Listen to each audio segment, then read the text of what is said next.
Chapter 349, Confessions. Chapter 349, Confessions. Wang Hongyuan's expression confirmed Lan Jue's suspicions. I knew what kind of person you were from the day we fought shoulder to shoulder, Lan Jue said. I like what I saw. One's history isn't important. What's important are the choices we make. Forget what has come before. As for Jin Yan, I'll help you brainstorm. How about this? Zeta. Due to how exhausting these long journeys were, the school hadn't arranged anything for the first day. Rest was recommended, though many chose to wander the surrounding area. After all, this was all new to many of the faculty. The diet on this planet was peculiar. Very few spices or other items were used in cooking, so as not to mask the natural flavors. All of it was greens or fruit, with no meat on offer. Killing the local wildlife for sport or sustenance was strictly prohibited. The food on this planet is delicious. Jin Yan cooed. Wang Hongyuan sat behind her, with a silly grin plastered on his face. For you ladies, certainly. For us men, though, only a day with meat is a good day. Lan Jue stretched. I'm actually quite enjoying myself. It's relaxing here. You should ask around, Professor. I'm sure they'll have someone around here that can sell you a bite of meat. So long as it isn't meat from indigenous fauna, then it should be somewhere. Wang Hongyuan's eyes lit up at the prospect. You think so? I'll take a look tomorrow, and see what I can find. He then turned his head to Jin Yan. Professor, I was hoping you might be willing to help me with something today. She looked back. What's that?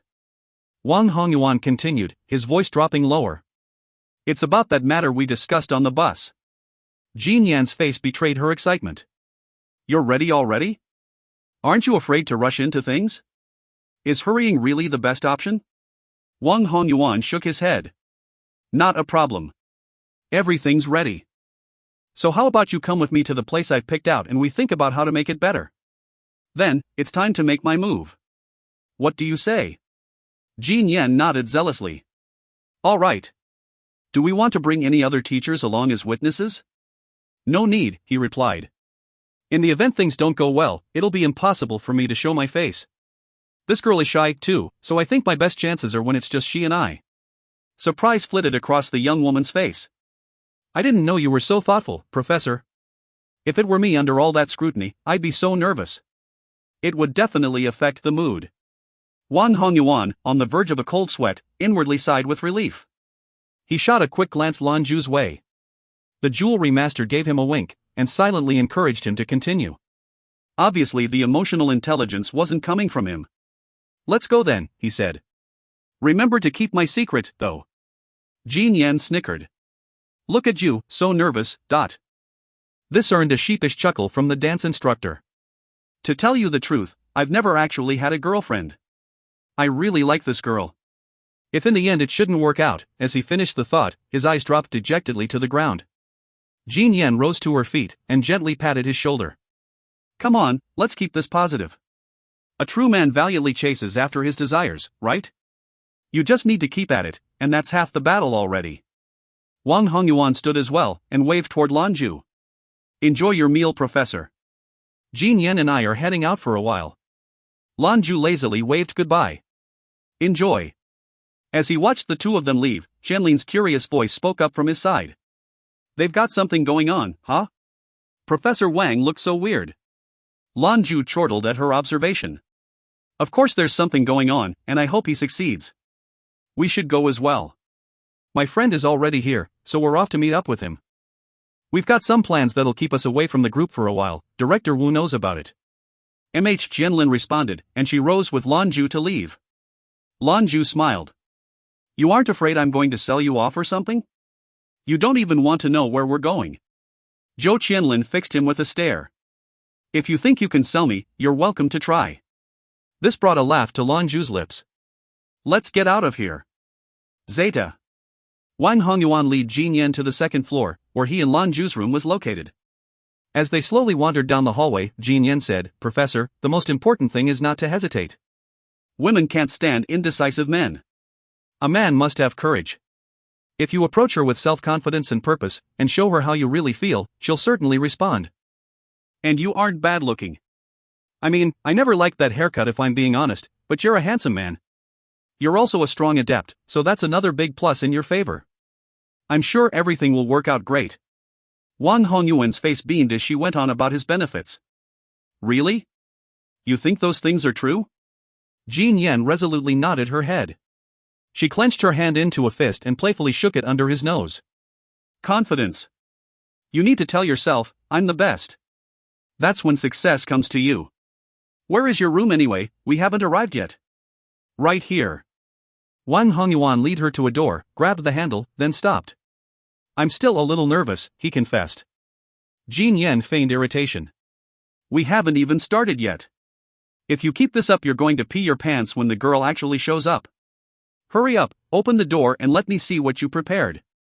Otherwise, I'm going to have to help you adjust your attitude, Wang Hongyuan pushed open the door. He walked in first, with Jin Yan hurrying in at his heels. Jin Yan rushed in to find blackness. The lights were off. The thick window curtains had been drawn, plunging the whole room into dark. Professor Wang? Are you still here? She couldn't see anything, and a slight tinge of nervousness nagged at her. Then, suddenly, there was light. A dim, red light, that hung in the air a few feet before her. The small point of light grew in size and ferocity until it was revealed to be a crystal-clear flower bud. It slowly opened into a beautiful rose. A warm light dispelled the darkness, revealing that the rose had not been floating. Wang Hongyuan held it aloft, having somehow changed clothes. Ah, that was fun. I was a little scared, but that rose was cute, she said, oblivious. Wang Hongyuan fixed her with a deep stare. Jin Yan. We've known each other for 3 years. That's about right, she answered. Wang Hongyuan dropped his face slightly, and a dejected expression crossed his features. There's something I've been wanting to tell you for a long time. But I couldn't. Would you like to hear my story? Sure. Jin Yan was starting to think something was strange. Wang Hongyuan's eyes were dim and bitter as he recounted his tale. I'm an orphan. I was on the streets since I was very young. I resorted to begging to survive. I never knew my parents, and I struggled against starvation since I was 8. I had to rely on the charity of others. You know, the reason I slick my hair back like this is because when I was small, my hair was always in a mess. I always envied those kids with parents who would help them comb their hair.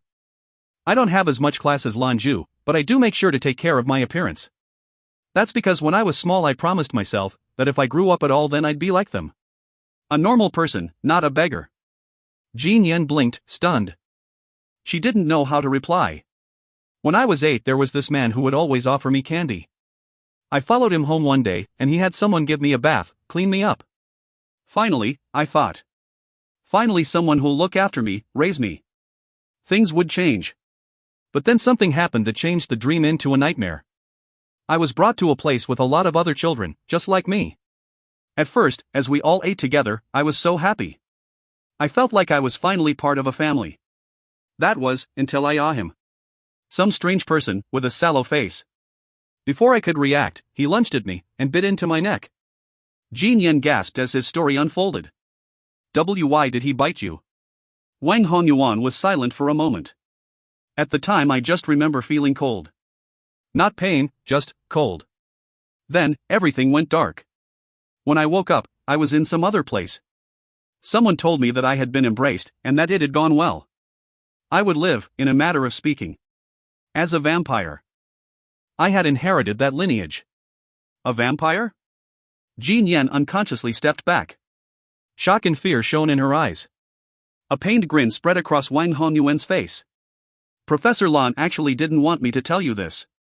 He said, if I did then my chances would be shot. But I think honesty is important. We might have gone our whole lives without you finding out what my discipline is, but to me that is unfaithful. I want to tell you everything about me. I just ask that you let me finish. Let me say what I have to say, alright? I can't hold this in any longer. Jin Yan looked at him with big, round eyes. Finally she understood, Wang Hongyuan's confession, all of this, was for her. If you find any errors, ads pop up, ads redirect, broken links, non-standard content, etc., please let us know. Report chapter so we can fix it as soon as possible.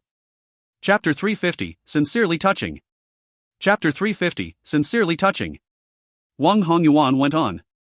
I didn't have any choice in becoming a vampire, my only course was to follow the one who turned me. I was forced to learn a number of skills, and spent the years cultivating my abilities. They would only let me live if I could achieve 3rd rank or above. I worked hard, because my life depended on it. I would later come to discover that it was the Dark Citadel that took me, but we called it the Black Congress. The strongest of the vampires, our patriarch, was given the traditional moniker of Dracula. A vampire's life is tedious, lonely, and cold. Thankfully, I was only forced to drink a little blood from the living to promote discipline growth. I never fed from a human, something I found to be different from my expectations. The years passed, and I grew both in body and discipline. Eventually, they started to send me out on missions. I started to rise in the ranks. But I didn't like it. I hated the darkness. My hope was to live my life in the light like a normal person. They got to enjoy all the things the world of brightness had to offer. And it was a dream I could accomplish, since generations of evolution had caused vampires to no longer fear the sun. I decided to run, and I would do it while performing one of their missions. I chose the east, to get as far away from the Black Congress as possible. I hid for a time, concealing my identity, until I felt like it was safe. Then I made Skyfire my home. I chose Skyfire because of the Avenue's presence. I figured that would be a sufficient deterrent to the west, that would hopefully stop them from rolling in here whenever they pleased. Meanwhile, I was finally able to live the life of my dreams. I joined the NEU, and became an electives teacher. About that time I met a girl. She was beautiful, kind, vibrant, with maybe a screw or two loose, but to me, that makes her that much cuter. I was finally happy. Every day I got to see this girl, and in order to earn her respect I worked hard. If the students liked me, then so would she, I thought. The school would like me so I could stay near her. That way I could continue to see her every day. Eventually it was all too much for me to bear. I came to know my feelings as affection, something I hadn't really felt before. And as that feeling grew it became something greater, it became love. This went on for 3 years. That whole time, I didn't dare speak, I wasn't worthy of speaking to her. You said you don't like indecisive men, but that's not me. It's fear. Fear that I'm not good enough for you. I have no great ability, and my history as part of the Citadel makes it worse. I've never done anything brutal, like they wanted, but that's my family background. But seeing you every day makes me happy, and the more time we spend together the deeper I feel it. It makes it impossible to break away. When Professor Lan came, and I saw how you looked at him, it broke my heart. I was deathly afraid he'd steal you away. That's why I wasn't so nice to him when he first showed up. Eventually I came to know more about him, and those feelings went away. Jin Yen. I really, really like you. Everything about you. I'm so sorry it's taken me this long to say it, but I never felt like I had a chance. I still may not 50 or even 1%, but now is the time to speak my mind. If not now, then that unspoken love would have consumed me. But don't worry, I won't cause you any trouble. No one knows about my affection for you. When we get back from this trip I plan to give in my resignation to Director Wu. I went with those students on the training, and experienced life on Enluan. It affected me deeply. A solitary man like me would do well in the army. I lived in the West far long than I did the East, but this still feels like home to me. Skyfire Avenue protected me when I needed it, so now it's time for me to give back to this alliance. Maybe on day, when I've earned enough merit and risen in ranks, I'll come back. If you still don't have a husband, I can give it another shot. She stood in one place, unmoving. Her features were calm, but the light in her eyes revealed the turmoil in her head. Wang Hongyuan dropped to a knee before her and, lifting the crystal rose in his hands, fixed her with his soft gaze. Thank you for letting me get that out. I finally feel like the pressure has eased. I'm not an articulate man. I don't know what I can say to make you happy, but there is something I need to tell you, I mean all of this. If you agree to be with me, I'll love you with every fiber of myself. Every bit of me will belong to you. And I don't care if you laugh, but I've never had a girlfriend.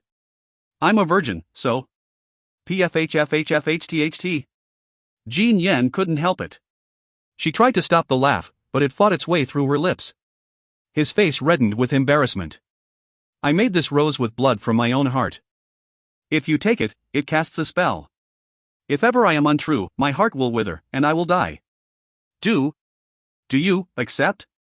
Jin Yen looked at him, on his knees, and gradually her eyes grew cold and hard. Every second was an icy dagger in Wang Hongyuan's chest. I do not agree, she said. Wang Hongyuan knew it could happen. He'd guessed it might.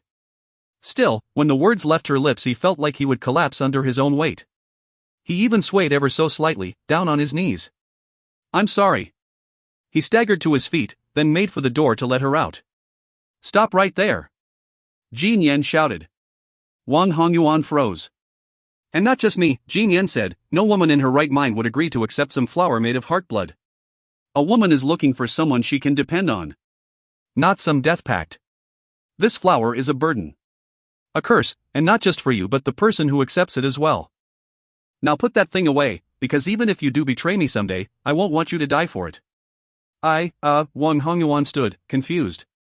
He wasn't sure he'd heard correctly. They stood toe to toe in the darkness. Jin Yan's eyes sparkled as she looked up at him. There was another colleague before, who was interested in me. You picked him apart, even struck him once. Was this also because you like me? He earnestly nodded his head. Yes. You have courage to fight someone but not to speak up and say something? Jin Yan complained. Wang Hongyuan hung his head. I didn't dare. I'm actually pretty thin-skinned and sensitive. I know my shortcomings, just like I know I don't deserve you. Jin Yan stepped closer. Her warm breath crashed against his neck in waves. How much do you like me? His eyes widened, and he backed away half a step. When he saw the light in her eyes, though, he had no trouble finding the words. So much. More than I could ever love myself. She chuckled. Put your damn flower away, I don't want it. Oh. He chuckled sheepishly, then the crystal rose dissolved into silk-thin strands of light. The penetrated through his wrist and disappeared. Go out and get some real roses. There aren't any here, and we definitely need some red flowers. Hurry up, I'll wait for you here. What? Wang Hongyuan blinked at her. Flowers? She waved him off. Stop your nonsense. There aren't any flowers here, and how is a girl supposed to accept anything if there aren't flowers involved? So you're saying you'll be my girlfriend? Wang Hongyuan timidly inquired. Jin Yan didn't even look at him. We'll talk about all that when you get back with the flowers. Ah! Wang Hongyuan yelped, suddenly. Jin Yan finally turned her head to look at him. What is it? He answered with a grin. I just remembered that I forgot something. We were supposed to come in, I'd have the talk, and then, as he spoke, Wang Hongyuan lifted his right hand. Suddenly, light flooded the room. The quick change in lighting caused Jin Yan to squint. Once her eyes adjusted, though, she gasped in astonishment. They stood in a sea of flowers. The entire room was filled floor to ceiling in gorgeous red flowers. They varied in size, but all released a pale pink aura that bathed the room in a gentle glow. Wang Hongyuan clapped his hands, and petals began to slowly descend from the ceiling. The soft scent of fresh flowers hung in the air around them. He plucked one of the flowers from nearby, and returned to his post on one knee before Jin Yan. Give me a chance, Jin Yan. I will love you more than anything or anyone in the universe. I will protect you, I will be your knight. I will care for you no matter what we face. If you don't like how I look, I'll change.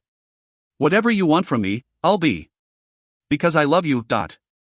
As he spoke, he lifted a hand and rustled the carefully manicured hair on his head. He looked up at Jin Yan with eyes full of sincerity. The rims of Jin Yan's eyes had begun to redden. She stepped forward, and took the rose from his hand. Stand up. Wang Hongyuan quickly shot back up to his feet. So, are you my girlfriend? Yeah. Jin Yan blushed, and nodded her head. He looked at her, unable to react. A moment later, tears began to pour from his eyes. He wrapped Jin Yan up in a big hug, and she screamed in delight as he swung her around in circles. If you find any errors, ads pop up, ads redirect, broken links, non-standard content, etc., please let us know. Report chapter so we can fix it as soon as possible. Chapter 351, Richard's Domain. Chapter 351, Richard's Domain. I love you. I love you, Jin Yan, so much. I'm no longer lonely, without a family. Now, I have someone to love. I can't tell you how happy that makes me. Let me down, silly. Jin Yan playfully ruffled his hair. Wang Hongyuan quickly and carefully did as asked. He used his free arms to wipe the tear from his face. Sorry, I'm just very excited. I didn't mean to hurt you. Jin Yan rolled her eyes. I'm not a doll, all right. I'm not nearly that fragile. Do you know why I agreed to be with you? Wang Hongyuan shook his head. She looked at him with an earnest expression on her pretty face. Your sincerity. You started out by telling me your deepest secret. More than anything else, that was moving. The one who should be apologizing is me, actually. I had no idea you had these kinds of feelings for me. I'll admit that I had an interest in Professor Lan, but that was more admiration. I found out quickly that he and I couldn't be. I'm just guessing, but I don't think that man is as normal as he appears. There's something very different, you can see it in his eyes. There's a sadness in them. I decided to give you a chance because of your sincerity, so you have to make sure that sincerity remains. Wang Hongyuan nodded his head. Absolutely. To you, I'm as clear as glass. Anything you want to know, you need only ask. Jin Yan narrowed her eyes at him. Oh? So who is Professor Lan, really? Wang Hongyuan didn't hesitate to throw Lan Jue under the bus. Professor Lan is a very strong man, stronger than me for sure. But we have to keep this quiet. I don't know why he came here, but he's a good man. On Taihua, it was actually him who saved everyone. I just helped. Jin Yan looked around at all the flowers. You and he live here together, right? How are you two going to sleep? Professor Lan said he was going out on a trip tonight, actually, Hongyuan replied. If he not coming back? That means he and Zhou Qianlin. She trailed off. Just then, a voice called out. Zhou Qianlin, can you come out to the front of the hotel? The voice was coming from somewhere outside. Jin Yan and Wang Hongyuan exchanged a glance, then quickly went to the window to peer outside. Both their eyes popped wide at what they saw. From the second floor they could peer out to the beautiful horizons of the barrows.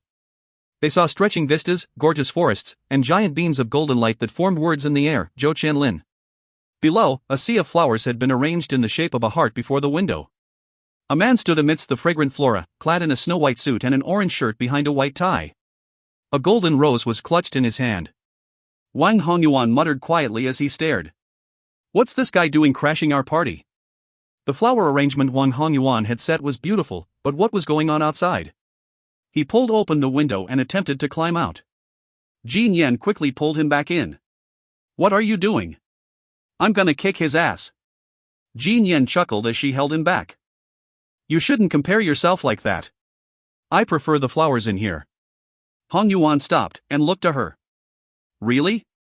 You're the best. Jin Yan closed the window and pulled the blinds. Wang Hongyuan still seemed perturbed the scene outside. Should we go and see who's trying to get Qianlin's attention? Jin Yan answered by shaking her head and sitting on a nearby chair. I'm not interested in gossip right now. You said before that you would do whatever I wanted, right? Wang Hongyuan nodded in confirmation. Jin Yan smirked. So it's time to put that to the test. Tell me 10,000 times that you love me. Wang Hongyuan approached and once more dropped to one knee. He took up her hands in his own. Jin Yan, I love you. Go on. Jin Yan, I love you. MMHM. Jin Yan, I love you. Zeta. Most of the hotel's interior was peaceful and calm, but outside it was more than Wang Hongyuan and Jin Yan who were surprised by the situation.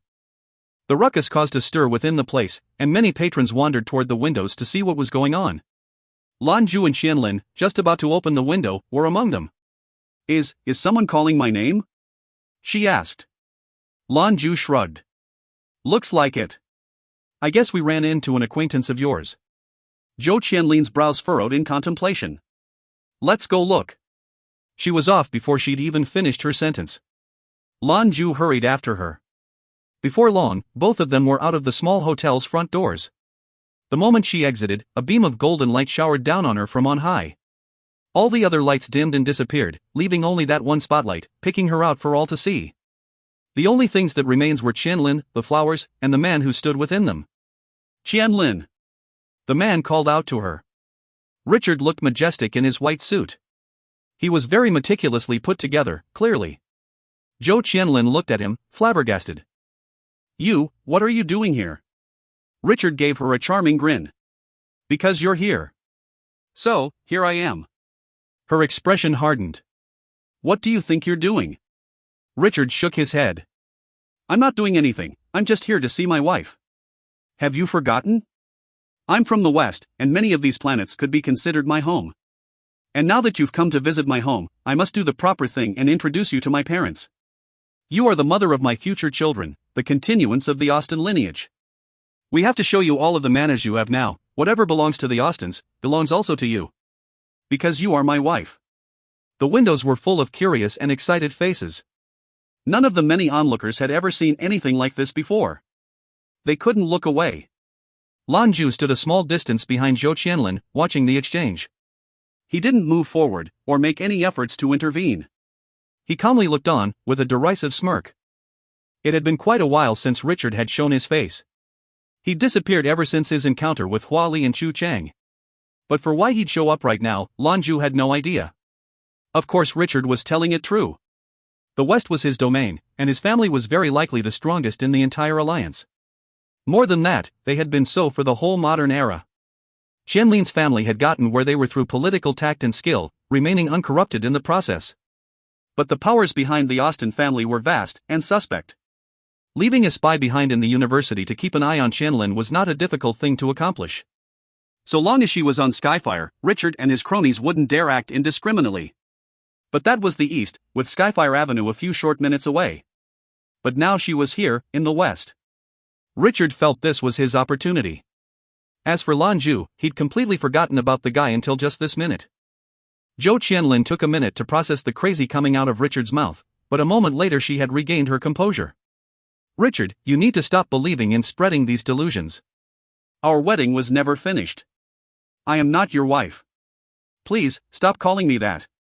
It makes me uncomfortable. Her voice was soft, but firm. Richard smiled, and slowly made his way out from the center of the flowery heart. Uncomfortable? That doesn't mean anything. I just want you to be my wife. That's how much I love you.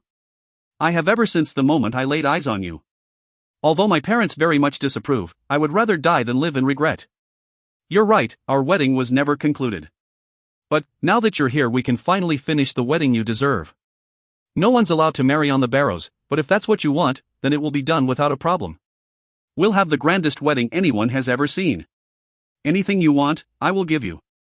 You already have all of me. Qianlin, I love you, and my family is happy to give you everything you could ever want. All I want is for you to be my wife, and whatever you need for that to happen I will do. Enough! Zhou Qianlin snapped. Richard stopped dead in his tracks from her fierce outburst. He'd never seen her angry before. She had always ever been the picture of graceful poise. But now she was clearly full to the brim with anger. It made her even more beautiful. Zhou Qianlin glared at Richard. Love is not a transaction, Richard. I am not goods you can purchase by trading fine jewelry or extravagant weddings. I'll admit to you right now that I originally took advantage of you, and that was a mistake. I'm sorry, and I regret that I did it.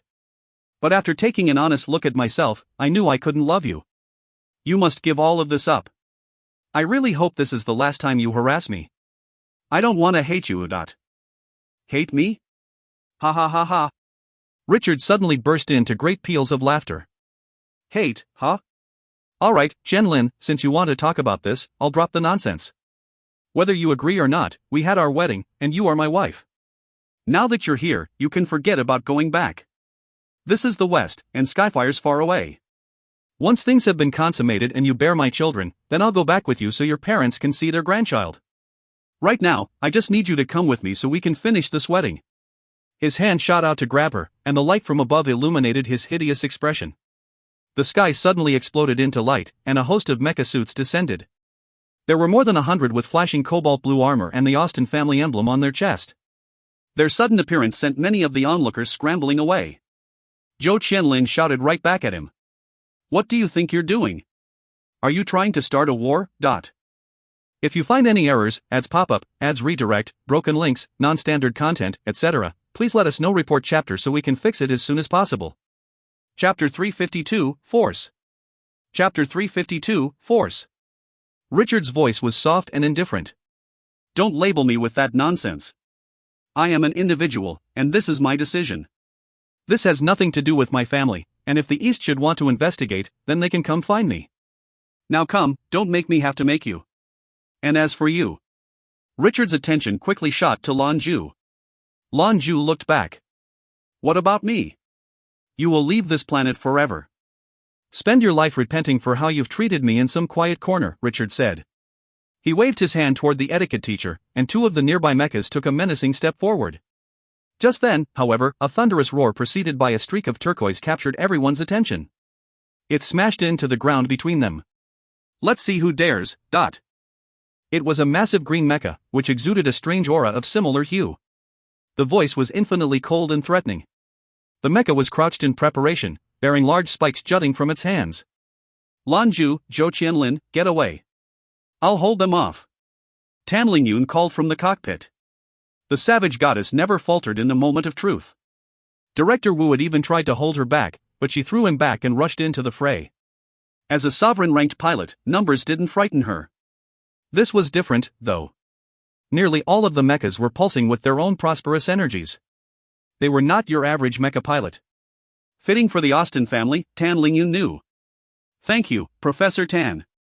Lan Jue called to her. He took Qianlin by the hand and ran. No, we can't just leave Professor Tan here.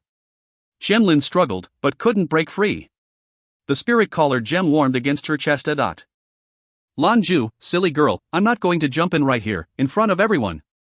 The faculty don't know my real identity or strength. Qianlin, ah? So what are we going to do? Lan Jue, the sneaky always have their ways. Richard could only watch as they fled. He howled at the surrounding mechas. Get them! They moved out, almost before he even gave the order. 100 mechas acted in synchronicity. These were the elite personal forces of the Austin family, and none of them were below Emperor rank. Immediately, 10 of them surrounding Tan Lingyun. The rest gave chase to Lan Jue and Qianlin through land and air. Lan Jue raced ahead of them, pulling Qianlin behind. Soon they were in the hotel's front courtyard again. The two of them hid in a dark corner. The Austin family bodyguards were famed for being both individually strong and excellent as a unit. A dozen mecha descended upon the courtyard from above, and surrounded the inky black shadows of the corner. Altogether, floodlights from the mechas painted the corner with bright light. However, to their surprise, neither target was there. They paid no notice to the electrical outlet set against the wall. There was a flash, then Qianlin and Lan Jue appeared within the safe confines of the hotel. Zhou Qianlin turned to her protector. Tan Lingyun is under attack, are you sure she's alright? The savage goddess is fine, Lan Jue assured. She's nearly at the height of sovereign rank, almost a god pilot. These guys are no joke, but it'll take a lot to defeat her. What's more, although Richard came here to kidnap you, the West does have rules.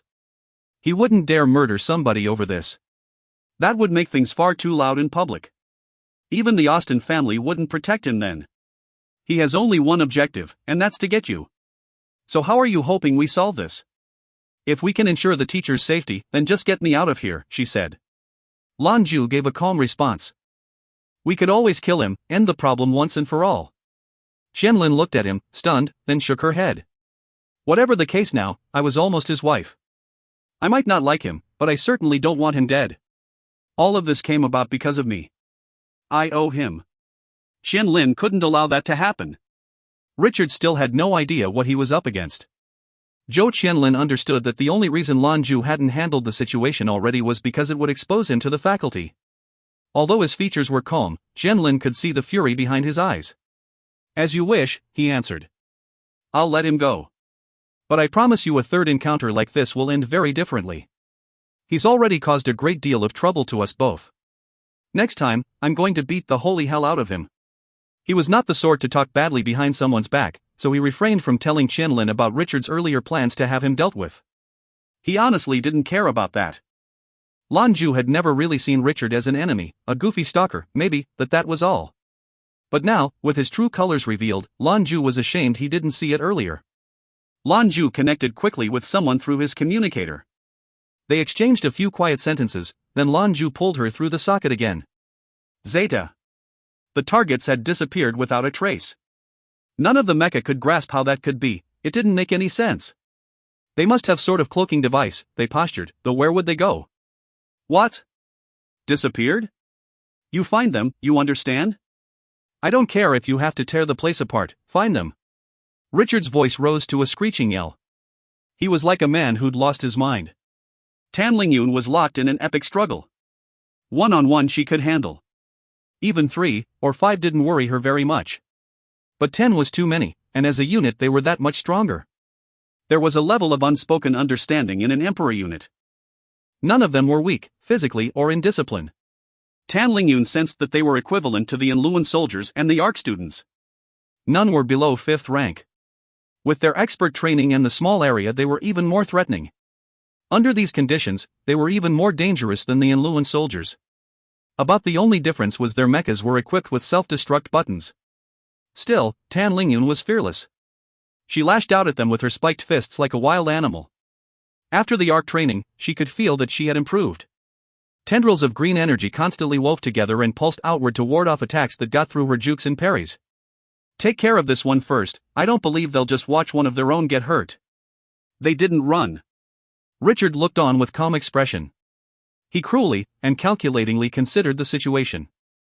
The moment Richard knew where she would be, he encircled the position and kept it tight. Lan Jue and Zhou Qianlin couldn't have simply vanished or broken through. He was even monitoring all air traffic through his family's connections. That was how he knew where to be so quickly. So long as they didn't get off the planet, he had his ways of tracking them down. At least, that's how Richard thought. More cobalt blue mechas joined in. They slithered like quicksilver, weaving in and out to deliver attacks onto Tan Lingyun. She was outnumbered, and it was becoming more than she could ward off. Their strikes and laser blasts pelted her incessantly. But her hand speed was enough, she had the capabilities for more, but she did not want to kill these pilots. Her only option was defense. If she killed any of them, nobody was going to be making it off this planet. Tan Lingyun, however, had made the same determination Lan Jue had. Richard wouldn't dare murder someone in full view of a crowd. Much less a foreign tourist. Already what was happening would certainly get back to official channels through Director Wu. A lazy voice called out above the din, "What is the matter with you, a bunch of men picking on a lone woman? Get out of here, you disgust me." There was a flash of light as a figure appeared, charging in from the side. A thunderous blast followed violent golden light, a dragon. Boom! One of the mechas was sent spiraling into the distance. The pilot gaped at the jagged tears in his mecha's chest plate.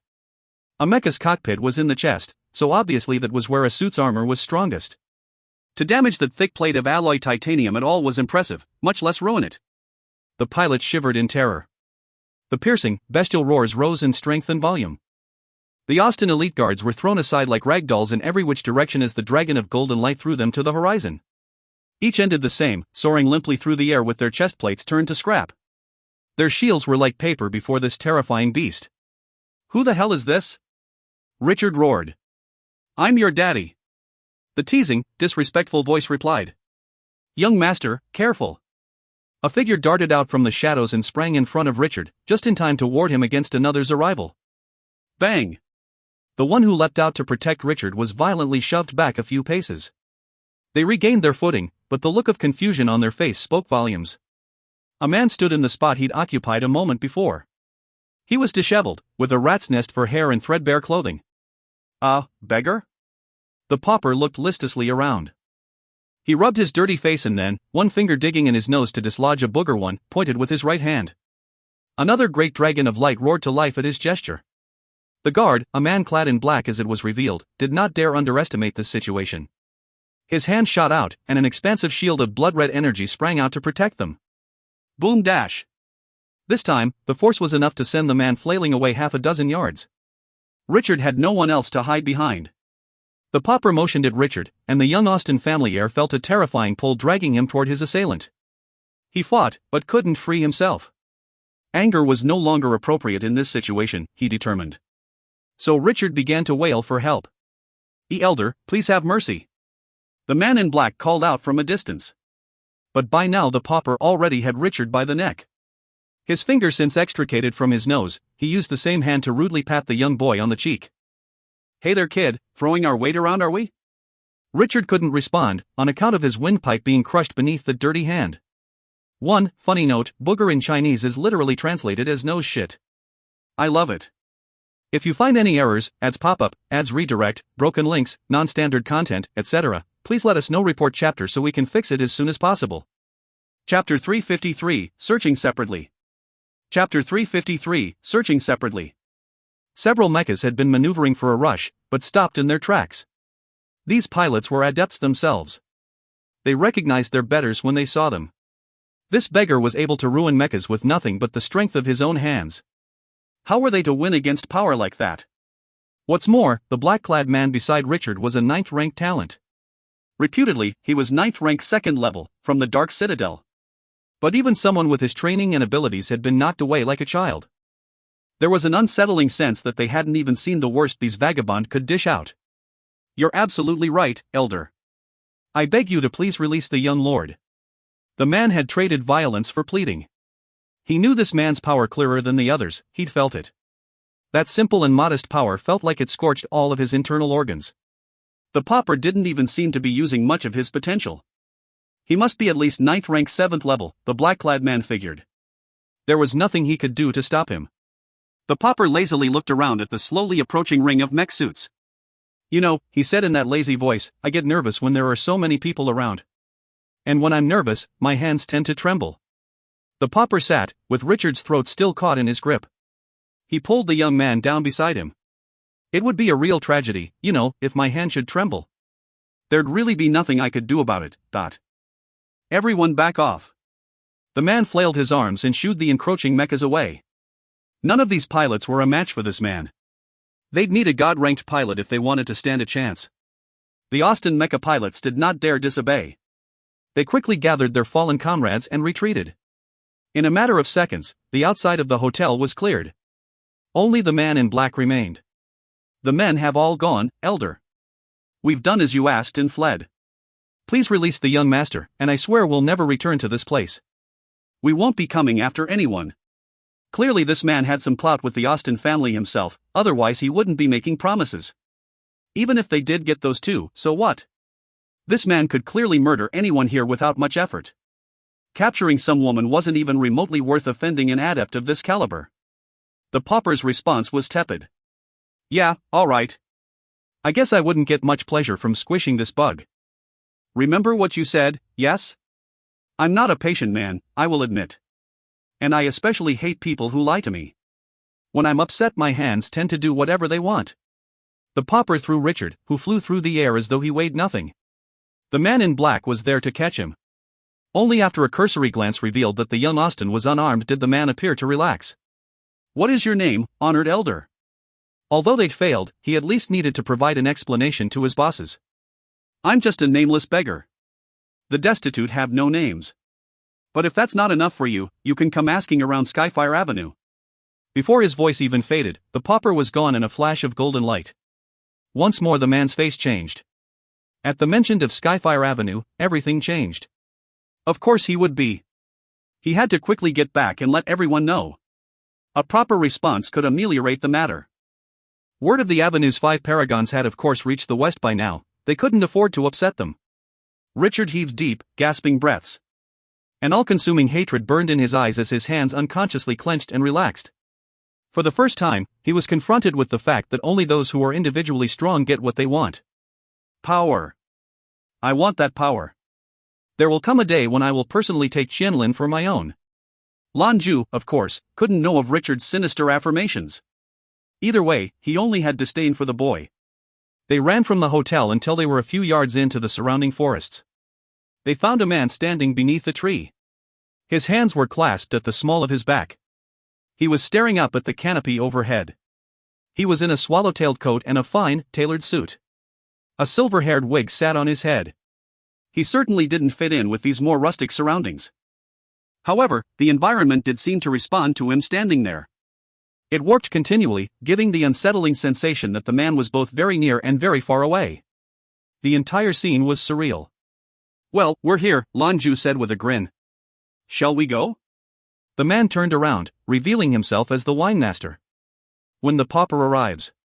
The change in locale didn't seem to have any effect on the wine master's mood or choice of outfit. Lan Jue chuckled as he looked his old friend over. You couldn't change your clothes? Or at least lose the wig. The wine master looked at him for a long time. No. He could only shake his head. Qianlin, I believe you both have met. The wine master regarded her for a moment with those penetrating eyes. He nodded. Hello. Hello, she responded with a small curtsy. None of them exchanged any further words. The wine master simply returned his attention to the rustling leaves above. Lan Jue followed the paragon's eyes to a patch of sky the trees couldn't hide. Stars twinkled prettily across the velvet black background. He also caught the faintest light of regret in the wine master's eyes. You're thinking about the clairvoyant, Lan Jue said. He nodded, suddenly looking much older. The man spent his life in servitude to the Avenue. You could say, to all of humanity. I truly wish there was a way to save him. But is there? Lan Jue asked. If there's any chance, we'll all do whatever it takes. Yet the wine master bitterly shook his head. He is a prophet. No one knows the way of the universe better than he. If there was a way, he'd have found it already.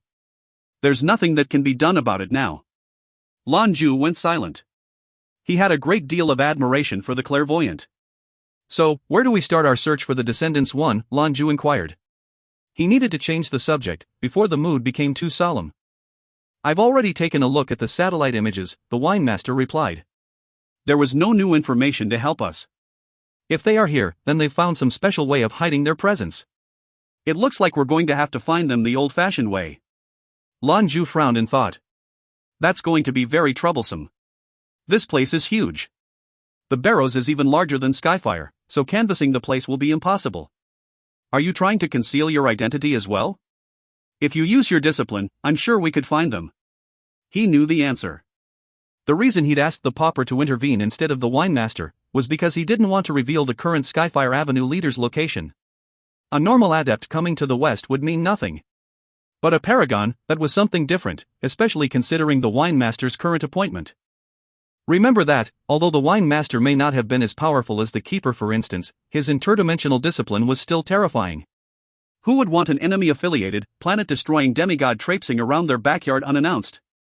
If they needed to search this place inch by inch, then the best method would be the one they used on Taihua when fighting the monsters. A paragon could soar high overhead and use their abilities as a sort of scanner. The method, however, produced a massive shockwave of energy pulses. Certainly any satellite would pick it up, and then the barrows would be the center of some very uncomfortable attention. The wine master responded. I called you together precisely because this would be difficult. You've got the gift of gab, and good perception. We'll be approaching the search from different angles. Here, I've made a map. There are 12 districts where the descendants are most likely holed up. You and the pauper will take 3 each, and I'll search through 6. The goal is to find them within the week. Of course, whosoever find them first will alert the others through communicator. The Cosmagus fiddled with his communicator for a moment, and transferred the map to Lan Jue. He looked it over. Alright, so it is. It would have to be this way. He only had 3 districts, but they were large. The Paragon's interdimensional abilities would help him cover far more distance. Just then, the pauper quietly descended from overhead. Situation handled, Jewelry Master. Lan Jue threw the crusty man a thumbs up. Thanks a lot. The pauper chuckled. No problem. A non-issue among drinking buddies. The wine master fixed him with a cold stare. Let's get going, divvy up the work. If we haven't found them by the time we've swept these districts, it means they aren't here. If you do find them, don't act rashly. I believe there may be a paragon among them. Wait for me to arrive before taking any action. Remember that we aren't here to cause trouble. Lan Jue nodded. Of course they wouldn't leap before thinking, especially with the wine master around. The pauper shrugged, as the old scoundrel was wont to do, but he wouldn't have hidden away in the Avenue if he didn't have a great affection for it. The Avenue had a good many known adepts on their council like the pharmacist. And while both she and the pauper were both at the peak of 9th rank, the pauper was a wildcard, a hidden gambit. That made him exceedingly dangerous. He wasn't the only one on the Avenue to hide their abilities, either. The wine master strode forward, and just before he walked nose-first into the tree before him, there was a silver flash and he was gone.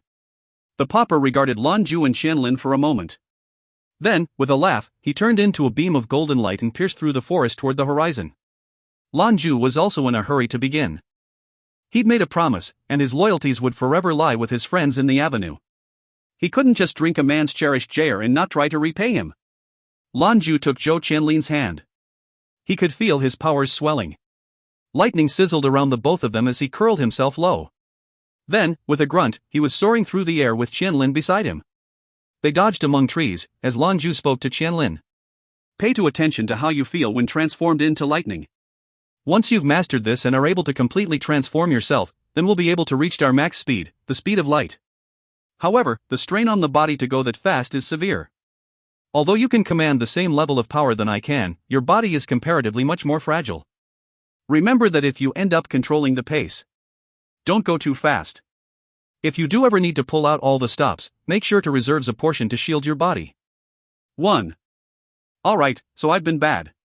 In previous translations, I believe I described the descendant as singular.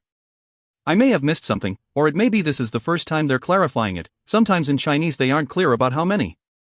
It's inferred unless specifically stated. At any rate, I apologize for the mistake. If you find any errors, ads pop up, ads redirect, broken links, non-standard content, etc., please let us know. Report chapter so we can fix it as soon as possible. Chapter 354, I want to take a bath. Chapter 354, I want to take a bath. Zhou Qianlin nodded her head. I understand. Should I give it a try? Alright, go ahead, Lan Jue replied. 3 seconds later. Boom!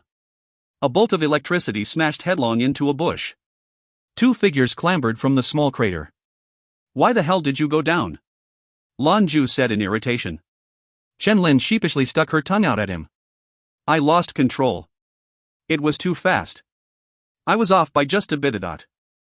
He patted his forehead with a sigh. I forgot, sorry. Your psychic control isn't strong enough to meet the amount of power you have all of a sudden. Your perception isn't trained enough. We need to work on our coordination as well, but practice makes perfect. Let's keep it up. Thankfully, falling wasn't much of a concern when in electrical form. Now that both of them had seen their disciplines changed, control was paramount, especially for Qianlin. If she were able to learn to use his powers in combat, then they would have 2 9th-rank 7th-level adepts with the same discipline, quite a frightening combo. Qianlin was a smart girl, with uncanny coordination. It took a few painful lessons, but she got the basics of it very fast. She was even able to perform simple jukes and dodges. Lan Jue's only job was to guide her efforts, and protect her from risk. Now was certainly not the time for Qianlin to practice movement at light speed. It was far too fast for her to manage currently. It was very unlikely she would use the skill on a planet's surface anyway. The strain on the body was too great. It would most likely be put to use while within Thor during battle, or it would have the greatest effect. They soared through the air until dawn, and as the morning rays peeked over the horizon, their first destination came into view. They ate a simple breakfast, then washed their faces in a nearby stream. Once the day had started, the search for the descendants was on. The wine master had said he wasn't able to find anything through satellite, Qianlin said at one point. What was he even looking for? Lan Jue smiled. Pretty clever, actually, vineyards. If you want to make wine, you need grapes. Acres and acres of grapes. Contemporary estimates claim your vine should be at least 20 years old before you try to make wine from its grapes. The quality of a wine is, of course, directly correlated to the quality of its grapes.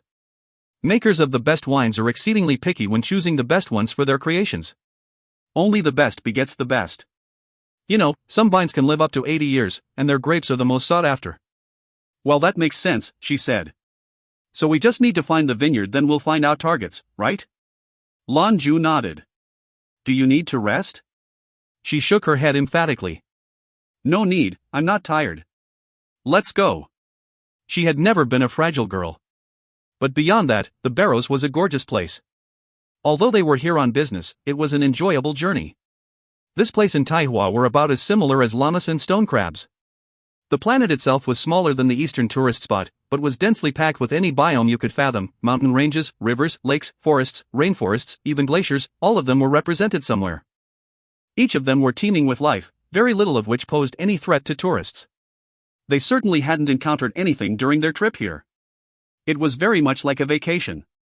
Due to the requirements of their disciplines, they had to spend most of their time hand in hand.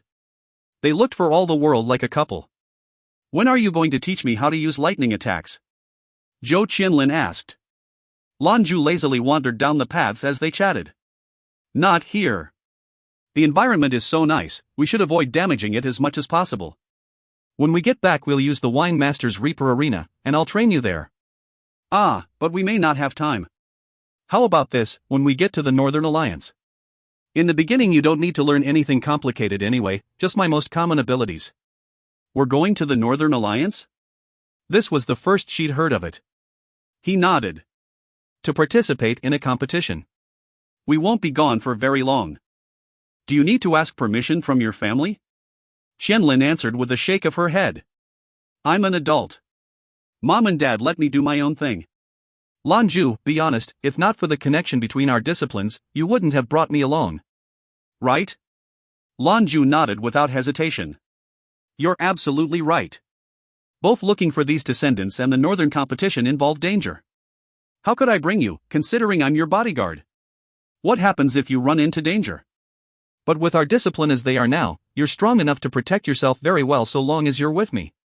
And I'm here with you, so there's nothing to worry about. Zhou Qianlin rolled her eyes. Did he truly not understand, or was he playing dumb?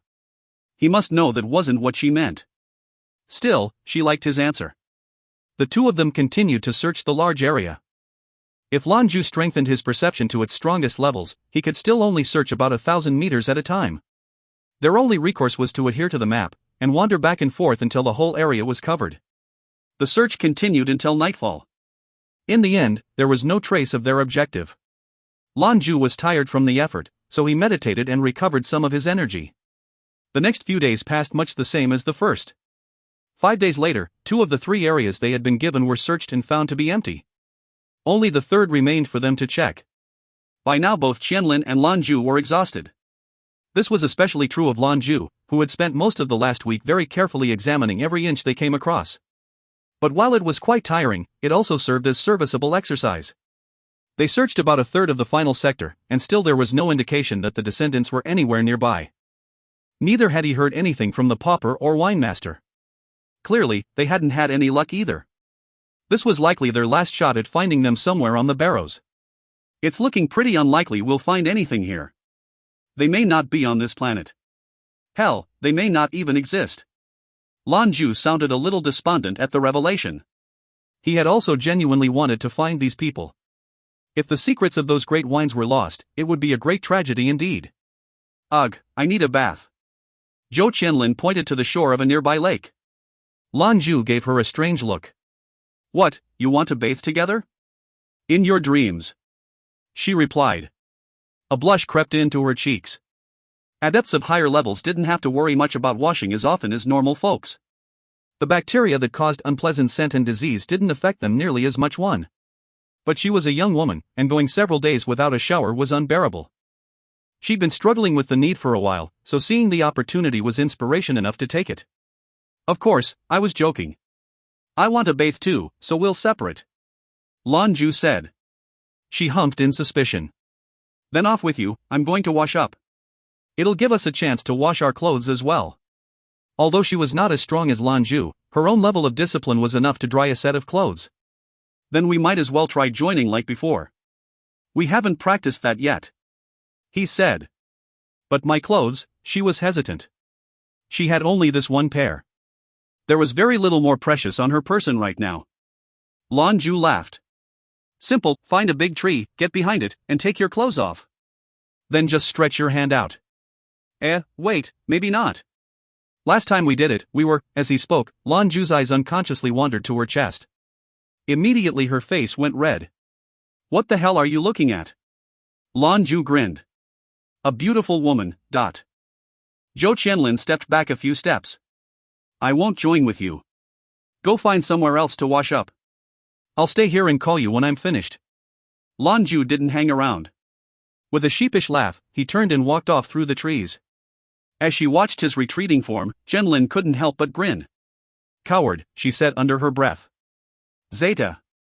Lan Jue followed the coast of the small lake for a while. Eventually he came across a clear inlet, where he removed his clothes and jumped in. It was far enough away to protect his companion's modesty. He was a gentleman, after all, he wouldn't dare peek. He was suddenly reminded of an old poem he'd once heard, and loudly called it out to the trees. I stand at the head of the river. Whilst my lover resides at its source. Though we drink from identical waters. Her face is obscured by the course. Qianlin, who had just finished removing her clothes, snorted in laughter. She dipped a toe into the water. How about you drink from this water? How's my foot taste then, huh? She muttered mirthfully. Lan Jue was blissfully ignorant of Qianlin's sinister machinations. Though the water was cold, he sighed in contentment as he was immersed. The pure waters felt as though they were washing his worries away.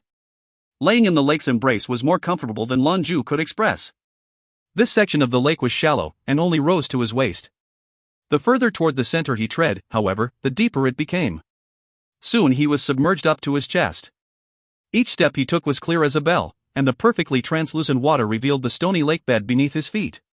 He shut his eyes, and slipped into a sort of half-meditation. He felt disconnected, and it seemed immensely satisfying and refreshing. He wasn't rushed, women took their time in washing, after all. He lazily floated amidst the spectacular views and let time flow by. Gradually, in his meditative state, his consciousness slipped into the ethereal. Psychic energies flowed from between his eyebrows, and fused with the environment around them. Ever since the strange situation with Qianlin, Lan Jue felt as though he had a deeper connection with his own protogenic powers. It was small, but important. He felt as though it might one day make finding his path easier. Interestingly, it is not uncommon for Chinese to shower once every 3 to 4 days in the colder and drier northern climes. In fact, in some places that receive little rainfall, showers are a rare commodity. Thankfully, the Chinese diet and anatomical makeup make them considerably less smelly than Westerners. In fact, body odor was rarely encountered for me, even in tight places like buses and classrooms. Now booze, sweat and unbrushed teeth are a different story. If you find any errors, ads pop up, ads redirect, broken links, non-standard content, etc., please let us know. Report chapter so we can fix it as soon as possible. Chapter 355, Lan Jue's Discovery. Chapter 355, Lan Jue's Discovery. Just think, the pauper had been lost in the search for his path for years, without result. The keeper was an even more extreme example, and if it weren't for the keeper's involvement he'd probably have died unable to break through to Paragon. In this regard, Lan Jue was very lucky. His grasp of his ascension abilities helped give him a glimpse into how his path would look. As time went on, his understanding only deepened. He did think it was time to visit home, though. He'd been too ashamed to do so in the last few years. Though he'd probably catch a beating, he needed to know how things were going. A face swam up to him from memory, a craggy and ancient face with a serious scowl. Lan Jue couldn't remember ever seeing his father smile. It was always seriousness and intensity. That was something Lan Qing had inherited. Lan Jue stopped in surprise, and focused as a strange sensation tickled at him. There was something in this water, an energy that he could feel flowing through him. It was faint, but he could feel it permeating his body and supporting his energies. It was pure and clean, and although not strong, the nutritive effects felt very comfortable. A flash of inspiration shot through Lan Jue's head like a bolt of lightning. It was so intense that he almost leaped out of the water. Disregarding his clothes, he sat himself down cross-legged and began to meditate. His eyes popped open after only a short moment. A light shimmered within them. Yes, that's right. Just as he discovered the first couple times he'd meditated here on the barrows, both the air and elemental forces of planet itself were strong. However, it wasn't stronger than parts of Skyfire, and not as pronounced as when he was in the water. This confirmed that the waters here were unique, and bore its own special energy. If that was the case, then all plants needed water and sunshine, and grapes were no exception. If the descendants of the gods of wine knew this, then it was very likely they'd create a vineyard around here. The source would be where this effect was greatest. Lan Jue hurriedly pulled his clothes on while he thought. Once he finished, he dialed the wine master. What have you found, jewelry master? Lan Jue could tell from the old man's tone that he was expecting bad news. He went on to explain his thoughts.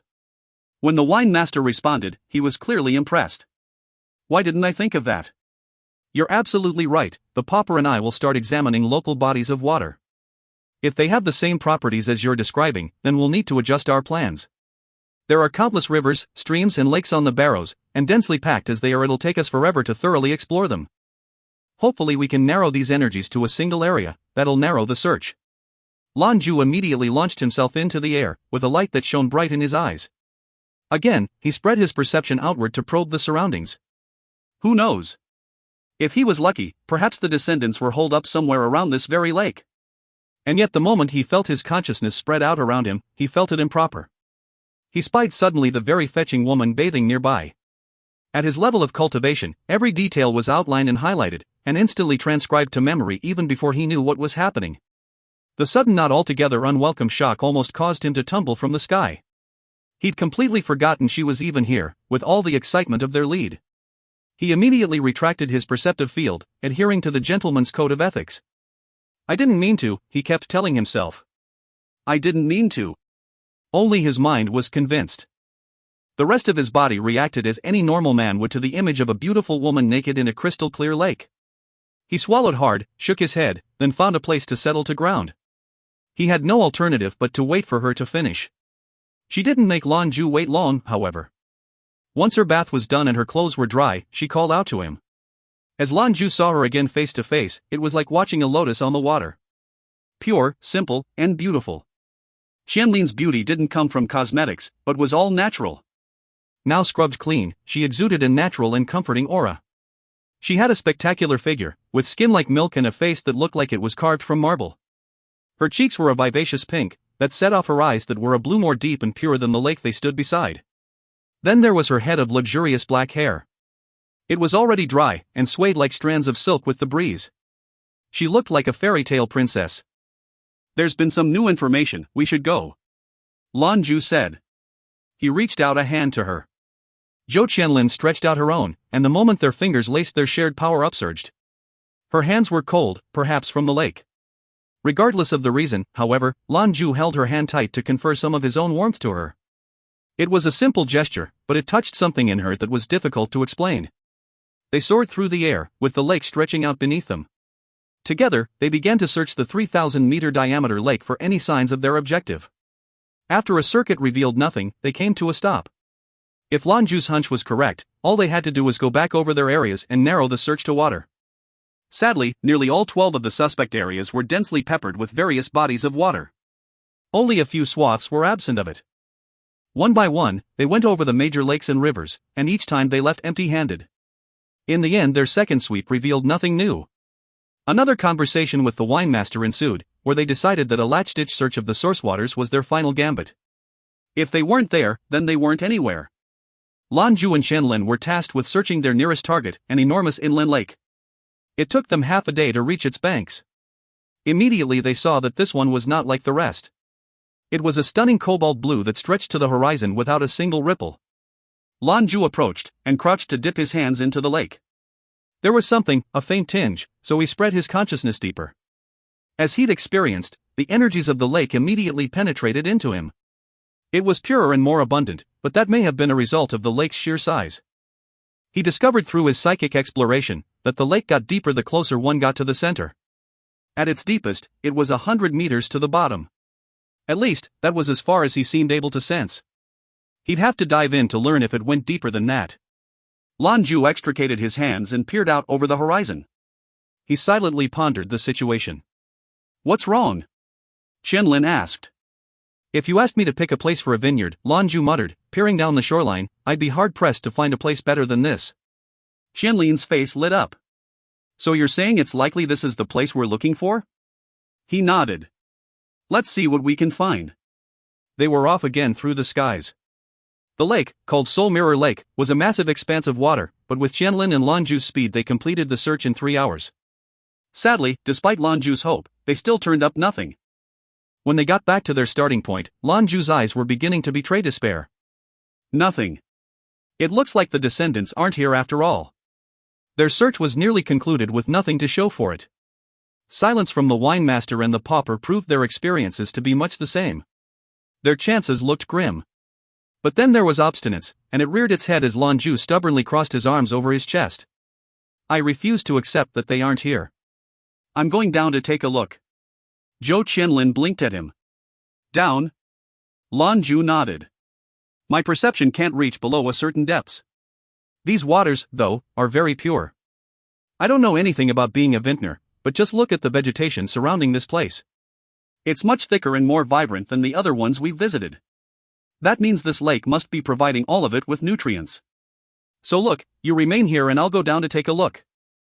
If I'm not back in half an hour, to get the others, it'll mean there's something up with this lake. No way. Qianlin clamped down on Lan Jue's head as she flat out refused his plan. When you're by yourself, you're much weaker than if we're together. It's much safer for both of us to go. We'll be prepared if we run into something. If you're going, so am I.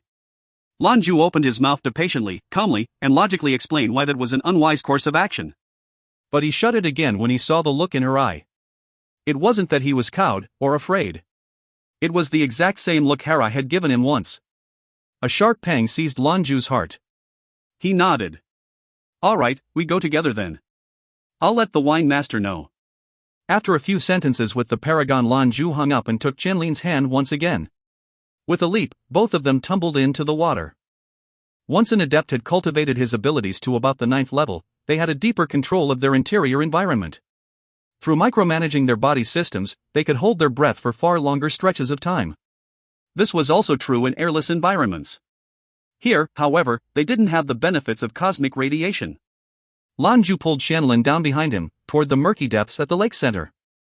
If you find any errors, ads pop-up, ads redirect, broken links, non-standard content, etc., please let us know. Report chapter so we can fix it as soon as possible. Chapter 356, A World Underwater. Chapter 356, A World Underwater.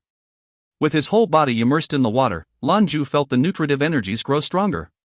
It was pure, and became more prosperous as the water pressure increased around them. Lan Jue absorbed the energies and coaxed Qianlin to do the same through their shared connection. It couldn't be directly absorbed, since conversion was required to make it so. Even so, he gauged the special waters to have only about 20% impurities. To put it another way, an adept who spent their time cultivating their abilities while in this water would improve by leaps and bounds over others. Simply, the planet's special life-giving properties were especially prosperous here. Filtered light from the surface grew dimmer as their depth increased. This was no problem for Lan Jue, however. With a thought, spiderweb coils of lightning began to wrap around him. It was enough to illuminate their immediate surroundings. The water was exceedingly clean and clear. There wasn't very much wildlife in it at all, though. Occasionally they'd see a sleeve fish dart by, but that was all. Like the creatures on the surface above, nothing in here could harm a human even if it wanted to. On the contrary, one particular fish hung around for a moment to watch them in curiosity. Lan Jue responded by ceasing his electrical light source, for fear of harming the fish. The lake was much deeper than Lan Jue would have guessed. Before long they'd descended over 200 meters, and still hadn't reached the bottom. Lan Jue's perception told him that the bottom was another 100 meters down. Nothing. The quiet underwater world was still and beautiful, as though they were locked in a crystal. Sadly, no signs of the descendants were revealed. Zhou Qianlin was just along for the ride, and wasn't nervous about their depth or location. Lan Jue was helping to regulate her internal breathing, so that she wouldn't feel uncomfortable. All she had to do was feel and accept the special energies of the water around them. They swam on for another 10 minutes before reaching the bottom. Lan Jue's discipline flickered to life once more, revealing the lake bed beneath them. It was flat, and littered with smooth stones. They came in all different colors, and glittered as the light of Lan Jue's power revealed them. It was a beautiful, surreal scene. Like a sea of technicolor jade. They each bore their own faint energy. While individually none were as strong as the weakest power gems, together their powers were amplified. Perhaps the water got its special qualities from these stones. Whatever the case, it was a magical experience. Although they still hadn't found what they were looking for, the journey so far had been grand. His musings were interrupted by an undertow, tugging at him. It wasn't a physical current, instead something else that drew both their attention toward it. Lan Jue, surprised, ceased the coiling bolts of lightning and peered into the darkness ahead. Still nothing, but Lan Jue's heart rate had increased. He couldn't say for sure, but there was something different about this place. Once more Lan Jue called upon his discipline, but this time the lightning sprang up around them in a protective net. He inched them forward, closer to whatever power was tickling at the back of his mind.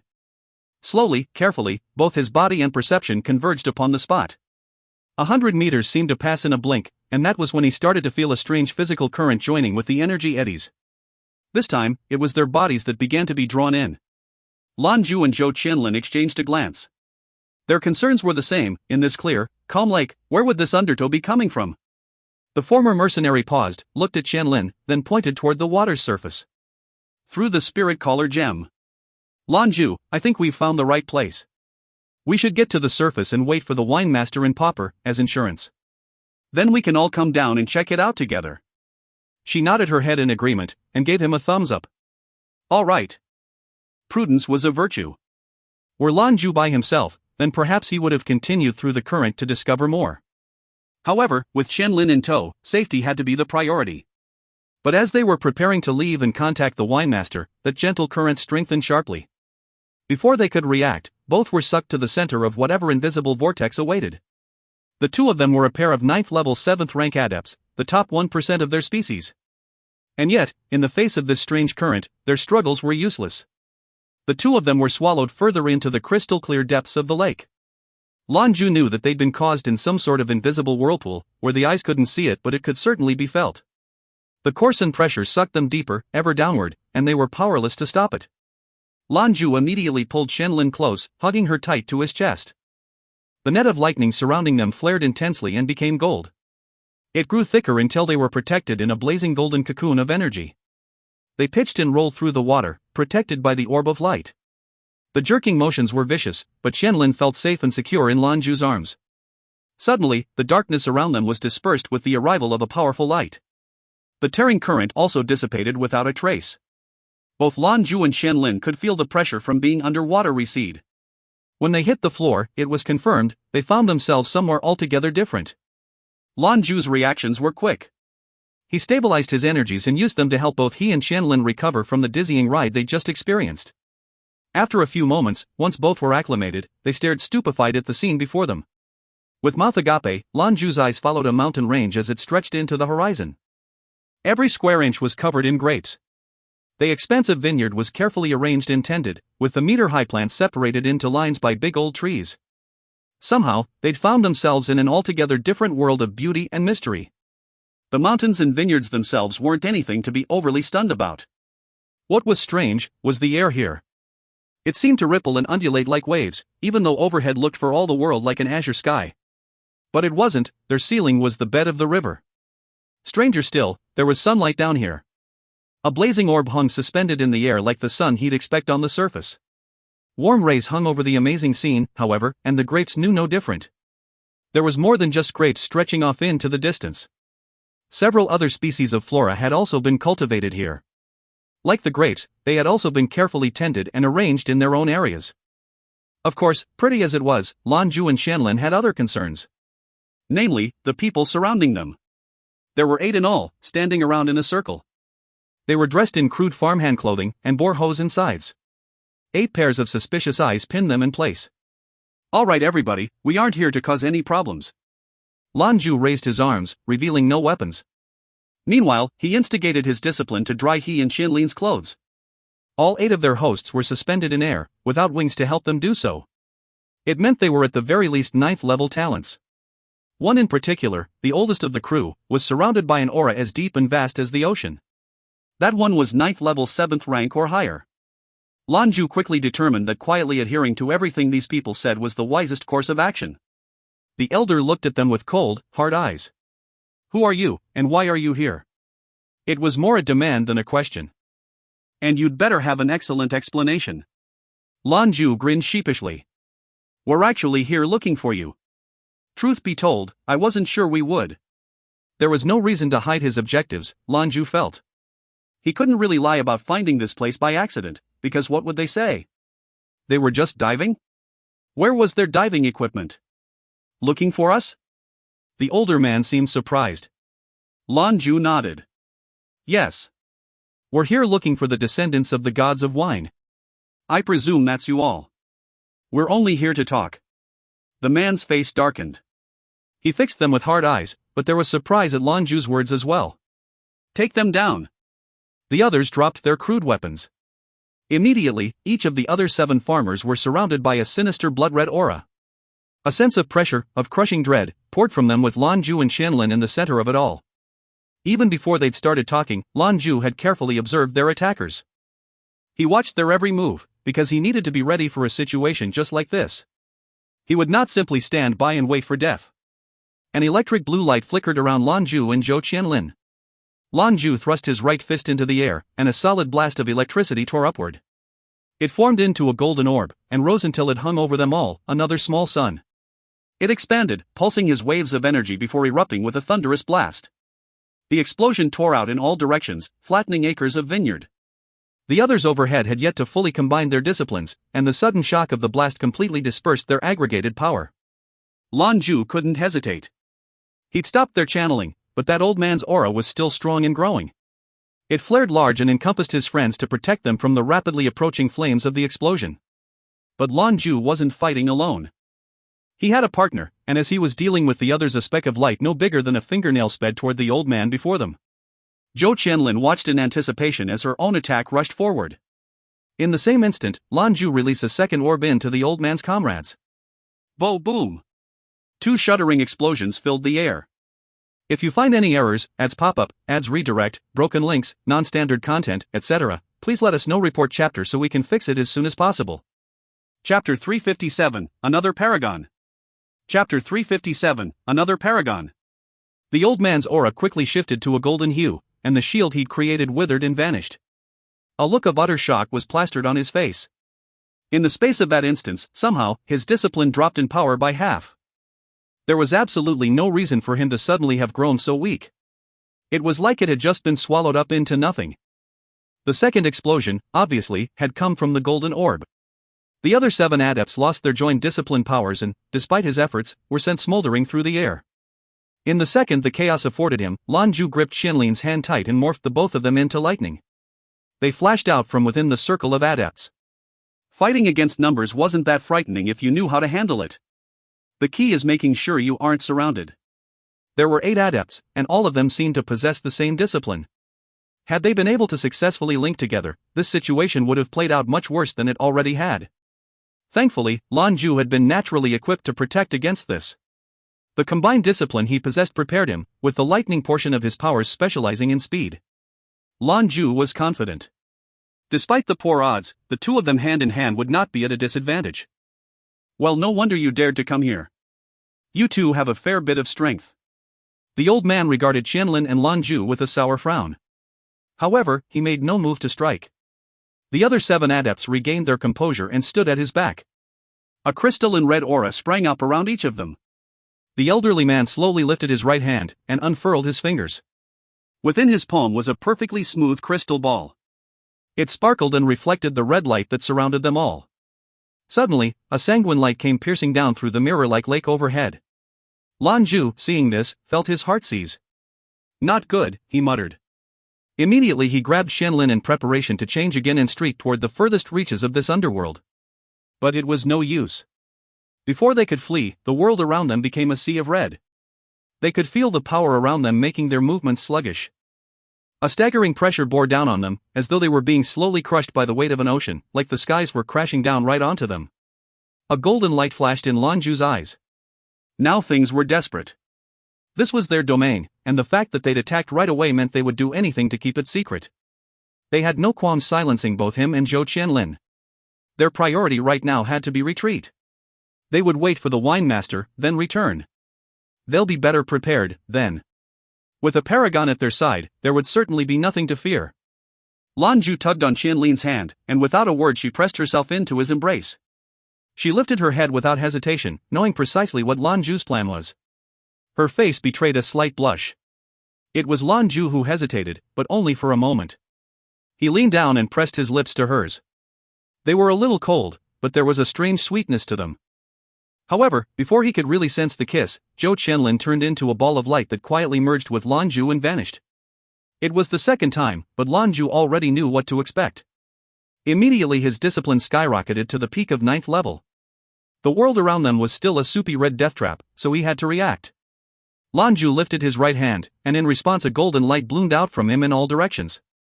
When his electric powers met with the overpowering red energy, the world began to shimmer as though on a hot day. Eventually the golden light seemed to cover him entirely, exuding forth and transforming him into his ascension. The old man's face changed. Protogenic powers, he said, eyes widening. Lan Jue's commanding voice boomed. Open. As his command rang out, the wine-red skies overhead shook violently. Thunderous blasts shook all around them, as a place overhead opened in a great fissure. Lan Jue then turned his eyes to the others in the distance. Calmly, he reached out his right hand as though to push them away. A blast of golden lightning shot from his palm and through the air, right for the old man's chest. The red world was burned away around the lightning's passage. It opened a path right toward Lan Jue's attackers. The old man scowled and raised his crystal ball. It swayed in his grip, and with the motion the world surrounding them grew even more dense and tight. Both the path cut by Lan Jue's bolt of lightning and the fissure overhead were sealed. Lan Jue was secretly very pleased with the results he was experiencing. After joining with Qianlin, his discipline was now 9th level 9th rank, just on the cusp of paragon status. With the addition of his ascension, he was all the more terrifying in battle. Humph. Lan Jue dismissively regarded the man and his ball, when suddenly his body erupted into a font of electricity. Bolts of electric power blasted out like a deadly spiderweb, hanging over everything. Where the lightning passed, the world of red dispersed. Under its explosive power, this man's illusions could not sustain. Nor did the old man react right away. He was stunned at how powerful this intruder was. He couldn't keep warding off these blows directly. With a grunt, another beam of light exuded forth, casting a half-boom-shaped bolt of energy spiraling forth to meet the encroaching wall of lightning. Boom! The lightning exploded outward in a million simultaneous explosions. The old man and his colleagues radiated electrical energy as they were thrown backward. Some strange of that protogenic power became gripping chains, which captured and retrains the attackers. Now, with a large swath of the underground world free from the red taint, Lan Jue lifted his head to the faux sky. He shouted as loud as strong as he could. "I command the skies to open." As if in response, a deafening roll of thunder echoed through the area. Two massive golden hands appeared, and viciously ripped open a fissure in the skies even larger than the last. Lan Jue fixed the 8 captured adepts with an imperatorial glare. Then, turning away, he transformed into a golden bolt of energy and flew toward the newly made exit. Even Lan Jue could not have imagined how much powerful his ascension's commands were upon reaching this level of cultivation. It was almost like when he'd taken the entire Fantasia Genetica decoction on Taihua. The feeling, like he was strong enough to take on the universe, made his understanding of the protogenic world that much deeper. Struggle always leads to improvement. But just as Lan Jue was preparing to escape, he heard the faintest sigh. It was sudden, and sounded as though it was right beside his ear. The world of red had been obliterated by his forest of lightning, but now the whole of reality seemed to crystallize. An odd fragrance hung in the air, and as Lan Jue watched, everything began to change. Reality warped like he was staring at the world through a pane of glass. The giant hand summoned by Zeus' command vanished into smoke. In fact, everything around him vanished. Once again, Lan Jue was lost in a very familiar universe of red. That fragrance grew stronger, penetrated through him, until Lan Jue felt like he was drunk. To Lan Jue, though, it wasn't aromatic. It was bitter. A paragon's domain. Since when did these damn guys become a dime a dozen? But this power was different from the paragons he knew. Lan Jue thought back to something the clairvoyant had told him once: find the paragons spread throughout the universe. It was looking like one of those hidden paragons was right here among the descendants. The sigh was craggy and ancient, born from an old throat. Even just through the brief sound, Lan Jue could sense a sort of genuine quality. He made no further moves to escape. He was in a paragon's grasp now, and the only way out was to beat them in a fight. However, as before, Lan Jue would simply wait for destruction. No matter how or what, he had to do whatever he could to survive, especially with Zhou Qianlin's life in the balance. The situation was dire, but he had to try. "Stay your hand," the ancient voice called out, loud and clear. Lan Jue felt as though the entire world was crushing down around him, like he was at the center of a collapsing star.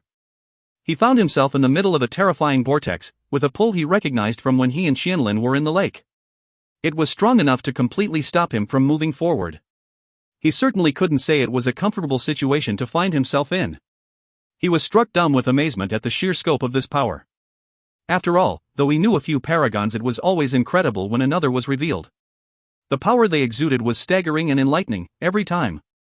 Of all the great masters he'd met, the strongest aside from his own teacher was the clairvoyant. He'd never experienced the full scope of the old soothsayer's power, though. Still, he was sure it was as great and boundless as the universe itself. That was easy to tell. Their own master, the one they called Zhu, had been known far and wide as the most powerful paragon to have ever lived. However, Lan Jue never actually felt any protogenic powers from his master. That was because Zhu never had to use it, and the torment he put he and his brother through was done without its need. For as far as he ever saw, Zhu was nothing more than a common man with an exceptional love for martial arts. What he felt now was different from the clairvoyant's power, but he could sense that this invisible paragon's strength was greater even than the winemaster's, or the keeper's. Whoever this person was, they'd have given the clairvoyant a run for his money. Lan Jue couldn't do it. He couldn't continue to fight, especially with Qianlin under his protection. The vortex he was suspended within perhaps wasn't as damaging as Hua Li's, but nonetheless he couldn't handle it. Suddenly the whole of reality appeared to shudder and change. Everything was backwards, in became yang, and up became down. Lan Jue stood, helplessly watching as the mad world around him changed. He was unable to do anything, especially when he realized his power was slowly draining away. Every passing second saw him more incapable of defiance. He was almost at paragon level himself, with Zhou Qianlin's powers combining with his own. Still, the end result was failure. One could only imagine how strong this unknown paragon was. "We did not come here with ill intent," a familiar voice said. "If you find any errors, ads pop-up, ads redirect, broken links, non-standard content, etc., please let us know. Report chapter so we can fix it as soon as possible." Chapter 358, Domains Conflict. Chapter 358, Domains Conflict. Lan Jue felt as though his body had become very light. In the next instant, a silvery doorway of pure light appeared embedded in the crimson world. Countless more streams of light fractured away from the silver glow and spread out from it. Where the light touched, the world of red quickly receded. A new, silver nucleus expanded from their location. Lan Jue heaved a sigh of relief. Excellent timing. If you waited any longer, I'm not sure there'd be anything to save. The wine master stood calmly, scepter in hand. Disjointed planes of silver light expanded out in fractals around him, and the old man was reflected in each. The toxic red energies without swirled angrily around the border of this silver pocket, but could not invade. This was a war of domains. A paragon standoff. The pauper appeared from another interdimensional fissure, standing beside Lan Jue. Upon seeing the jewelry master, the pauper gave him a surprised look.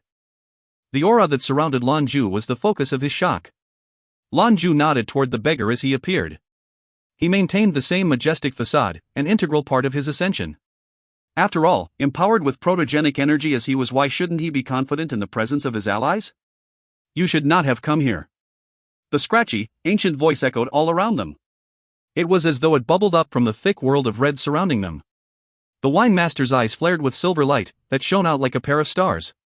He raised his scepter high and, from the shimmering power gem at its crest, a gentle wave of silvery light swept out like a shock wave. In its wake, countless motes of light swam and danced through the air. They twinkled, they swirled, they rose and fell, and as Lan Jue looked closer, he was stunned to discover every one of those hundreds upon thousands of specks was a star. As the swirling mass expanded, they found themselves in the center of a miniature Milky Way. His domain was evolving. As the twinkling universe grew, the world of red receded like a shadow. But more accurately, the red was being devoured, for each individual star was its own reality with a powerful vacuum force. Then, as it must have been at the beginning of time, the condensed cluster of stars exploded out in every direction. The reality around them grew until they sat in an entirely separate universe, entirely created of the wine master's will, surrounded by planets that would rival anything they'd seen before. This was the true projection of a paragon's domain. The wine master was facing an unknown foe, who was likely significantly stronger even than himself. He made the right determination, pull out all the stops. But then, something else was in the domain with them, another life force. As they looked on, a creeping presence like a weed snaked through the starry expanse. Compared to an entire universe, what was a weed? This weed, however, spread its creeping tendrils through the fabric of reality. Slow by cosmic standards, it grew and grew until it began to shock planets. The thickening twigs became wide as meteor belts.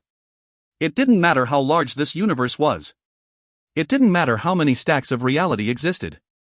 The weed existed in all of them. Both Lan Jue and the pauper adopted focused, concerned expressions in the face of this threat. The powers of the paragons were in contest, intertwining like serpents. They would war like this for supremacy. No matter who won, however, Lan Jue and the pauper would be the ones to suffer the consequence. Evidence pointed to their opponent as occupying the superior position currently. Their hidden opponent had taken the initiative, which put the wine master on the defensive. Worse, he couldn't stop her. As they watched, the weeds, now thick as vines, encroached into the heart of the wine master's domain. They writhed and twisted over one another until they were a dense, living net. Closer and closer they inched, and coiled so tightly that nothing but the vines existed. Gradually, the vines began to sprout little purple pearl-like grapes, and the heady scent of the fruit filled the air. As the grapes grew plump, they were treated to a beautiful display, hiding the danger beneath. The silvery eminence of the wine master's powers continued to coil round. He simply watched as the scene unfolded. Stretching out his scepter, the old man still did not engage. He simply felt all that was occurring around him. Eventually, a dim silvery light gradually arose. The image of a moon, reflecting the light from a nearby star, appeared suspended in the newly made universe.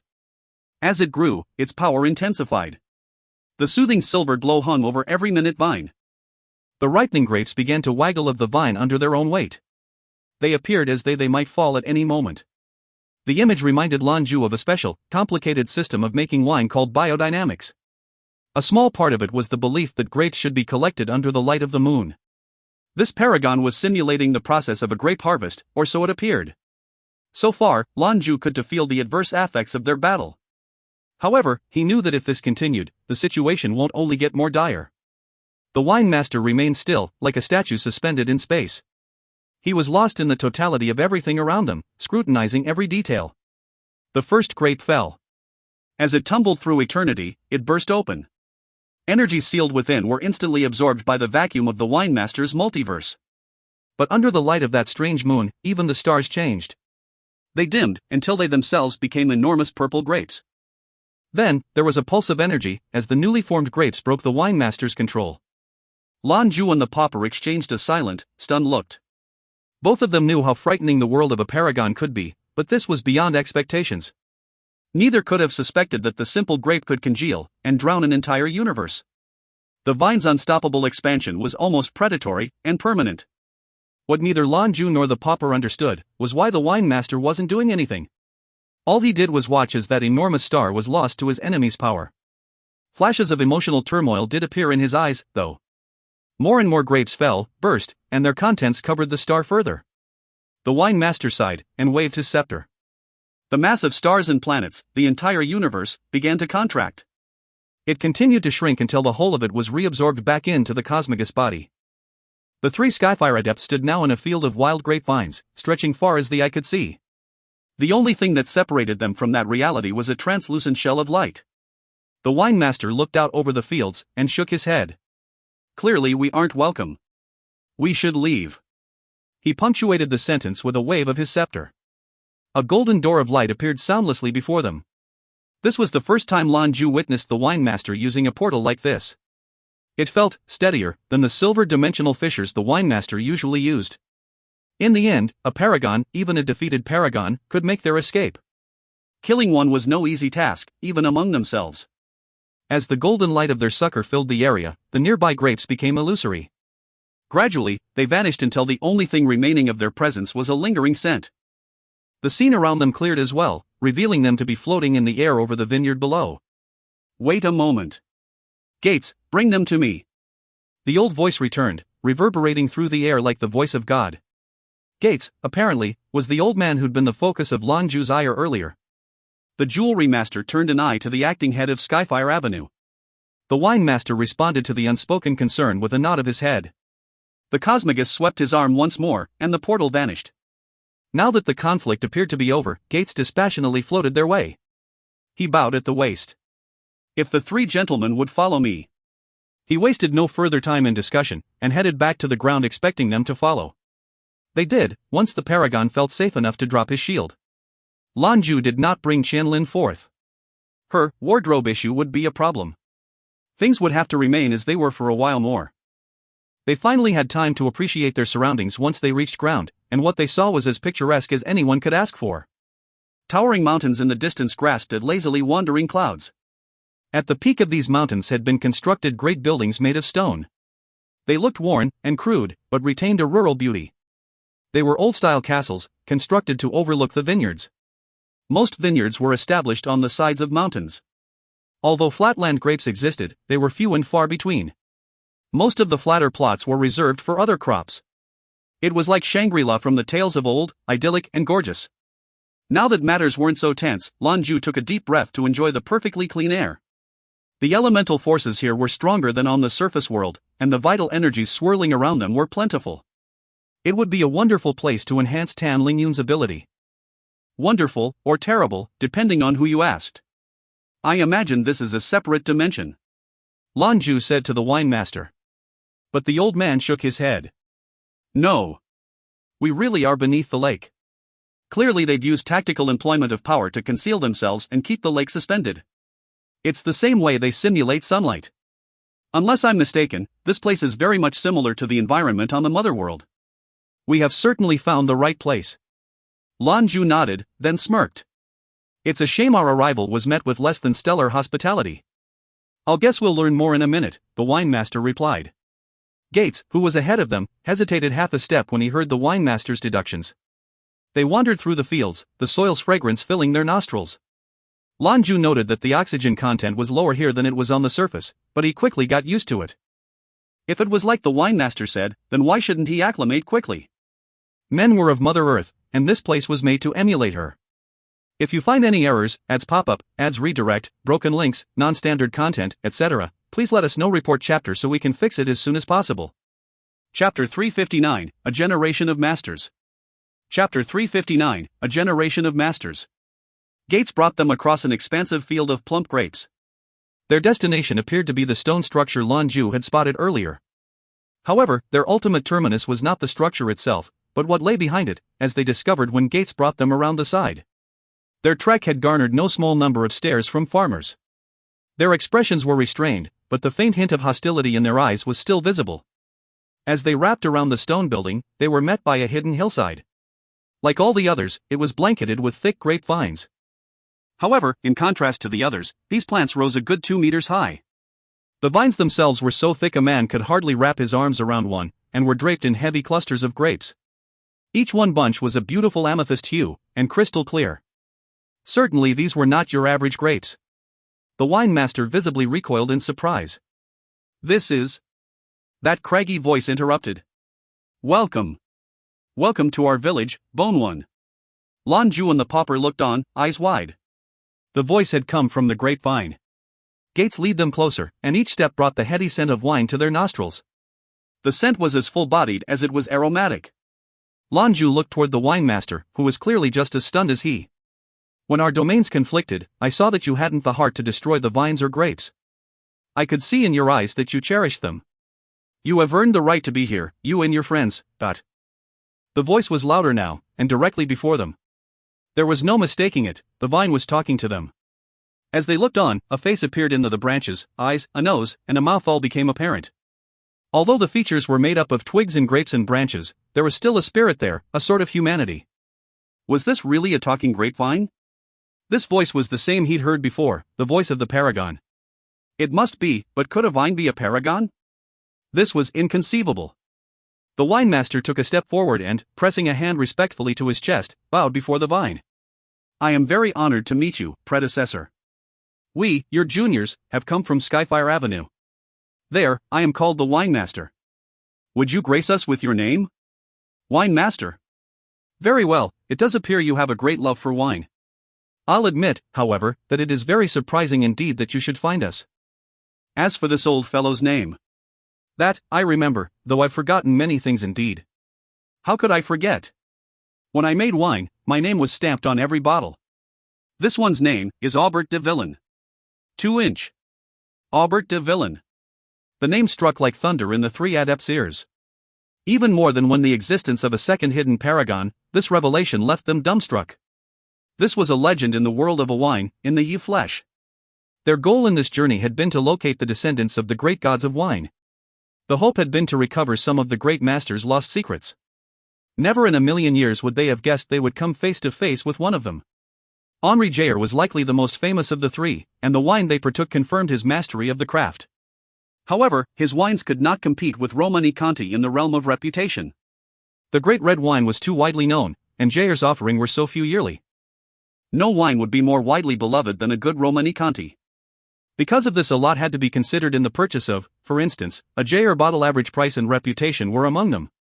Among the Burgundy wines, none could top the DRC3. The DRC was both a company and a family business. They had 7 top-shelf wines, of which Romani Conti was but one. Other than the Conti, there was also Poligny Montrachet, La Tache, Grands Echazos, Richebourg, and Romani Esti Vivant. None of these were piddly boutique wines. The Montrachet was considered the pinnacle of Chardonnay, and no competitor even really came close. The DRC had a number of excellent wines that were consistently among the best in the world. They did it through advertising, skill, and proper business management. Now the mastermind behind it, a man who was a contemporary of the mighty Jayer, was here now. And indeed it was he, Aubert de Villain. That was the name of this grapevine. Master Vintner of the DRC, chairman of the board of directors, and legendary figure, Aubert de Villain. The man had been born at the beginning of the 20th century. That would make him well over 300 years old. Even paragons, with their extended lives, were only able to achieve this once humanity had taken to the stars and discovered power gems. Of course, those early paragons were also long-lived, but few lived much past 100. But Aubert de Villain was a man. How was it this vine came to speak, and to call itself by such a name? I know, unbelievable isn't it? Aubert said. The wine master took a moment to find his voice. Absolutely astonishing. I'd never dreamed of one day actually meeting one of the great gods of wine. Much less under circumstances like these. I am not the legendary god of wine, Aubert assured. His tone had grown hard and irritated. There is only one, and his name was Henri Jayer. Neither I nor Bise Leroy were ever worthy of the name. Back in my younger years I was full of pride. But now, 300 years later, I still can't compete with the man. No one will ever match his talent. Were these words born from the mouth of any normal modern vintner, the wine master would not have paid them much mind. No one in their right mind would compare themselves to one of the three gods of wine. However, each had their fans, and Aubert's story wines were the most followed. In those ancient days, it was unrivaled in many ways. For the maker of such a fine wine, such a beloved wine, to say that, the wine master felt that deeply. He'd scoured any record of these great men, and never once did he hear of Aubert conceding to Jayer. The only thing he had said was that what he did, Henri couldn't do. Lan Jue was just as shocked, maybe even more so. Hell, a grapevine was talking to them about being a 300-year-old master vintner. Things were strange. The wine master responded. Those great wines, those products of your efforts are quickly dwindling. Drinking one is to deny the universe a rare treasure. It was my hope to meet with your descendants, to find a suitable place, and to restore the glory of those old days. But I see now that would be akin to teaching a fish how to swim. With you here, things change dramatically. Aubert's voice returned. You can make wine? I can't, he replied with a shake of his head. I am just a humble fan, a sommelier. This is why they call me the wine master. I have, however, managed to amass a passable collection of old wines. Several from the DRC, in fact. Bise Leroy and Henri Jayer bottles as well. If one were to create a superior wine, they would need to experience the product of the masters. I was hoping to donate these bottles to the descendants to help, but that seems unnecessary now. After a moment, Aubert's rumbling voice replied. Do you truly have bottles from all three of us? Which bottles, precisely? The wine master's response was quick and decisive. All 7 of the DRC labels are among my collection, each their best years. A 1990 Romanée-Conti, for instance. I have the entire set of Bise Leroy masterpieces, like her Richbourg. I have a Romanée-Conti of her creation as well, after all, she was part of the DRC for a long time. 4 inch. Leroy was also the name of their business, run by the Bise Leroy family. It was also the name of the third great master of wine, mistress, in fact. Lalou Bise Leroy. She was a remarkable woman, known to many as a dragon lady with iron-fisted control over the DRC brand. Some of the world's best wines, she had a hand in creating. Both DRC and Leroy bottles were comparatively greater in number than Jayer creations. However, for true wine lovers that wasn't overly heartening, for the greatest treasure were those few remaining masterpieces.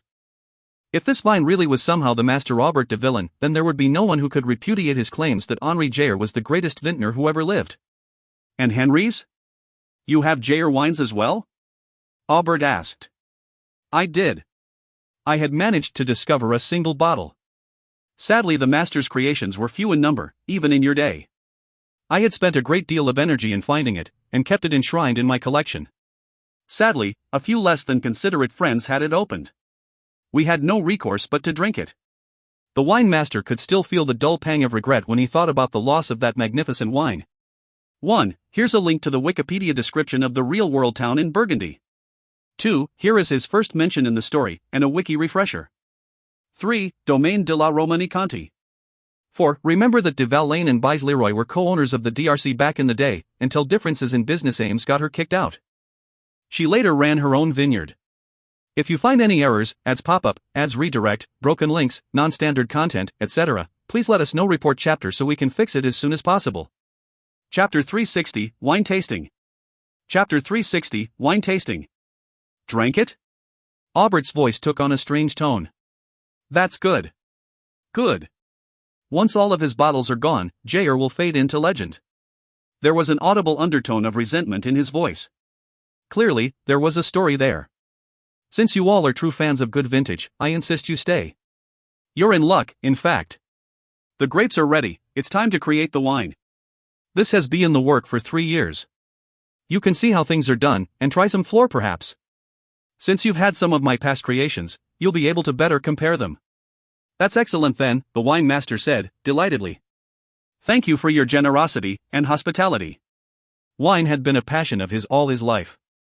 The opportunity to try a wine made fresh at the hands of a master was like a dream come true. Beyond that, however, he was excited for discovering that a Buert de Villain still lived. Gates, give them the tour if you would. Then return, I'd like to hear their perspective. Aubrey indifferently relayed. Gates stood to the side, and indicated for the others to follow. Once the three visitors offered their respects to de Villain, they made to follow. Lan Jue, the pauper, and especially the wine master were almost in a daze as they mirrored Gates' path. This entire experience was unprecedented, culminating in the discovery of a living legend. Was this some sort of reincarnation, where the man became what he loved so dearly? What's more, the man was frighteningly powerful. In retrospect, it was no surprise his domain had looked the way it did. Following Gates' lead, they entered into the old stone building. As soon as they entered, they were met with the rich scent of white oak. The inside was almost entirely empty but for a massive cask in the center. The wooden container was 10 meters tall, perhaps 6 in diameter, and a mystery to the three visitors. Gates seemed to sense their curiosity. We used the most traditional methods in biodynamics to make our wines. Part of that means absolutely no mechanical processes are employed. For instance, we till the land with horse and oxen. The grapes are harvested by hand, and only the best are selected. We spent a great deal of time and effort in perfecting the soil here, all with the ultimate goal of returning those 7 DRC wines to modern circulation. We irrigate the land from the lake above. That isn't perfectly natural, perhaps, but we've taken pains to make this place as close to the mother world as possible. Currently, our vines are about 40 years old. Once the wine is made, it is aged in oak barrels for 18 or 24 months depending on the crop. Sadly, our barrels aren't old, so they will likely impact the flavor and quality of our wine this year. The result of our first harvest has already been bottles, while the others are still aging in casks. It's still mostly floor. Would we be able to sample some of the wine from your first year? Lan Jue asked. Gates turned his attention to the young jewelry master, then nodded his head. Certainly. Now that Master de Villain has given his blessing, we encourage you to. If you would please come with me. They walked further into the old stone fort, where they discovered a flight of steps. Gates led them down the spiraling stone staircase, and they followed in single file. As they went on, Gates continued the tour. Traditionally, wine cellars must be at least 10 meters underground. The temperature must be maintained at between 20 and 25 degrees Celsius with a stable level of humidity to ensure proper aging. It is a long process that involves dust and bacteria, but all of it is part of a wine's journey. Accumulation is the key. On the home world there were chateaux that had existed for thousands of years, passed down from generation to generation. That, too, was a journey. It was the accumulation of that time, effort and experience that created such wondrous vintages. Are any of Adepts' inheritors here among you? The wine master asked. Of course. The wine master went on. And you employ interspatial technology here? Actually no, came Gates' response. Master de Villain preserved an old winery from long ago. Everything within it was exactly the same as it was during its heyday. This isn't that one, and in fact the original hasn't been touched in ages. We're not even sure the contents are still intact. Of course, the most important thing when sampling a wine was to make sure it hadn't spoiled. A spoiled wine, of course, made for a terrible experience. Those wines that had reached such a state were simply called old wine. These were largely wines that had been improperly stored, or left to ferment for too long. Both Lan Jue and the wine master's eyes were bright with the prospect of what Gates had revealed. There existed an intact winery from the former era? However, without interspatial technology to help control the wine's environment, the harsh rigors of time would likely have spoiled all the contents. The chance that any bottle survived was very slim indeed.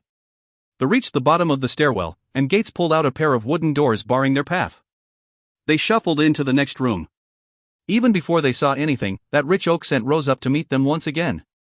Stalagmites peppered the area, holding high the stone roof of the small cave cellar. Scanning widely, one would discover rows upon rows of oak barrels stacked on 2 levels with 2 barrels each. They stretched on down to the dark recesses of the cellar's far end. We've just started, so we have around 1,100 barrels. About 700 of each vintage. The first vintage has begun the bottle process, and the third has just been placed in their casks. The cellar was easily capable of housing that many casks, and in fact they could see many open places where more barrels could be stored. Lan Jue spoke up. Mr. Gates, what do you intend to do with your wines once they're ready? Gates looked back at him. The Western Alliance has helped us in the creation of this wine. It'll be kept here in this alliance. The Western Alliance? Lan Jue's eyes lost focus for a moment as he pondered on something. The conversation didn't continue, and they instead went on with their tour. After they completed a circuit of the cellar, they came upon a barrel with a metal tube sprouting from it. What's this? The pauper asked the winemaster, who stood at his shoulder. It's called a bung. It's used by bartenders and sommeliers. After all, a person can only drink so much.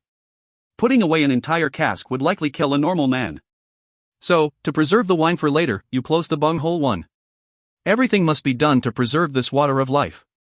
Gates offered the winemaster a ghost of a smile, and nodded his head. He extricated 3 crystal glasses from a nearby cabinet and handed them out. First we'll try one from a newly filled cask. This is called flor, before it's fermented into wine. When you try it, really imagine where it will be. A true sommelier can tell the quality of a wine from a sip of the flor. As he spoke, the elderly vintner gathered up a long glass tube. There was a rubber stopper on one end, and if one looked closely they would see a small hole. He made his way to a nearby cask, and removed the white spile, plugging it closed. He dipped the glass tube in, and plugged the hole on the bottom with his thumb. When he pulled it out, the wine was suspended within. Atmospheric pressure was an important element of biodynamics. Gates poured a little bit of the deep red liquid into everyone's glass, then returned what remained back into the cask. He gestured for them to take a sip. Lan Jue swirled his glass contents and examined the sentiment, then brought the glass to his nose. The scent was strange, not fragrant as one would expect. Instead, it was very sour and concentrated. He took a sip and held it in his mouth. Immediately that acerbic flavor he'd smelled struck his tongue. This was what was called flor, and a little bit of grape juice. Sour mixed with grape, a sensation Lan Jue had never had before. It was certainly novel. He swallowed it down. Through the glass he spied a name written on the cask, Vivian. This was their attempt at DRC Saint Vivant, a fine wine indeed. He would never have guessed the flor would taste like this. For a long while that tart sensation remained in his mouth. However, over time, it changed to something richer. This was certainly no comparison to a good bottle, but it was an exciting new experience. He was well familiar with the taste of alcohol, but hops were different. He couldn't taste it as Gates had said, but perhaps that was because he lacked imagination. One by one they went down the line, sampling all 7 of the DRC's budding vintages. With more experience, Lan Jue was beginning to taste subtle differences. Once they'd gotten to the last barrel, the Romanée-Conti itself, his eyes lit up. A smile spread across his face. You can taste it, the best wines certainly come from the best base. Gates nodded. That's exactly right. Just as the best champagnes come the best white grapes, so that even when the carbonation has gone it is still a fine glass, so too is it here. The principle is the same. Lan Jue shot the old guy a thumbs up. These were the younger barrels, where their flor had been kept in storage for a year. The entire site filled them with hope and expectation for the future. Each one of them grew more excited with each taste. The brightness in their eyes gave it away. Eventually, their wine tasting party came to an end. They returned the glasses to Gates. The pauper gazed over the casks, and with a frown gently shook his head. What is it? Lan Jue asked. The pauper muttered. Maybe it's because of the taste, but the Romanée-Conti has an excellent taste as well as a strange osmotic property. It's almost like it seeps into your cells. These are young, and don't have that sensation. Not the explosive flavor of the cross parentout. It's like it's missing something. Yes, that is what it's called. If you find any errors, ads pop up, ads redirect, broken links, non-standard content, etc., please let us know. Report chapter so we can fix it as soon as possible. Chapter 361, A God's Tale. Chapter 361, A God's Tale. The wine master smiled softly. I'm already quite pleasantly surprised. A new Romanée-Conti for a new era. It will certainly be an amazing vintage once it's finished aging. Aubert de Villain is absolutely deserving of his status as a god of wine. Although it doesn't surpass a cross parentout, it's certainly a lot more accessible.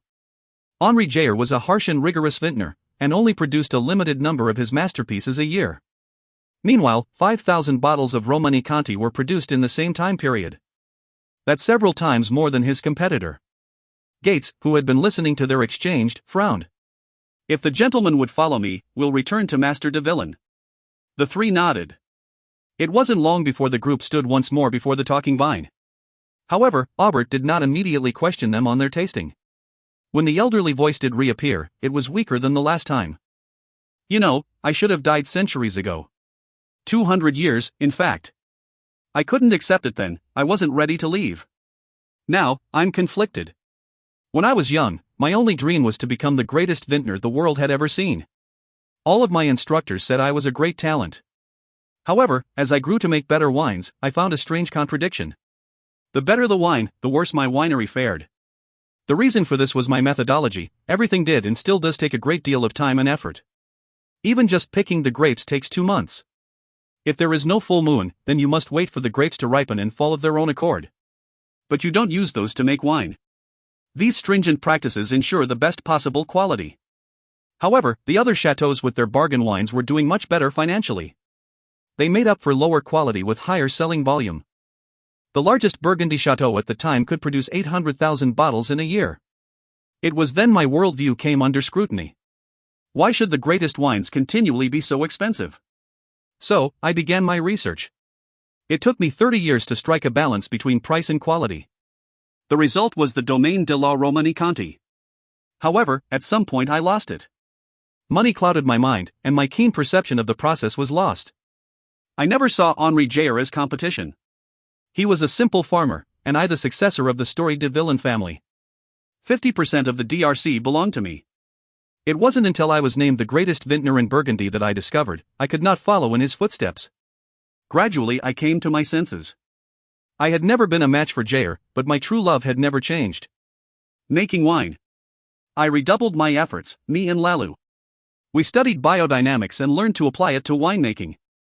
We put our sweat, blood, and tears into it, and made the DRC something special. We were pioneers, blazing trails and revolutionizing the wine industry along the way. We gave our lives to wine, forsaking everything else, but those were the greatest days of my very long life. Once I felt the wines were good enough, we sent for the farmer Henri Jayer. When he arrived, I took him on a personal tour of the chateau. I wanted him to see the grandeur of the DRC. I wanted him to know how great our biodynamic system worked. But, then he said to me, that the vines were like his own life. He and the crop were partners. When they were sick, they were carefully tended to with the proper fertilizer. Whatever they needed, he gave them. He didn't need to follow some scientific theory. I must admit, I was an awful host. I asked him quite arrogantly if he felt his wines could match up with my precious Romanée-Conti. At the time, the vintage he would later dub Cross Parentu wasn't ready. The vines were still too young. After tasting my creation, he said he could help me make it better if I gifted him some of my grapes. In my pride I agreed. Lalu and I continued our valiant toils, carefully following our prescribed plan to make the greatest Romanée-Conti ever tasted. Jayer, meanwhile, would come every day to look over the vines we'd separated out for him. He'd wander around doing God knows what. 2 years passed quickly. Eventually our product was ready for bottling. Lalu and I had created 20 barrels, which would eventually become 6,000 bottles of Romanée-Conti. Henri, meanwhile, managed not even a full cask, enough for 150 bottles. We had expected something closer to 500, considering the acreage he'd been working with. Originally I'd thought he was doing something shady with the grapes. However, he said this was simply the result of his work.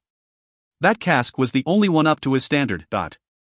Once all was said and done, we placed 2 bottles of Romanée-Conti on the tasting table. From the outside they looked identical, but for the name of the vintner printed on the bottle. Bies and I were confident our wine would reveal itself as the superior vintage. 1. Aubert paused, continuing after a moment of reflection. It wasn't until those 2 glasses of wine were placed before me, did I realize how wrong I was. Henri picked up the glass with Bies and I's wine, and took a sip. He then stood up and said to me, "Thank you for the opportunity to work in your lovely vineyard." He insisted we keep the wine he'd made, then left. At first, I took that as a sign of his surrender, but then I tasted his wine. I experienced the incredible tannins through the rich, fragrant liquid. The flavor was incredible. I knew then that Bies and I had lost, not just lost, but we had never even been in his league. Henri Jayer had committed 2 years of his time and effort, using his own methods to instruct us on how wine should really taste. It was a deadly blow to my pride. For a while, I didn't eat. Worst, though, was when Bies left. She went to work with Jayer on his vineyard. I knew she sought him out for no other reason than his masterful skill, but the jealousy and the resentment were still there. I sacrificed my health for the pursuit of perfection. I tried to kill myself, just to be better than Henri Jair. I slaved in the vineyards, and picked only the very choicest of grapes from my countless hours of toil. But by then, Jair's vintages were ready. Jair was not a man concerned with riches, and his output was small, so the DRC had nothing to fret over financially. However, from that day forward, I was no god of wine. There was only ever one man on that altar. Eventually he died. Yes, he died. I went to find Bise in the hope she'd return to my vineyard, but she refused. She told me that she loved Jair, and even though he was dead she would remain his forever. She gave up her portion of the DRC, and returned to her family establishment to produce Leroy wines. Rumors circulated that I had her removed from the business. None of them knew my hurt. She was the only woman I had ever loved in my entire life. But she loved a man I had no way to defeat. I fought on, and recovered my health. My one motivation was to be better than Jair. The man was dead, but his wines were still in circulation. I purchased as many as I could get my hands on. Every year I struggled, and every year the result was the same. As the world's environment failed, I moved to more and more remote places. I refused to admit defeat. I had to keep trying. I couldn't let myself die. Eventually I found a way to merge myself with the oldest grapevine I possessed. To live longer, I became a vine. I figured this may help me better understand my goal, so that I could ultimately create the perfect bottle of wine. There will be a day my Romani Conti would be superior to the Cross Parentu. And what a fine day that will be. Aubert's voice became shrill, reaching a crescendo as his story came to a close. Clearly, he was having difficulty keeping his emotions in check. As he listened to the master's resentment of a contemporary, Lan Jue's brows furrowed. He sniffed. "What are you sniffing about?" Aubert asked. His tone was cold and daring. "Because," Lan Jue began, "if you keep up this attitude, you'll never be better than Jair." Aubert was furious, and the vines ripped Rattan fencing away to brandish dangerously before the jewelry master. "Why? What makes you qualified to make such a statement?" Lan Jue shrugged. "Of course I can't pretend to compare to you or Henri. However, I do feel that a vintner's most important quality is the love of wine. It isn't about being better. You said it before, you have an excellent talent. Jair likely didn't have the same talent you do, but in your heart there's only victory and defeat. That is what's preventing you from truly understanding grapes or wine. At least compared to Master Jair, that's your problem. 1. Potentially important, the name for Lalo Bise Leroy in Chinese is, as TJSS writes it anyway, he seems to like to change around characters for real names, which is kinda weird because that's just Lalo Bise, which I not her full name. Anyway, is important, because I translated that as Bess. Now, I don't know if that means anything, necessarily, but the Chinese characters are the same. Let the conspiracy theories begin. If you find any errors, ads pop up, ads redirect, broken links, non-standard content, etc., please let us know. Report chapter so we can fix it as soon as possible. Chapter 362, Fall of Divinity. Chapter 362, Fall of Divinity.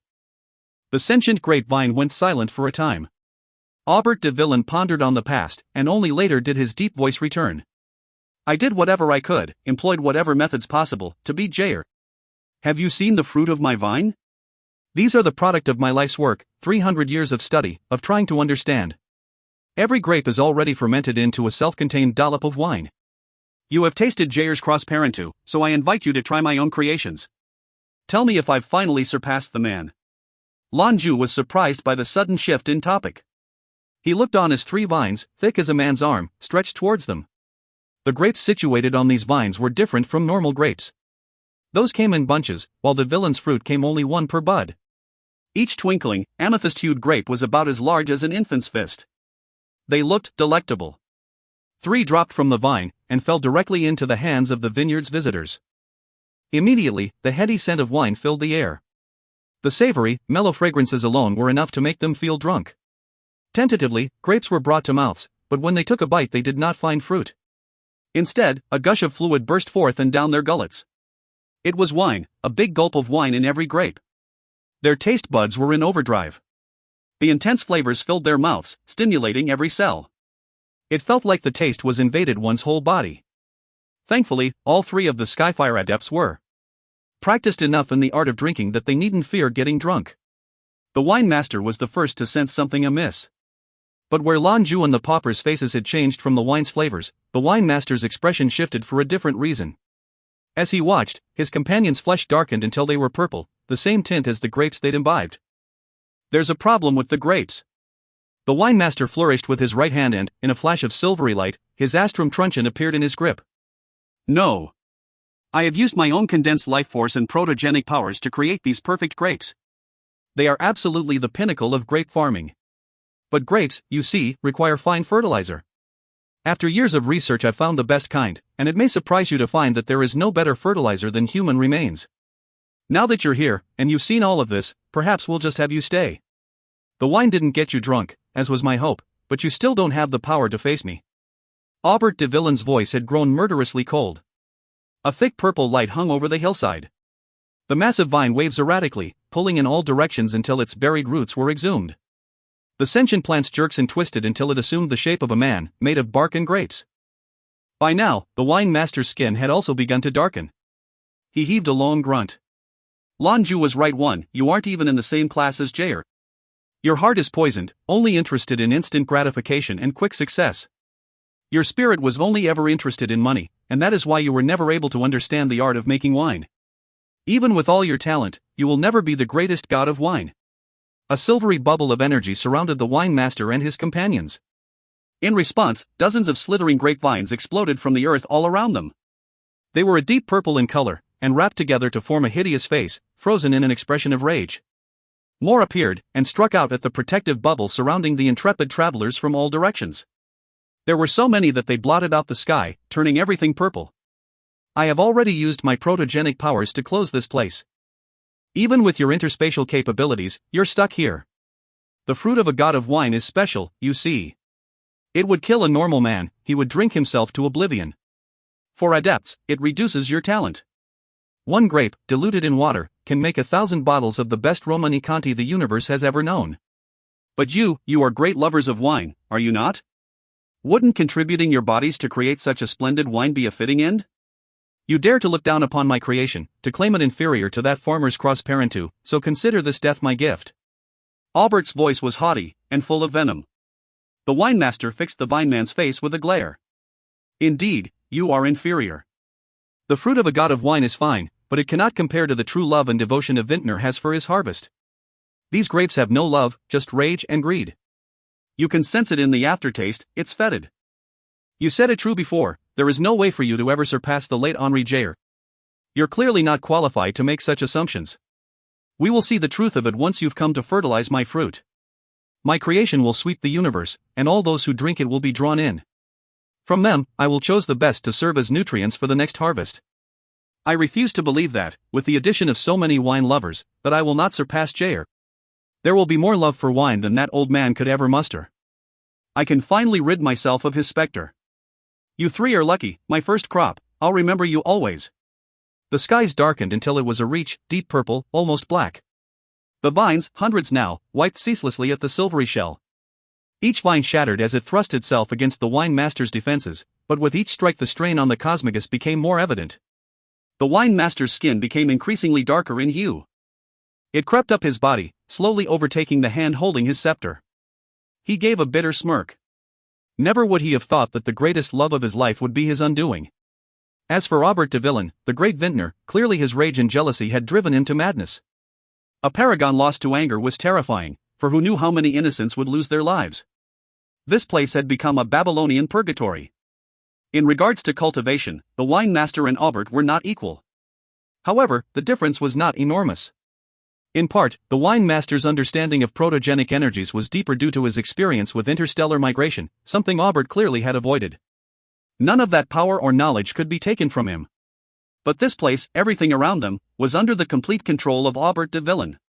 He had created it from nothing, using the skills and knowledge of the former era. He even turned himself into an enormous grapevine so that his connection to the land was deeper.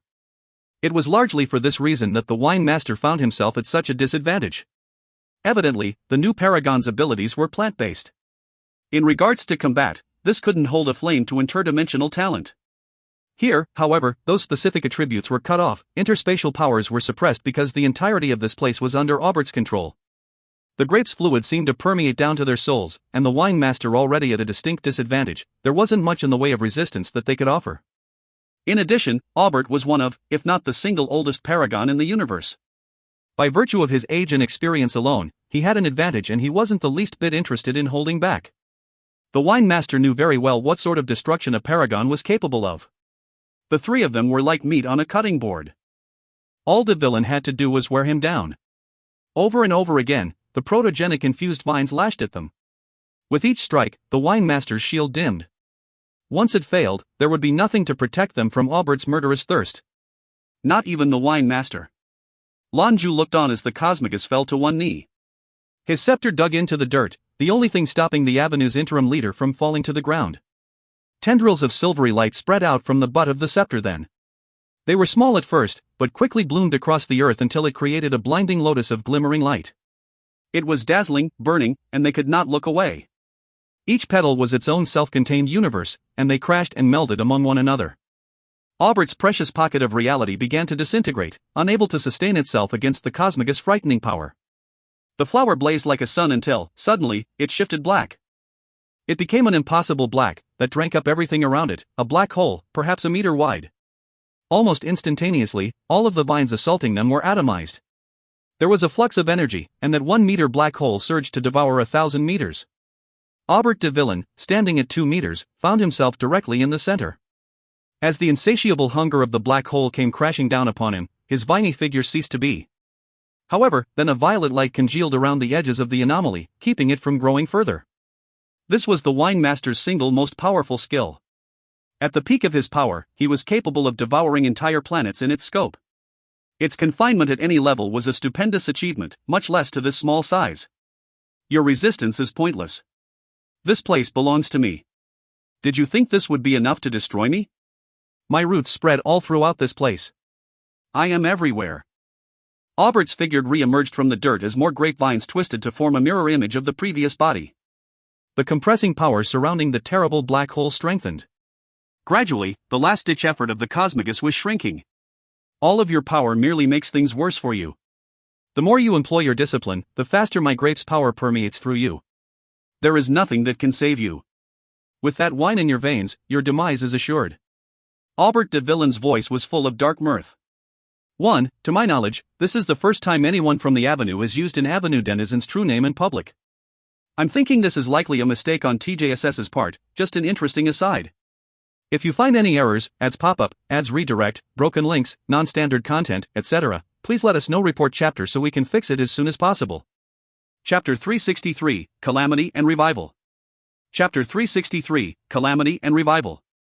The wine master's face had turned purple. He swayed on one knee, threatening to topple. The most terrifying aspect of these grapes was the fact that they were the product of pure protogenic energy.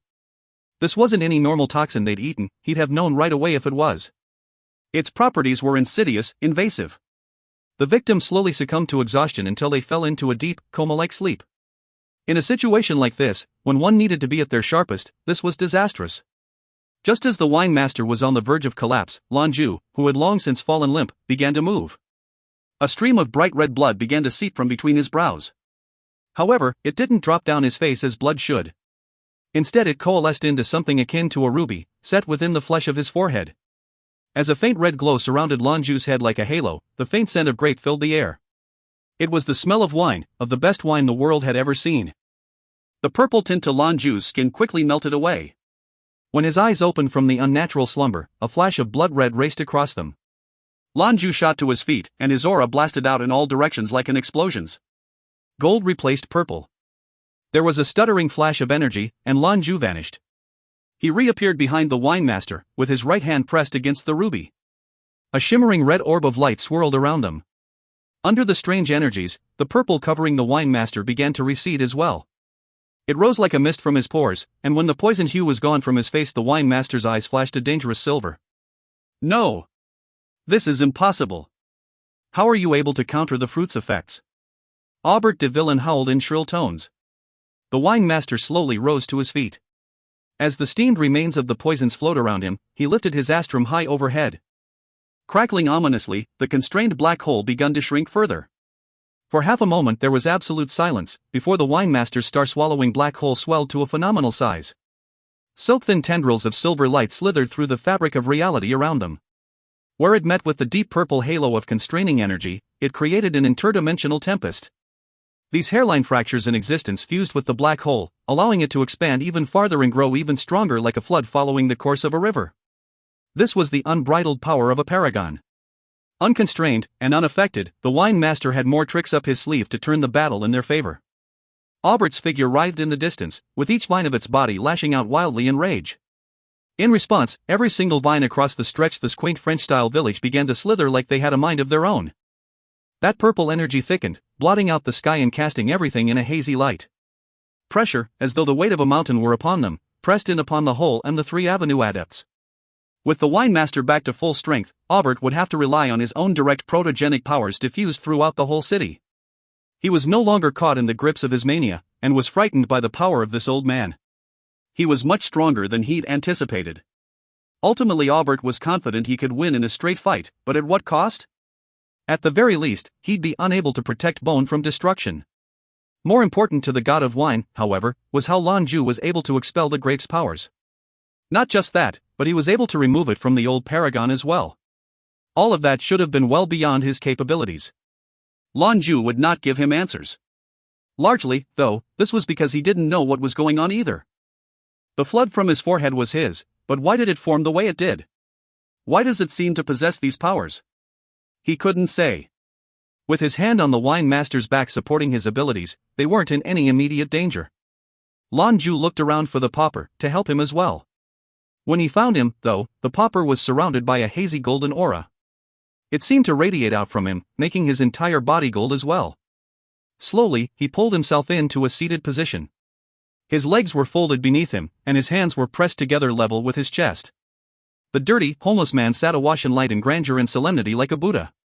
A halo of shimmering light revolved behind his head to the sound of 1,000 chanting monks. Protogenic power. Lan Jue could feel the pulsing waves of primordial energy rippling out from him. He was fine, too. And able to use protogenic abilities? After a moment of surprise, Lan Jue things were not as he imagined. The power surrounding the pauper was protogenic in nature, but was internally derived. The power flowed through him, but he didn't move. He remained stuck to the floor like a Buddhist statue. Lan Jue understood. He wasn't trying to help directly with the wine master. His was a last-ditch effort, using the swirling powers around them to help him find his path. The pauper would not be launched into paragon status so easily, but by immersing himself in the understanding of protogenic powers, he would unlock the ability to use it, just like Lan Jue's ascension. It would invariably help him break through to paragon, assuming they lived through this moment. With time and further understanding, his route would grow smooth and his path short. Lan Jue couldn't help but betray the surprise he felt. After all, witnessing a top-level adept discover his path was a rare and beautiful thing. Many ninth-ranked adepts went their whole lives without having this chance. It was unlikely the pressure of the situation was the impetus. He had been asleep from the effects of the grapes. There was only one explanation, and that was the grapes themselves. Thinking back to that day they shared the cross-parentu, Lan Jue remembered what the pauper had said. An epiphany, and that was the very reason he'd come with them on this journey. Now, it looked like his goal was achieved. Aubert's poisoned grapes weren't expelled, but rather absorbed. That was the push he needed to find his way forward. The winemaster must have sensed something as well, for he looked over toward the meditating beggar. He allowed the briefest flash of joy to appear in his eyes, before it quickly passed. If they made it out, then having another powerful adept with protogenic powers would be a great boon for the avenue. What's more, he was younger, about as old as the gourmet. With luck there would be another paragon in the avenue's future. Aubert de Villain didn't care for their happiness, and continued his murderous assault. The skies overhead were like a thick sea of fluid, and it started to swirl like an angry vortex. It was quickly devoured by the encroaching black hole. Lan Jue's keen eyes watched, and spotted the vortex swirling amidst the near-perfect darkness. It was like a glue, sticking to the black hole and gradually pulling it shut. The winemaster's black hole was a manifestation of his protogenic powers. It was birthed into reality through his will. This was different from Lan Jue's ascension, which was simply a sort of code of protogenic energy. It was not true power, enough to amplify his abilities, perhaps, but not real control. The battle between them now was a primeval war of pure energy. Aubert's insidious powers sought to clog and close the wine master's black hole. It came down to who could persevere. Aubert's abilities were not as combat-oriented as the wine master's. However, he did have the whole of this place under his command. With the energies of this place amplifying his own, Aubert was a terrifying force to reckon with. His attacks did not let up, coming as swift and ruthless as the Paragon's poisoned rage. The wine master remained still, with his scepter held aloft. The war going on overhead between his black hole and the purple vortex loudly went on, but he was still. His eyes narrowed as he peered into the middle distance, as though thinking. Escape would not be terribly difficult. With his powers fully restored, they would make it out alive. It would, however, consume a great deal of energy to have all three of them transported to safety. But what next? Aubert would undoubtedly try to hunt them down. He'd lived here for who knows how long, and his intimate connection with the land made finding an upper hand difficult. With his connection to the Western Alliance, it would be difficult for him to lock up the airspace around the planet. At that point, they'd have no chance at returning home. What's more, it was easy for any Paragon to find their target, especially for Aubert. On this planet, every plant was his eyes and ears. Things were different here than in the East. The military forces of Skyfire would mobilize quickly in an event like this. Not for the West. He had their backing, yes, but out here the only one to really have a Paragon's back would be another Paragon. Whether it was the Pope or Satan backing this madman, he could not say. In the end it didn't matter, for if either came to this madman's aid, that would be the end of them. Coming to this realization, the wine master's heart sank. He had no idea they'd have encountered a situation like this. One of the greatest vintners to have ever lived remained hundreds of years past when he should have died. Unfortunately, he had become one of the very few corrupt Paragons. It had happened before in the history of humanity, in the former era. One in particular was abnormally strong, with a corruption that spread the world over. He was a dictator, and his poison plunged the world into war. He was eventually defeated, but the cost was borne on the backs of the innocent dead. Even now, the full extent of that tragedy defied understanding. If you find any errors, ads pop up, ads redirect, broken links, non-standard content, etc., please let us know. Report chapter so we can fix it as soon as possible. Chapter 364, Arrivals. Chapter 364, Arrivals.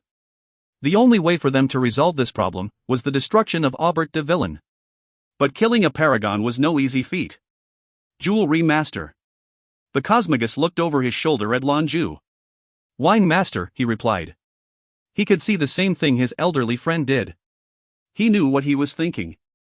Skyfire Avenue's acting leader fixed Lan Jue with a serious stare. I will be sending you and the pauper to safety. Make our way to Skyfire Avenue immediately. Tell the keeper he is now in charge of the avenue, and the gourmet will be his support. You yourself need to continue on your path, don't let the clairvoyant down. Lan Jue could feel his heart seize. He was a smart man, and immediately understood what the wine master was planning. His response was low and stubborn. I have never, and will never abandon a companion on the battlefield. If you're risking your life here, count me in. Send the pauper, he'll likely be a Paragon in a few years. If we work together, we may have a chance. No, the wine master flatly refused. The clairvoyant said that you are Skyfire Avenue, maybe even the hope for all humanity. You must live, and your life will not be one of joy. It will be a life of responsibility. A corrupted Paragon is more terrifying than you can imagine, but I am strong enough to deal with this issue myself. As he spoke, the wine master flourished the scepter in his hand. The space around them shimmered, and a golden portal appeared like the one they'd seen earlier. Like before, it was stable and unique, like it was created from some otherworldly power. The golden light painted their grim faces in a dim hue. The wine master's voice came again, stoic and determined. Flee, now under the cover of my strongest abilities. If you wait too long, the chance will pass. His eyes were hard, there was no second guessing this. He'd made his choice. Destroying a corrupt Paragon meant saving countless lives, and if sacrificing himself ensured that, then it was a worthy sacrifice indeed. Now cut the shit and get the hell out of here. It was the first time Lan Jue heard anything other than regal discourse come out of the old man's mouth. He looked out over the expanding black hole. Soon, it would reach its critical mass, and everything would be devoured, including Aubert and the wine master. No one needs to leave. Things here are done.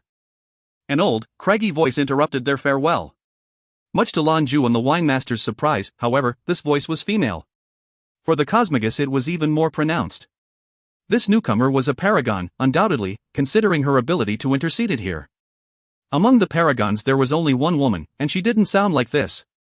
Alas, this was an omen of doom, certainly. The only reason a paragon would arrive now under these circumstances was to bring aid to their enemy. This would be their demise. The wine master answered by allowing the portals to close. Every paragon, by virtue of their link to the world of primal energy, had some control over interspatial power regardless of discipline. The Cosmagus could no longer be sure his portals were safe. Lan Jue, meanwhile, was frozen in place. He was familiar with this voice. Aubert was still as well, the moment he heard that voice. A column of blood-red light appeared then, shining down upon him from on high. He let out a shrill, forlorn scream. Immediately following, the constricting purple energies disappeared without a trace, as did the winemaster's black hole. The Avenue's paragon was in a daze, uncomprehending. Aubert began to writhe and flail. Vines thicker than a man's waist whipped dangerously all throughout the small town. They were illuminated by a blood-red moon that sat full in the sky. Lan Jue and the winemaster looked back to Aubert. Their senses heightened, they could see something else hanging over the mad vintner now. It was an arrow, white as snow, buried in his body. It shimmered like moonlight, and from the wound threads of poison black energy groped out desperately. Lan Jue could feel something else in the air as well, something kind and familiar. Realization dawned on the winemaster as he watched. This new paragon, the sudden and frightening voice, was not their enemy. Her target was Aubert de Villain. The winemaster and Lan Jue exchanged a look, but neither made a move. They weren't precisely sure what they were watching. It would be foolhardy to act now, before they knew where they stood. Meanwhile, the writhing mass of vines that was Aubert slowed and eventually stopped. The purple aura that surrounded them vanished, and was replaced by a soothing violet glow, but where Aubert's purple was harsh and violent, this green-tinged purple was far more gentle. The column of red light, pining Aubert in place, disappeared. The moon's own red hue melted away to reveal silvery white. The peaceful lunar glow painted the area in silver and shadows. The grapes upon Aubert's form began to change with the addition of moonlight. The amethyst fruit were suddenly covered in a thin film of hoarfrost, and were no longer transparent. But what was this? Some sort of disciplined metamorphosis? Lan Jue's expression revealed his confusion. He stepped forward, but the winemaster quickly grabbed him by the shoulder. There was still so much unknown, the old man couldn't let Lan Jue risk his safety. In the silence of the unnatural night, suddenly they heard a faint sigh. It stretched on for a long time, quiet and sad. After perhaps half a minute, it faded into silence. It washed across all of them. The winemaster's face once more adopted its regal facade, for he knew now that they were safe. Whoever this person was, she was on their side. Why? Was it worth it? The elderly female voice hung in the air as moonlight coalesced beside the body of Aubert de Villain. The skies cleared, and were revealed to have changed from that angry purple to a soothing lavender. What's more, the entire town felt lacking, as though something had gone. Lan Jue looked out toward the fields where he spied the farmers. They stood like statues, with tendrils of black escaping from the top of their heads. The poison energy would rise a few meters, then dissipate into the air. Their expressionless faces remained blank, though now it was clearly due to confusion. Even Gates, the strongest of them, seemed as though he were just waking from a nightmare. The dark power over him had been the most powerful. Once the gathering moonlight waned to reveal a human figure, Lan Jue couldn't help but gasp. Granny Bess. Indeed, this stranger, this woman who stopped Aubert's mad rampage, was none other than Granny Bess. It was she who'd attacked them on Skyfire, and caused the strange bond between he and Qianlin. He'd known it when he first heard her voice, but nonetheless Lan Jue was shocked when he saw her standing before him. What was she doing here? He couldn't tell whether this woman was friend or foe. The winemaster, upon hearing Lan Jue's surprised cry, turned to look at him. Shock was in his eyes' expression. Granny Bess? Could it be? Bess, an anglicized version of Bise? One she is another of the three gods of wine, that's the only explanation. Lan Jue looked like he'd been hit by a verticar. His mind went back to the times he'd come across this old woman. Suddenly, a detail swam up at him from the images.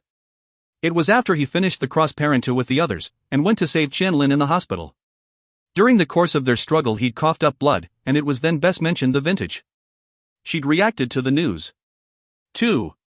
It had to be. This woman was the one who had been partner, lover and betrayer to Aubert de Villain, Lilo Bise Leroy. How could this be, though? 300 years after they should have died, two of the three greatest vintners in history were here. Bise, as she was apparently called, was not like Aubert, she hadn't needed to become a plant. But how? It made no sense, and that caused unease. Questions still remained, the foremost being whether or not Bice had followed Aubert into darkness. Bice didn't pay them any mind. In fact, it was like she'd forgotten about them entirely. She sat at Aubert's side, with eyes only for him. Why go through this again, Aubert? Her voice trembled with pain and sorrow. Aubert, the vines composing his body limp and just barely clinging together, lay on the ground. The flora of his face spread into a bitter frown. Indeed, why? Ever since I let that poison jealousy in, it has eaten away at me. I forgot everything that made this life beautiful. In my heart, there was only envy, anger, price, and greed. Those toxic seeds grew, until they consumed me. Thank you, Bice, thank you for helping me see. Lan Jue and the wine master furtively listened in on their conversation. It appeared as though their conjectures were correct. This was indeed the Leroy successor. She heaved a quavering sigh. They are sins we all suffer, but the strongest of yours was pride. It ate at you that you were inferior to someone else. From that poisoned soil those seeds of envy, anger, and greed sprouted. Eventually the illness reached your heart, and that's when you chose to win by any means necessary. That was when you were lost. 1. Cough. 2. Good call and roll 11. If you find any errors, ads pop up, ads redirect, broken links, non-standard content, etc., please let us know. Report chapter so we can fix it as soon as possible. Chapter 365, The Terrible Cost of Misunderstanding. Chapter 365, The Terrible Cost of Misunderstanding. Aubert de Villain spoke with a weak voice. You're right. No matter what I do now, it's far too late. You've separated me from the illness for a time. I thank you for giving me this opportunity to clear the haze from my eyes. I've lived for over 300 years, and I've done far too much bad. It's time I passed. You were right, I was full of arrogance. But I must tell you something, that I, Aubert de Villain, have only ever loved a single woman in my entire life. Even death won't change that. That woman is you, Bice. Dying in your arms is a blessing. I need to ask you to help me end this poisoned life. Yet, I would ask that you continue building on what I've accomplished in this place. All of the men and women here, all of the workers and winemakers, they were all under my control. I infected them with my own hatred and took over their minds. Now that my power has been severed, they are free. Please be good to them. Aubert sighed, and turned his eyes to the sky. Especially Gates. He is Jair's nephew. I'd stolen him away all those years ago. He was the first victim of my poison. I used my powers to keep him alive, so that one day when my wine surpassed his predecessors I could lord it over him. Now, that won't happen. He was a great talent for winemaking, please encourage that of it. And then there's this place, our beloved Bone. I have never forgotten our beautiful homeland. I would like you to have all of it. I have carefully tended to all of these vines, adhering to the biodynamic principles we used from the beginning. Even though my soul is poisoned, these grapes are true. They will make you fine wines. Lan Jue and the winemaster, standing off to the side, listened to their exchange. The anger and resentment they'd felt melted away when they heard his impassioned speech. Aubert de Villain was a masterful talent whose desire for success and blind pride lead him down the wrong path. Yet even now, defeated, the most important thing to him was the wine. A god of wine was a god of wine, even if he did do it for the wrong reasons, a fallen god. Although they had had to fight for their lives, a sense of esteem grew within the Skyfire Adepts at what they witnessed. They remained separate, however. This was something the two old vintners had to do themselves. Die? Do you think it will be that easy? Have you already forgotten what you did, how you treated my sister and I? How you expelled me from the board of directors? That was the man who loved me? No, the one you claimed to love was my sister. Aubert answered with a bitter smile. The deeper one loves, the stronger their reproach. You left to find Jair and didn't return. That was when jealousy took root. I knew I couldn't compare to the man, and in our world, making wine was the most important thing. I wasn't good enough for you, and when you finally did come back with that smile on your face I knew I'd lost you forever. Hate and envy lead me to the single greatest regret of my life, separating the DRC family. It was simple math, I owned 50%, as did you and your sister. I knew she fancied me so I roped her in. I couldn't stand to look at you, that was my only thought. Then you left, and oh do I remember the day. The look in your eyes, it brought me a terrible pleasure, But in truth, I never loved your sister. When you left, I ended things with her. She went on to marry and have children. She was happy, so far as I know, until her passing. Bai's sneer was cold as ice, and sharp as nails. Really? Well, I have something to tell you as well, Aubert. Why, I was really smiling when I came back that day from Jair's vineyard. I had figured it out, the true reason for his success. I had brought my knowledge back to share with you, so that we could create a superior wine together. Like you, I had only ever loved one man, until that man cruelly gloated that he loved my older sister instead, and the both of you forced me to leave. What? The defeated vintner's voice was thick with surprise. Impossible. You loved Jair. No, it can't be. No. Bais laughed in his face. Impossible? After all these years, in this place right here and right now, do you think I would lie? I have never once in my life been dishonest. Aubert de Villain, you are ridiculous. A truly laughable man.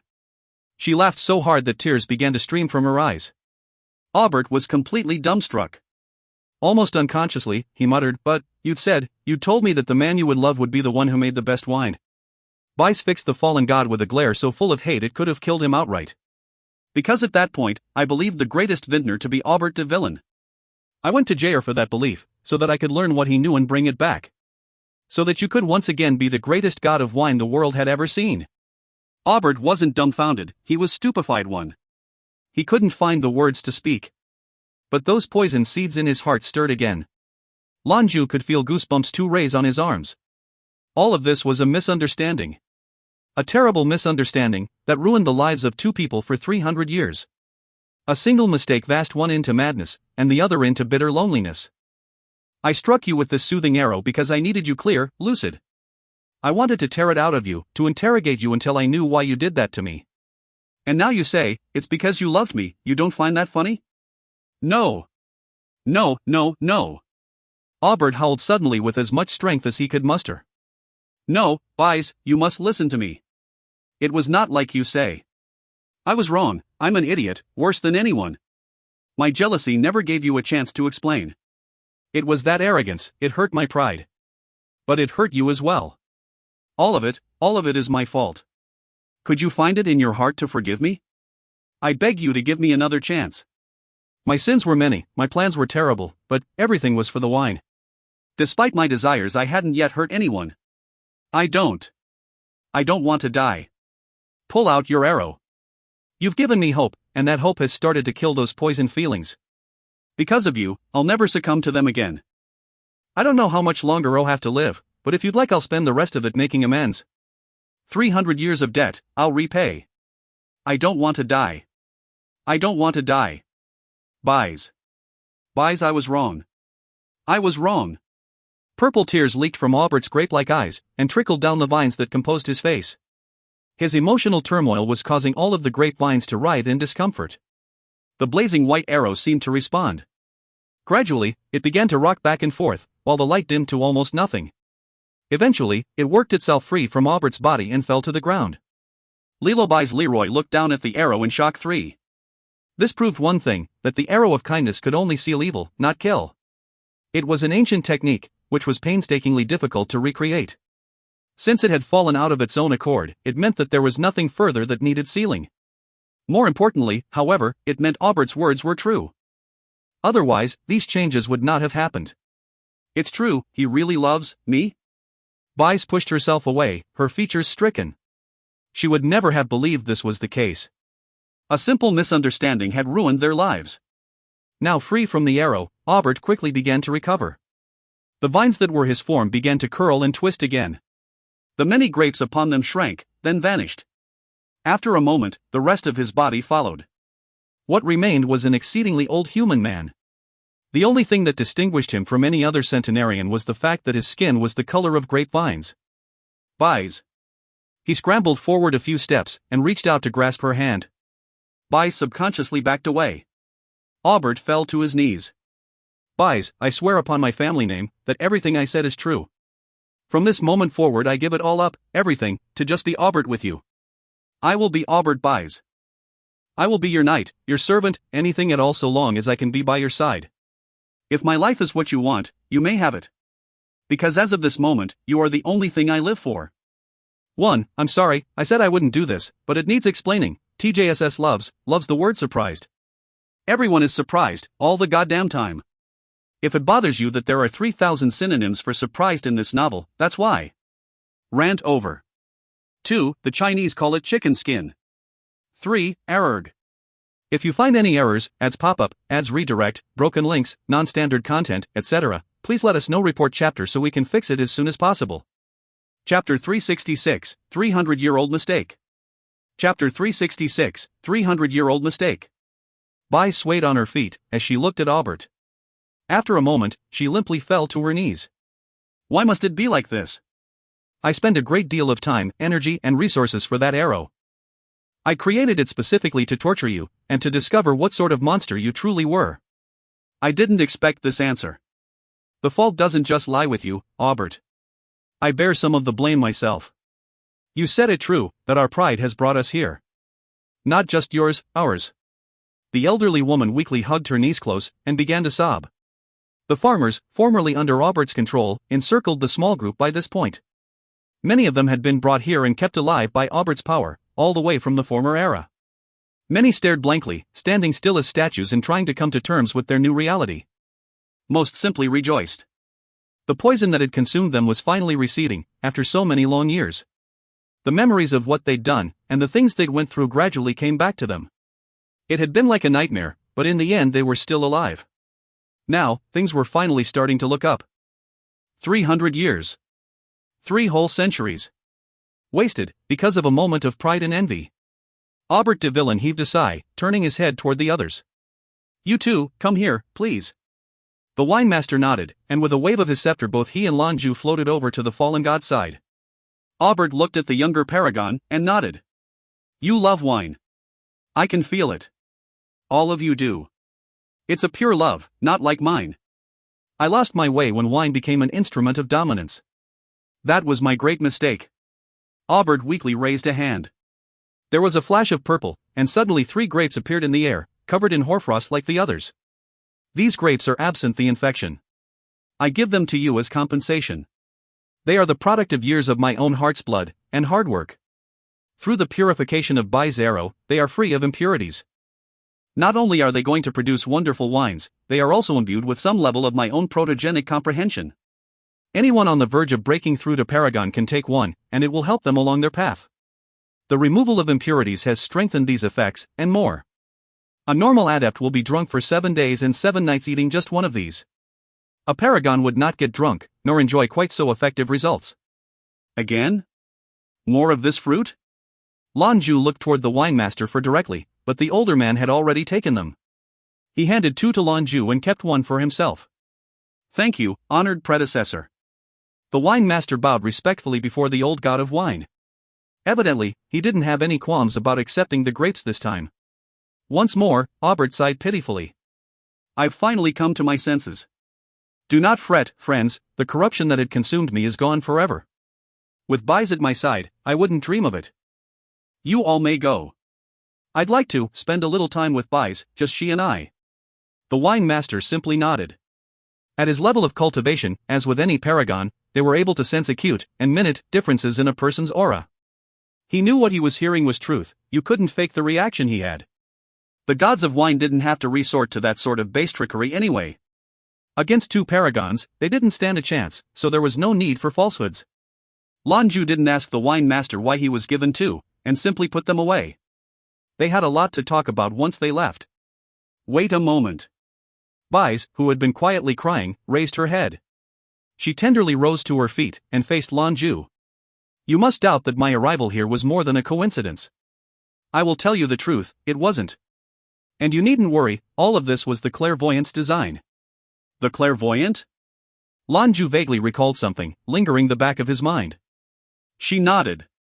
The clairvoyant and I have been friends for a long while. He knew me. I searched for years for de Villain. Back then, when the earth was dying, we didn't want to leave. I thought I would return there to find my answers, but when I arrived at Bone, it had been abandoned. Not a soul remained. The signs pointed to an exodus, so I figured he must have relocated to another planet. I felt hopeless. After all, where does one begin looking in the vastness of the universe? I sought out the clairvoyant, and asked him to help divine some answers. He told me he couldn't find him, because his status as paragon shielded him from the power. He did tell me, though, that Aubert would find a way to extend his life. To achieve my own goals, I spent an incredible sum to make sure I would live. When you saw me in Grace Hospital, I wasn't just thinking as I sat by that window. I forced my body to consume as little energy as possible. That was the only way I could live this long. A month would pass like a day to me, but every day was like living in the body of a corpse. I lingered on like this, for years upon years. All because the clairvoyant told me Aubert was still alive. Eventually I came across something. A sensation. Something had changed. I went to the clairvoyant again, and begged him to expend his own precious energies to help me learn more. He confirmed my fears, that Aubert had fallen to corruption. It was he who taught me how to make the arrow. He said it would be the only way to clear your mind. It was an instrument passed down from the ancient days, requiring tremendous effort to create. With countless treasures needed, it took 100 years to complete. But the most important thing this arrow of compassion needed was altruistic blood. I approached the clairvoyant one last time. He was old, nearing the end of his days. He must have known I was coming. He said that as his life faded, his powers grew. Strong enough, he said, to faintly see where Aubert might be. He asked me for a favor, for you. Meanwhile, I would get what I needed to finally get what I wanted. If you find any errors, ads pop up, ads redirect, broken links, non-standard content, etc., please let us know. Report chapter so we can fix it as soon as possible. Chapter 367, The Arrow of Compassion. Chapter 367, The Arrow of Compassion. I used your blood, one positive, one negative, to empower the arrow. At long last, it was finished. At the same time I fulfilled my promise to the clairvoyant, and fused your disciplines together. Qianlin possesses the Queen of Heaven discipline, a transformative power that is full of empathy and compassion. Altruistic blood is necessary to bear that power. Luckily we had a second who had been touched by her power, and whose blood had absorbed that essence. It was enough to make the arrow. Wait a minute. Lan Jue interrupted. Granny Bai's, just 1 second. I feel like I've heard that before, Queen of Heaven. And you said she used it on me, but when? I don't remember anything like that. Bai's heaved an exasperated sigh. That's because you're an idiot. The Queen of Heaven discipline is the kindest of them all, marked by a spirit of self-sacrifice. Those who bear the power are limited to using it only 3 times in the course of their lives. 3 lives can be saved. If even the slightest heartbeat remains, this power can bring life back where there should be none. It can knit bone and heal muscle. However, using the power reduces the 9th-ranked Queen of Heaven back to the very start, like she hadn't any discipline at all. The process of saving a life looks like a cocoon, so it's called the silkworm's power. The skill itself, the mystic raiment. Think now, puppet, there was a time you very nearly met death yourself, wasn't there? It was she who saved you. You must have felt stronger, afterward. Cultivation felt easier, yes. That was the after effects, all thanks to her. Gradually, realization crested on Lan Jue's face. His eyes went wide. Near death? The only time that could have been was on Tai Hua. He'd passed out, but it had been the wine master and the physician with him then. That experience had pushed him through to 7th level. It was true, since then he had improved faster. His head whipped around, and he fixed the wine master with an inquisitive look. The Cosmagus sighed under the pressure of the jewelry master's stare. She told me not to tell you. Lan Jue took a deep breath. Were it not for the fact that they were surrounded by people, he'd have brought Qianlin out right then. He had a few burning questions to ask. Bai's went on. I could sense her powering you, what the arrow needed. In taking some of your altruistic blood, I also bound you together. Her powers are rooted in compassion, but that certainly doesn't mean they're weak. The silkworm Dharma and mystic raiment leave a sort of mark, an energy that allows the queen to use the power for her own. It only works when the two, the queen and her mark, are in close contact. This also allows you two to merge into one. The drawback is a reduction in power. However, the girl did save your life and can strengthen you to much higher levels. You don't have much of a right to complain. Qianlin wasn't aware of these abilities. I completed the process for her. You've borne her mark ever since she saved you with the raiment. During that time, the two of you were joined, sharing the same blood. That connection is what allows you to combine into one body. But this presents a problem as well.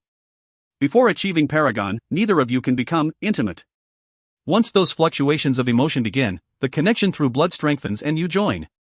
If in the future you should near Paragon status, then it is also required that you break through together. Otherwise, neither of you will ever reach the end of your path. The two of you must work to remain together, to combine your abilities, your yin and yang. Once the protogenic world opens up to you, you'll be even stronger than other normal paragons, as much as a paragon is normal. You will almost certainly begin at the second tier. Lan Jue couldn't even comprehend second-tier paragon status. He was barely following where he was at now. He had no idea he had such a history with Zhou Qianlin. He had indeed at some point heard of the silkworm Dharma, but he had no idea that it possessed powers like this, yet, it made sense. That day in her room, when he thought he felt her discipline awakening, he was wrong. It wasn't awakening, but recovering. 3 times, that was all.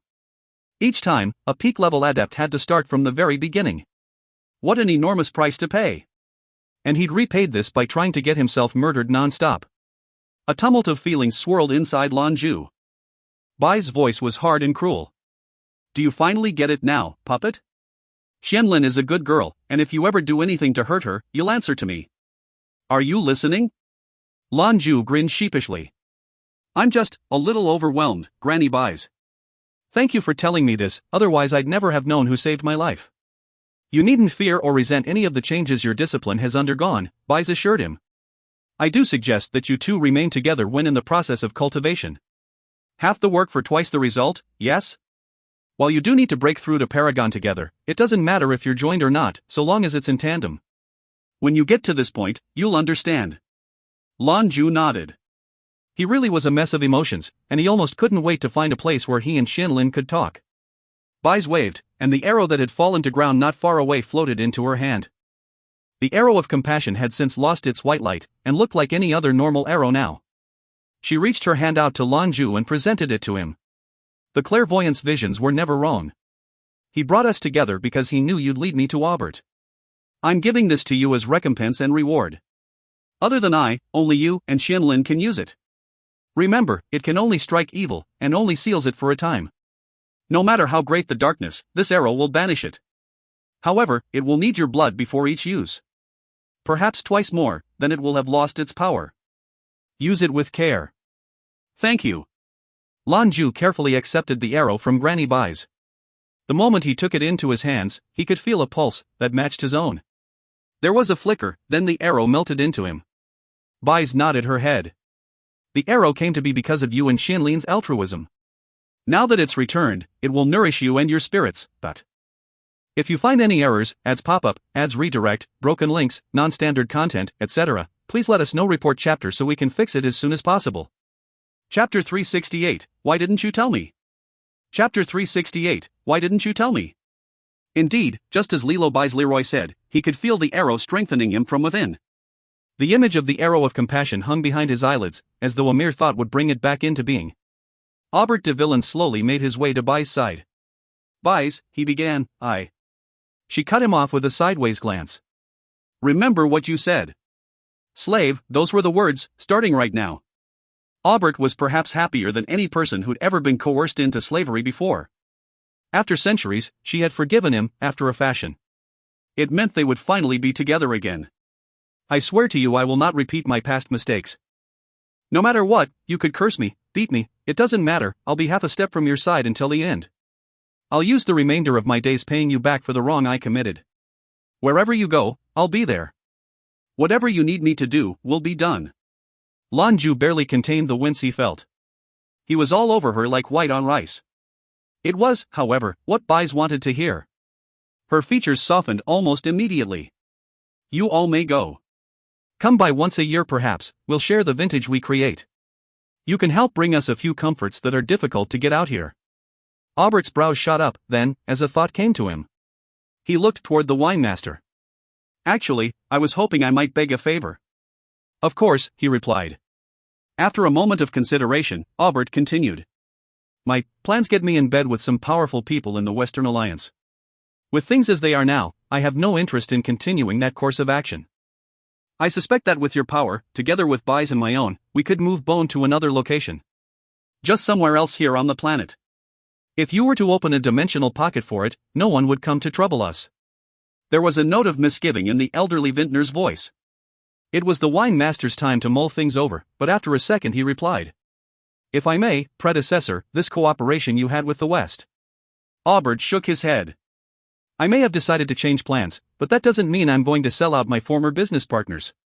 Find out for yourselves if you must, but you won't hear it from me. You're also under no obligation to help us move, we can manage otherwise, I'm sure. Not a problem, the wine master said hurriedly. I'd be happy to lend my assistance. It looks as though my friend needs some more time to meditate regardless. Perhaps we could ask you for your hospitality for a few days, but. The two old winemakers nodded their wrinkled heads. Three paragons working in concert were capable of miraculous things. Beaune was no small town, but between the three of them, moving it would not be an issue. The wine master turned his attention to Lan Jue. Jewelry master, he began. Will you making preparations to stay, or will you be returning to the other teachers? He didn't need to think very long for an answer. I'll be heading out, there are some other matters I need to take care of. Once they're settled, I'll leave directly for the north. There's still the tournament to prepare for. Alright, then safe travels to you. The Popper and I will return to Skyfire Avenue once business had concluded here. Keep safe, the wine master urged. Lan Jue nodded. He turned, then, to the two gods of wine. Congratulations on finding each other again. I have to be going. Bai's gave him a black look. Lan Jue, jewelry master, whatever your name is, puppet, I don't care. Qianlin is my protege, and if you upset her I'll chop your legs off. Understand? He could only grin awkwardly. Not to worry. I'm off. Aubert reached out with a hand, and the mirror-flat bottom of the lake overhead split down the center. The beautiful sky of the Barrows was revealed. Lan Jue thanked them with a bow, then changed himself into lightning and darted away. The lake closed behind him. Once things were back to normal, Bai's brought her eyes over to Aubert. The old man had a smile plastered on his craggy face. Are you hungry, darling? I can make you some food. The wine master was the very picture of poise, but even he couldn't suppress a chuckle at the cute old pair. In the end, it all worked out well, better, for in fact two of the great gods of wine still lived. He was terribly excited to stay here for a few days. Then there was the storage room Gates mentioned, with wines from over 300 years ago. Zeta. Water exploded outward from the lake like a fountain, as Lan Jue blasted through the last few feet of water. In a flash, he was on the banks. His features were strange, struggling with a host of conflicting emotions. Microscopic bolts of lightning crackled behind his eyes. Silkworm Dharma. Mystic raiment. Qianlin, you dash. He pulled free a set of clothes he'd borrowed to give to Qianlin. He then shut his eyes. There was a flash of light, and the young woman appeared to separate from Lan Jue and appear at his side. She quickly scrambled to pluck up the clothes and put them on. All right, she said, her voice thin and timid. Lan Jue opened his eyes to find Zhou Qianlin staring right back. For a long time they just looked at one another. He didn't even know how to begin, or how to face her. She'd given up a lot for him.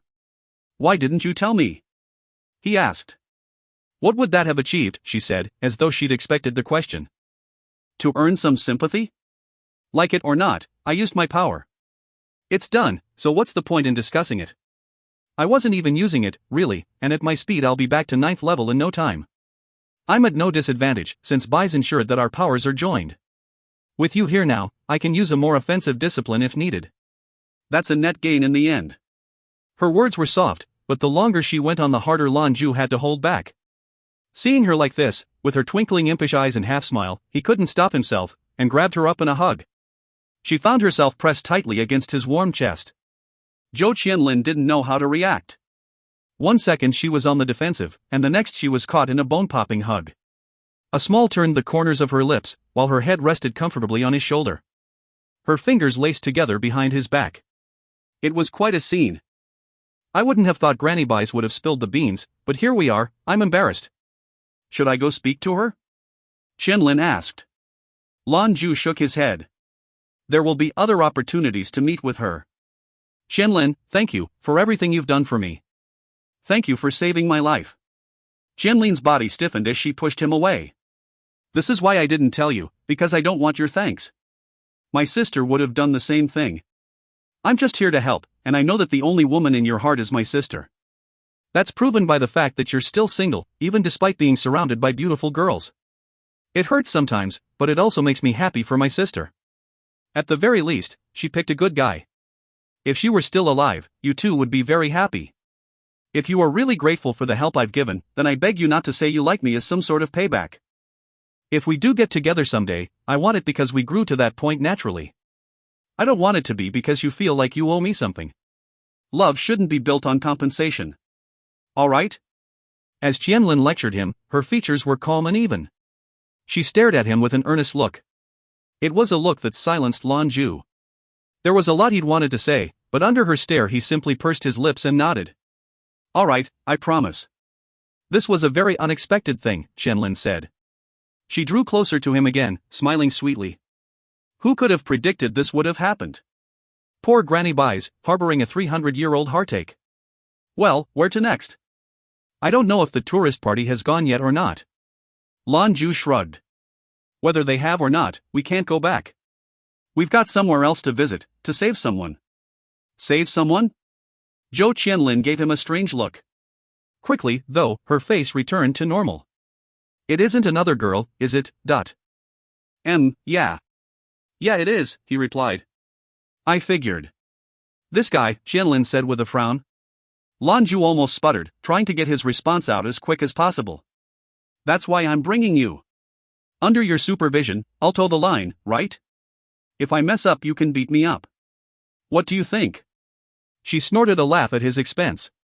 Fine, just remember you said it. I won't go easy. All right. Just don't hit so hard you hurt yourself, Lan Jue said with faux concern. And proper ladies don't curse. You're a proper lady. Qianlin pouted. Off we go. Lan Jue grabbed her hand without warning, and the two of them were off like a streak. As they tore through the sky, Lan Jue ruminated on the new information he'd received. The first thing he noted was his growing affection for Zhou Qianlin. More importantly, though, that wall between them felt as though it was much thinner. Maybe all they needed was time. Lately, there was evidence enough for Lan Jue to take heart. It didn't take them long to find a public-use air terminal. Lan Jue was worried he'd run into Richard, but he was nowhere to be seen. Apparently the Popper's methods had been effective. A peak-level Adepts' threats were not to be taken lightly. It appeared as though Richard's own 9th-ranked Adept protector had convinced the young politician's son to leave. Hence their lack of trouble. But before they boarded the ship for the next long leg of their journey, Lan Jue decided to take Zhou Qianlin out for a nice meal. Things had been strange and emotional, so some good food would be appreciated. It was a wonderful dining experience, even considering the fare was entirely vegetarian. Still, a shadow of anxiety still lurked in the recesses of Lan Jue's heart. Where they were going next would be a lot more dangerous than bone. If you find any errors, ads pop up, ads redirect, broken links, non-standard content, etc., please let us know. Report chapter so we can fix it as soon as possible. Chapter 369, Your Mania. Chapter 369, Your Mania. Good afternoon, ladies and gentlemen. Boarding will begin shortly for the holy city of Reims, capital of Urmania. At this time we'd like you to gather your personal effects and prepare to disembark. We'd like to invite our first and business class passengers to please board the aircraft at this time. Lan Jue and Zhou Qianlin were recovering from their large meal when the broadcast came over the loudspeakers. They were staring at each other, smiling. Good timing, Qianlin commended. Just as we finish, it's time to go. Not really. Urmania's the capital of the Western Alliance, so there are many flights a day. Come, we should get on, he said. All right. Lan Jue certainly wouldn't skimp on his own comfort, so he'd bought the two of them first-class cabins. He figured he deserved it. They scoured a planet, got into a fight, drank poison, then almost died. It was a busy few weeks, so when he sank into that comfortable chair, Lan Jue immediately sunk into slumber. Qianlin curled up in the chair beside him and watched him sleep. Her face bore a small, delicate smile, but her eyes were troubled. There was something she was pondering. Zeta. Urmania, thankfully, wasn't far from the Barrows. The flight would take them 2 days. Lan Jue slept for near a full day before finally waking. Airships were not friendly spaces for cultivation. The passengers cherished peace and quiet above all things, but they didn't always get it. Like their narrowly avoided calamity on the way to the Barrows, sometimes things happen. When meditating to cultivate one's discipline, absolute silence was needed, but, more importantly, so was stillness. The gently bumping and rocking airship wasn't a good choice. But Lan Jue refused to be idle. Deep meditation was off the table, but a lighter introspection would suffice. He could also use this opportunity to teach Qianlin a little bit more about controlling his discipline. All your deception really caused me a lot of extra work. Had I known you were 9th ranked. Qianlin, I have a question, Lan Jue said. Go on. When you sister, Lan Jue began. She was a 9th ranked adept. I never did find out what her discipline was. Was it the same as yours? Qianlin looked at him for a moment before speaking. Probably, but maybe a little different. Neither of ours were much use in a fight, though. Lan Jue nodded in understanding.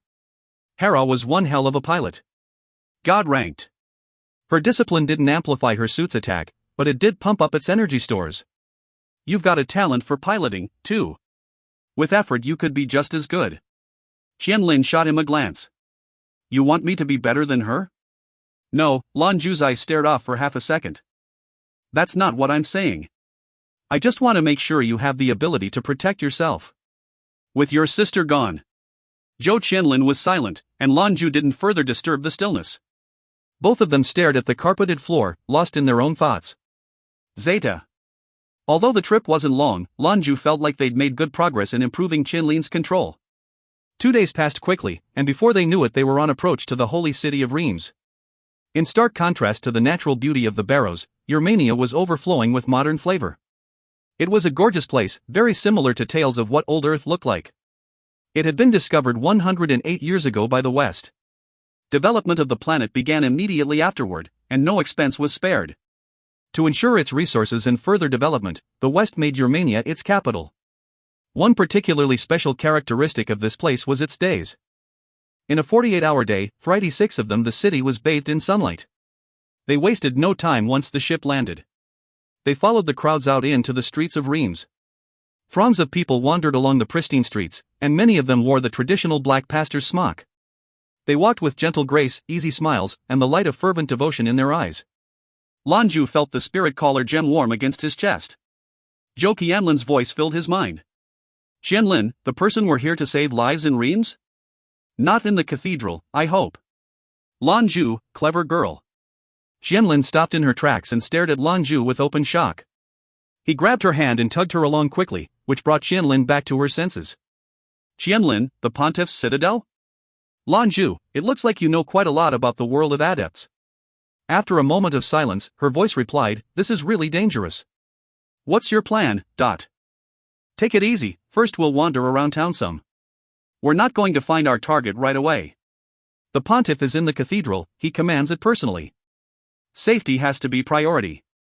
Obviously a direct play is suicide, so we'll have to succeed through wit. Qianlin nodded her agreement, but didn't say anything else. Lan Jue used the GPS on his communicator to find a nearby hotel, choosing something mid-range. Once they got settled, they could continue their conversation. Hello, and welcome. May I ask what sort of room you're interested in? The receptionist greeted them with a friendly smile. A suite please, with a queen-sized bed, Lan Jue answered. Qianlin, upon hearing the arrangements, couldn't keep her face from reddening. Although the situation with their discipline meant nothing could happen, the prospect made her bashful. After a few more moments the keys were handed over, and Lan Jue took up Qianlin's hand. They sought out the door to their new living arrangements, on the top of the 6th-floor building. Lan Jue had requested it specifically because it allowed him to look out across the whole city. At the northern edge there was the Reims Square, a massive public square capable of accommodating 300,000 people.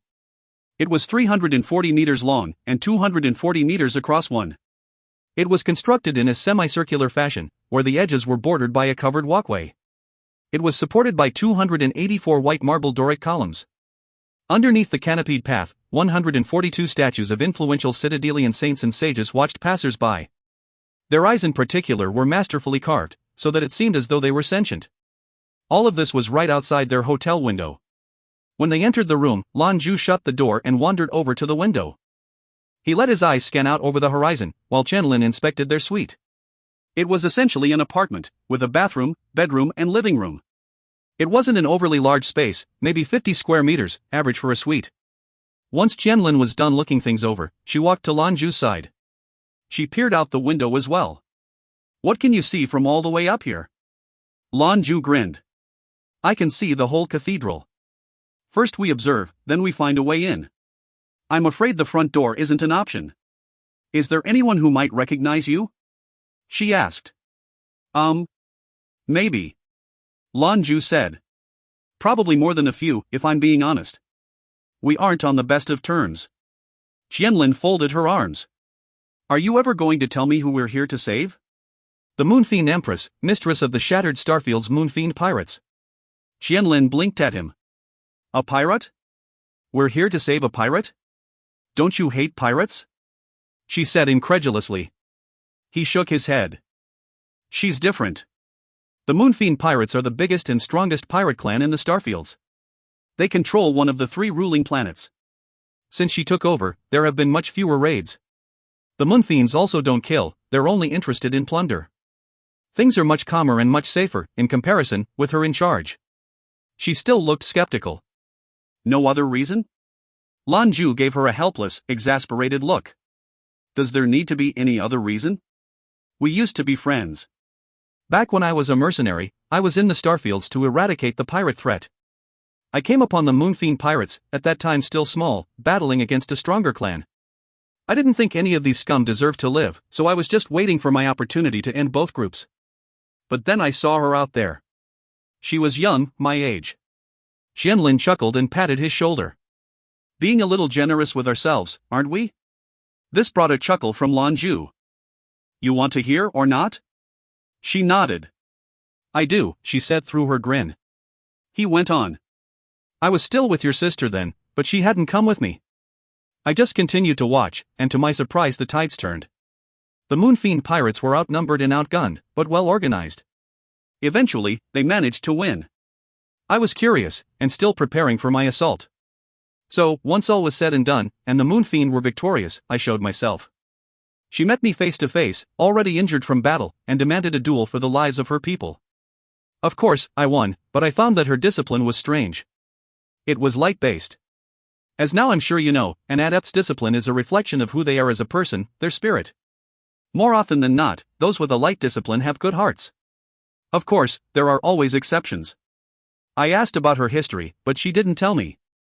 Instead, she told me her cause. She said she wanted to bring order to the chaos of the Shattered Starfields. She would create humanity's 4th alliance. I liked how it sounded, and I thought it would end in a net positive for everyone. The Starfields are a complicated place. Reaching a solution through brute force is impossible and ill-advised. Clearly, the area would do much better under some sort of governance. We wouldn't have to worry about the development of dangerous weapons since the terrain prevented it. It both protected and restricted them. Who could say whether her miracle would come true, but at least it might reduce the number of pirate-related deaths, I thought. So, I told her they would be allowed to live if they followed 3 tenets: become the leading pirate clan within 3 years, don't kill anyone, and maintain order to prevent any more massacres from occurring. 1. So like 3 football fields including end zones, which according to math I'm too lazy to do, would be able to hold 74,000 people. I don't know what magic is going on in Reims, but I'll pass, thanks. If you find any errors, ads pop up, ads redirect, broken links, non-standard content, etc., please let us know. Report chapter so we can fix it as soon as possible.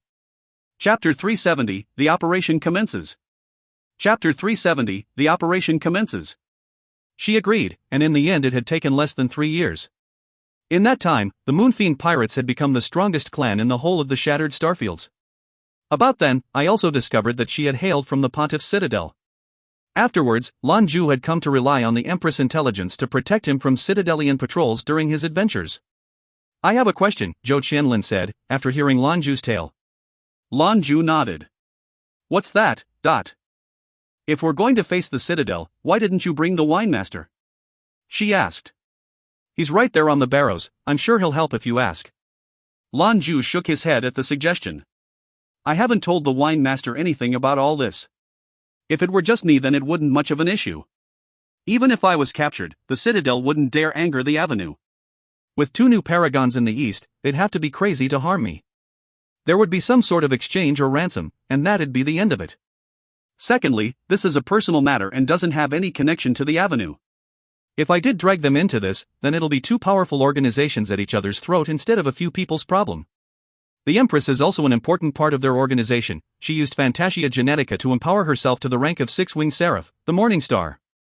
So this is an internal matter, making it even more inappropriate for the Avenue to get involved. When we first came to the west with the wine master, I was considering asking him for help. With his help our chances of success are much higher, of course. But there are risks and consequences. If it was revealed that he was involved, the Citadel would undoubtedly have to respond. Although the differences in power between the wine master and the pontiff aren't enormous, the leader of the Citadel is still stronger. Not to mention, this is his home turf.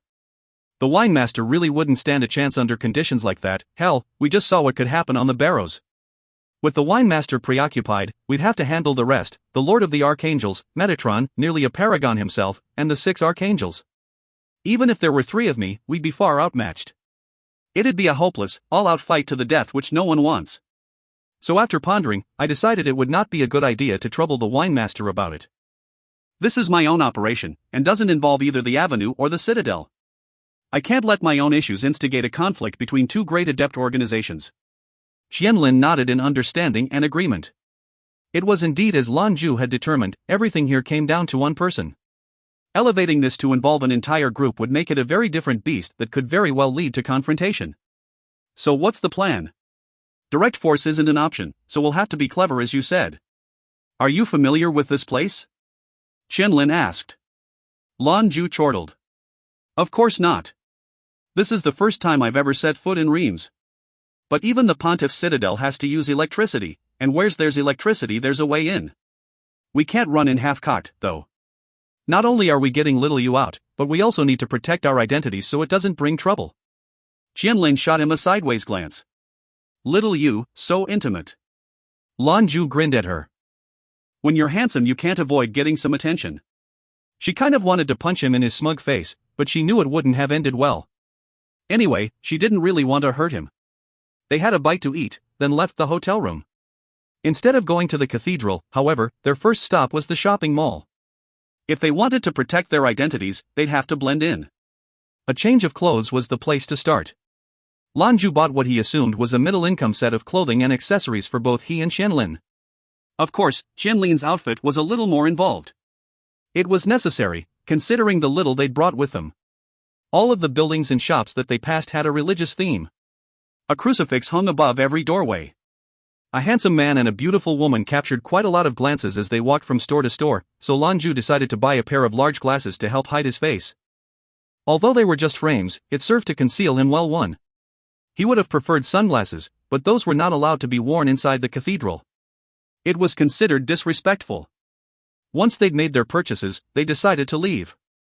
Exiting the shops, however, they were met with a very luxurious verticar blocking the way. It was descending noisily from above, projecting light over its intended landed spot. People hustled to get out of the way. Lan Jue felt his heart skip a beat. He grabbed Qianlin's hand and pulled her to the side. The verticar doors hissed open, and a man emerged.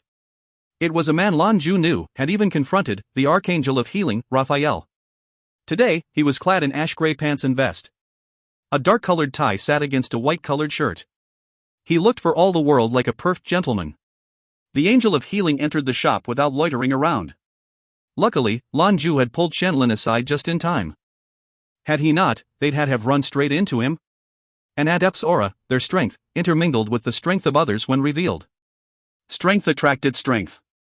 Raphael had no need to hide his abilities here in Reims. Lan Jue, however, had to be careful, revealing his aura would immediately give him away. Who's he? Zhou Qianlin asked. Raphael, the Archangel of Healing, Lan Jue responded.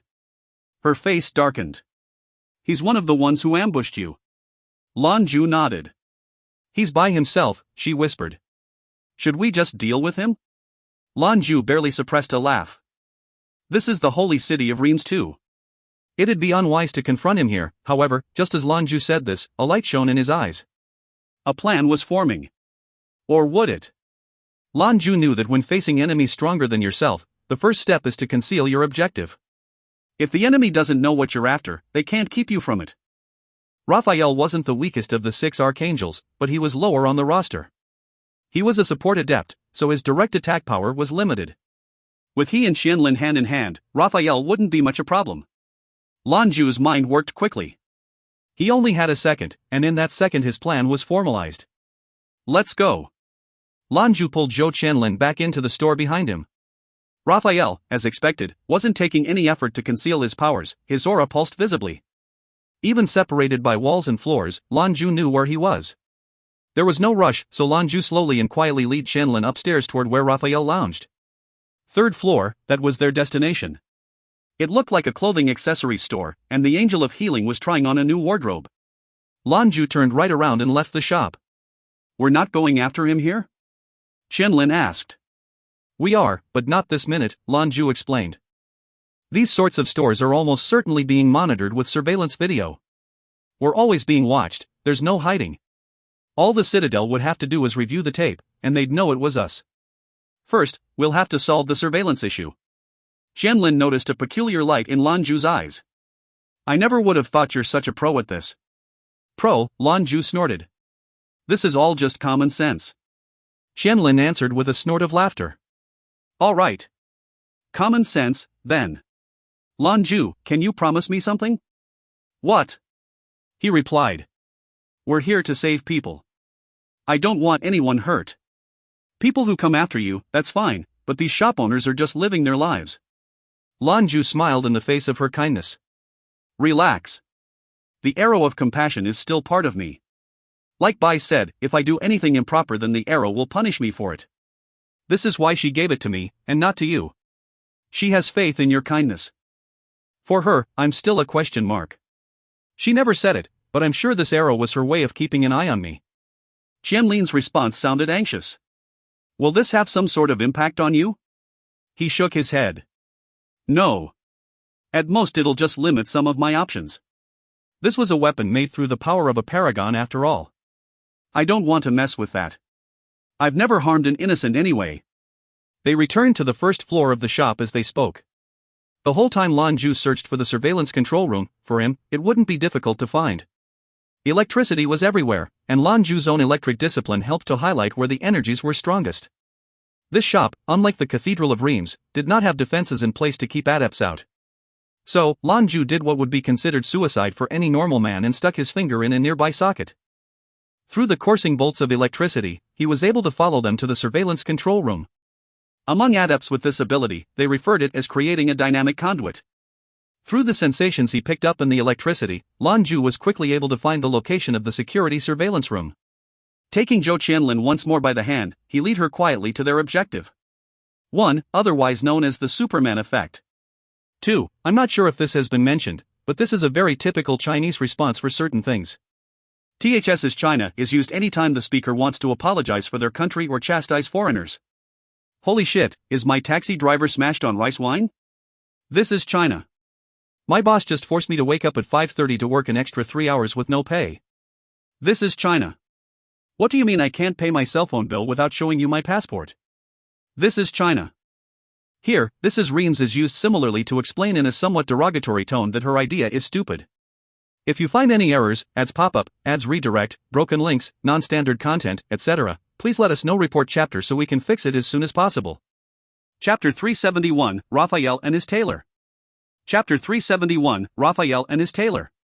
What happened next was simple. A 9th level adept had no trouble dealing with the normal security, little more effort than lifting a finger. Lan Jue didn't even need to enter the room. He urged his electric discipline through a nearby outlet, shorting out all of the equipment within. At the very least, all of their surveillance footage for the day was lost. It was quick and quiet. Those in the shop were none the wiser. Still, they'd left a mess and wanted to vacate as soon as possible. They returned to the 3rd floor. Raphael was still there. He was trying on clothes while chatting with the tailor. She was a woman who looked to be in her 30s. Her long black hair was stark against a white blouse with the sleeves rolled up. Agile fingers pulled her crimped hair back into a ponytail, accentuating her long pale neck. Lan Jue and Zhou Qianlin watched from a distance. Raphael and the tailor seemed well acquainted. They would laugh together from time to time. She swatted at his shoulder from some comment he'd made. One constant among the archangels was their beauty. Each one of them looked as though they were sculpted by the hand of God himself. They certainly didn't have to try in order to attract attention, especially from women. Raphael had replaced his outfit with a pale yellow 3-piece suit, purple shirt, and white tie. He looked like spring, given flesh. Lan Jue couldn't help but smirk. This guy, desperately trying to act the young man. Fresh colors won't hide his age. It looks like he and the gourmet share the same taste in tailors. Qianlin blinked at him.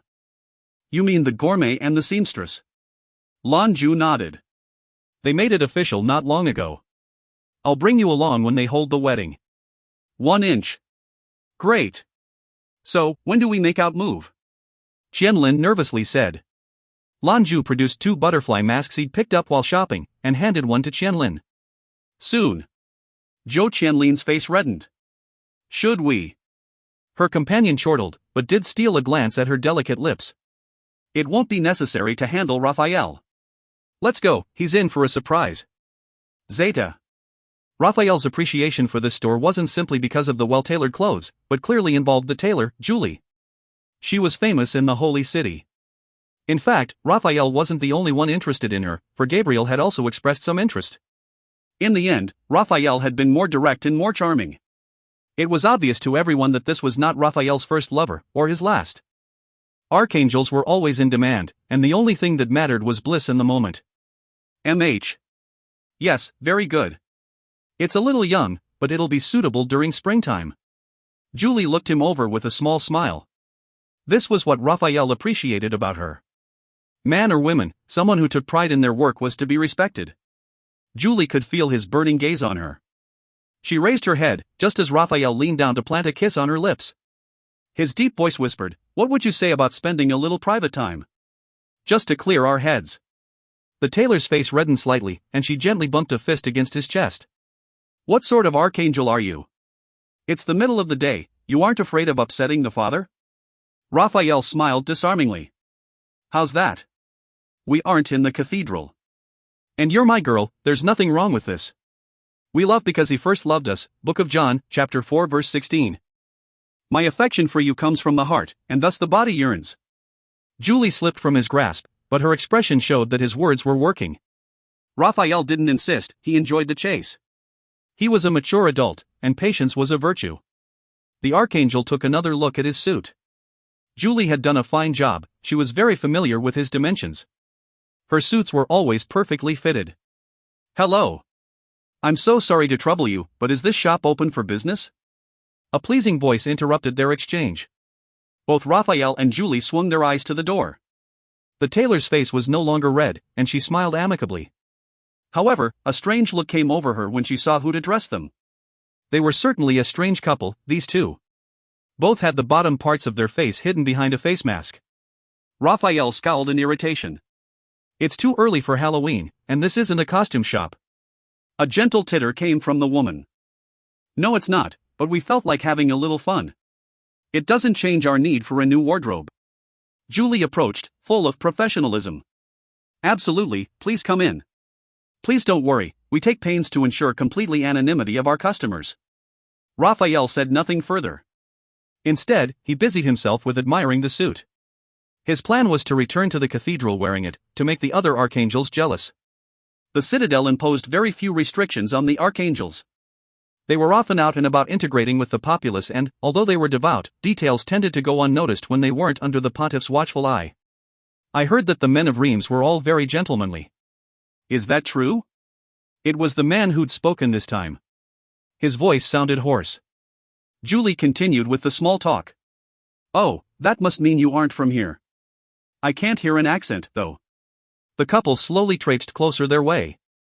The man laughed again. We're not from here. I was just curious whether His Excellency Raphael, the great archangel of healing, cared whether you lived or died.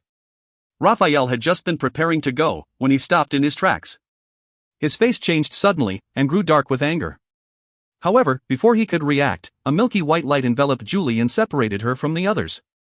Shock was written clear on the tailor's face, but in a testament to her character she remained calm. The angel's skin took on a radiant, divine glow. From beneath his feet arose a soothing pale light. But the murder in his eyes was anything but holy. He fixed the masked man with a cold stare. His deep voice filled the shop. That is not a very funny joke. He hadn't felt anything menacing since their pair had entered Julie's store. Neither of them let off an aura, either. More importantly, however, was the fact that they stood in the near center of Reims. This was the home of the Pontiff's Citadel, with all of the organization's most powerful players minutes away, including the Pontiff himself. No adept would dare make trouble here, and the normal folk were all strict adherents to their religion. Using belief as a means of control worked better than Skyfire Avenue's methods by a large margin. Lan Jue, of course the man behind the mask, chuckled dismissively. My time is precious, and I wouldn't want to waste it making jokes about His Excellency. Now, if the Lord Raphael does indeed care for the life of this beautiful woman, we ask that you seal your discipline and take a walk with us." Raphael was equal parts stunned and infuriated.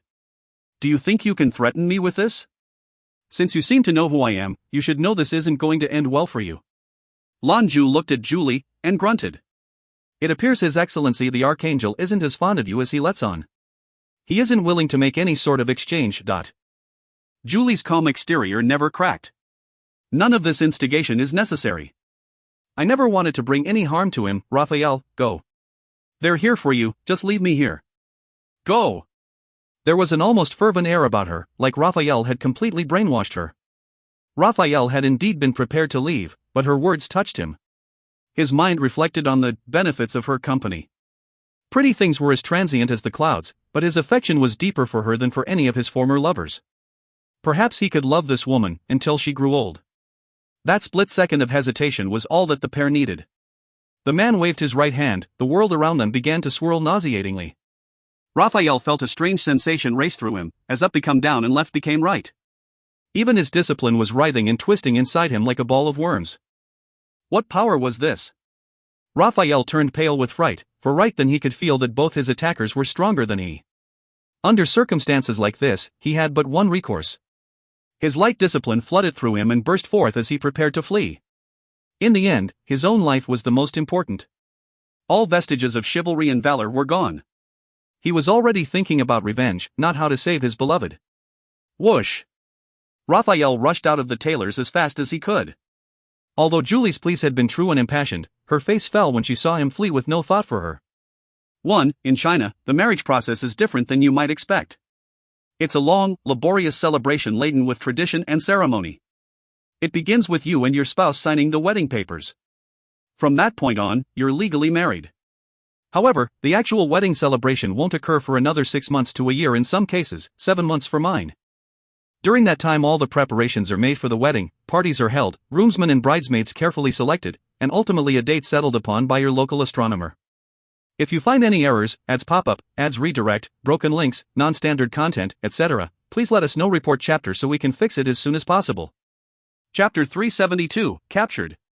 Angel of Healing. Chapter 372, Captured. Angel of Healing. He could hear Lan Jue's voice, faint but biting. "This guy is worthless." In a flash, the two figured who had assaulted Julie were gone from her side. Raphael stumbled through the store, headed for the window. From there his communicator could get a signal out the citadel for help. These two were strong, but they couldn't be any higher than 9th rank, neither were paragons. It would take time for them to take him down, if that was their aim, hopefully long enough for his friends to arrive. At the moment, Julie was completely gone from his memory. Surviving was paramount. Just then, a strange attractive force caused him to stagger. It was coming from behind, pulling him away from freedom. In the next instant the world was spinning all around him. Reality warped, and a stifling pressure bore down on him with strength enough to shatter bone. It was terrifying. Raphael had never experienced this level of suppression. The power of these strangers had the entire area under their control. Was this a paragon's domain? Stunned as he was, he hardly noticed the pair of hands groping toward him, one black and one white. He summoned the loudest shout he muster, and brought his discipline to bear as a shield. It was just in time, for no sooner had his shield materialized than a series of blue flashes began to assail him.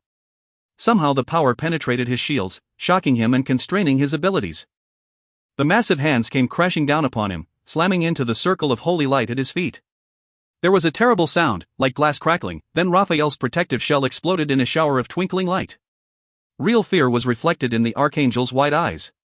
These foes were even stronger than he'd thought, and there were two against just him. On top of that, he'd never even seen this strange discipline before. Raphael focused the entirety of his remaining energy into the palms of his hands. With a grunt, he shoved them both forward and released the energy in a staggering shock wave. His hope was to push his enemies back enough to make an escape. However, just as the blast of energy left his hands, the world before him spun dizzyingly. A vortex swelled into view just in front of him that dispersed his last-ditch effort. It was a new sensation for him, and one that was entirely unpleasant. He'd never come across a power that could negate his holy energies in such a way. It was, in a word, incomprehensible. He looked on as the masked woman appeared. From the center of her chest, she extended a palm toward him that was wreathed in tendrils of violet electricity. Raphael went flying. That vacuum force returned, sucking him forward despite the crushing force that had blown him back. The large black and white hands reacted as well, reaching for him. Raphael felt like he was caught in molasses, unable to move. Although he desperately fought to withstand them, he had no more energy to do so. The two hands clapped down on his shoulders, and again the world went spinning. Raphael felt his innards warp with it, like they were trying to tear themselves apart. Every inch of him felt as though it were being pulled in 100 different directions. The world went black. All of this happened in the space of a spark. Julie had freed herself, and rushed outside just in time to see the hands lay Raphael flat. He was limp, and the masked man lifted him easily from the floor with a single hand. He flung the unconscious archangel over his shoulder before approaching her. "Why you?" Julie shook, both from fear and surprise. Even under duress, she never doubted the strength of Raphael. These terrorists couldn't have been stronger than he, she'd thought. To her, the Pontiff's 6 archangels were synonymous with unbeatable. However, what she was looking at now disproved that. These two were stronger than her sweet Raphael. Her brave, strong, valiant angel of healing was slung like a slain mongrel over this man's shoulder. It was unthinkable, something that she would never have thought within the realm of possibility. "When his friends get here, tell the Citadel that I've taken him. Let's see who I get next." He let the words hang in the air for a moment. Then, with a nod to Qianlin, the two of them and their sleeping prize vanished in a flash of lightning. When turned to electricity, Lan Jue didn't have the capabilities or bringing someone with him. What he could do, though, was store a person in his interspatial container. At Raphael's level of cultivation, it would be a couple days before he suffocated to death. Lan Jue was already familiar with the layout. They exited out into the market while removing their masks. Then, with the change in clothes they just purchased in hand, they went into the bathroom to change. A few minutes later, 2 entirely different people exited, or so it seemed. Even Julie would have a hard time recognizing them if she was walking right past. They headed for the market's exit as an alarm screeched in the distance. They simply walked on, strolling by the shops like they hadn't a care in the world. It wasn't until they reached the hotel room and shut the door behind them that Qianlin felt safe enough to let out a sigh. She looked at Lan Jue and saw the light of excitement in his eyes. It was a different experience for her. She'd never kidnapped anybody before. There was a flash of silver light, and Raphael appeared on the ground before them. He was still unconscious. During their confrontation, Lan Jue was careful not to use any of his thunderbolt discipline. Instead, he used his discipline to empower his Taiji One. Zhou Qianlin, in contrast, gleefully employed the electrical attacks of their shared discipline with one hand, while the other was wrapped around his waist. Through the soul collar gemstone they were able to communicate instantly, silently, and with precision. Under Lan Jue's command their coordination was flawless. Raphael was unique, all of the archangels were. However, he had never really been a match for Lan Jue individually, not to mention his support-based discipline. In the face of 2 9th-level 7th rank adepts, he didn't stand a snowball's chance in hell. Part of that, too, was the presence of Lan Jue's Taiji martial power. Such a spiritual-based manifestation was almost certainly nothing like what he was familiar with. Lan Jue sharply slapped Raphael's forehead. The actions was met with a crackle of electricity that raced all across his body, making the angel flop like a fish on the carpet. "What are you doing?" Zhou Qianlin asked with a start. "These sorts of disciplines rely on occultism," Lan Jue explained. "They'll certainly have him tracked with some sort of spell. With a net of protogenic energy, I can lock that power away so he's no more traceable to them than we are. Now we get to watch as the Citadel goes crazy." He'd walked to the window as he spoke, and looked out over the city. Just as forecast, it was only a few minutes before scores of guards dressed in Citadelian habit poured from the cathedral doors. He could also see the faint light of a pulsing discipline somewhere inside. Lan Jue was right, their response time was very fast. A minute or two too late, and they'd have been in real trouble. "Zeta. What? Someone kidnapped Raphael?" Shock twisted Metatron's perfect features. What he was hearing was impossible. This was the holy city of Reims. How could there possibly be someone mad enough to take an archangel? More importantly, they grabbed him without a sound, without a trace. The Citadel was entirely in the dark. The Pontiff didn't trouble himself with most matters of the Citadel. Those clerical duties fell largely to the Lord of Archangels. There was a reason for this, and Metatron quickly put away his surprise to get down to business. A chilly calm over him. "Summon the messenger of death, Gabriel. And call for the cherubim Uriel as well, we'll have to go take a look for ourselves." 10 minutes later, 3 of the strongest adepts in the pontiff's employ were standing in the tailor shop. Julie was among them, stunned. These men knew Julie. The archangels were close, and knew of one another's exploits. Gabriel, with knit brow, was first to speak. Tell us what happened, and don't leave out any detail. The tailor took a deep breath to calm her nerves. Raphael was here trying on some clothes. Then, 2 people came in. They wore face masks that covered their nose and mouth. She spent the next few minutes going over everything that had happened, from beginning to end. Julie had a good memory, and the traumatic experience wasn't likely one she was quick to forget. Let's see who I get next. Metatron's handsome face bore a beautiful fury. This sort of arrogance was certainly their way of angering the Citadel. Gabriel went on. The Inquisition is already looking for them too. Should we let Constantine know? Metatron nodded. Yes. This whole thing is very unusual. Obviously they're targeting the Citadel. I tried to locate him back in the cathedral but could find no trace, so it's likely they have him sealed away somehow. We have to be prepared, because they certainly were. Come, let's check the security footage and see if we can pick up any details. Then we'll go to the market, the shop that sells those masks. Perhaps the shop owner can remember something. Someone get on the communicator with the Inquisition and tell them the Holy City is now under martial law. Get lists of all foreign nationals staying in local hotels, with pictures. Leave no stone unturned. Metatron was a master at his job, and he put his full intellect to the problem at hand. With clarity and without hesitation, their plan of action was implemented. If this attack was deliberate, then we're unlikely to find any evidence, Uriel mused. The assailants probably took this all into account. I'd be surprised if we find anything at all. Should we bring this to His Majesty? 1. I can't recall how I wrote this before, either Taiji or Tai Chi, but if I wrote Tai Chi then I was either drunk or negligent because that's a terrible way to translate/spell it. It's Taiji going forward, just know they're the same. 2. In case you aren't history buffs or fans of Monty Python, the Inquisition was a group of organization that were tasked with stamping out heresy and anti-church sentiment. The most famous was probably the Spanish Inquisition, who killed hundreds of Jews and forcibly converted thousands of others. Altogether, it's estimated the Inquisition killed between 3,000 and 5,000 people. If you find any errors, ads pop up, ads redirect, broken links, non-standard content, etc., please let us know. Report chapter so we can fix it as soon as possible. Chapter 373, Without a Trace. Chapter 373, Without a Trace. Metatron nodded his head. This isn't something we'll be able to sweep under the rug. I'll return to the cathedral and ask the pontiff for further instructions. From this point forward, you aren't to leave each other's sight. If you encounter the enemy, report it immediately. If what the tailor said is true, then they weren't just here for Raphael. Uriel nodded in agreement. They soon discovered that Uriel's predictions were right. The equipment had been destroyed and there was no way they could recover the day's footage. They did manage to find the shop where the masks had been sold, but the owner was no help. He noticed the masks were gone, and the money for them was in the till, and yet, he couldn't for the life of him remember anyone coming in to purchase them. Gabriel sent for someone to come examine the money in the hopes of finding fingerprints. They did, several hundred, in fact. The money they'd used was too well worn to even hold complete prints, so most were fragments anyhow. Their only lead had been cut. Uriel anticipated the results of the hotel sweep to be a bust as well. These terrorists knew what they were doing, as evident by the complete lack of clues. The whole atmosphere of the Holy City reacted. A thick anxiety hung over the city like a fog. Inquisitors swept through every street and lane. Every hotel was scoured and their logs confiscated. Every one couple was stopped, especially the young ones, as the search ramped up.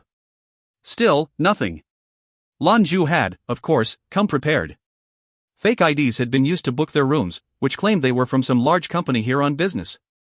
When the Inquisition eventually knocked on their door, Lan Jue met them with an easy smile. He was even so haughty as to drop hints, but they never caught on.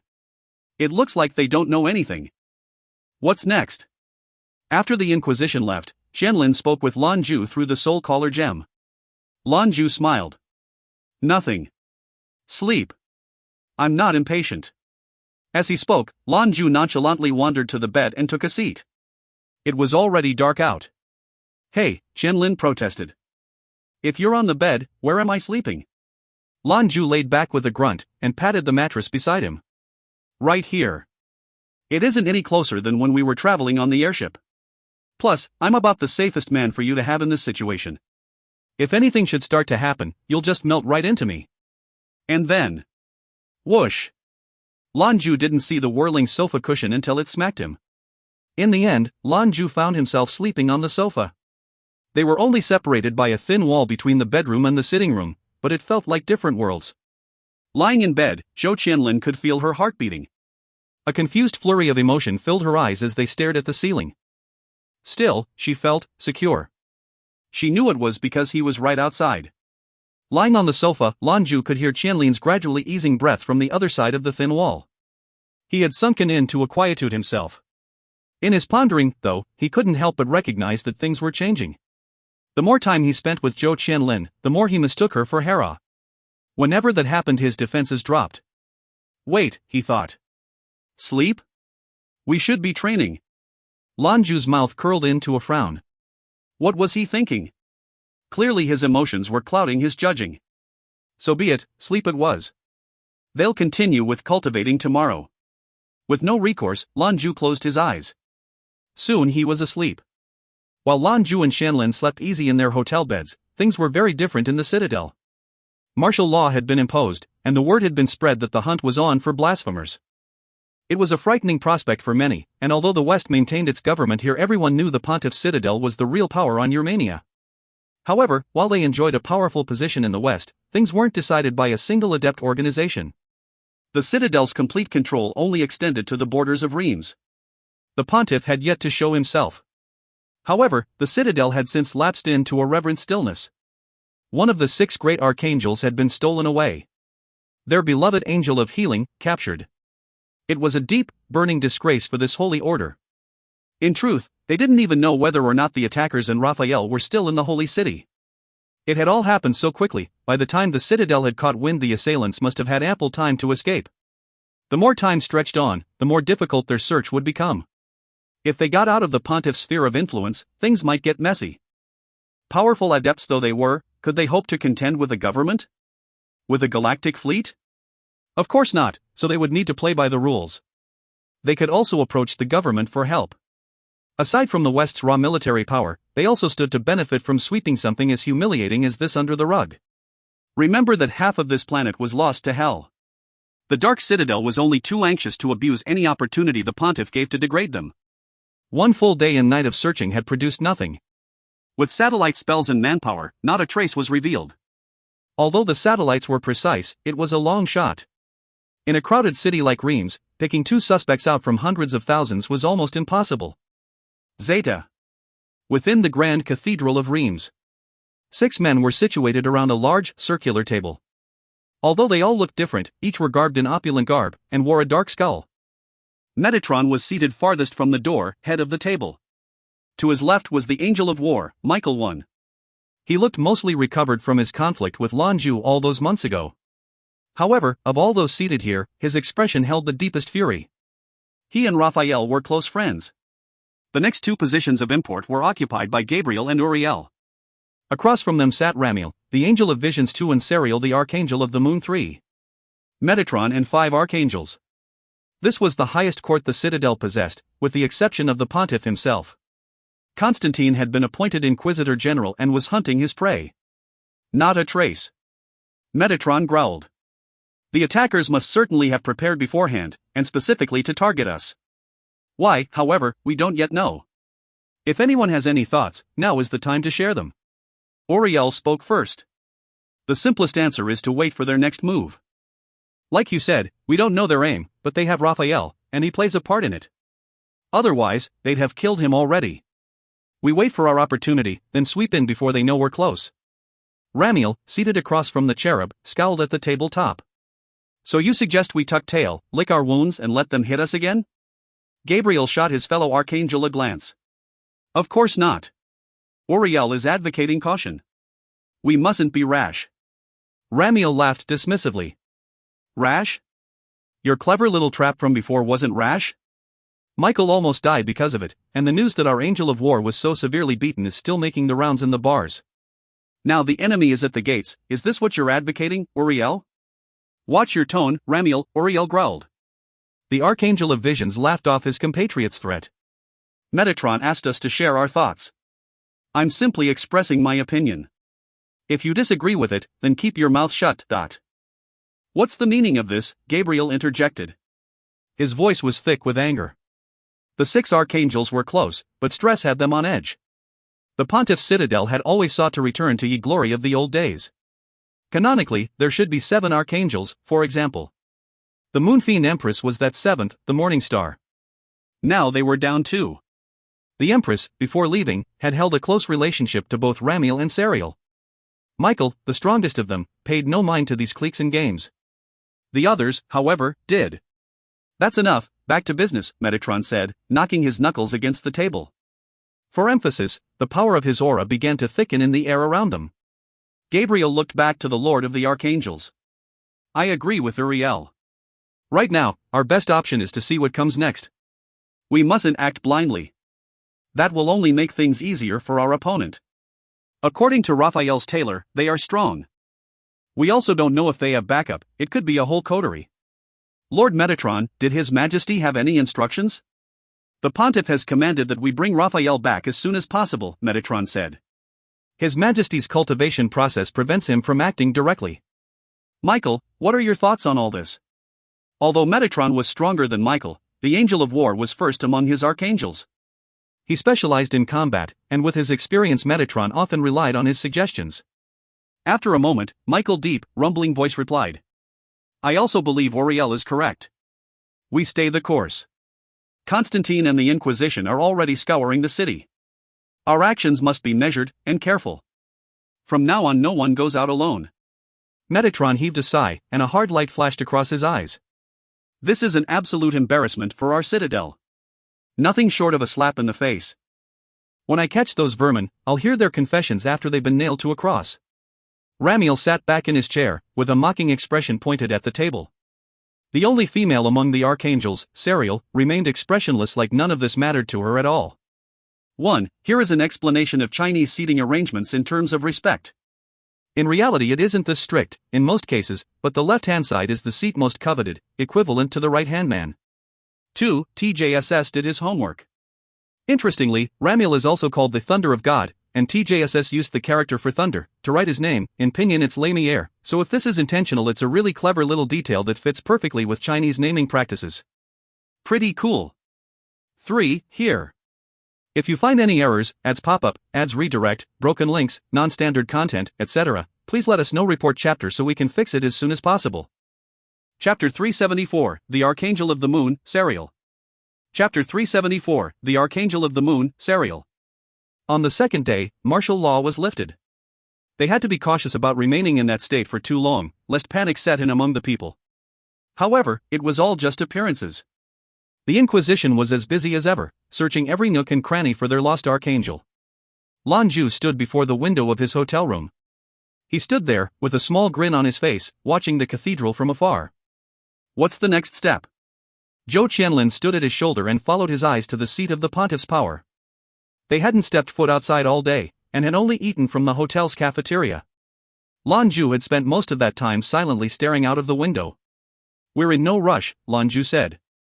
They're the ones with their hair on fire for the moment. They're waiting to hear from us. So that's what we're going to do. Zeta. Half an hour later, a paper slip was being delivered to Metatron. The words on it were simple: if you want Raphael back, go to the Dark Citadel. It was only one sentence, but the implication made Metatron furious. Clearly, this was their enemy fermenting mischief. The Pontiff's citadel and Satan's coterie were long-standing enemies, but they maintained a tentative ceasefire. The West kept the peace by refusing to allow adepts from either side to visit the other.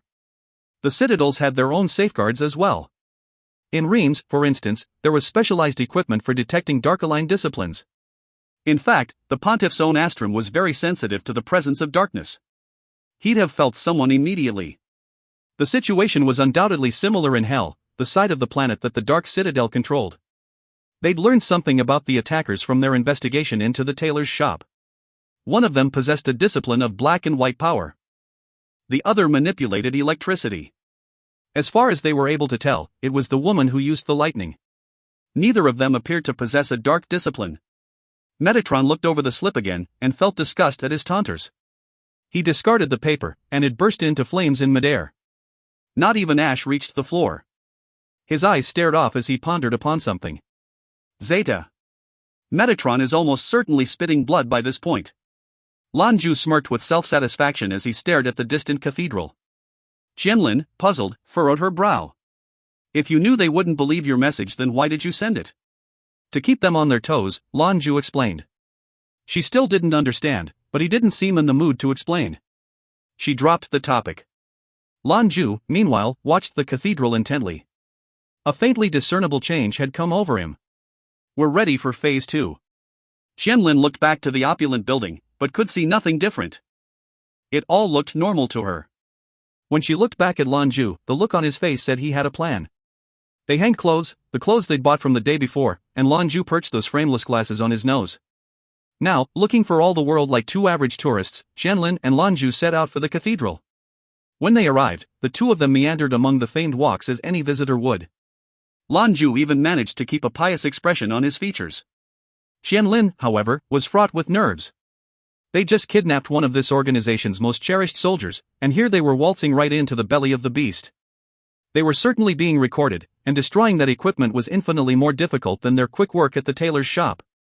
At the slightest sign of trouble, with the citadel as tightly wound as it was, things could turn sour. The pontiff himself, a paragon, was a shout away. If he showed up, it would spell the end for them. She kept these concerns to herself, however. Coiling her arm around Lan Jue's, she followed him into the center of the citadel's power. They followed a coiling corridor, pushed along by the crowd toward the cathedral interior. All visitors to the Cathedral of Reims were accompanied by the church's clergy. Tourists and pilgrims alike were herded along at a brisk pace to keep things moving in a quick and organized fashion. However, Lan Jue wasn't interested in a tour. When he saw a small path before the cathedral entrance, he pulled Qianlin with him out of the crowds. They were met immediately with a clergyman.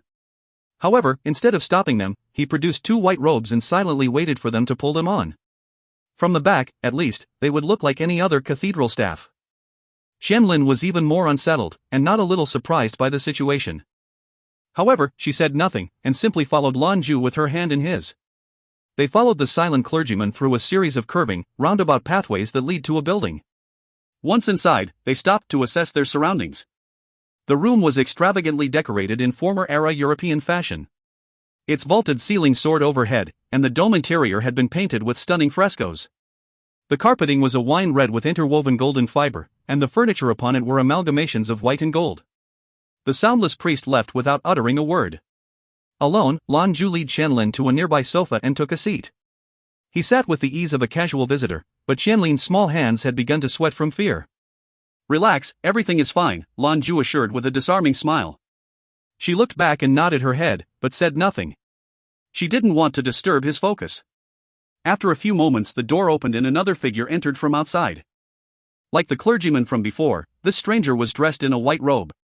Where they differed that this newcomer was wearing a cloak that completely concealed their face. Lan Jue sat, unmoving. Zhou Qianlin tightened her grip on his hand. You can relax, this is my meditation room. Once holy light fills it, the outside world is locked away. Their voice was pleasing, almost musical, but bore a cold indifference. A pair of hands reached out from the flowing white robes to pull the hood back. A shock of golden hair tumbled from within the hood like a wave. Her skin was impossible fair, pale as moonlight. Her namesake, a half-moon, was imprinted on her forehead. A pair of big, baby blue eyes shone like windows to the soul. Just her presence left an undeniable sensation, like they were in the presence of divinity. Lan Jue rose to his feet and approached. He extended his right hand. It's very nice to meet you, I'm sorry, she replied, her voice detached and unfriendly, we aren't accustomed to shaking hands here. Lan Jue laughed it off and retracted his hand. I understand. And he did. She didn't want to have any more contact with him than was necessary. The girl continued, her voice soft and dispassionate. She's being held in the tribunal, under control of the Inquisition. The whole place is blanketed in security. The Empress has already been tried and found guilty, the punishment will be to start anew. At the pontiff's command they'll strip her of everything, and create a new morning star. The process of sealing away her process began a week ago. They'll need 49 days in total to completely remove her discipline. Lan Jue was serious, down to business. I'll need a map, the more detailed, the better. Best would be a whole layout, including electrical lines. You seem confident, the young woman said. Not absolute confidence, he confessed. With the pontiff here, our chances are less optimistic. Her voice dropped low. What you're looking for, I can bring to you. But the pontiff has already sealed her discipline. Escape will not be easy. In a week Metatron will be leaving. He'll be taking the cherub and the angel of visions with him to the adept competition in the north. They're bringing someone else as well, some young newcomer. That would be the wisest time to strike. Lan Jue shook his head. Metatron is smart, always thinking one step ahead. There's no doubt that the pontiff will increase security once the Lord Archangel and the others leave. No, the earlier the better. Just bring the package, that's all you have to worry about, I'll figure it out from there. Very well, she said. Tomorrow I'll have someone deliver the package to the designation place. One more thing, be careful to avoid the High Inquisitor, Constantine. He's a powerful one, and bears an artifact that makes him stronger. If his discipline were purer, he'd be greater than Metatron himself. Lan Jue nodded in appreciation. Thank you for the advice. 5 minutes after I leave someone will be along to lead you back, she stated. Lan Jue smiled. All right. She replaced her hood and left without uttering another word. Zhou Qianlin looked at him, and opened her mouth to speak but was silenced by a gesture. We'll talk about it later, Lan Jue promised. As the woman had said, 5 minutes later the same priest who'd lead them here returned. They took the same route back that they'd used before. Qianlin paid careful attention, and noticed the distinct lack of surveillance equipment. The walk back to the hotel was uneventful. At last, Qianlin asked her questions. You have a contact in the Pontiff's citadel? And not a grunt, by the looks of her. That woman's aura felt very powerful. He smirked. Are you familiar with the term BFF? 1. Of course, Qianlin said, a little surprised. That was Serial, Archangel of the Moon, Lan Jue explained. She and the Moonfiend Empress were practically sisters. Little you had told me about their relationship once, that she would be the only one willing to help in a jam. The only reason I took Raphael was to create this opportunity, and let her know I'm here for the Empress. Qianlin folded her arms across her chest. So should we keep waiting? He nodded. 4 news. Are you sure we can trust her? Zhou Qianlin looked up at Lan Jue. What if? 1. Translation note, the term in Chinese means specifically a very close female friend, but I couldn't think of an exact equivalent. Hit me up in the comments if you have something better. If you find any errors, ads pop up, ads redirect, broken links, non-standard content, etc., please let us know. Report chapter so we can fix it as soon as possible. Chapter 375, Fusion. Chapter 375, Fusion. I have backup plans, Lan Jue assured. Anyway, according to what little you told me, Serial is different from the other archangels. Her discipline is the light of conscience. As part of her inherent energy, she can't do anything if her heart isn't behind it. Her discipline is so integrated into her being that doing so would cause her power to collapse, and may even drive her mad. Zhou Qianlin's face fell into grouchy pout. Why are you always so secretive? What's your backup plan? A smirk spread across Lan Jue's lips. Raphael. If Serial betrays us, we'll be caught for publicly humiliating the Citadel and capturing one of their own. But of course, they'll want their Archangel of Healing back. I'm a counselor in Skyfire Avenue, and as we haven't caused any actual damage they'll be forced to deal with them, leveling inquiries, and so forth. At that point, we'll have to wait for the wine master or keeper to come and retrieve us. We're not in much danger. You think I'd just bring you waltzing right into the tiger's den unprepared? Lan Jue's explanation served to ease Qianlin's concerns. She smiled back. You've got quite an impressive mind. I wonder why I never noticed before. He replied with a wry smirk. I'm forced to, aren't I? But I just had a thought, little Jue won't be able to return to the Moonfiend pirates once we rescue her.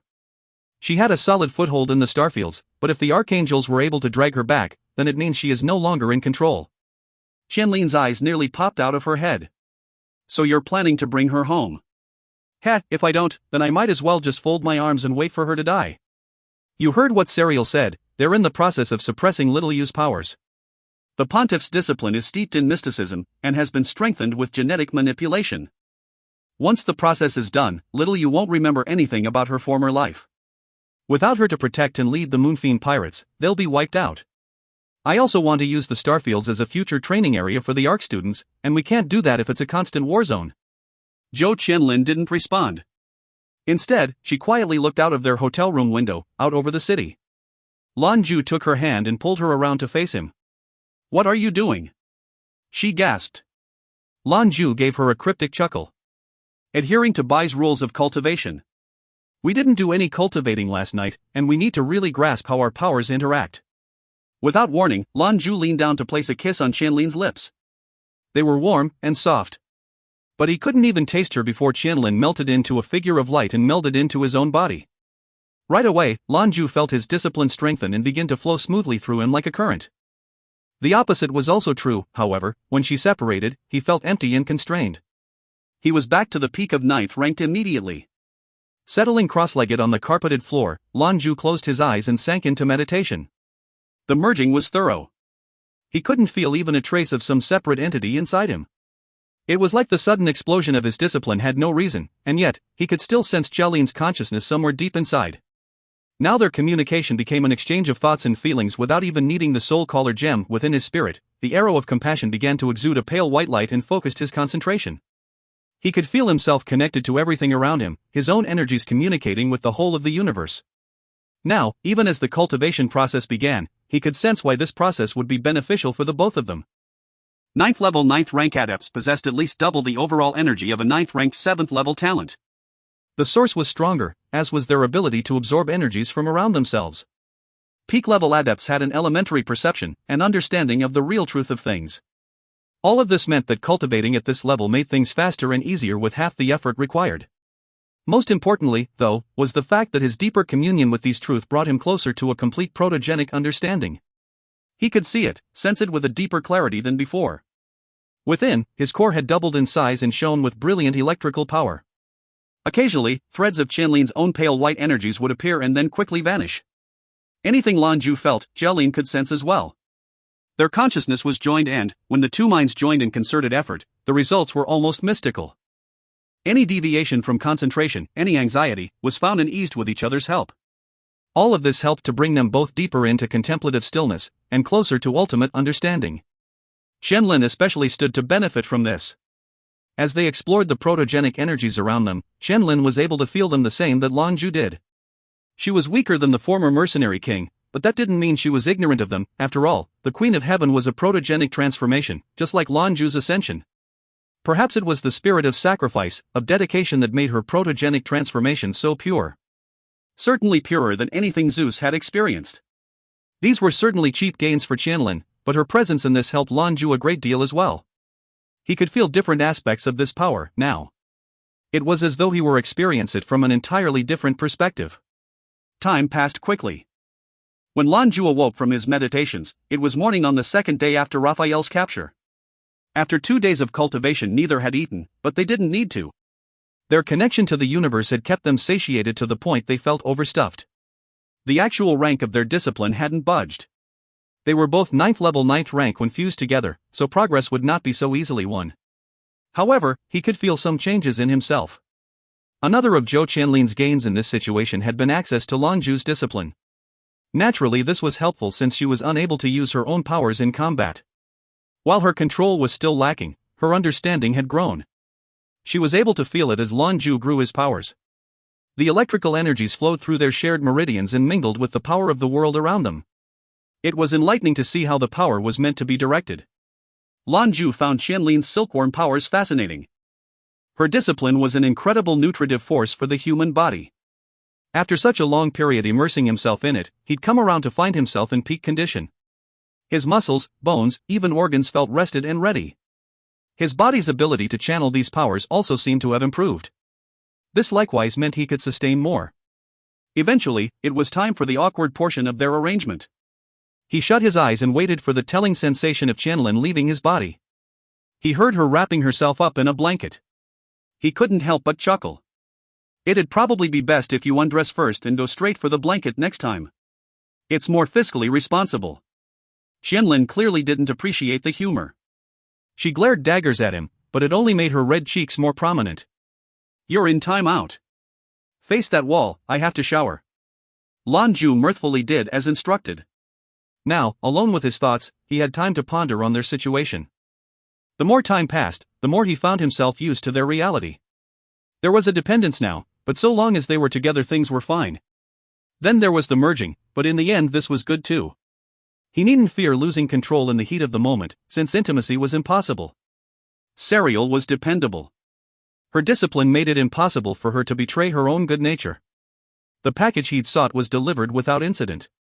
Afterward, he and Qianlin took a stroll through the market. They looked at the various things on offer, stopping in a shop on occasion to buy some. Once they were finished, they returned to the hotel. "Why are we buying extension cables?" Qianlin asked. "This is our escape route," he said. "Getting little you out is damn near impossible. The pontiff's psychic force envelopes the whole cathedral. The moment he senses that the ceremony to seal little you's power has been interrupted, he'll appear. He'll lock us away from reality, there would be no escape. Other, cruder methods will be needed. We'll have things to do before we can save little you. We'll need to do whatever we can to get the pontiff away from the cathedral while still keeping our objective a secret." By nightfall, the great cathedral closed its doors to the public. Every day, when the sun set behind the mountains, the cathedral shut its massive gates and lapsed into contemplative silence. "Thank you for visiting. The cathedral has now closed for the day." A woman's pleasing voice called out to the tourists through the broadcast system as they filed for the exit. Several members of the clergy were on hand, leading stragglers to the outside. However, they did miss the two people vanishing from a dark corner. There was a flash, and the two mysterious figures appeared in a dark room. From the looks of it, this was a storage room. Lan Jue peered into the inky darkness. There were no lights, but at their levels of cultivation their perception worked better than their eyes. "The next step can get dangerous. We have to tread carefully. We should kiss, I'm thinking. It's dark in here as well, so you can remove your clothes beforehand." Lan Jue shared his thoughts through the soul caller. Qianlin huffed in irritation. Her hand shot out to grab both sides of his face, then she kissed him. In no more than a second she had merged into Lan Jue's body. In the dark, he could clearly see a pale blue aura surrounding him after the fact. It was his own discipline, overflow from rising in levels so suddenly. Their meditations had not been in vain. Already Lan Jue felt like he had more control over their combined powers. He slipped on one of the white robes from before and stepped out into the cathedral interior. Pulling the hood of his coat up to conceal his face, Lan Jue moved deeper into the depths of the church. He came across several of the citadel's number as he walked the halls, but none sought to block his way. Everyone here was used to the idea of peace. With the pontiff here, they had nothing to worry about. No foe would dare plunge into the heart of the citadel. Or, so they assumed. Lan Jue's circuitous route brought him before a pair of large double doors. Two clerics stood guard. They were different from the other clergy, dedicated, devout soldiers of God. They stood like sentinels, eyes forward, faces calm. If you find any errors, ads pop up, ads redirect, broken links, non-standard content, etc., please let us know. Report chapter so we can fix it as soon as possible. Chapter 376, Encyclopedia Roboris, Martial Articles. Chapter 376, Encyclopedia Roboris, Martial Articles. Halt! A man barring Lan Jue's path lifted a hand. "Are you new? You shouldn't be wandering around. Don't you know this is Uriel's meditation chamber?" The priest's voice was haughty and dismissive. For him and the other clergymen standing by the door, this was a very honorable position. "I'm very sorry," Lan Jue replied, feigning awe. "I am new, yes. Thank you for the help, I'll go this way." He turned around and started back the way he'd come. What the two arrogant guards could not see was the small smile spreading across his face. He'd approached to gather information, and the guards had been very helpful in providing it to him. The map he'd been given appeared complete, and now he had his target. Serial had armed with blueprints and quite a lot of valuable intelligence. Most of it was concerning Uriel, Gabriel, and Michael. According to what she told him, Michael had spent most of the last few months locked away in his room, recovering. He was almost completely back to normal. Gabriel spent the bulk of his days in prayer, while Uriel chose nightfall as the time to do his meditations. Every archangel had their own meditation chamber. The ultimate aim was to improve their photo-elemental abilities and make them more powerful. Lan Jue had met Serial in her own meditation chambers when they'd stolen into the cathedral before. This one was Uriel's, as confirmed by the guards. Lan Jue took a few turns through the corridors, before pushing past a door into a utility closet. The cathedral was massive, so there were several of these small rooms strewn about to help the staff. They were mostly full of cleaning products and janitorial equipment. He didn't have to worry, though. Janitors kept specific hours, usually during visiting hours. Moreover, most surveillance equipment was turned off after hours. The selection criteria for clergymen here was very strict, which had the unfortunate side effect of making them overconfident. Lan Jue was left undisturbed. He looked around from an electrical socket and, with a flash, he was gone. He reappeared in a marvelously decorated chamber. The meditation chambers were all the same, and Uriel's was no exception. Sariel had expressed that these rooms were the best place for the archangels to get some privacy. No one was allowed inside without express consent from the archangels, and violators were very harshly dealt with. Lan Jue carefully examined his surroundings before slowly walking behind a nearby pillar. Here, he closed his eyes and focused his breathing. Gradually, his electrical discipline vanished and was replaced by an infrequent shimmer of black and white light. But then something strange occurred, for as Lan Jue's aura coiled around him, it began to solidify. It drew together until Lan Jue was like a statue hidden behind the pillar. Even if someone were to be standing right on top of him, it would now be difficult to sense out his aura. The unity of heaven and man. Wholeness. An adept of appropriate skill who saw this might understand Lan Jue's motive, for only such a skill would have these results. Any 9th level adept, regardless of rank, may learn the wholeness. It also served to help expedite their training to at least 9th level 5th rank. It was a skill acquired through understanding, not hard work. When an adept was able to fully grasp man's place as an integral part of the universe, it helped to improve their own discipline. 1. It was an important step, a level of comprehension that prepared the adept for the protogenic realm. Once wholeness was understood, the road ahead became easier. It was possible that every paragon had to master this before they broke through. If one didn't, they would be stuck at the peak of 9th level forever, searching for their path. Lan Jue had learned this skill 3 years prior, though he wasn't looking for it. After Hera died, he'd locked himself away in seclusion. For 10 days and 10 nights he didn't move a muscle. When he awoke, he'd somehow come to know the reality of man's connection to the universe. The years following were spent languishing away. Had he kept to his cultivation, he'd undoubtedly be significantly stronger than he was now. At the very least, he'd be closer to where his brother stood. The seconds ticked by. Outside, the day darkened into night. That was when he heard footsteps approaching. Lord Uriel. Lord Gabriel. Lan Jue heard the 2 guards outside greet the archangels respectfully. The doors opened, and the 2 powerful adepts stepped inside. Lan Jue, practically indistinguishable from the pillar he hid behind, couldn't move. However, this state did serve to enhance his perception.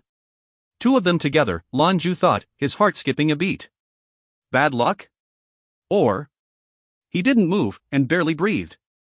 So long as he maintained this skill, the only way they could know he was here is if one of them walked behind the pillar. Nothing, no news at all. And Raphael, he couldn't even get out a warning? Or delay for backup? He mustn't have, otherwise how could he be snatched up, Gabriel complained. Uriel motioned for his compatriot to take a seat. He then shook his head. I'm sure it's no so easy as that.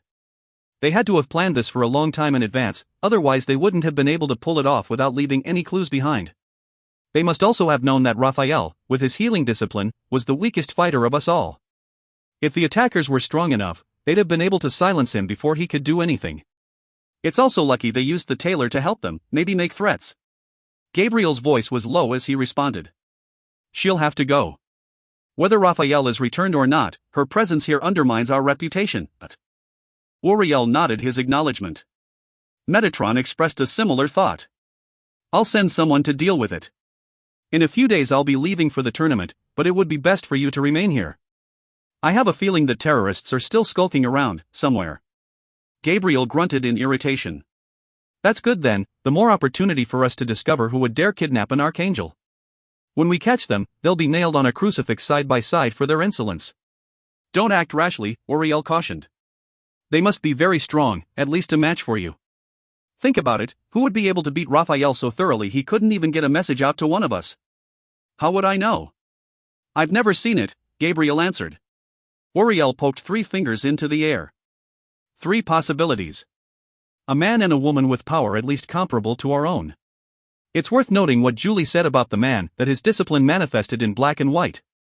Part of it contains a consuming element too. This is no discipline I've ever encountered, but my research has revealed 3 prospects. However, none of them could contest the abilities of your average 9th level adept, especially since none of them confirm to this vortex aspect. You mean to say that this discipline is completely unknown? Gabriel asked, surprised. Although his face bore an indignant anger, he was careful and calculating. Uriel shook his head. No, I suspect that his power isn't necessarily a discipline. I checked the disciplines recorded in the Encyclopedia Roboris, and came across something helpful. Gabriel blinked. Why didn't you tell Metatron? Because there's no proof, only conjecture, he explained. It also involves something we aren't supposed to be involved in. Look. Uriel produced an ancient, yellowed volume from his robes. He handed the crumbling tome to Gabriel. Encyclopedia Roboris, Articles on Martial Virtue. Gabriel read off the book's title. His tone rose with each word. Uriel nodded. Here, he said, reaching over to flip open the book to the second page. The martial virtue of Taijiquan. Lost knowledge said to have been rediscovered by the Master Zhu. It is said that a true sage of Taiji is capable of using oneself to channel the yin and yang energies of the universe. Through this, the practitioner is capable of unmaking any living thing. As Gabriel read on, his eyes grew wide. He wasn't sure how to react to the news. Most of it was noise, but two words stuck out like they were burned on the page, Zhu. Even just the name had caused the Archangel's breath to quicken. They exchanged a quick look, and each spied in the other's eyes the fear they themselves felt. Zhu. An average adept might not be familiar with the name. Most would probably say it sounded pretentious to those in the know, however, this name represented incomparable power. Among the three alliances, the strongest was undoubtedly the North. They were in control of the largest number of galaxies, more than both the West and East combined. By now, 100 years after humans left for the stars, the nearby galaxies were all occupied. If any of the alliances wished to expand, they'd have to reach out further into the dangerous blackness of space. 4. 1. This is a core precept of yin-yang naturalist theory that states man is an integral part of the total truth. We are not separate, only another aspect made up the combination of yin-yang and the 5 elements. In Chinese medicine, this translates as an understanding that we follow the same rules as any other living thing and helps guide diagnostic theory and treatment protocols. From a philosophical point of view, this means that we are already at one with the universe, and understanding the universe will help us come to understanding ourselves and vice versa. 2. Yin-yang theory also posits that yin and yang are interconsuming, as indicated in the yin-yang picture by the white or black tapering off near the bottom. This means that both yin and yang are capable of destroying and absorbing the other, but not completely. That may or may not be the idea behind Lan Jue's martial vortex from the earlier fight. 3. Zhu is written as, translated directly as Absolute Emperor. 4. Disconnect. I had my wife read the end here, and yes, this makes no sense. The only reason I can think of for TJSS to jump topics like this is either A. He was drunk, or B. I'm drunk? I guess we'll find out next chapter. If you find any errors, ads pop up, ads redirect, broken links, non-standard content, etc., please let us know. Report chapter so we can fix it as soon as possible. Chapter 377, The Fabled Battle. Chapter 377, The Fabled Battle. Under situations like this, resources are required to fuel further scientific and technological growth. The North, who had always stood at the forefront of human innovation, was the most adamant about interstellar expansion. However, since that time, when the universe had been carved out into the alliances, external growth was no longer an option. So the North turned inward. It became a race for resources, for anyone with enough resources could accomplish anything. Obviously, the remaining resource-rich planets were under the control of the East and West. Though the West was not on par with the North technologically, their disparity wasn't huge. The East took up the inferior position due to the fact that it had always been that way. So, in order to secure more for themselves, the North saddled up to the West. Together they undertook several actions against the East, even going so far as to enact an economic blockade. All of this was just a ploy for the North to take what rightfully belonged to the East. 1. As the East struggled to deal with the aggression, one figure arose to stand against their foes. He appeared from nowhere, and after 3 nights the North had lost 3 of their top commanders in the field. After a month, 3 Bastion commanders were inexplicably found slain. Because the West had never directly become involved in the conflict, none of their people died. However, there was a very public display made of the president. He was found hanging from the flagpole outside of the congressional building. Luckily he hadn't been hung by the neck, so he survived. This enraged both the North and West. They dispatched their strongest adepts to find the murderer, however they didn't need to look for very long. This mysterious man appeared, and challenged these adepts directly. The fight took place on a distant planet. 5 paragons of the time came, including the pontiff of that era. All of them perished. The one who bore the title of Satan lived to get back home, but died from his wounds shortly thereafter. In all, 70 foreign combatants came to answer the challenge. Only 20 returned. The West and North called it D-Day 2. It was a great military tragedy, and all of it was at the hands of one man, Zhou. Before the fight, the East's attackers had far greater numbers of top-level adepts. After the battle, however, things were different. Since then, the East has enjoyed the advantage in regards to powerful adepts. Although Zhou, the God King, was never as famous as Master Qianlin, ranked second among the paragons, he was nonetheless the strongest human being in existence. For a long time, Zhu's name was a curse. No one dared speak it. In the end, the West and North dismantled their blockade.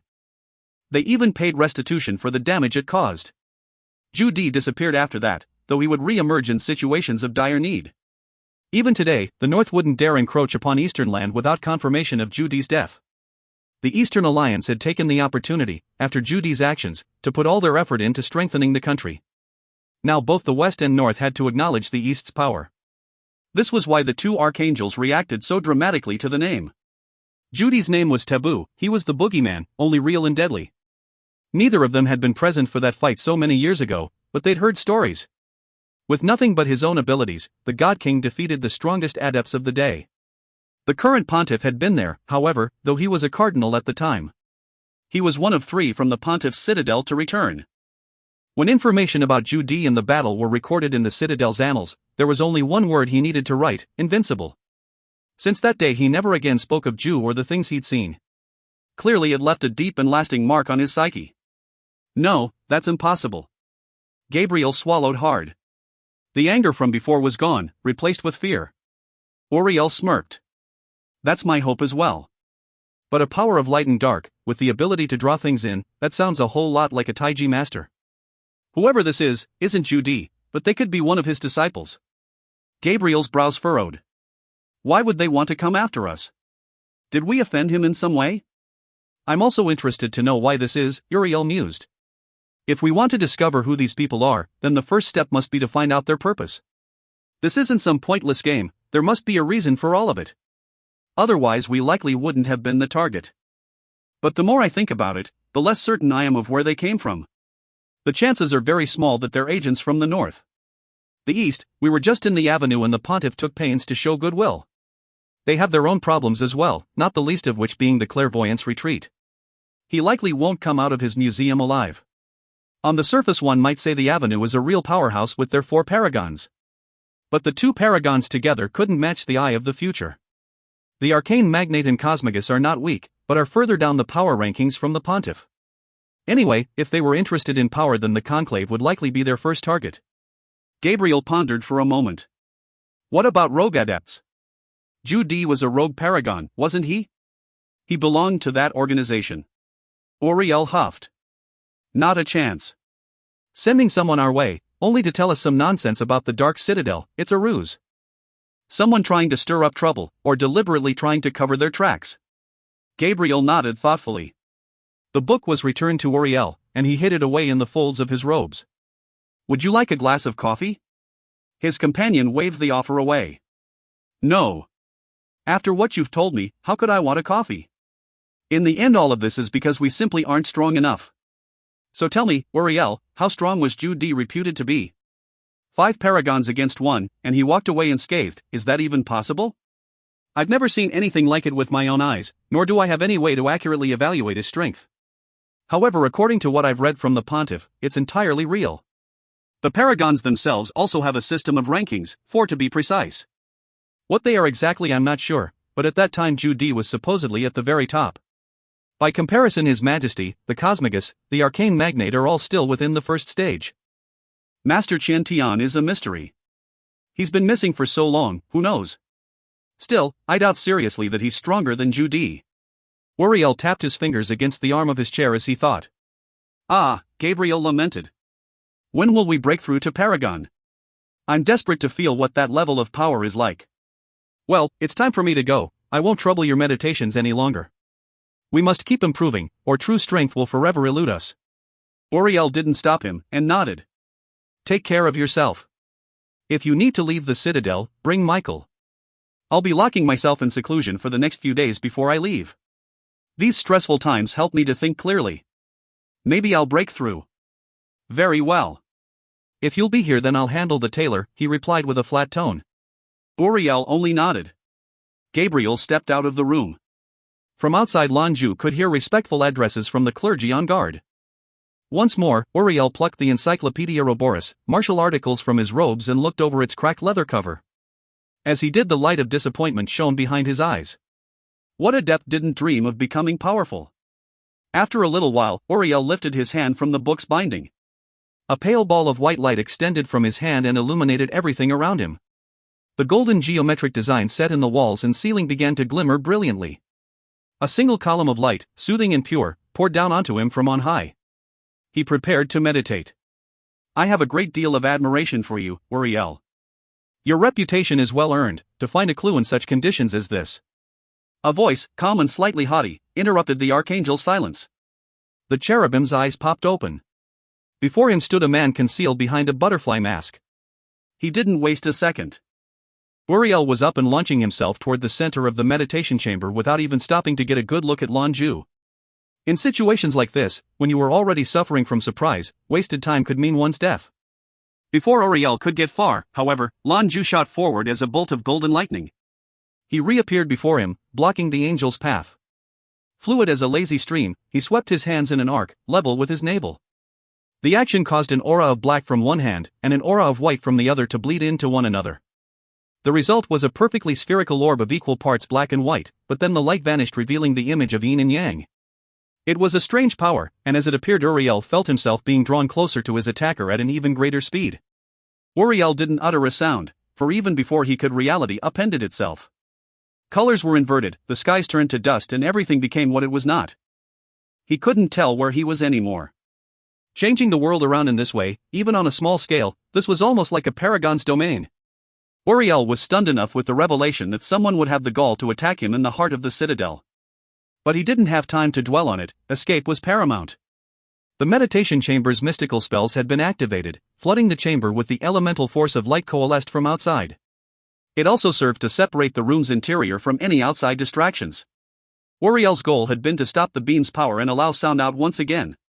When his enemy appeared before him, he knew his only chance was deactivating the spell, and so he had tried to bull rush through and take head on whatever power this man possessed.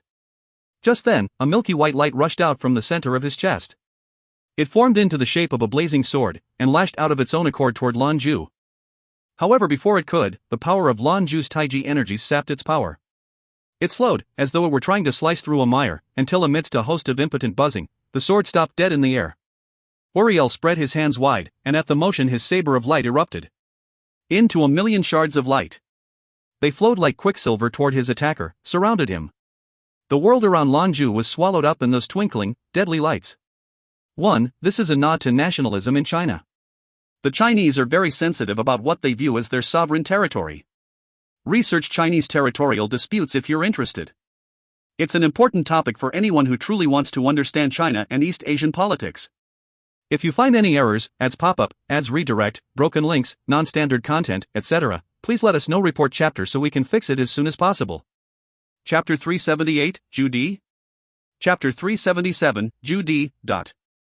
Uriel's attack was not aimed at killing his foe. His hope was, instead, to create any opening for him to escape. Unfortunately, the man responded by expanding the scope of that black and white power. A pale white light bloomed from behind him. At once the room filled with a gentle and pure radiance. But the light was more than light, it was warmer, and softer than light was supposed to be. And the gentleness wasn't gentleness, it was softer, all-encompassing. Uriel felt his whole body begin to slip into a relaxing calm. Not good. Who can fight effectively if they're completely relaxed? Like a fetus in amniotic fluid, he was relaxed to his very bones. Vestiges of the energy began to congeal on the surface of his skin in the appearance of hoarfrost. He almost looked frozen. His jaw jerked, he wanted to bite his tongue, hoping the pain would keep him alert. However, before he could, the orb of intermingled yin and yang energy shrunk from over 1 meter in diameter to a single point of light. That vacuum force returned, stronger this time. It yanked Uriel forward like a rag doll. No longer able to control himself, much less his discipline, the hail of light from his weapon spiraled off in all directions. Uriel's face fell, settling into a grim acceptance. Just then, a light burst from his eyes just as a white-hot flame spat from his every pore. Holy fire! It was one of the most powerful light-based skills the Citadel taught. The terrifying manifestations were a result of the Adept actually setting his core energy ablaze. 6 pearlescent wings stretched out from within the column of flame. The deceptively gentle sensation strengthened suddenly. Uriel could hear the sounds of chanting, as clear as though they were being sung right beside him. A stupefying haze clouded his mind that extinguished the holy fires. His wings, too, began to wither and molt until they dissolved into pure white light. Soon they vanished as well. Protogenic power. Uriel could only soar helplessly through the air. In the space of a blink, he was right in front of his assailant. He was met with an outstretched palm that looked as though it were composed from a black hole. The consuming energies easily diffused the light from Uriel's discipline, to the point where the light of holy soul began to be pulled out from within him in strands of white light. Poof! The palm collided with Uriel's arms, risen to ward off the blow. At first it felt like being struck with a pillow, but half a second later, the hidden power within was revealed. Bang! Uriel was thrown away, smashing with bone-jarring force into the far wall. There was a flash, and Lan Jue traversed the room to Uriel's side before he could even register the collision. The excruciating pain came soon after, and it felt as though his organs had all been set on fire. Then, it was gone, replaced immediately by that sublime relaxation. It was too much too fast, the agonizing pain and the blissful comfort blended in with one another, and Uriel could no longer distinguish one from the other. Unable to cope, his mind shut down and he fell into a deep sleep. Lan Jue looked over the prostrate angel for a moment before raising his hand. A silvery light fell over Uriel, and when it receded the cherubim was nowhere to be found. Just as Uriel vanished like breath in the wind, a terrifying oppressive force surged through the cathedral. A deep, regal voice boomed through every corner. Who dares? Uriel's meeting with the wall had apparently expelled more energy than his meditation chamber was capable of masking. That, and the sudden disappearance of Uriel's energy, had invariably gotten the attention of a world-bending power. This consciousness hung over everything like the eye of God, searching. There was another flash of golden light, and Lan Jue reappeared at the outside edge of the cathedral grounds. However, he was not fast enough. The consciousness swept over him, and Lan Jue felt like a tiny ant caught beneath a giant's boot. His face went ghastly pale. The only thing keeping him from collapsing underneath this staggering psychic pressure was his enhanced power. His fusion with Qianlin kept him standing. Lan Jue was ready, dire though the situation was. The dual forces of light and dark sprang out from him once more, accompanied by an aura of material disinterest and spiritual connection. At the very top of his head there appeared a strange sort of vortex that released an aura of enlightenment. 1. Jue D. The pontiff's booming voice was thick with shock. The oppressive powers receded like frost before the rising sun. It was a split second, but in that moment Lan Jue took a string in hand that was hanging from overhead. There was a flash, and he disappeared. The pontiff's psychic force came rolling back in like a tsunami. However, by then there was no one there. Zeta. 200 meters from the cathedral's gardens, a figure appeared in a dark corner. The extension cable hanging from the eaves of the building burned black, and was blown away as ash on the wind. Lan Jue didn't move. He slipped into the meditative state of wholeness and constrained any signs of his presence. Escape through the extension cable had been wise. It was fast, but also concealed his abilities as much as possible. He could reach light speed himself without its aid, but the subsequent release of energy could be clearly seen for miles around. It wouldn't take much for a paragon to find him then. Lan Jue's eyes swung back toward the cathedral, where a golden light had risen over the ancient building. Though it blazed like the sun, it was the pontiff, soaring high overhead. He was clad in resplendent golden robes, and bore the opulent crown of his office. In his right hand was borne the traditional pastoral staff, held aloft. His eyes searched the grounds, full of worry and doubt. Is that you? The pontiff was a man fabled for his saintly calm. Now, however, his heart beat so hard it threatened to rattle his ribcage. Unpleasant memories of that battle from so long ago sprang to mind, clear as the day they happened. He feared these memories would become reality once again. Orbs of light appeared scattered around the pontiff. 5 of his archangels emerged: Metatron, Michael, Gabriel, Sariel, and Ramiel. Metatron looked at each of them in turn before speaking. Where's Uriel? The pontiff had his answer, delivered in a deep voice barely containing his fury. He's been captured. Every one of the archangels stared at him with wide eyes. Uriel, captured. The cherubim was not considered among the strongest of these archangels. In a fight, he was far less experienced than Michael or even Gabriel, to say nothing about Metatron. Where Uriel flourished, however, was intelligence. But even despite his lack of combat prowess, this was the holy city of Reims. The very heart of the pontiff's citadel, with the pontiff himself in attendance. Their commander had been unable to stop this nightmare. Could it mean they faced a paragon? If it was a paragon, one who concealed themselves to strike from the shadows, then this truly was an unmitigated disaster. The pontiff stared into the distance, with brows knit tight. Relay my commands, Reims is under martial law. All modes of transportation, public and private, are forbidden from leaving the planet. I will find this person myself. Your Majesty. The archangels replied. The anger in their leader's eyes light a fire within them as well. The old priest held his astrum aloft, and from its dazzling length a beam of golden light tore through the night sky toward the heavens. It bloomed outward in all directions until Reims was bathed in light that would shame the sun. Many out among the town stopped in their tracks as they looked overhead. Night had become day at the pontiff's hand. It was a miracle. Many fell to their knees in prayer. Lan Jue didn't move, even as the golden light fell over him. It was warm, but the comfort was deceptive, for within was hidden a divine power. The anointed energies reached to all corners of the city. Lan Jue, in his state of wholeness, managed to almost completely extinguish his core. He hardly breathed, as though locked in suspended animation, an even deeper stupor than Uriel had experienced. As the moment stretched on, he hoped, he believed, that the pontiff couldn't maintain this for long. He was bound to alert the rest of Germania if he did. Next, orbs of milky white light appeared within the illuminated streets. They started in the center of town, then moved and expanded outward toward the borders. This is... Even in his nearly dead state, Lan Jue could feel the change. Divine faith. It could be nothing else. For a moment, he was too shocked to think. The entire city was laid out as a massive rune. Any unbeliever would be revealed, like a body eliminating a virus. Metatron led the others in splaying out around the Pope, as sweeping white lights roamed the city.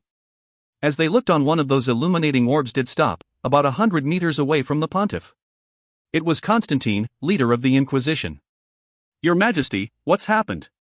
The pontiff's face was as smooth as the surface of a lake. An enemy stole into the cathedral and captured Uriel. Upon hearing this, even the famously calm Constantine couldn't help but stare slack-jawed at the paragon. As head inquisitor, this was his responsibility. The failure lies with me, Your Majesty. I ask I be punished. He immediately fell to one knee. The pontiff waved a hand, and at the motion a white light appeared before Constantine to lift him to his feet. Our foe is cunning.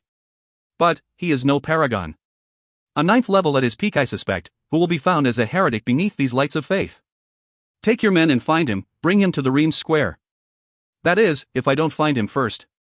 1. Acupuncture was based off of Taoist principles. One of which is man's connection with the divine. Near the top of the head, about where the fontanelle was located when you were a baby, lies an ACU point called the 100 meetings. Here, the yang qi of the body coalesces. In Qigong it's seen as the house of the corporeal aspects of the soul. Souls are complicated in TCM. It is also connected to the upper dantian from Taiji practice, which is connected to human consciousness. So in short, the area of this point, DU20, as it's called in the West, is man's connection to the spirit, heaven, and to God as the ancient Taoists perceived it, absolute truth. If you find any errors, ads pop up, ads redirect, broken links, non-standard content, etc., please let us know. Report chapter so we can fix it as soon as possible. Chapter 379, Avoiding Detection. Chapter 379, Avoiding Detection. Yes, sir. Constantine was as surprised as all the others. Employing this kind of power here was not a good thing for the Citadel. People would be seeing dangers in every shadow, and their enemies will be laughing at their misfortune. However, things would be done as the pontiff commanded. It was never wise to get on a paragon's bad side. Constantine left in a hurry to perform his tasks. As he did, the pontiff's staff blazed even brighter. Rays of golden light pierced to the horizon. The pontiff wasn't confident in their ability to find the enemy, truth be told. For this person to have the gall to waltz right into the cathedral, they more than likely had an exit strategy. Still, with the pontiff's faith and the light of his staff, they couldn't hide for long. With the pontiff himself leading the search, the Inquisition wasted no time. They splayed out down every street and alley just as they'd done for Raphael. Lan Jue remained still as a corpse. Gradually a white light emerged from him, still partially hidden by the pillar he hid behind. The pale shroud dimmed into a concrete gray which served to make him even less distinguishable from the surrounding buildings. To say nothing for the lack of people in the corner he'd chosen, even if someone were to chance by they'd be unable to see anything. His heart rate was down to 10 beats per minute, weak and slow. Even an infrared sweep likely wouldn't show him on the scanners. Reims wasn't a large city, but it wasn't small either. The Citadel only had so many men they could use to clear the streets. There were limits, he knew, to what they were able to realistically achieve in a manhunt. However, the addition of the Pontiff himself aiding in the search changed things. It made the stakes much higher, and far more dangerous. Zeta. By now the cathedral square was full of people. Most were clergy, but a number were prisoners.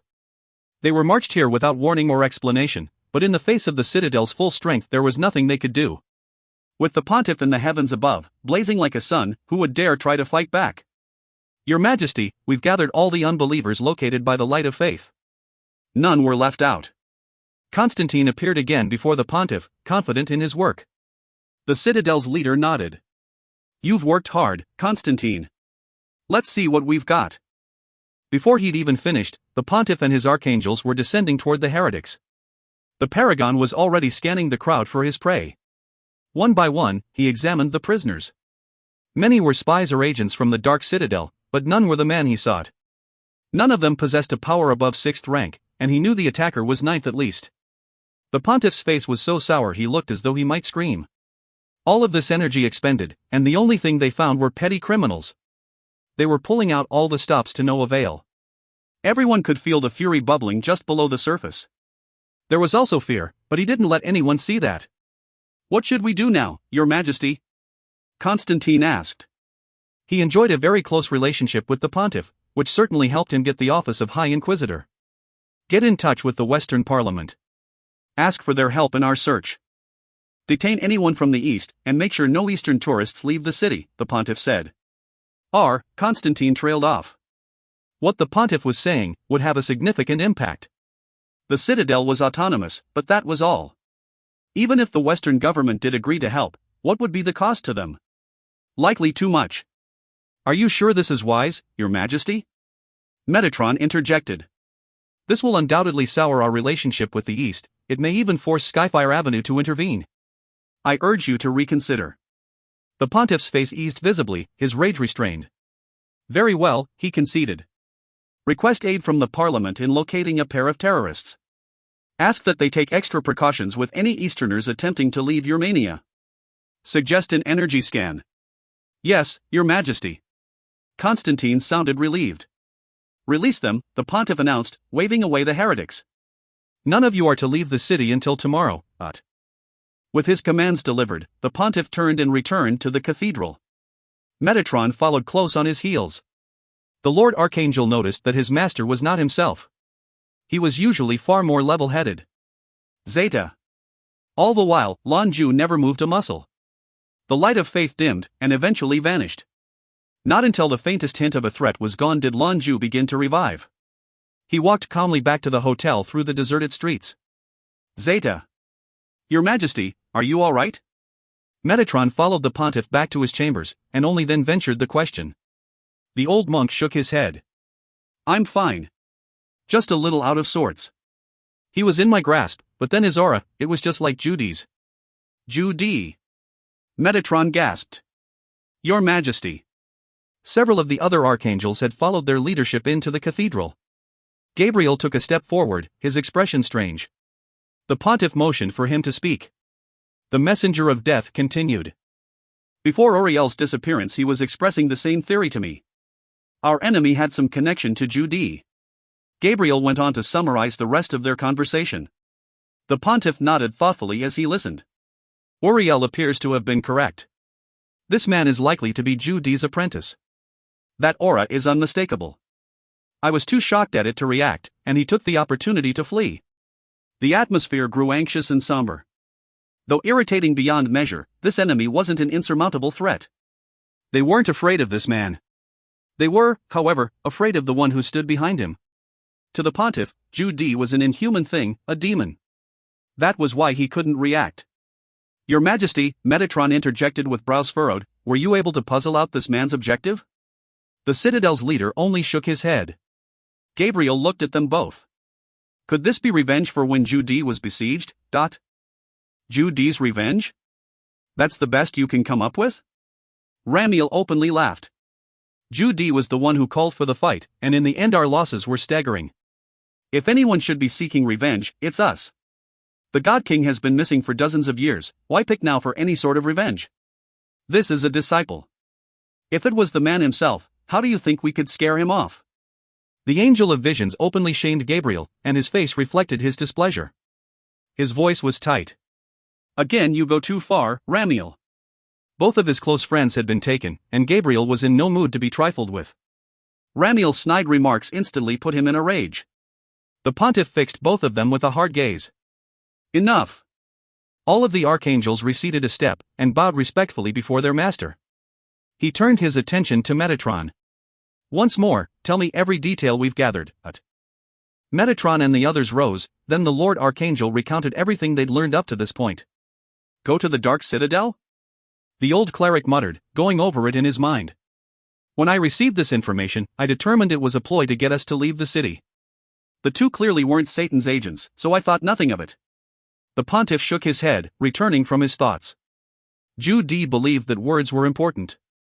A man should say what he means. If these terrorists are his apprentices, then the message may not be a ploy. Metatron looked aghast. You're saying Raphael and Uriel might be with Satan? That these two are some sort of foreign agents for the Dark Citadel? We mustn't dismiss the possibility, the pontiff instructed. Increase monitoring of all travel to and from the Dark Citadel. Yes, Your Majesty. Zeta. Lan Jue heaved a sigh, pulling the window curtains closed. He shut out the scene of agitated bustling from outside. An angry pontiff was certainly not someone to start playing with, and an errant satellite sweep could catch sight of him through a window. That would cause some troubling consequences. Right now, hiding was the correct move. Zhou Qianlin had replaced her clothes and sat nearby. Her face was pale. Although Lan Jue was in control when the two were merged, she could still feel everything as clearly as though it was her own body. Now the fear was settling in, the realization of how close she was to death at the hands of a paragon. Your Queen of Heaven transformation is very, very useful. More than I'd have thought. Lan Jue said with a chuckle. Qianlin gave him a flat look. You could say that again. The protogenic abilities Lan Jue had used in his fight against Uriel were her own. What Uriel must have suspected to be some insidious attack was actually a flood of healing energy designed to make him feel better. Of course, the Queen of Heaven's powers imparted sensations of peace and comfort. Who would expect their enemies to heal them in the midst of battle? Naturally, he resisted. However, the Queen's powers are enhanced and perfected with the addition of protogenic power. Though not as complete as the mystic raiment, her regenerative powers were strong enough to seep into every pore. Uriel, unable to resist the all-pervasive sensation, panicked. Lan Jue took that opportunity to finish the fight. Once again, the increased power afforded by his fusion with Qianlin had given him the boost he needed to definitively end it quickly. Then, once he was out, he'd also relied on Qianlin's powers to help him blend in more completely with the environment. In situations like these, her protogenic transformation was much more useful than his. If you find any errors, ads pop up, ads redirect, broken links, non-standard content, etc., please let us know. Report chapter so we can fix it as soon as possible. Chapter 380, The Dark Citadel. Chapter 380, The Dark Citadel. Lan Jue had come to the realization that he could use Qianlin's discipline just as she could use his. It was something he'd discovered the night they'd meditated together. The mother effect Qianlin's Queen of Heaven powers bestowed was like a salve, and nourished the source of his power. Even more interesting, because of the nature of the discipline, supportive, gradual, its use didn't expend too much energy. Although it didn't look like it would be all that useful in a fight, Qianlin's discipline was a great distraction when used suddenly. Lan Jue was pondering the conversation he'd overheard between Gabriel and Uriel. They had come to precisely the conclusion he hoped they would. It was all by design, planting evidence to mislead an intelligent foe. Using what Zhu Di taught him when confronted with the pontiff had also been intentional. Everything, designed to produce a calculated response. Although Lan Jue certainly wasn't in complete control of the situation, he'd mitigated the potential damage well. What he told Qianlin before was true: if they were captured, the Avenue would help. By using the specter of Zhu Di, the Citadel was even less likely to act rashly. True or not, they were afraid of awakening Zhu Di's ire. Zhou Qianlin rolled her eyes at Lan Jue.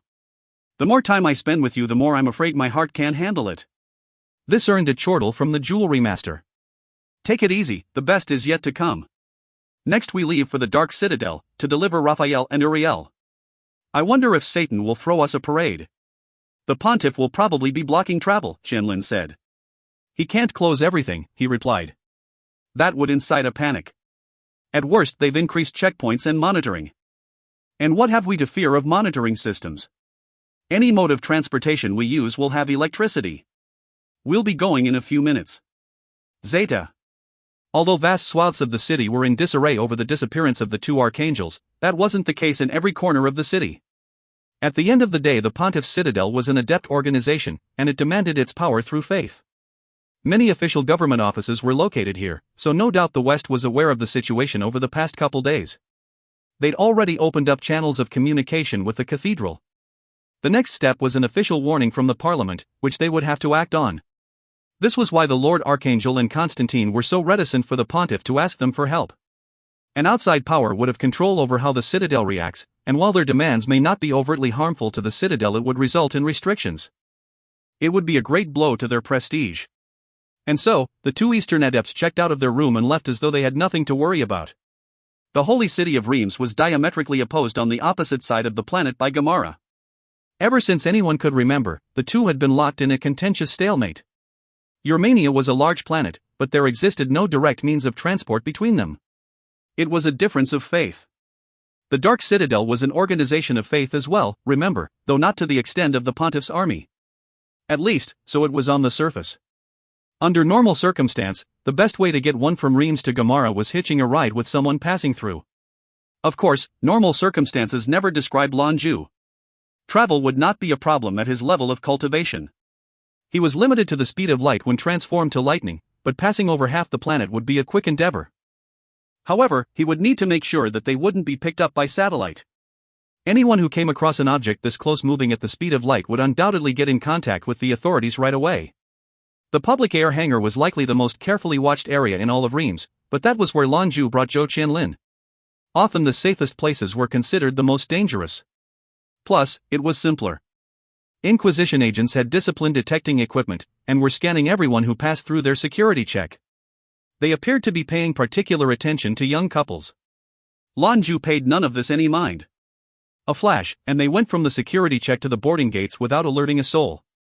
He presented the checking officer with the tickets they'd purchased online, and were waved right through. They took their seats, and the airship left without further incident. If anything, this whole incident proved the fact that a government could not contend the world of discipline.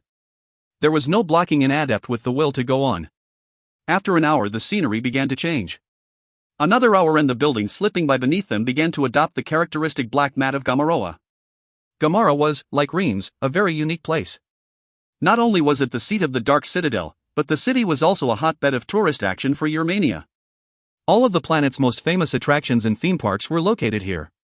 Surprisingly, the crime rate was very nearly zero, a figure even the Holy City couldn't touch. But that was on the surface. In the seedy underbelly, where the official surveys never reached, things were different. The Dark Citadel's support of the Western government made sure it stayed that way. As passengers filed out from the airship, they were greeted with an unsettling broadcast on repeat: "Welcome to Gamara." For those who were interested in a novel traveling experience, it was hard to beat Urmania's version of hell. It was Lan Jue's first time here. It was certainly unique, he thought, as they stepped into a dark world. Things weren't so much black, but muted. All colors seemed as though they had a black mist hanging over them. Bright was not an adjective one could use for anything in Gamara. It lent an oppressive feeling to the environment. As they walked the streets, strange scenes assailed them. People with mouths dripping blood might pass, but nothing too unsettling. This place had no industry, it was just a giant playground. Characters ran around in bizarre outfits, as nightmarish beasts, pale vampires, or hairy wolfmen. The story goes that some of these performers were the real deal, but no one could say for sure. It made the place all that much more exciting for visitors looking for a thrill. This place was more suited to the tastes of Western and Northern guests. Easterners didn't appreciate the flavor. Their appreciations lay elsewhere. What do you think? Lan Jue turned his head to look at Zhou Qianlin. They looked like any other couple on vacation. She shook her head ever so slightly. It feels overbearing. This made him chuckle. They've worked hard to build that atmosphere. Come on, we'll deliver our things then go, I've already got the return tickets. Look at us, door-to-door service, I'd call that exceptional. They hailed and boarded a maglev taxi as he bantered. The driver turned his head to look at the two of them. Sir, madam. Where would you like to go? Lan Jue thought for a moment. What's the most famous building here in Gamaroa? We're looking for something big and eye-catching, some kind of landmark. Then you're looking for the Dark Citadel, the driver answered. That's the most famous place in the city. Dark Citadel? Sounds spooky, let's go. Lan Jue nodded for the driver to be off. The two passengers settled back as the taxi began its steady trek. Zhou Qianlin spoke to Lan Jue through the soul caller gem. Is it a good idea to go straight to the Dark Citadel? Lan Jue shook his head. It's not the real one. He's taking us to a tourist attraction. I'm not even sure where the real citadel is. At least at this copy we might find some guards to relay our message. Landmark was an understatement for the fake Dark Citadel. It was the exact heart of the city. They could see it from miles away, situated on top of a mountain that spewed a river of magma. The mountain was about 300 meters high, with the impressive structure perched on top. A purple moon hung in the sky, directly over the citadel. It cast everything in a ghastly light. Although Qianlin didn't like the style, she could appreciate the creativity. It was certainly worthy of being a famed landmark. The taxi driver told them that no buildings were permitted to rise above the 600-meter citadel, a rule that was rigidly enforced. He took them through a series of winding, gloomy back roads that arrived before the citadel's massive doors. Even though the structure was on the top of a mountain, a moat had been constructed around it which bubbled with a fluid that looked like blood. The telltale iron scent was absent, though. Qianlin frowned at the images, and clutched tightly to Lan Jue's hand. He laughed disarmingly at her. What an incredible place! Whoever designed it really put their soul into the work. I guess it's meant to look like the real Dark Citadel. Let's go in and take a look. They stepped through the massive, mall-like doorway of the citadel. The interior was dark as night, making that stifling sensation 10 times more potent. When they reached the ticket booth, Lan Jue realized this entire place was a haunted house, probably one of the biggest ever made. The pamphlets boasted that walking through the whole thing would take 3 hours. To Lan Jue, though, the most terrifying thing was the price of admission. If you find any errors, ads pop up, ads redirect, broken links, non-standard content, etc., please let us know. Report chapter so we can fix it as soon as possible. Chapter 381, Crafty Satan. Chapter 381, Crafty Satan. The haunted house version of the Dark Citadel was renowned for its fear-inducing hallways. The creators took pains to ensure that everything was real. If one encountered a vampire in the dark rooms of the mansion, then that vampire was real and likely thinking of sampling your blood. The werewolves, even the corpses, were not props. There were periodic areas for visitors to escape if they so chose, but of course they'd forfeit the cost of their ticket. This was why in the West, there was a saying, a man's true bravery is tested at the Dark Citadel. They even gave a medal of bravery to anyone who completed it. The house was a series of macabre scenes, including a sea of blood in a morgue, according to the introductory material.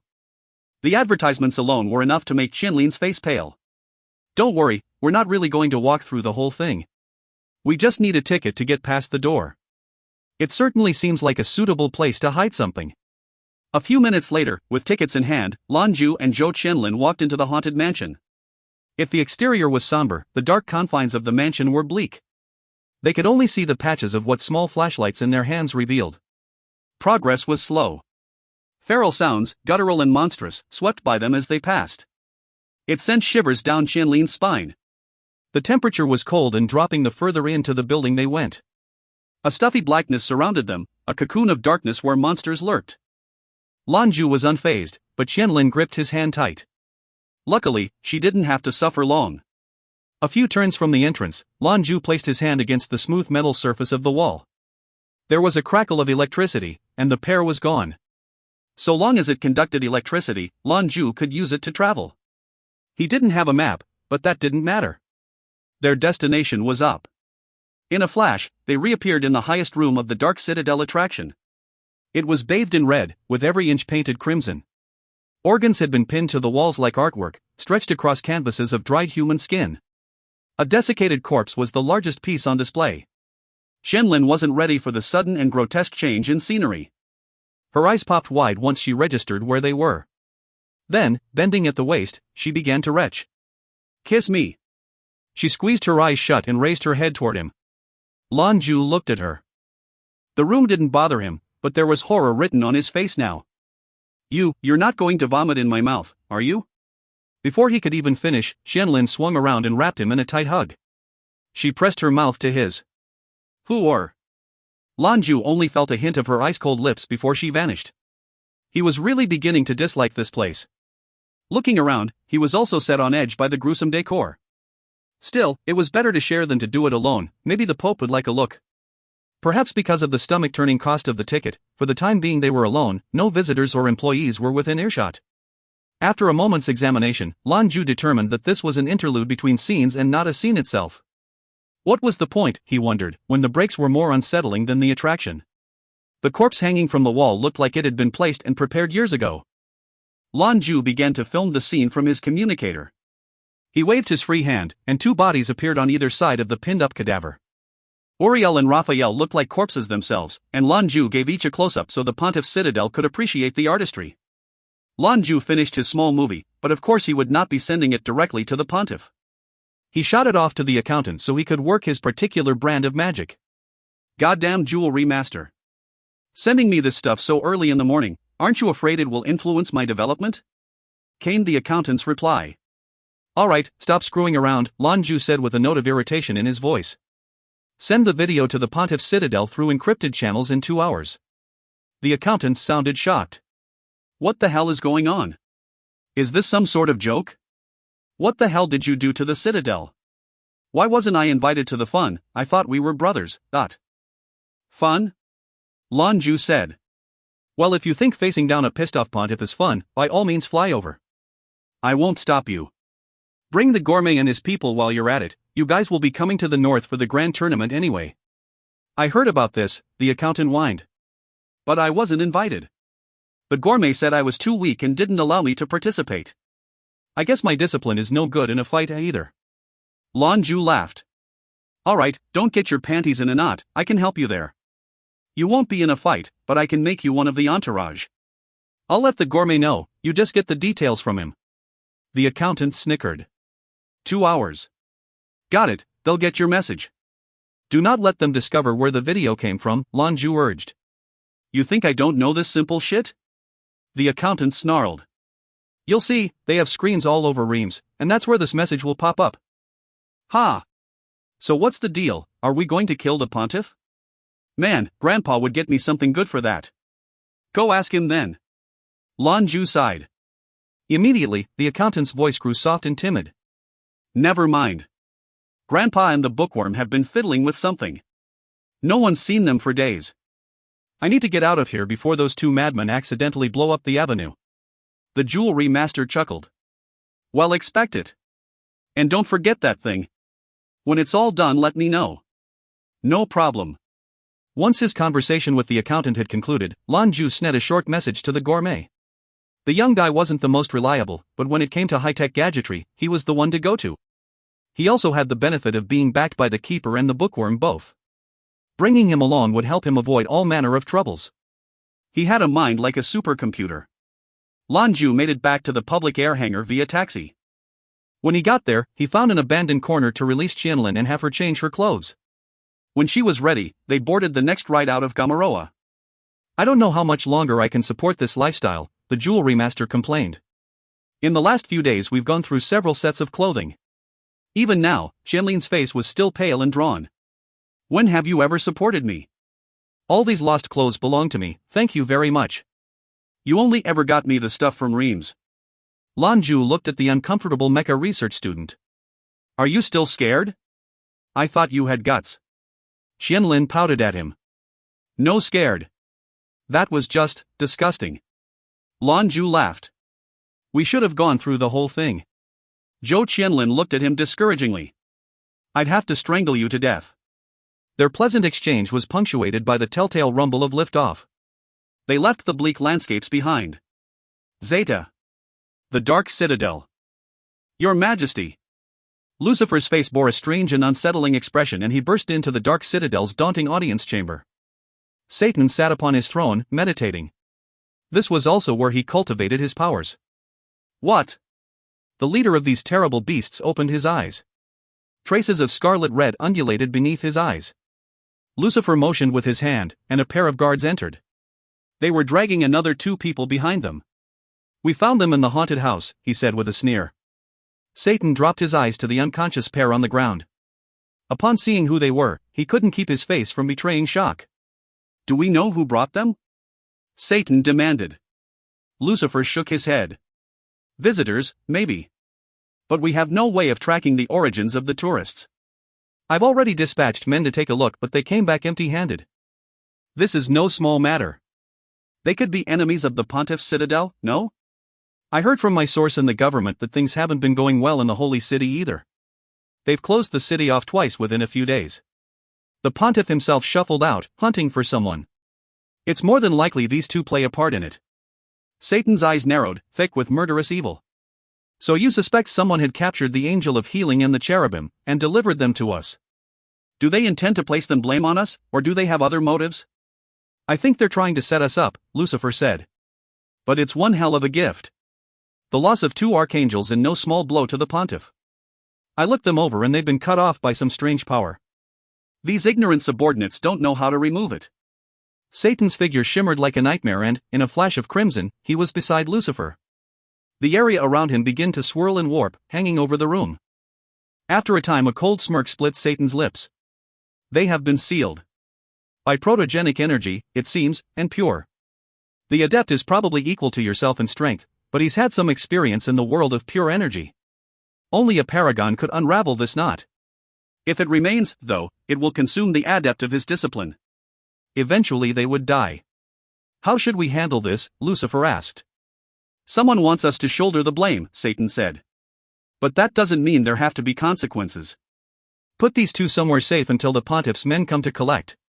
Ask for an S-ranked power gem for each of them. Lucifer nodded. Of course, my lord. And the seal? Satan's response was dismissive. We found them this way. Just the fact that we aren't killing them should earn praise from that idiot Pontiff. When he brings them back and looks over them himself, he'll see that it wasn't our doing. If they've been hurt, it has nothing to do with us. We're making a bargain, and that'll give the zealot face. Lucifer's eyes lit up as he came to understand. My lord is wise. I'll handle this myself immediately. We'll wait for the Pontiff's citadel to take the initiative. If you find any errors, ads pop-up, ads redirect, broken links, non-standard content, etc., please let us know. Report chapter so we can fix it as soon as possible. Chapter 382, Luring the Tiger from the Mountain. Chapter 382, Luring the Tiger from the Mountain. The Pontiff's Citadel. Metatron had been in a sour mood the last few days. He hadn't felt like this for quite a long time. The easy days of yesteryear were certainly past, he thought. With the kidnapping of 2 archangels, the situation was dire. Not only was it a terrible disgrace, but the Citadel had been in crisis mode ever since. Raphael wasn't so bad. He had been captured outside for the cathedral, and he wasn't much of a fighter anyway. But Uriel? He was the cherubim, known as his wisdom. However, that didn't mean he didn't know his way around a fight. He was a 9th level 6th degree adept, and the fight had taken place on his home turf in the cathedral. Everything had occurred right under the Pontiff's nose. Still he was captured. Worst of all, their unknown enemy possessed the powers mastered by Zhou. The prospect of what that meant was terrifying. Who's next? Will it be me, or another of the archangels? Although the Pontiff's elite were silent, Metatron could tell from their faces that they shared his concerns. Their enemy possessed a power no less than his own, one that was as mysterious as the man himself. Lord Metatron! A surprised shout tore him from his silent reverie. What's all the commotion? Metatron said in displeasure. The clergyman, clad in the vestments of a bishop, bowed low at the waist. The anxiety on his face only deepened. Your Majesty, important news. The Citadel's mainframe has gone dark. Metatron's scowl turned vicious. So call a technician. Why are you interrupting me for this? The bishop sheepishly fiddled with his robes. The mainframe was taken over. All of the screens showed a single message. Look. As he spoke, the bishop inserted a holodisk into the nearby projector. A 3-dimensional image sputtered to life in the space around them. The Pontiff's chambers were turned into a world of blood and severed limbs. The image of Uriel and Raphael beside a corpse was the main attraction. A voice, masked by modulator, boomed around them. If you want them back, the Pontiff will come alone to the Dark Citadel. The seal will begin to deal them harm in 3 hours. In 12 hours they'll be permanently disabled. The Dark Citadel isn't even this intimidating. The sound cut off. The whole city was in chaos. They'd seen it even before Metatron had. A short time later, the Lord Archangel was standing before the Pontiff with the video in hand. Bastard! The Pontiff bellowed. He looked like he wanted to murder somebody. Metatron looked no better. What should we do, Your Majesty? It appears he wants to provoke something between us and Satan. The Pontiff sniffed. He underestimates him, then. Satan's rabbit exterior is an act. In reality, he's more insidious than anyone I've ever met. If it were you there, then perhaps Satan couldn't resist ridding himself of a powerful enemy. Raphael and Uriel aren't worth it. He'll make demands and ask a price. We should get in touch with the Dark Citadel and confirm this information, Metatron muttered. If it is, I'll go take care of it. The Pontiff shook his head. No, there's no point in you going. Satan won't use this to attack us, but he'll certainly turn it to his benefit. We'll give it a try through our correspondence first, hear any conditions they may have, Metatron said. The Pontiff answered with a nod. 10 minutes later, a holocall was connected. Well, who is this? If it isn't my old friend, His Majesty the Pontiff. Satan appeared in the room, languidly draped across the demon throne. A self-satisfied grin was plastered on his face. Satan. The Pontiff greeted indifferently. Are you holding Raphael and Uriel? Satan's grin spread wider. I am. Some good Samaritan delivered them to us early this morning. I pondered the meaning, then came to conclusion that it must be a gift. It's really very generous of you, Your Majesty. The elderly priest regarded the shimmering image of his nemesis with calm facade. He looked impervious to any of the emotional jabs Satan threw his way. This is the result of someone trying to provoke us to conflict. Return my men, and there will be no repercussions. The King of Devils shook on his throne, racked with laughter. No repercussions, you are a humorous old man. And for argument's sake, let's say I don't. What would you do then, HM? The Pontiff's voice remained calm. The man doing this is likely a disciple of Zhou. He took my archangels, and used the God King's Taiji mastery to do it. Satan's smirk slipped a fraction. His dark eyes narrowed. Zhou? What do I care if Zhou himself did it? It was your house that instigated the siege all those years ago, and then fought from the back lines. That was what earned Zhou's ire. I remember my father forbidding me from revenge. He said he had a great deal of admiration for the God King. He died of his wounds with those words. In his last hours, he gave me the Dark Citadel and tasked me with stamping out the Hades bloodline. He has no qualm with us. If he's shown his hand, it's to strangle you. We have nothing to fear. But I will not waste time bantering with you.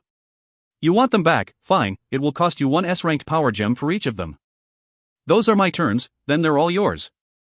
A paragon will be needed to break this seal, and by the looks of it, if you don't make a decision soon then they won't be worth much in trade. It's a pretty good situation I find myself in, you know? I didn't even do the work, and I'm getting 2 S-ranked gems. Or I don't, and I have 2 less archangels to worry about. Anyway, none of this was our doing and we've let the Parliament know as much. What's next is up to you. Satan's image shimmered and vanished. The Pontiff's calm was gone, swept away in the face of his fury. Fluctuating emotion caused him to forget his power, and unrestrained vestiges of his discipline brightened the room like it was midday. I beg calm, Your Eminence, Metatron entreated. The Pontiff responded with a curt wave of his hand. Satan isn't stupid. This is all an act to humiliate me. So be it, even if it does disgrace me. Be careful, even though all of this was perpetrated by our mystery attacker just to ferment trouble. Adhere to the tenets of the Church, lest the devil take advantage of your weakness. The rest of you will remain together at all times while I'm gone. Metatron nodded. Yes, Your Majesty. The Pontiff clapped his hands. A milky white orb of light surrounded him, and in seconds the old man melted into a column of light. The beams vanished into the center of the runic circle carved on the ceiling. Metatron's mood had soured even further. Please call High Inquisitor Constantine back to the cathedral, he ordered. Yes, sir. This enemy was wily and unpredictable. Even aside from taking 2 archangels one after the other, he managed to evade the Pontiff's hunt entirely to deposit their friends in the hands of a bitter enemy. Now, no one had any idea where these 2 terrorists were. It was like some terrible practical joke. No one had been hurt, yet, but the trouble they'd caused was infuriating. If Zhou had their back, then what was stopping them from doing it again? He'd already had the courage to snatch up 2 archangels, would he be next? Metatron pinched the bridge of his nose and sighed, fighting the headache he could feel coming on. After a few minutes, the archangels returned with Constantine. This was what remained of the Citadel's leadership. Metatron's voice was low. His Majesty has gone himself to retrieve our brothers from the Dark Citadel. To ensure everyone's safety, you all be confined to this room until the Pontiff's return. He should be back in around 2 hours. At the Pontiff's level of strength, getting to Gamara would take a matter of seconds. The remainder of that wasted time would be spent negotiating with Satan. The 4 archangels voiced no objection. Everyone had been on edge the last few days, and that went double for the cathedral's upper caste. Although they knew no harm would come to any of them, the embarrassment was unbearable. Serial, Archangel of the Moon, was as expressionless as ever. She took a seat on a nearby sofa. No one noticed her fiddling with her communicator. The cathedral was closed to all visitors. It wasn't the first time, but in addition to all the other frightening happenings, people were on edge. Rumors were beginning to spread. Lan Jue and Zhou Qianlin idly strolled down a lane. She looked completely recovered. I prefer this place to Gamara. Zhou Qianlin let her eyes wander over the religious-inspired architecture. This made him chuckle. It means you aren't a psychopath. Only madmen like to live in the world of darkness. Come, our business here draws to a close. I owe you a new wardrobe.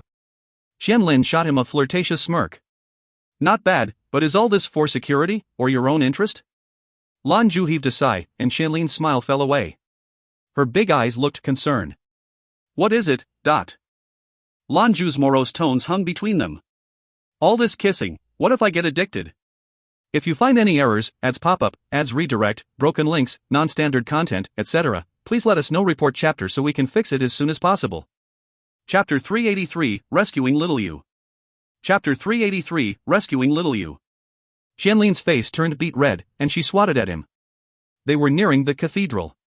The guard was thick, and the entrance clogged with both clergy and inquisitors. Of course, guards were only useful at protecting what they could see. Lan Jue found one of the many electric outlets that powered the structure, and in a flash he was gone. Within the cathedral, the High Inquisitor's office suddenly had a new visitor. It was empty, save for Lan Jue, and surprisingly Spartan. In stark contrast to the lavish interior of the cathedral, this metal-filled office was barely habitable. Lan Jue expanded his perception. He could focus his eyes on the search, instead of defense. His discipline would alert him of any living thing drawing near. Nothing. It looked like his plan was working. Without the pontiff here, there was no one who could threaten his life. The place was also absent the Paragon's all-pervasive omnipotence. A 9th-level adept had quite the scope of perception, but it was the most discriminate power. He could tell if there were living things, but who could tell if they were enemies, or who were clergy? As far as Lan Jue knew, there was no power that could distinguish friend from foe, and certainly not one Metatron possessed. This was one of the numerous differences between a Paragon and a peak-level adept. Serial's intelligence continued to prove useful, and it took him no time to find the entrance to the Citadel's dungeons. She'd told him that it was protected with particularly tough defensive systems that could even seriously injure a 9th-level adept. What those defenses were precisely, she couldn't say. It was a closely guarded secret of the Inquisition that they operated in concert with the clergy. This didn't trouble Lan Jue. No matter what these defenses were, they would undoubtedly require electricity or metal.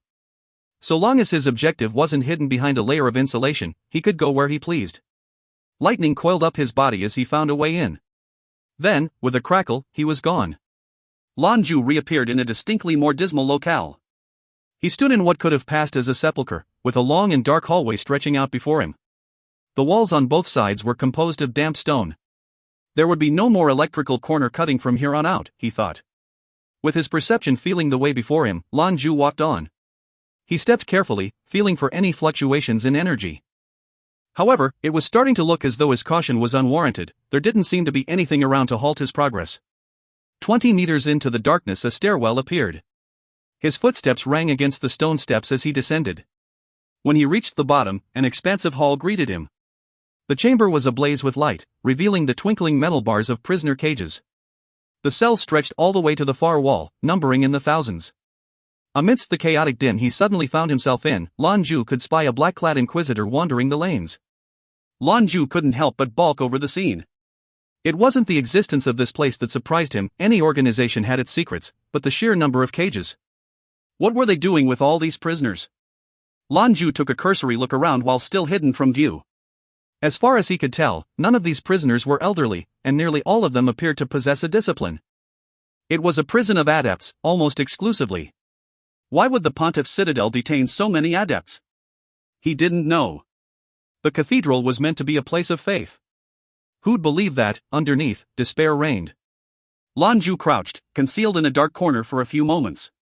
Then he was on the move. He knew he couldn't remain in one place too long where the Inquisitors would find him. The distance between the two citadels spanned a planet, but it was nothing to a paragon. At that level of power, there was no science or machine that could match their speed. After all, a machine had to speed up, whereas a paragon just willed themselves into action. A round trip from one to the other would not take the Pontiff very long. The cells themselves were made of some sort of alloy. That helped Lan Jue move around a little easier. Some of the prisoners may have spotted him, but not in any form they'd recognize. A flash of electricity, perhaps, or a bolt of dim light. Downtrodden as they were, none paid it any mind. Lan Jue reached his objective in little time. It was in the farthest reaches of the dungeon, a round altar, with a woman tied to a crucifix in its center. Her long black hair was splayed all around, and plastered to the sweat on her brow. She hung with drooped head, from hands and feet that had been nailed to the cross. Strangely, though, there was no blood. A pale light swept over her incessantly, from head to the runic circle carved at her feet. The power would flow through her, through the dais to the 8 pillars situated around it. The energies would rise and congeal at the peak of each column. Each identical beams of light shot from the pillars, to a golden gem over the prisoner's head. 4 figures sat at 4 corners of the altar. They sat with straight back, unmoving, as though they were deep in meditation. Their auras were strong, 9th-level adepts almost certainly, and they were young. A holy light shimmered around each of them. 9th-level adepts, yes, but in the early ranks, from what Lan Jue could tell. The mercenary king approached unhidden. That was no longer a priority. Time was of the essence. He appeared out of nowhere in a nearby corner, and his appearance stirred the 4 priests. Each of them slowly opened their eyes, and turned their heads toward Lan Jue. However, before they could even see the details of his face, the world was upended. Everything around them began to swirl and melt until I had no idea which way was which. Lan Jue's hands swirled around one another, then, pushing outward from the center of his chest, a pair of white and black beams raced forth. They intertwined to form a roiling beam of yin and yang energy. The 4 adepts felt themselves being wrenched forward. Then, an equally striking and powerful force sent them flailing away into the distance. Lan Jue leaped up and grabbed the golden crystal from over the woman's head. Channeling his yin-yang powers through the gem, severed it from the beams of light that held it in place. He dropped back to the ground, and placed a hand against the rune-etched crucifix. The woman groaned pitifully as her body moved of its own accord. By some unseen power, she was lifted and detached from the cross. The nails in her feet and hands fell away. She collapsed to the ground like a broken thing. For a moment, Lan Jue was afraid she was too far gone. He rushed to her side, and lifted her into his arms. Her coarse breathing and pained whimpers filled his ears. The 4 other adepts were recovering. Shaking the haze from their minds, they looked toward the man and the woman they were responsible for. They watched just in time to see a large yin-yang symbol appear emblazoned on Lan Jue's back.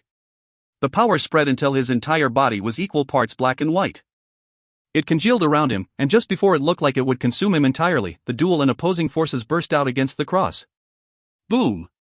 A shudder tore through the dungeon as the startling shockwave ripped past in all directions. They would be feeling that up top, he knew, even if just due to displaced dust. The blast sent the 4 channeling adepts sprawling once again. There was a flash of silver, and the Moonfiend Empress vanished into the interspatial containment ring Lan Jue always wore, the same he'd kept Raphael and Uriel in. He then raced back along the cages as a bolt of electricity to the exit. No trace of the crucifix remained. Well, a crater smoldered where it had stood, and that was all. The hurricane force blast that tore through was gone as though it had never existed. The prisoners had fared well with the cages to protect them, but the Inquisitors were a different story. None of them were strong enough to withstand the blast, which sent them face-first into the stone walls. They lay comatose on the floor with enough injuries to keep them there a while. By the time they came to, their attacker was long gone. A depressingly familiar ear-piercing alarm rang through the cathedral. In the inner hall, the meditating archangels each opened their eyes. Constantine was the first to react. "That's the dungeon alarm," he cried. "The terrorist must have struck there." Constantine hadn't even finished, before Metatron was gone in a brilliant flash of golden light. The other archangels followed close behind. One after the others, they raced toward the dungeons. The upper echelons of Citadel leadership knew the significance of what they called the tribunal. What went on down there was more important even than a few missing archangels. Now it was beginning to dawn on them that this stranger's target may not have been them, but something they had. Something in the dungeon. But what? There were the prisoners, and the Morning Star. Only the wise would rise to lead the Citadel, and it was true for all of the Pontiff's archangels. Now they knew what had eluded them before. This wasn't about starting a fight. It was a rescue mission. The stranger had performed a flawless feint, looking one way while moving in another to throw off his scent. Only in the final moments of his plan, when it may have been too late, was the whole picture revealed. Constantine was overflowing with anger. The Inquisition and its tribunal were his responsibility. The Pontiff's excursion had forced him here instead of with his men, and now he'd been made a fool of once again. His pride, the tribunal, had failed in a matter of moments. If you find any errors, ads pop up, ads redirect, broken links, non-standard content, etc., please let us know. Report chapter so we can fix it as soon as possible. Chapter 384, 9 Strikes of Taiji. Chapter 384, 9 Strikes of Taiji. He recognized the strength of their opponent's martial ability. For 9th level adepts had been guarding the Empress, with a skill that grew stronger as they channeled together. And yet, one single adept bested them all. Metatron mulled over the details again and again. Annoyance was etched in the lines of his tired face. He had thought of everything. Everything, except the Empress. Michael stood a few paces behind the Lord Archangel. His body was almost completely recovered from his battle with Lan Jue, and in that time his mind had grown sharper. He had his own suspicions about who it might be, or who they might be connected, but now, though, it was all conjecture. Besides, the victim was most important. Metatron headed toward the Inquisition officers. A rattling sound followed as the Lord Archangel let his wings unfurl. 12 spectacular wings spread wide, and he glowed with a golden aura that outshone the sun. The piercing blaze burst out in all directions, enveloping the dungeon in golden luminescence. Seraphic luminescence. The slightest details revealed. An image appeared, suspended in the golden light. A figure, black and white. For half a second, no one moved. Metatron's mood changed suddenly. He raised his hands to the apex of his head and pressed them downward through the air. 100,000 voices boomed through the dungeons in an angelic chorus. The whole foundation shook as the weight of the whole cathedral came pressing down on that lone figure. The figure was Lan Jue. He had gone as fast as he dared toward the exit, but Metatron was no slower. They met each other at the entrance to the dungeons. Smarts would not get him out of this one. It was time to get reckless. Metatron was more than worthy of his position as second in command. By speed alone he could outstrip any of the other archangels. Only Michael was able to keep up. Constantine, who had yet to recover from his self-abasing haze, was last to arrive. Lan Jue had managed to slip the mask on his face before their ill-fated meeting, so he didn't worry about his identity. His next movement was fluid and almost involuntary. He planted his feet as the crushing load came bearing down. He sank lower, but more like a cat ready to pounce. His hands feel toward his waist like sinking through a puddle before gently pushing out from his abdomen. The space before his hands shimmered with black and white power before they swirled into one another. They spun to create a vortex which forced the focused rage of the Lord Archangel to either side of him. Michael, who tried to flank, was blasted away by the errant power. Becoming a Taiji master was a means to perfecting one's understanding of self and improving cultivation. The energies of yin and yang became interchangeable with one's own discipline. The result was quicker improvement and fine-tuning of one's abilities. In regards to combat and understanding of self, Taiji taught that it was best to use the enemy's strength against them.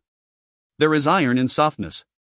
Artists of the craft perfected their own skills which, while not as directly powerful as the 3 cannons employed by the Arhat of the Descending Dragon, were especially suited for their guile and wide application. Altogether, the moves were called the 9 Strikes of Taiji. He'd used one to obliterate the runic cross in the dungeon moments before, a move called Deflect and Strike 2. The second he used now was called Parry, Block and Punch. Parry, Block and Punch was the only one of the strikes that was primarily defensive.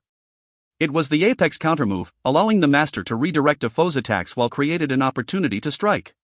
Zhu Di had used this skill in his battle against the army of adepts. Its defense was so perfect as to make him practically invincible. His mastery of the skill was comparable to protogenic energy, able to create a domain by this power alone. It came from a fundamental understanding of one's place in the universe, and thus was something no one from the west or north would ever come to grasp. Metatron felt like a void had opened up between them, and watched helplessly as his power was deflected aside. Lan Jue recognized the opening, and pressed his right hand out toward Metatron's head. The dual powers swirled ominously, consuming everything around it like a black hole. Metatron fought to keep himself under control, both emotionally and physically. It was important not to get careless in the face of this stranger's powerful attacks. He dropped into a low squat while thrusting his right fist forward. Lan Jue and Metatron's strikes met midair. While the Archangel expected to find fierce resistance, the strange power fell away like punching through a wet paper bag. The energy became a soft breeze that caressed his face. Lan Jue's wrist went limp, allowing it to slide around Metatron's fist like water. Metatron, expecting resistance, was stumbled forward. Lan Jue's left hand swung around at just this moment and collided viciously with the angel, joining with the full brunt of Metatron's own forward momentum. Strength hidden in weakness. Metatron's mistake cost him dearly. Still, he was the Lord of Archangels. His body was cultivated to near-peak form. The man was a small step away from Paragon status. His right fist flailed limply forward while his left arm was blocked. But he still had wings. All 12 of his massive wings beat in unison. A golden light shone from the apex of each, then merged. The radiating light collided with the center of Lan Jue's fist. Another misjudgment. Lan Jue's left hand became strangely opaque, like an illusion. Under the swirling vortex's guidance, the beam arced away and flashed just past Lan Jue's cheek and behind him. Michael had to dodge again. With Metatron distracted by his left hand, the ignored right hand came crashing down with explosive force. The angel tried to block, but it was too late. Wielding opposite and complementary powers, using Metatron's own momentum, Lan Jue's right hand rose empty, while his left fist settled beneath his right elbow. The expulsion of opposing powers tore through the space between them like a torrent. Spinning, reversing, consuming, and then again in the split second before reaching Metatron. Boom! The Lord Archangel soared backward toward the stairwell, but at his level of strength remained relatively unharmed. This was the third strike, fist under elbow. Lan Jue originally disdained using this strike. He felt it less than honorable. After hanging around Fatty Tang for a time, though, well, Metatron went flying. The other Archangels, by now, had gathered together for an assault. Gabriel, Sariel and Ramiel surrounded him, cutting off escape. They looked on in confusion as the masked man did the opposite of what they'd expected, and chased after Metatron. His gait became strange. Each stride swiped from one direction to the other like a yin-yang pattern 3. The whole area around them began to twist. Reality inverted as yin and yang of all things swapped, a skill not unlike protogenesis. The absence of a paragon gave Lan Jue confidence, especially at his current rank. The fact that these angels had never experienced something like this gave him the opportunity he needed. Lan Jue took 7 strides, but they were more than that. The raging chi within him caused his strides to extend. Each one took him dozens of paces forward, like a ball of screeching yin-yang energy. Each step left a dot of light behind, blazing like a star. Where the fist under elbow utilized trickery, this skill was righteous and straightforward. Before Metatron went soaring, he could feel the opposing forces rip through his body. He had to call upon his faith to protect himself from being torn apart. He'd also expected this stranger to try and flee, but instead he was rushing forward for another exchange. Each mighty stride caused him to swell until, by the final step, he was as tall as a mountain. His flickering fist of black energy came tearing down Metatron's face. The Archangel roared in defiance as his wings blazed with golden fire. A halo more brilliant than the sun hung over his head. His entire body radiated pure golden energy, and as his hands reached out, a blade of light pierced through the center of his palms. The golden blade stretched to meet Lan Jue's descending fist. Reality around them still shuffled through a myriad of inverted scenes. Heaven and earth were interchangeable. The terrible force of this strike used no trickery, and bore no flourish. It was a direct and devastating attack. 7 stars fist. Boom! Metatron collapsed, his golden blades reduced to twinkling gold dust. Lan Jue swung back again and, netting his fingers together, brought both fists down on the angel. His momentum was so fast that a swirling contrail of black and white followed him. The resulting blast of energy sent Metatron's encroaching friends flying in all directions. Downward fist. Boom! And Metatron took the full brunt of the strike that sent him through the ground, and buried half of his body in the floor. Lan Jue gave a dark chuckle. With the strongest of their number down, his work was done. He raced for the exit. A blazing light filled Michael's eyes. He swept his holy blade toward him, and an arc of light tore out through the air. Gabriel, Sariel and Ramiel all lashed out with their own powerful attacks to try and stop him. Constantine swept his hand, and the spear of destiny appeared in his grip. But just as it appeared as though their foe had nowhere to run, he reached out and gripped something. There was a flash of light, and then, nothing. The Angel of War raced forward, in time to sense the faint vestiges of electricity crackling through the air. Bang! Crack! A series of small explosions reverberated off the wall. They were electrical lines, which burned away until nothing was left but ash. Just like that, the mysterious attacker was gone, a ghost amid the dungeon halls. 1. He performs real Taiji moves during combat. The idea behind Taijiquan is maintaining balance in one's body for health and defense. So long as you aren't uprooted by an enemy, a perfectly balanced body becomes like a well-balanced engine. Actions are strong, precise, and almost effortless. Taking advantage of the imbalance in your opponent is how you win. If that's your aim, most Taiji practitioners do it to prevent fights, not win them. The move described above is called many things, but this resource refers to it as apparent close and push. If anyone is interested in Taiji as a form of health, exercise, and self-defense, you should really look into it. The body's chi is not some nonsense from fiction writers. You'll feel it if you learn how your body works. 2. You guys are going to be mad at me, but I'm not going to give Lan Jue strikes cool names. I'm going to translate them as the Taiji movements are meant to be described, as basic as possible. This is not because I'm lazy, but because the spirit of Lao Zi and the Tao Te Ching, which Taiji was based off of, was striving for simplicity in all things. Here is an excerpt, all credit to Jiafu Feng in Jane English, describing perfection in man. The Tao of heaven is like the bending of a bow. The high is lowered, and the low is raised. If the string is too long, it is shortened. If there is not enough, it is made longer. The Tao of heaven is to take from those who have too much and give to those who do not have enough. Man's way is different. He takes from those who do not have enough and give to those who already have too much. What man has more than enough and gives it to the world? Only the man of Tao. Therefore the sage works without recognition. He achieves what has to be done without dwelling on it. He does not try to show his knowledge. Taiji began, according to my knowledge and travels, in a small farming village. The general who created it needed to train farmers, who were largely uneducated. Simplifying the names adhered to the precepts of the religion while having the added benefit of being easy to describe and remember. As an interesting addition, Taiji as a martial art is far less physically demanding in the beginning. This was also likely intentional, since the farmers couldn't be expected to work in the fields if they were half dead from martial training. 3. Taiji practitioners call it empty stepping. If you find any errors, ads pop up, ads redirect, broken links, non-standard content, etc., please let us know. Report chapter so we can fix it as soon as possible. Chapter 385, Succeed and Retreat. Chapter 385, Succeed and Retreat. Lan Jue crouched in a dark corner, hidden in the shadows of an awning. He heaved deep, heavy breaths, but there was still the light of excitement in his eyes. The crackling sounds of electricity filled the air as he vanished once again into a power socket. He'd planned all of this ahead of time, of course. Lan Jue had been confident from the beginning that the pontiff had been the only one he need fear. Joined with Qianlin, these birdmen could be bested. Even Metatron couldn't handle it. It wasn't that Lan Jue was stronger than the Lord Archangel. The key lay in planning.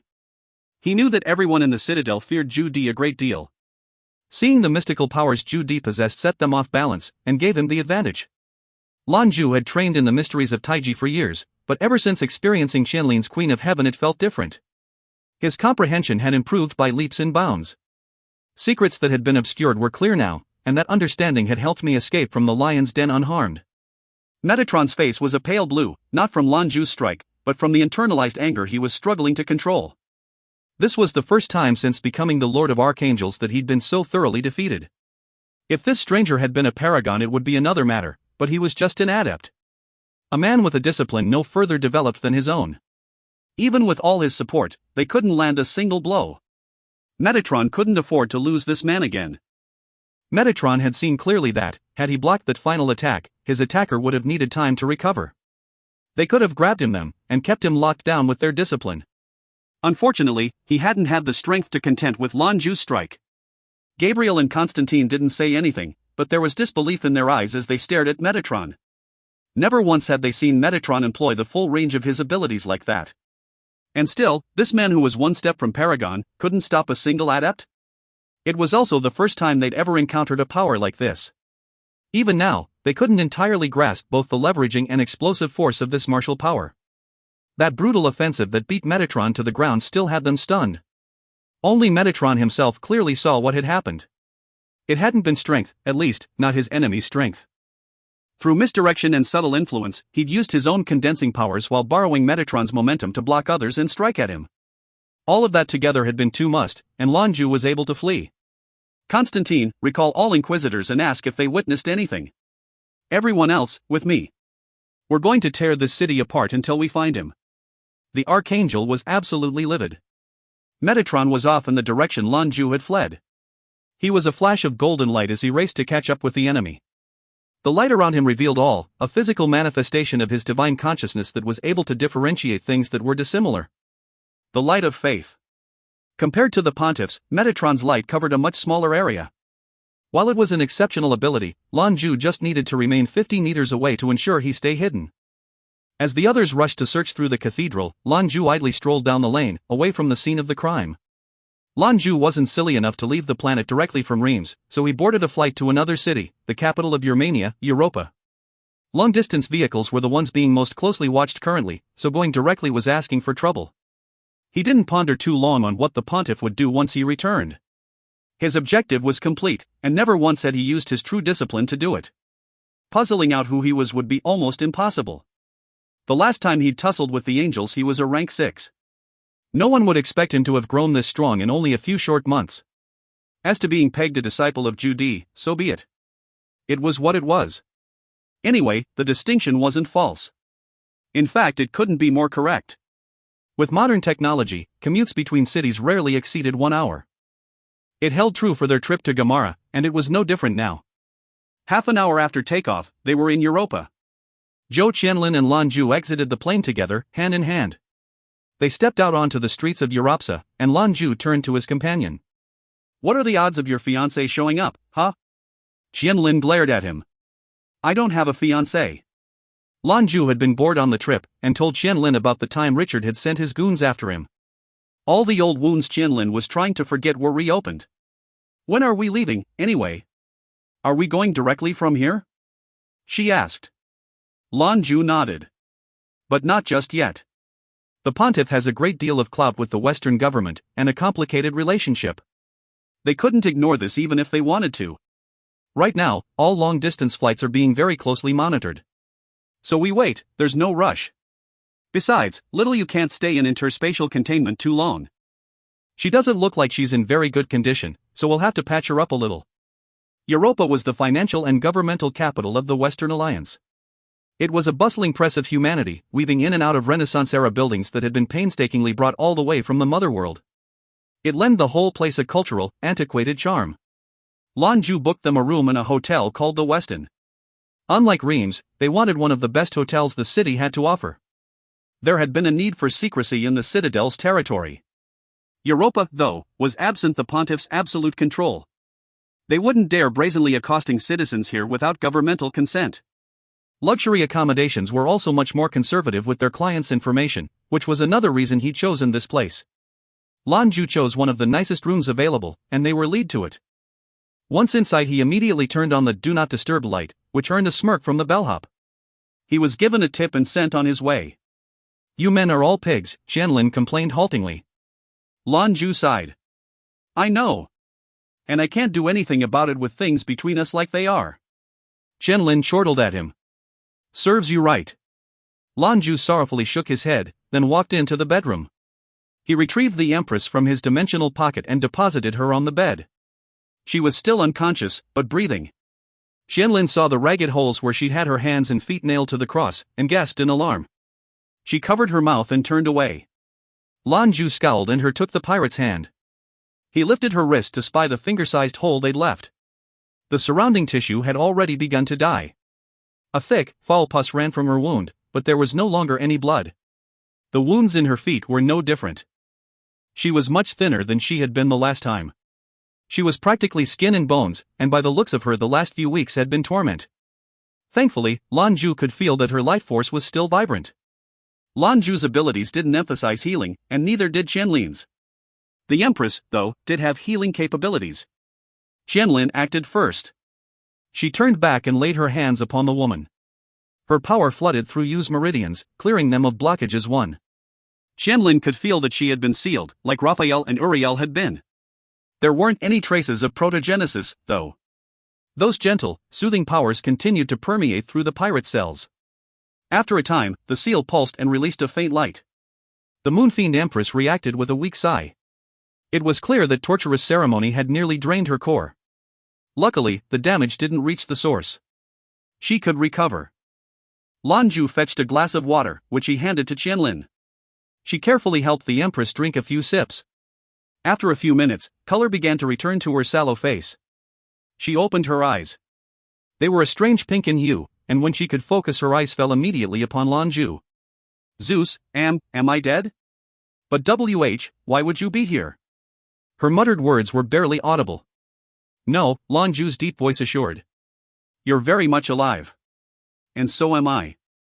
We got you out from the Citadel dungeon. How do you feel? You saved me?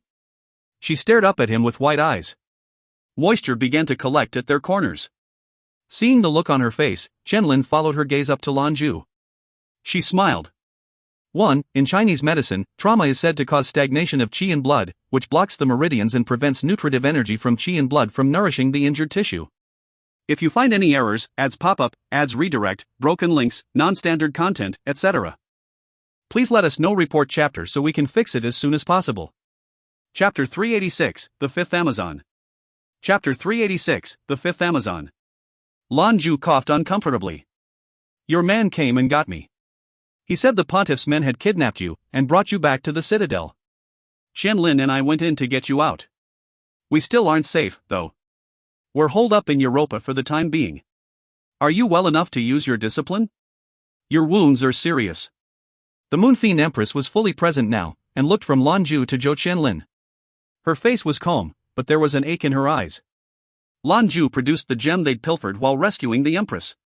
He handed it to her. We'll talk more later. Right now, you need to restore your discipline and heal. When you're better, we'll get off of your mania and find a safe harbor. We'll talk then. She took the gem from Lan Jue without a word of thanks. He helped her into a cross-legged position on the bed. She held the crystal in both hands, then with eyes closed galvanized what remained of her discipline. A short time later, a pale golden aura began to pulse around her. Lan Jue's concern was visibly reduced then. So long as a 9th level adept survived, they would recover. We should spend time on cultivation ourselves, Lan Jue urged as he looked at Qianlin. All right, she responded with a compliant nod. The Moonfiend Empress suffered from grievous injuries, but any adept whose discipline was light-based had potent healing capabilities. At 9th level 6th rank, her body's own inherent regenerative abilities were already strong. Together, it meant her body would recover in a day. The Empress' discipline, though, would take time to fully return. Lan Jue and Qianlin settled into their meditative arrangement, just as Bai's had instructed. It had been proven to do just as the old god of wine had claimed, and speed up their cultivation. After every session, both of them could clearly feel improvements in their discipline. For Lan Jue, this had been building up since the beginning of 9th level. Their fused meditations immersed them in protogenic energy, infusing them with an understanding they wouldn't otherwise achieve. However, although their individual disciplines improved, their power when fused together never seemed to change. It was to be expected, though. The peak of 9th level was the upper limits of humanity. Only paragons, superhumans, could pass that threshold. With their current abilities, there was still work to do. Regardless, they were cultivating at the level of a peak adept even if their individual disciplines weren't there. They could sense the fluctuations of protogenesis around them just as someone nearer to paragon would. All of this was preparing them for their bottleneck, for when they would need to break, though. Europa was a worthy capital city. Never once during their stay were they harassed. Lan Jue watched the Western news on the holograph projector for reports on the Pontiff's citadel, but none were forthcoming. Another day passed, and its end saw the Empress' powers back over 9th level. She wasn't back to her old self, that would need longer, but it was enough. When are we leaving? The Moonfiend Empress asked. Where are you thinking of going? Lan Jue looked at her. The Starfields? I think it might be better if you come back with us first.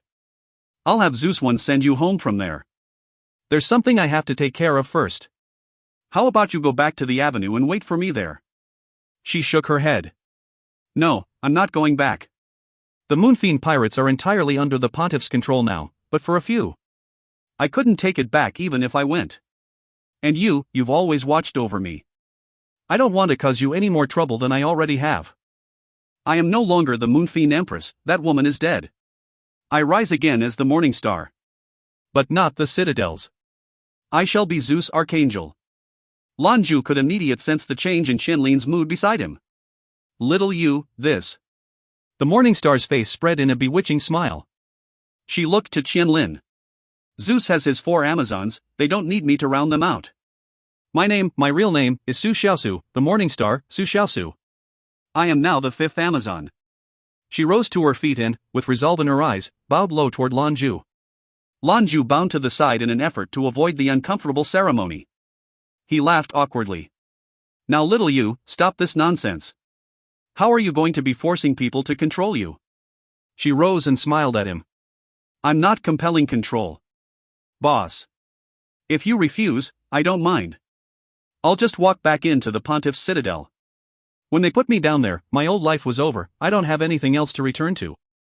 If you aren't willing to accept my oath, then leave me here. I understand, and with 4 Amazons already you have a lot on your plate. You don't need a Morning Star. Lan Jue spied the easy tilt to her lips, and relaxed. But though she smiled, he could see the sadness and rejection behind her eyes. How could she not? She was entirely alone, without help. Her Moonfiend pirates were gone, so where could she call home? What's more, the pontiff had harmed her gravely with their torment, and she would need a place to heal. He heaved a sigh. How about this? Head back to the avenue with us first. You can hang around until you get back on your feet, but none of this 5th Amazon nonsense. I'm just a friend offering a place to stay. Once you clear your head, find a path, then we'll part ways. All right, she answered reluctantly. Zhou Qianlin urged her while through the soul collar gemstone. I guess I know why those other women started hanging around you, but I can't just leave her here helpless. She's been through a lot, and has been injured. Relax, all right? There's nothing between she and I. Relax? Why should I have to relax? There's nothing between you and I. Lan Jue contemplated the decision for a moment more, but in the end he decided it was best to bring the Morning Star back to the avenue. There was a chance her presence would be discovered at the Adept tournament, but they wouldn't be on home turf. More troubling was the exhaustive searches going on all through Urmania and the ships around it. If Lan Jue left her to try and escape on her own, she'd likely be found, especially since she was headed to Skyfire. With his mind made up, Lan Jue purchased 2 first-class tickets on the next flight to planet Luo. He then had the accountant hack into the transit system and get them an off-the-books 3rd ticket. The last part was easy. Su Xiaosu was concealed in Lan Jue's interdimensional transport while he and Qianlin calmly waltzed through the security check. If you find any errors, ads pop-up, ads redirect, broken links, non-standard content, etc., please let us know. Report chapter so we can fix it as soon as possible. Chapter 387, History of the Amazons. Chapter 387, History of the Amazons. It looked easy, but in reality no ordinary person could pull it off. Only adepts who were 8th level or above could hold their breath for long enough to be transported through a customs check.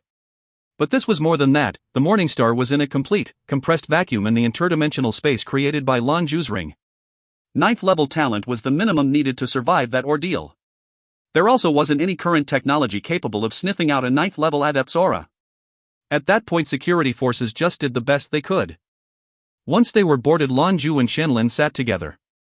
Su Xiaosu sat separately. She was quiet at first, like a refined young woman. No one would ever suspect they sat beside a fierce pirate queen.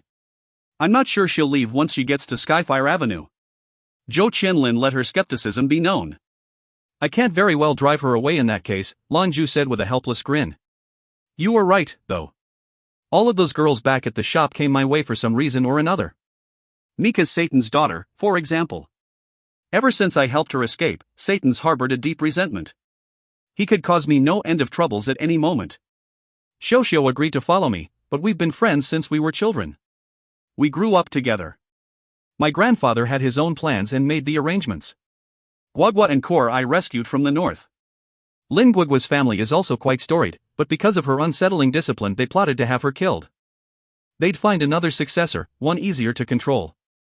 She narrowly escaped death, but Kor's story is the most tragic. Qianlin looked surprised that the adorable Kor's history would be so bad. What happened? Lan Jue's face fell as he recounted. You probably already know that many of the West's adepts got their powers through Fantasia Genetica and other genetic manipulation. That's largely the reason the West has so many more adepts than the East. The drawback is that higher-level adepts do not react well to the serum. The risks are very high, and the cost astronomical. It sees some use in the North as well, as part of their adept creation process. Mostly, though, they're made by joining human to technology. The two are violently smashed together to force a result. Koa was an orphan out there, and grew up in their system. She was born with a discipline, but it was very weak, first level, just barely. But then they came for her, and started their experiments. They said they were trying to make a super soldier. They were careful to choose children with no background, no one anyone would miss. The experiments were a series of failures that often left the children permanently crippled. Many died. In their final batch of subjects, a few showed promise, Core among them. Her core isn't a real one, but a special S-ranked power gem, and her discipline is mostly from the gem itself. Maybe a third of her entire body is precision military equipment. Qianlin's eyes almost popped out of her head. A child, forced to be cut apart and put back together with a machine, entirely without her will. It was a nightmare that Core had to suffer through day after day. Lan Jue went on. I guess I saved them all, not much different than Little Moon One. So what can I do? Could you just let them go their own way and fend for themselves? My only option was to let them stay. They live happy lives now, and the day they decide to leave, I'll give them enough to live comfortably. I didn't agree to any of this Amazon stuff. I see them as my sisters. This was the first time Qianlin could think of that Lan Jue shared something so personal. She sighed. That may be the case, and you're a good man, but what about them? How would they feel about bringing someone else back? Do you expect them to not have any sort of feelings for you whatsoever? Lan Jue was taken aback, and grinned at her. What am I supposed to do about that? There are two sides to every coin, right? The best I can do is not lead them on. You know better than anyone who I hold in my heart. Qianlin didn't want to provoke him or act snide. She just sounded anxious. You should really think about what needs to be done for these women in the next couple of years. They may grow up and make other plans, but what if they don't? You'll just let them stay with you forever. You think I haven't done that yet? I've spoken with each one of them in private about it, but the second the topic comes up, the tears come down. Sometimes they cry so hard they can't speak, or they desperately ask not to go. What am I supposed to do? I don't even dare broach the topic anymore. The second I start in on it, everything goes crazy. Lan Jue huffed. Qianlin gave him a flat look. From the looks of it, even if my sister were alive, she wouldn't be happy marrying you. Not with so many women following you around. Lan Jue humphed.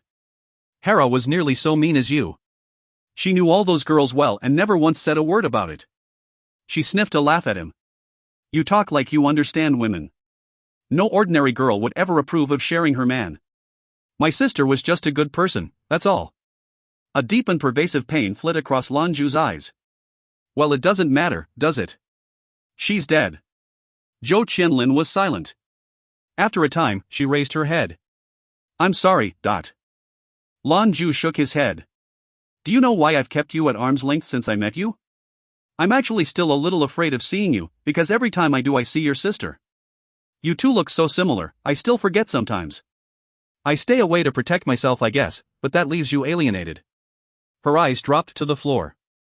I'd be very happy if I met a man who loved me as much as you love her. What she didn't express was her own sadness for her unrequited affection for him. Lan Jue said nothing more. He leaned back in the big, comfortable first-class seat and closed his eyes like he were sleeping. The ship calmly went on its way. Once it left atmosphere, it picked up speed, and then at last Lan Jue could claim victory. The once Moonfine Empress, now again the Morningstar Su Xiaosu, was saved. Now that they were out in open space, the Pontiff's men would have a hard time intercepting them even if they found out they were here. The West wouldn't send troops after them. The ship's destination was the capital of the Northern Alliance, planet Luo. It was the single largest, populated planet in all the human colonies. It was the political and economic heart of the North. This was as much true for adepts as it was for normal citizens. The North's Adept organization, the Great Conclave, was located on Luo as well. Unlike the Western capital, Lan Jue had been here several times. It also happened to be the home of one of his close brothers. Chu Chang, successor to the Hades bloodline, had his place here. This Adept tournament was like a cyclone sweeping through the Adept world. It was one of the greatest occasions in the last decade, and it was starting very soon. 1. I'm going to retroactively change the pet name Lan Jue has for the Moonfiend Empress. Originally, when we did not know her name, I elected to use you in place of Moon, which is what it meant, because I suspected her name might contain the character many Chinese female names do. I thought it seemed more familiar and affectionate. Little Moon makes more sense, since it fits with her title of Moonfiend Empress. I'll try and replace previous mentions of Little You to Little Moon to avoid confusion as soon as I can. If you find any errors, ads pop up, ads redirect, broken links, non-standard content, etc., please let us know. Report chapter so we can fix it as soon as possible. Chapter 388, Planet Luo, Luo City. Chapter 388, Planet Luo, Luo City. The flight from Yermania to the capital of the Northern Alliance took 4 days. Su Xiaosu was quiet for almost the entire trip. She sat and thought, silently ruminating her fate. The several times Lan Jue went to check on her, he could see that she was far from her normal self. Of course she never admitted it, instead assuring him that she was fine. All she needed was time to get her head straight. Zhou Qianlin didn't press him any further about the Amazons. On the contrary, she was uncharacteristically warm. It was almost as though she were trying to make up for her past misgivings. The two of them didn't cultivate it together as they'd done on Reims, but did practice circulating each other's disciplines. Lan Jue taught the young politician's daughter more finely tuned skills in using his powers, while also considering what he'd learned from the use of his master's taiji abilities. Ever since meeting Qianlin, even more since she'd used her powers on him, Lan Jue's cultivation was significantly faster. In a few months he'd discovered more than in 3 years of careful meditation. His decadent days of self-pity were gone, and though the pain in his heart persisted, he was able to cope now. For days passed quickly, and before they knew it, Planet Luo was looming large in their vision. They began their descent toward the capital of the massive planet, Luo City. This was among one of the most famous cities in the history of humanity, and the economic hub of the Northern Alliance. The place was rife with service and entertainment for visitors, state-of-the-art scientific research facilities, and the Adept organization, the Great Conclave. This place was the jewel of the north, and the heart of Planet Luo. The ship eventually touched down, and Lan Jue led the two beautiful women from the hangar. The stewardesses watched him go with a fiery light in their eyes. It was unusual to see a man with such an entourage, to say nothing for his first-class tickets. Lan Jue found a place to change into a blue leisure suit and a white shirt. The two-piece ensemble didn't need a tie.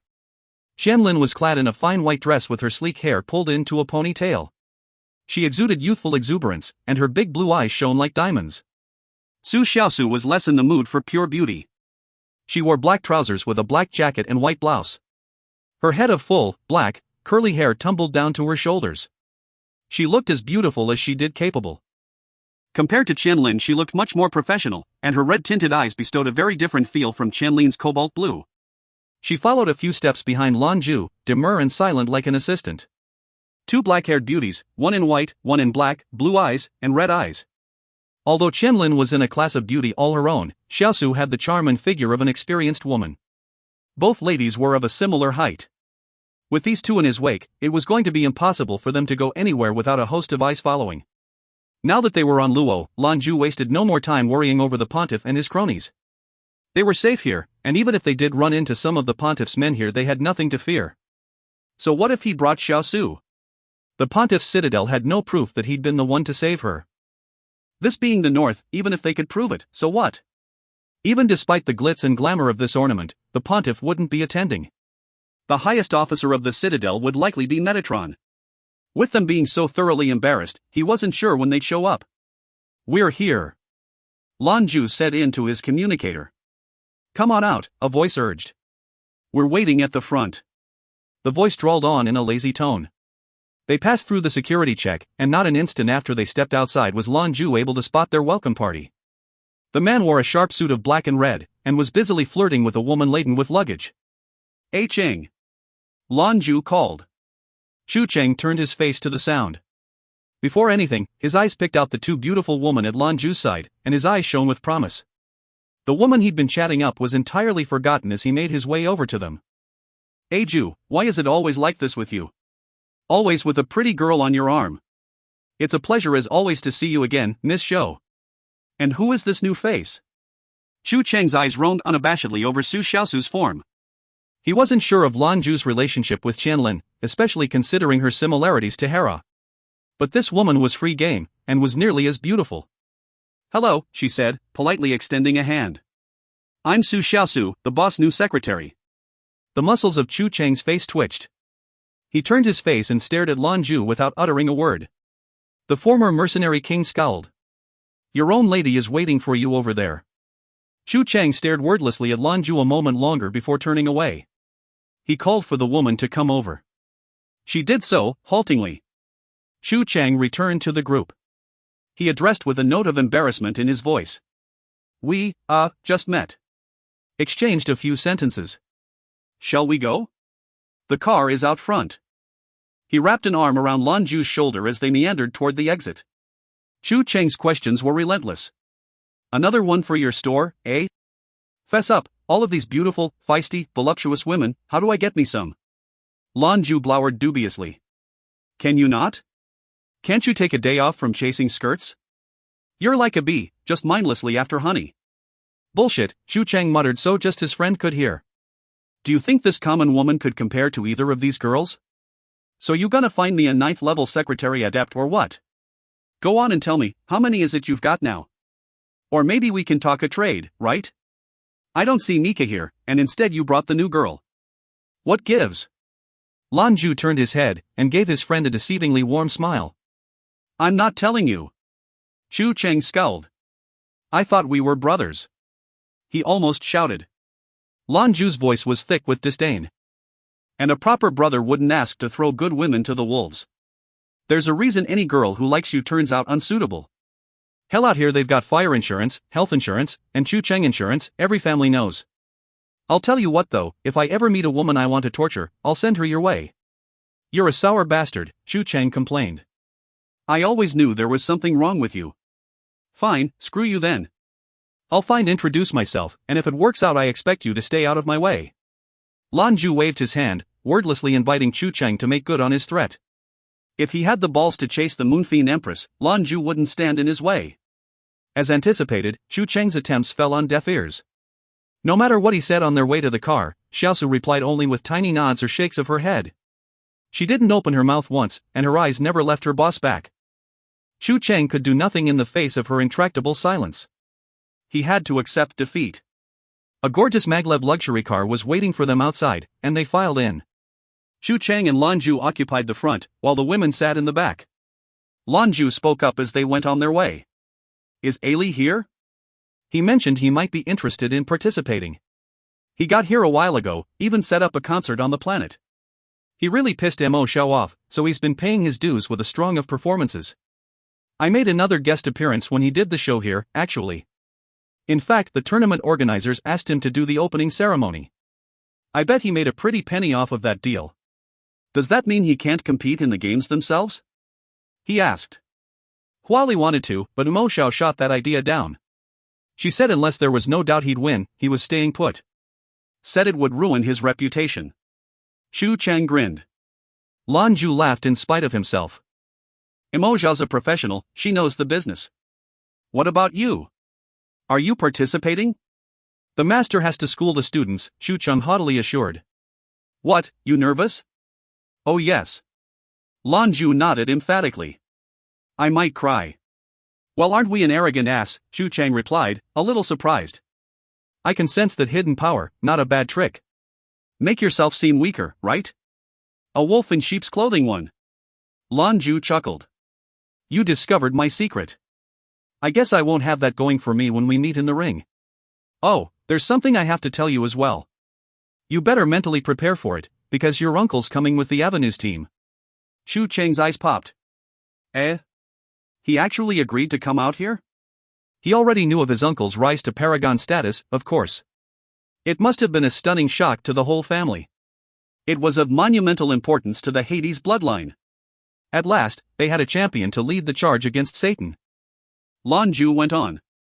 I wanted to remind you and your family not to harbor any false hope for him. He didn't choose Hades for his title.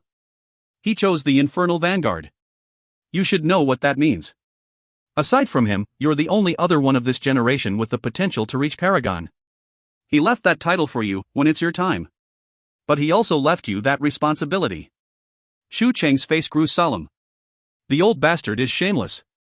Lan Jue snorted a laugh. Stress is a motivating force. Work for it. When you get to where we are, how much use is working for it? The only improvements come from sudden epiphanies. Anyway, Uncle coming here is a good thing. Whatever the circumstances, he should come home to visit. After all these years, things are sure to have mostly blown over. I asked Dad myself, and he said that woman's death wasn't his order. Lan Jue shrugged. This is your family's business. You should handle it on your own. As an outsider, there isn't much I can contribute. As far as I know, the gourmet has zero interest in going home. He said he likes the avenue, and liked being the gourmet. Right, and your new aunt is probably coming as well. Xu Chang nodded in understanding. When are they coming? Should be soon, he answered. Xu Chang arranged for the 3 visitors to stay in the same hotel he'd visited before, the Intercontinental. Lan Jue wouldn't be so brash as to insist on sharing a room with Qianlin, so the 3 of them had separate suites. 1. The Chinese reads as dress as a pig to eat the tiger. It's pretty fascinating how these things evolve independently, but are still so similar. If you find any errors, ads pop up, ads redirect, broken links, non-standard content, etc., please let us know. Report chapter so we can fix it as soon as possible. Chapter 389, Tournament Rules. Chapter 389, Tournament Rules. 3 people, 3 separate rooms. Of course Lan Jue and Qianlin would meet at night to cultivate their powers, but it would be done secretly to avoid questions and preserve Qianlin's reputation. After the ladies left, Xu Chang remained with Lan Jue in his suite. So what's the deal? What brings you to Luo this time around? The Avenue sent several representatives, young 9th level adepts, but what's the North's play here? Lan Jue asked. As a member of the Hades bloodline and under protection of the North, Xu Chang was naturally a member of the Great Conclave. His all-pervasive disinterest assured, though, that he didn't have any real responsibility in the organization. But with his reputation, and his 9th level 7th rank discipline, he was still a well-respected member. Xu Chang replied. On the surface, it's all about friendly inter-adept exchange. Underneath they've got other plans. One of them is of course to see just how powerful our competition is. The sudden rise of 2 paragons from the Avenue, and its unexpected pressure on the 2 citadels has made the Conclave nervous. They've changed tack. One of them, you said. What are the others' objectives? He asked.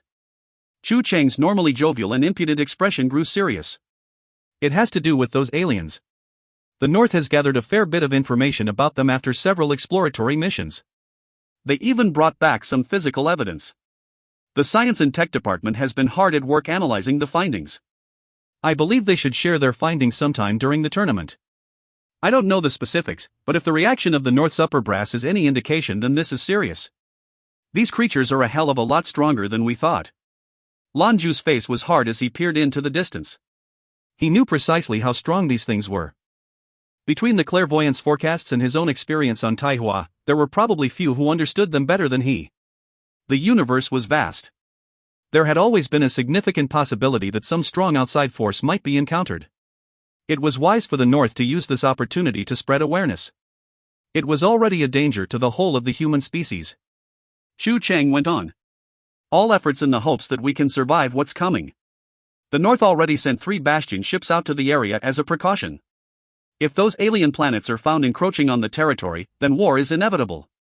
The Northern Alliance will be the first to face them. Lan Jue nodded. If they do attack, I'll be right there on the front lines. I plan to join the military. What's your plan? Military? Xu Chang shot his friend a surprised look. Shoulder to shoulder with the big guy, eh? Again he nodded. We don't leave a man behind, right? Xu Chang gave him a thumbs up. Word. I guess I'll kick up some trouble myself if it comes to that, and join the army as well. Hopefully hostilities between the East and North will be forgotten by then and we can join forces. After all, we have a common enemy. Lan Jue grunted in acknowledgement. That's the hope. Unfortunately, there's a lot of history between the 3 alliances. If it isn't taken care of, then it'll be a serious handicap. So what else, other than this announcement? How is this tournament going to be run? Nothing complicated, Xu Chang assured. A simply show of strength. There was a period of indecision, but eventually they landed on some rules. Anyone under 40 is allowed to participate, and the prizes are well worth the effort. I think at last estimation, there'll be around 2,000 adepts competing, all top-grade adepts. The actual matchups will be decided by drawing lots, so luck is also a factor. I think your first round is against a 7th level adept. You won't have any trouble, that is, unless you pull my name out later. Then you're in for some trouble. Lan Jue patted his head in exasperation. When pigs fly. Go on. Well, with so many people they had to keep things simple. It starts with elimination rounds until we're down to 16 competitors. Then, they'll be separated into 4 pairs. Once the losers are eliminated, those 4 will compete. Anyone who gets past the elimination rounds will get bonus prize, an A-ranked power gem for getting in the semifinals. Anyone in the finals will get an S-ranked gem, with an extra S-ranked gem for the grand champion. Runners-up will earn stones whose rarity will be based on their final standing. But they don't accumulate. You only get the highest award you've acquired. Lan Jue nodded. Easy is right, but also the best way to go about it. The whole thing shouldn't take too long to complete. Is it all one-on-one, or is there anything else going on? His companion shook his head. Nope. But I did hear some talk about an all-in mecha melee between the 3 alliances.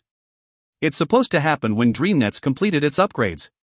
The idea is to inspire more young people to work hard and join up. Pilots are going to see combat, so this is likely to help prepare everyone for what's to come. Good plan, Lan Jue commented. That was also the idea behind our competition with the Star Alliance. Has the North instituted a draft? Not just yet.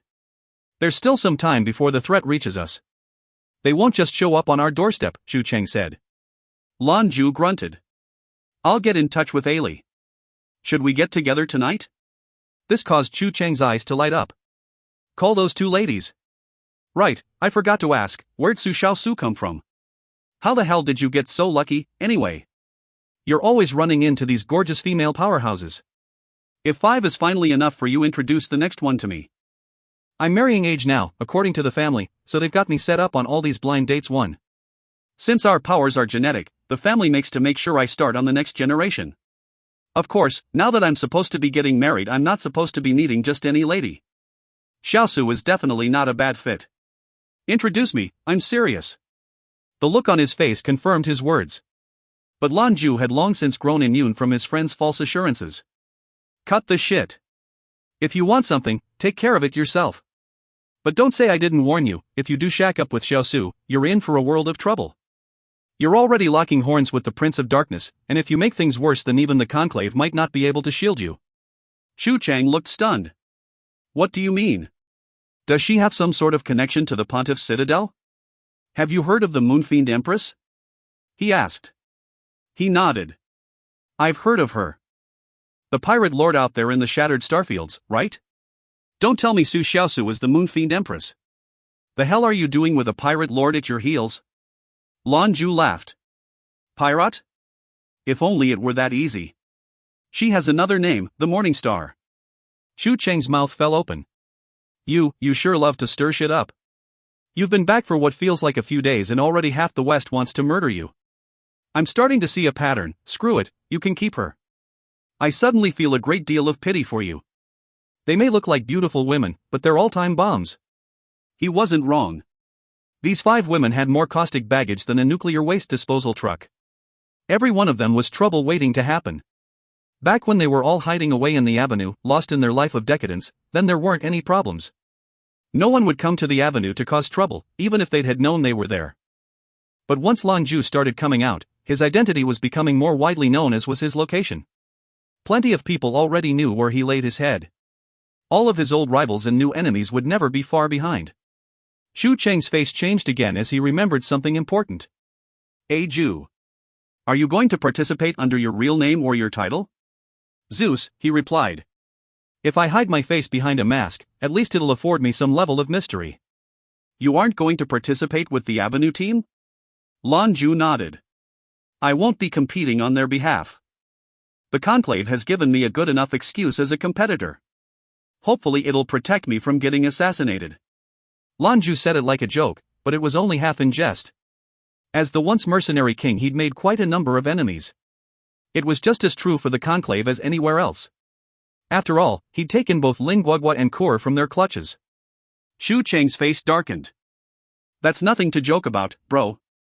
You better remember that your name is damn near the top of the Conclave's blacklist. This earned a shrug. What can I do about it? I know what I'm doing, and I'm going in as Zeus. 1. This is still a common practice, even in big cities in China. It often falls on the parents, read as, they take it upon themselves, to find appropriate mates for their children. For men, this means finding a beautiful and obedient woman who will make a good mother. For girls, they want a man who is A, tall B, rich C, well-connected in D, respectful to family. This needs to be achieved by 25. Anyone, especially women, over 28 is considered spoiled goods. If you find any errors, ads pop up, ads redirect, broken links, non-standard content, etc., please let us know. Report chapter so we can fix it as soon as possible. Chapter 390, Huali and Mo Xiao. Chapter 390, Huali and Mo Xiao. Xu Cheng smirked. Shouldn't be a problem during the tournament. You're right, since the conclave is hosting, they've certainly taken security into consideration. I know for a fact that adepts have been told to settle their score in the ring only, no matter the situation. Anyone who breaks the rule will have the conclave to answer to. Of course, that's only until the tournament ends. After that, we don't care what people grumble about. The Avenue has sent a good group, but I'm still not sure they can protect you. Lan Jue laughed. Alright, don't go looking for devils where there aren't any. I've got things under control. Well, if you have a plan then so be it, Xu Cheng remarked. There are still 8 days before the tournament, though. Why'd you come so early? To this his friend shrugged. No reason, really. Prepare for the fight. Let me get in touch with Huali and we'll all go out for a meal tonight. He dialed Huali's number into his communicator as they spoke. A moment later his friend's voice answered. Hey Zhu? You got here? Huali sounded happy to hear from his fellow monarch. Yup. You got some time tonight for a meal? He asked. Absolutely. Huali replied without hesitation. But just then a second voice could be faintly heard in the background. Absolutely my ass. You still have to prepare for the tournament's opening ceremony. Alright, I've given you enough face lately. Give me a damn second to myself, will you? Zhu and Cheng are both here. Worse comes to worse, I leave early for rehearsal. Huali complained. Fine, I need to eat too, so I'll go. That way I can make sure you don't run off again. The woman's voice continued. Huali could only sigh. Looks like Mo Xiao's coming too, Zhu. Is that alright? The jewelry master laughed. Of course. I brought a couple female friends, they can talk. The connection ceased, and Lan Jue wondered out loud. Poor Huali sounds like he's living a nightmare. Mo Xiao has him locked down. Xu Cheng laughed at his friend's misfortune. You think this isn't your fault? Mo Xiao was uber pissed when he ran off last time, so much she almost quit. Huali's had to make up for that ever since. Alright, well, you go ahead and rest first. I know a good place for dinner, I'll make the reservations so you don't need to run around. With that, Xu Cheng left. Lan Jue then took a shower, laid on his bed and pondered the tournament to come. Like he'd told his friend, he could only represent himself this time, and mustn't show his face around the Skyfire Avenue team. If he didn't, a discerning observer might be able to guess who Zeus really was. Although Lan Jue didn't fear any of the adepts who would attend the tournament, he didn't want to bring trouble to the Avenue. This was especially true after his little excursion to the Pontiff's citadel. Even if he had to use his Taiji abilities in the fight, the Pontiff's men wouldn't be able to link him to the Avenue. He'd only be representing himself. He didn't know who the gourmet brought with him to the tournament. From what he could gather, though, the most likely candidates were the driver, the coffee master, the beautician, the barber, the seamstress, the pharmacist, and the accountant. If there were more, he wasn't aware. The doctor would probably make an appearance as well. It was a very strong showing, and certainly enough to properly represent the Avenue in the tournament. While none were peak-level adepts, it was important to remember that all of them were natural talents. They got to where they were through hard work alone, without any shortcuts. The North and West had their own methods for creating adepts, remolding people into powerhouses. However, when it came to one-on-one battles, a natural talent had a slight advantage. That was one reason why he had been able to employ his dual disciplines effectively against Michael and survive. Those adepts that used these methods were not only inferior in a fight, but also found breaking through to Paragon status significantly harder. These competitors from the Avenue were their top fighters. They weren't many, but they were all of appropriate age, and all were higher than 9th level. Then there was the newly minted Paragon, the gourmet himself. Lan Jue tried to contact the gourmet, but there wasn't any answer. It was likely they'd already left for Luo, since comms weren't used during interstellar travel. This was true for civilian travel, of course. Military vessels didn't have this restriction. Dusk fell across Luo City, and only then did Chu Cheng reappear at Lan Jue's door. He told the jewelry master to gather his 2 female friends and they would leave for the restaurant. Chu Cheng had chosen a traditional Eastern eatery. Hua Li arrived not long after they'd been seated, with a woman in blue business attire at his heels. Just as she threatened, Hua Li's agent and the famous MC, Mo Xiao, had come along. Hey, Ju. Hey, Cheng. As ever, Hua Li was covered from head to toe. He only removed his glasses and face mask after walking into their private room. Mo Xiao walked in behind him and removed her sunglasses. Though they were large enough to conceal half her face, they were far less extreme than Hua Li's costume. We aren't late, are we? Hua Li asked. He didn't look any different from the last time they met. He was working more, but it didn't seem to affect him all that much. Lan Jue smiled. Nope, right on time. We just got here ourselves. It's nice to see you, Mo Xiao, it's been a while. He smiled amicably at his friend's agent. Her face was a frigid mask, and she only acknowledged him with a nod. She never uttered a word. Hua Li scowled at her. Chu Cheng was wise enough to skirt the awkward pause. Take a seat, guys. Let me introduce everyone. This is Hua Li's agent and the CEO of Gobi Entertainment. If you pretty ladies were ever interested in how business, then Mo Xiao here is the one to talk to. Best agent in all 3 alliances, without a doubt. Hello. Zhou Qianlin beamed her a pretty, friendly smile. When her eyes fell on Qianlin, they grew even colder, but there was surprise behind them. Hello. You look quite a lot like someone I knew. Qianlin shot Lan Jue a glance. You mean my older sister? We were very much alike. Lan Jue's made the same mistake. The memories caused his face to redden ever so slightly in embarrassment. Made a mistake was an understatement. Wrinkled marred Hua Li's brow. Stop acting like everyone owes you money, Mo Xiao. If you keep acting like this, how are people supposed to eat? Mo Xiao stared hard at him. Her tone was thick with anger. Who made you run off the last time, huh? Do you know what kind of damages your disappearances caused the company? Lan Jue was the reason for the whole thing. Lan Jue chortled. You think we were going to elope or something? Relax, Mo Xiao, alright? Hua Li's cute, but I'm for more conventional fare. Hua Li's face twitched at the underhanded comment. It caught Mo Xiao off guard for a moment too, but she recovered with the same venom as before. I don't care about whatever nonsense is going on between you. So long as it doesn't affect my job. Hua Li had had enough. His voice rose. Will you give it a rest? We're here as friends having a meal. If you don't want to be here, then you can get lost. I'll be back before it affects any of your precious company plans. Mo Xiao was silent for a moment, then moisture began to creep into her eyes. Why, you yelled at me. Fine. I'm leaving. She shot to her feet and did as she promised. The jovial atmosphere was gone, destroyed by their emotional display. Hua Li's face was pale, and his features angry. You just gonna let her go? Lan Jue prodded. The entertainer hesitated, but eventually rose to his feet and followed after her. Lan Jue sighed. These two. Mo Xiao's a good lady, she treats him well. Hua Li's just projecting. Sounds like gossip, Chu Cheng urged. Let's hear it. It was Hua Li himself told me, Lan Jue began. He said he likes someone, but it isn't Mo Xiao. I think that's probably the real reason Mo Xiao's upset.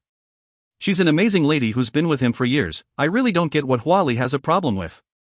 Su Xiaosu interrupted, unexpectedly. Feelings like that don't come up just because you've been with someone for a long time. Especially you playboys, with a heart of iron. Lan Jue winced, and Chu Cheng openly laughed. There's wisdom in that.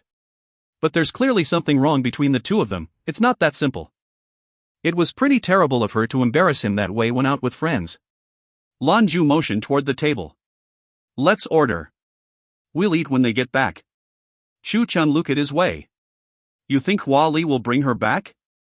Yup, he replied, without hesitation. Chu Cheng raised a brow. What makes you so sure? Lan Jue winked back. Wanna bet? Chu Cheng waved a hand. Nope. You're a right bastard, and I only gamble when I'm sure to win. Alright, let's get some grub. Lan Jue was proven right a few moments later, and Chu Cheng was wise not to gamble on the result. It was only a minute or so before Hua Li and Mo Xiao returned to the table. Mo Xiao's eyes were red like she'd been crying, but the chill in her expression was gone. I apologize. I've been too tired. It's made me uptight and hard to be around. Mo Xiao addressed the group. She said it with a demure smile, but it was clearly forced. Lan Jue grinned back. It's no problem, of course. Let's eat. The comforting food of home made for a fine meal. They partook of heavy meals and light snacks arrayed atop the table. Once they were done, they topped off with a plate of fruit too. Hey Ju, are you afraid participating in the tournament as Zeus will cause problems? Hua Li asked. Like Chu Chang, he had his doubts. 1. Many restaurants in China, especially the nicer ones, have separate dining rooms for guests. 2. The preferred desert for Chinese. If you find any errors, ads pop up, ads redirect, broken links, non-standard content, etc., please let us know. Report chapter so we can fix it as soon as possible. Chapter 391, The Psychic Projection Helmet. Chapter 391, The Psychic Projection Helmet.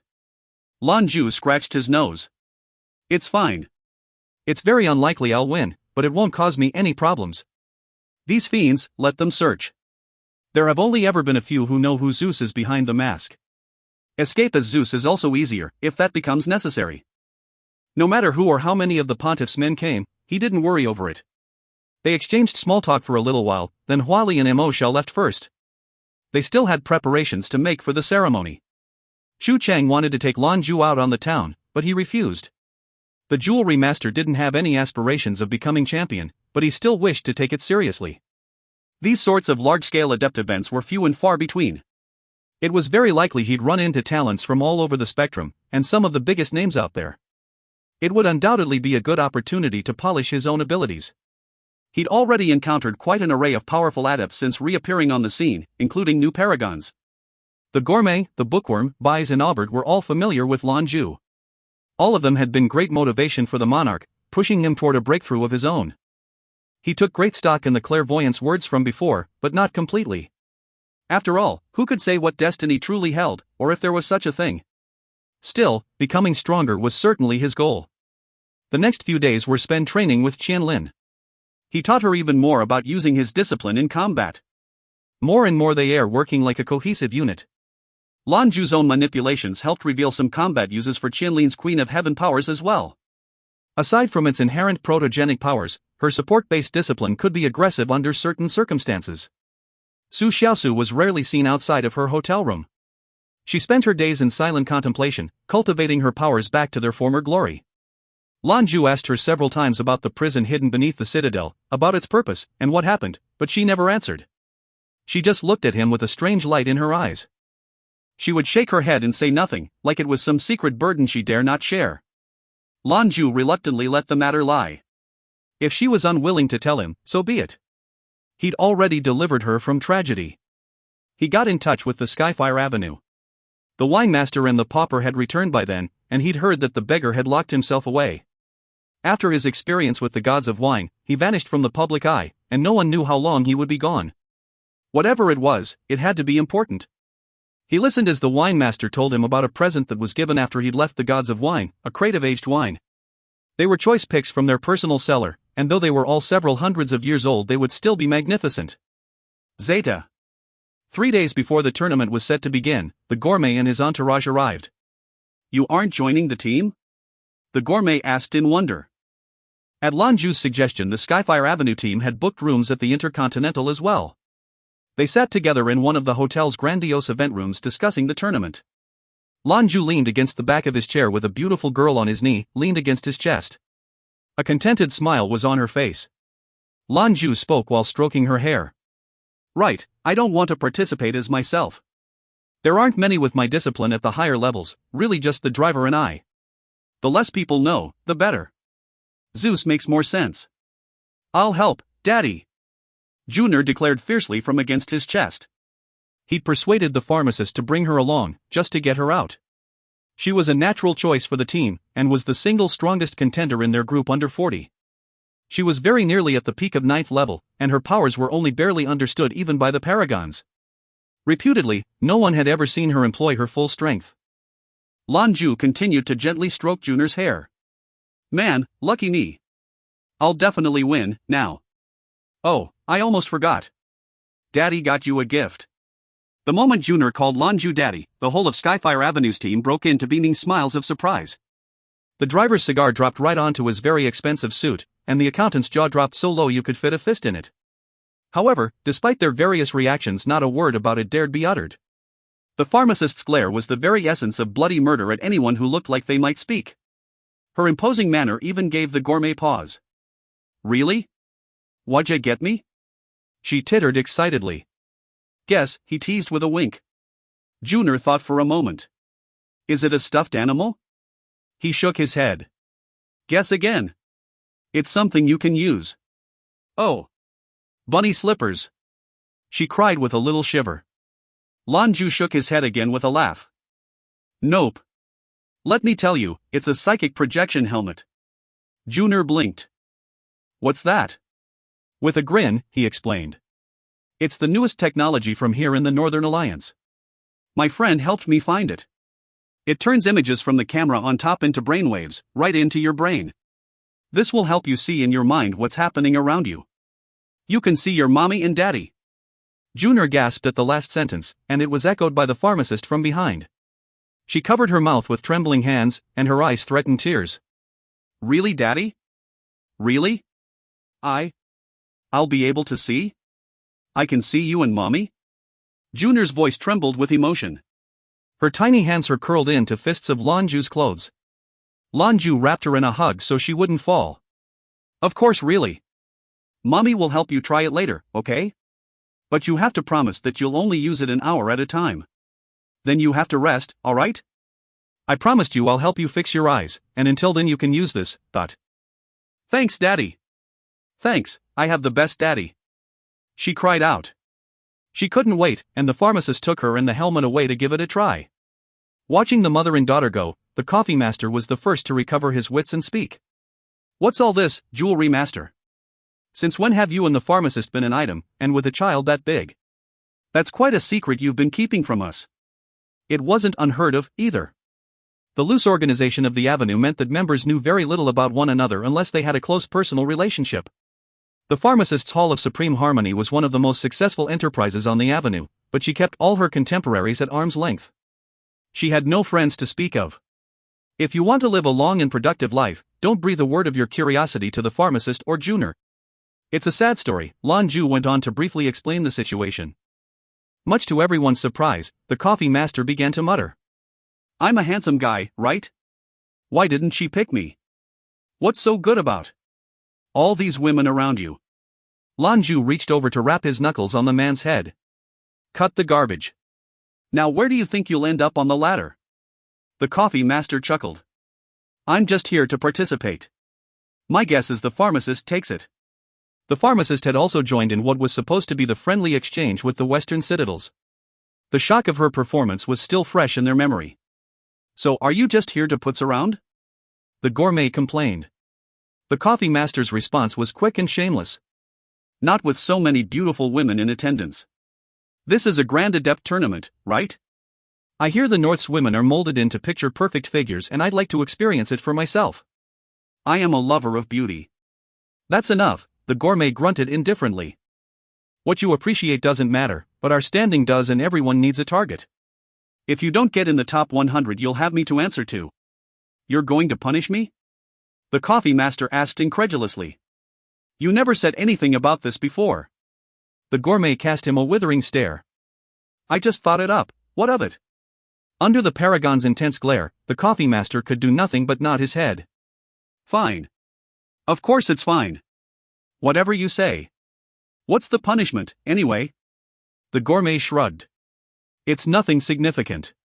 I happen to be in possession of occult knowledge that could seal off a man's potency.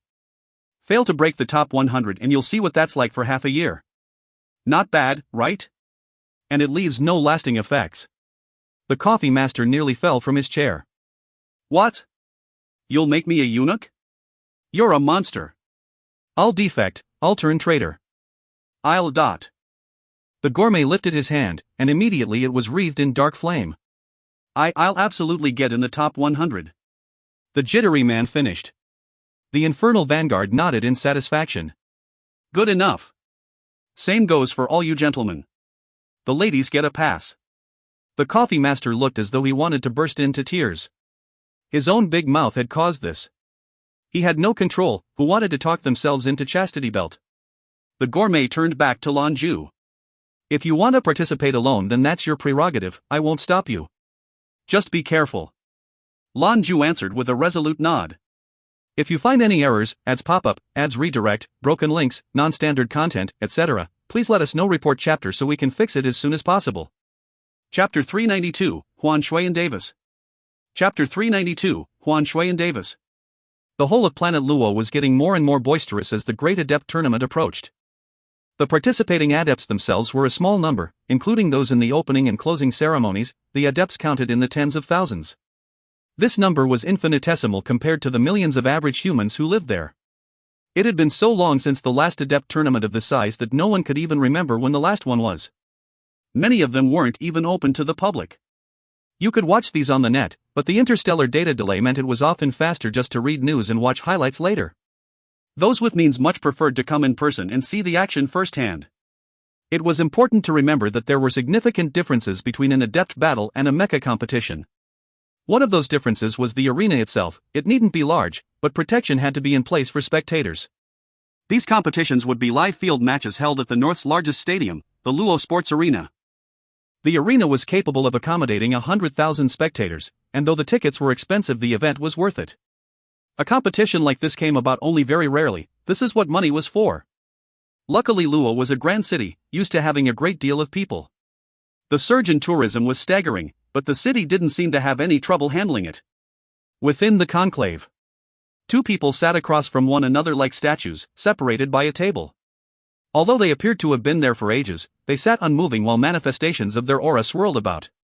The waves of power exuding from them intermingled and separated over and over again. They were a man and a woman. The gentleman was lithe, and even seated was strikingly tall. He was over 2.5 meters tall, one with wide shoulders, and a black t-shirt was struggled to contain his barrel chest. Arms like sculpted granite rippled with muscle. His aura had a distinctive metallic hue that played over dark skin. The power he wielded swirls around like he was the center of the universe, and the sounds of rumbling explosions could faintly be heard. The young lady, on the other hand, was precisely his opposite. She looked young, maybe in her 30s, with delicate and attractive features. Her small size was made even more dramatic when compared to the man. Her dark hair fell unbound down her back. Beauty and the Beast was probably the most concise way to describe the scene, though not something they would ever say to their faces. She was anything but a conventional beauty, and the man not your everyday beast. You've improved, Lan Jue. Not even I can compete with you anymore. His face had a simple and honest smile of encouragement. Whether or not that was truly how he felt, however, only he knew. The woman known as Lan Jue shook her head. You've been trapped by the second bottleneck for many years, and I just reached this level. There's no need for empty praise, there's still quite a difference between us. This caused the man to chuckle. He ran a hand through his coarse hair that stood up like a forest of needles. Your innate abilities restrain mine. If we were to fight to the death, it'd be one hell of a spectacle. You find these sorts of comparisons amusing, Davis? Lan Jue asked indifferently. He laughed again. Fine, we won't discuss it. The Great Adept Tournament is almost upon us. I hear Skyfire Avenue's competitors have already arrived. The new paragon calling himself the Infernal Vanguard has come with them. They call him the Gourmet on the Avenue. She answered with a nod. I remember him. When he first got to Skyfire, he was a broken man. Star-crossed in love. I would not have expected him to ever break through. Satan finally has someone to turn his paranoia on. Do you think Satan will make a move? Davis asked. She shook her head. He acts like a madman, but he's actually quite meticulous. I much prefer dealing with him instead of that old fox, the pontiff. At the least, Satan won't react before thinking. They learned that the hard way when they went to Skyfire for their little exchange. I'll be interested to see how things turn out this time. Davis's chair creaked as he shifted his weight. We can go take a look if you like. I know you're worried about it. The woman's eyes hardened, and the air around her began to warp unsettlingly. Time slowed like wading through molasses, and even a change in facial expression felt like it took an age. Now that I'm done with it, I waste no further thought. When the tournament does begin, make sure you tell all of our people to be appropriate hosts. Leave no lasting damage. Our plans for the avenue are too far along and too well hidden, so focus on our second objective. We have a foreign invader en route, and the enemy of my enemy is my friend. Davis looked at her in silence for a moment, then nodded his head. Both of them closed their eyes in unison, and once more the aura of their power spread out to encapsulate them. Were the gourmet present, he would know immediately that these two were the true power holders of the conclave. The two most powerful adepts in the north. Davis was better known as the fourth most powerful paragon of them all, and they called him the Terminator. Lan Jue was fifth among their number, and was called the Dimonstrous. Despite being in the early morning, life was already rousing on the surface of Luo. Crowds had already gathered around the sports center, standing in lines for the gates to open. Many other milled about, looking for any opportunity to get tickets of their own. Luo was a wonderful representation of northern style. Over 1,000 mechas soared overhead, responsible for keeping the skies safe. The ground security and ticket holders were all robots. Even though the sheer number of spectators was staggering, entrance into the arena was orderly and safe. The arena itself was a massive, octagonal structure that looked as though it were composed entirely of composite alloy. Whatever it was made of caused the building to glow different colors depending on the angle it was viewed from, red, yellow, blue and green, all shifting from one to the other as people walked past. Once inside, visitors were greeted by several massive columns of light that swept through the interior. Contestants, though, entered another way. Application to join the tournament had long since passed. The rules were that contestants had be under 40, and at least 6th rank. The conclave had come to these rules after a long period of discussion. Originally, 5th level adepts were considered as well. However, the organizers changed their mind when they found that they would have more competitors than they could accommodate. Even after they settled on 6th level, they still had more than 3,600 people on the roster. These numbers made the North's tournament the single largest gathering of adepts in the history of humanity. A lot of that was a result of prizes. With every victory, one's rewards improved. It was also an opportunity to improve themselves and show off their abilities, all of which could translate into benefits. For most adepts, combat prowess was an important skill. However, with the prevalence of mechas and their strength in comparison, an adept had to show off their strength to attract good opportunities. Naturally, the best off were those adepts who were also accomplished mecha pilots, but if you weren't, then you had to prove you were stronger than them.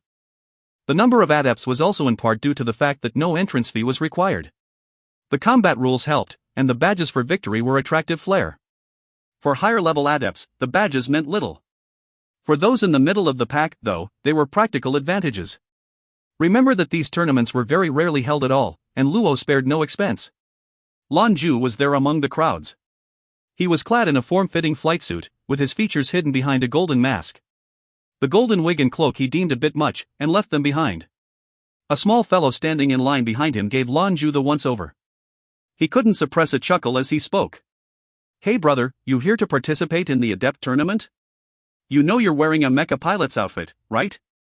There are no mechas here." The comment elicited a round of chuckle from those nearby.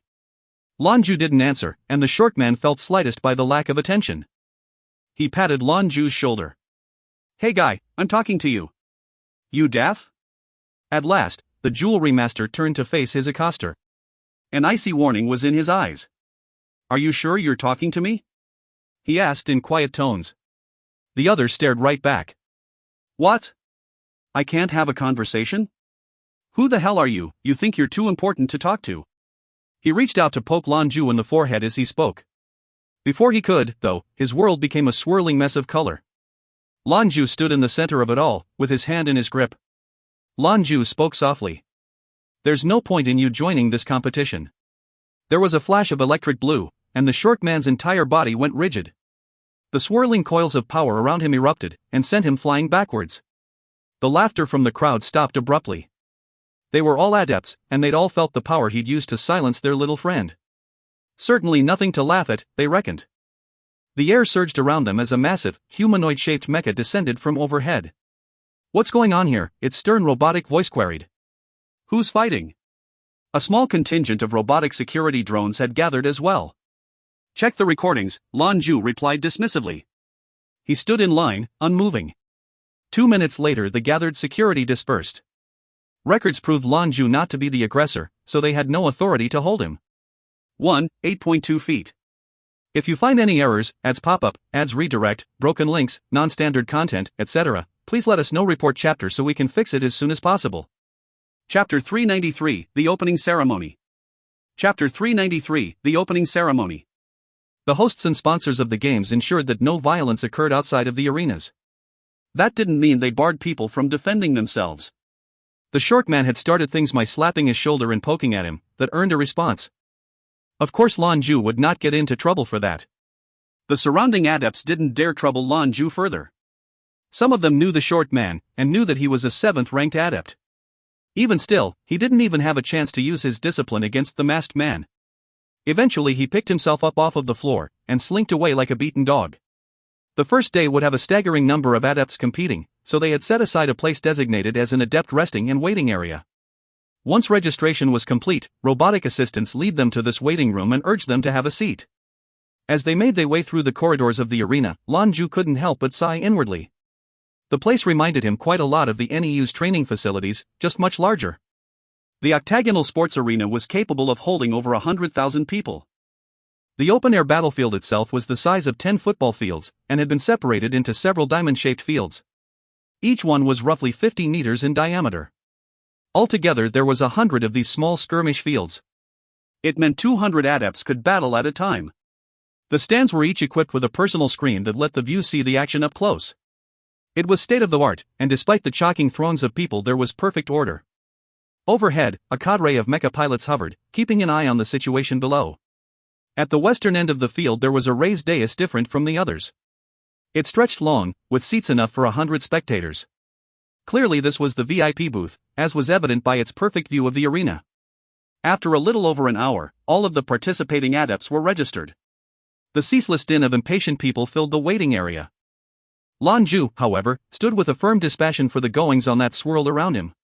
A badge was pinned to his chest with the number 315. HRRRMMMNN. An electronic hum filled the air. The boisterous crowds were silenced as a blanket of darkness fell upon them, like the day had suddenly been extinguished. Floodlights cracked as they switched on, sending beams of light piercing through the blackness in all directions. They swayed and rolled until settling on a single figure, suspended in air above the center of the arena. He was dressed in black leather, and his physique could rival mountains. Tidal waves of oppressive force crashed against the awe-inspired onlookers. It wasn't focused, so the crushing asphyxiation they felt flow over them was thankfully temporary. Welcome ladies and gentlemen, fans and contenders, to the Conclave's tournament arena. The man's thunderous voice boomed across the fields and bleachers.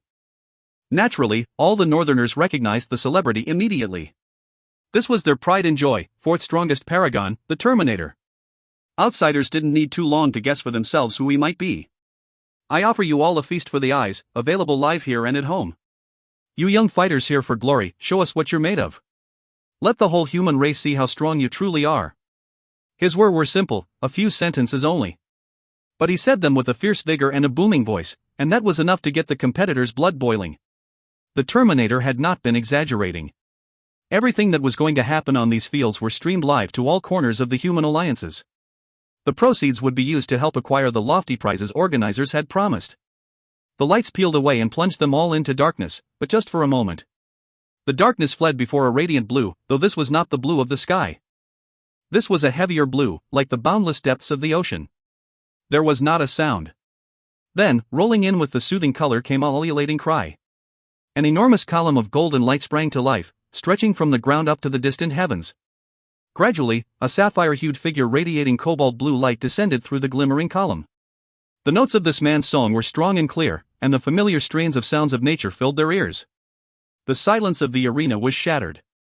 100,000 voices rang out with cheers, like thunderous waves that crested and rose again and again. The same word reverberated over and over, Poseidon. Poseidon. Poseidon. Hua Li's face was a mask of bitter pain, like the face he'd shown at the loss of that little mermaid girl. The magnificent decorations from his earlier concert had been exquisite, but this time he truly did look like the king of the oceans. His voice had a strangely alluring quality, almost magnetic. Listeners almost couldn't help but reach out, to offer comfort and companionship to this forlorn god. No one could escape the moving quality of his sorrowful ballad, a song that despite having no words resonated with the soul of every listener. As the entertainer sang, a line of figures made their way onto the VIP observation deck. The Terminator stood at their head, and the newly minted Infernal Vanguard stood at his shoulder. Half a step behind them walked two more, Metatron and Lucifer. Neither paragon from the western citadels chose to come.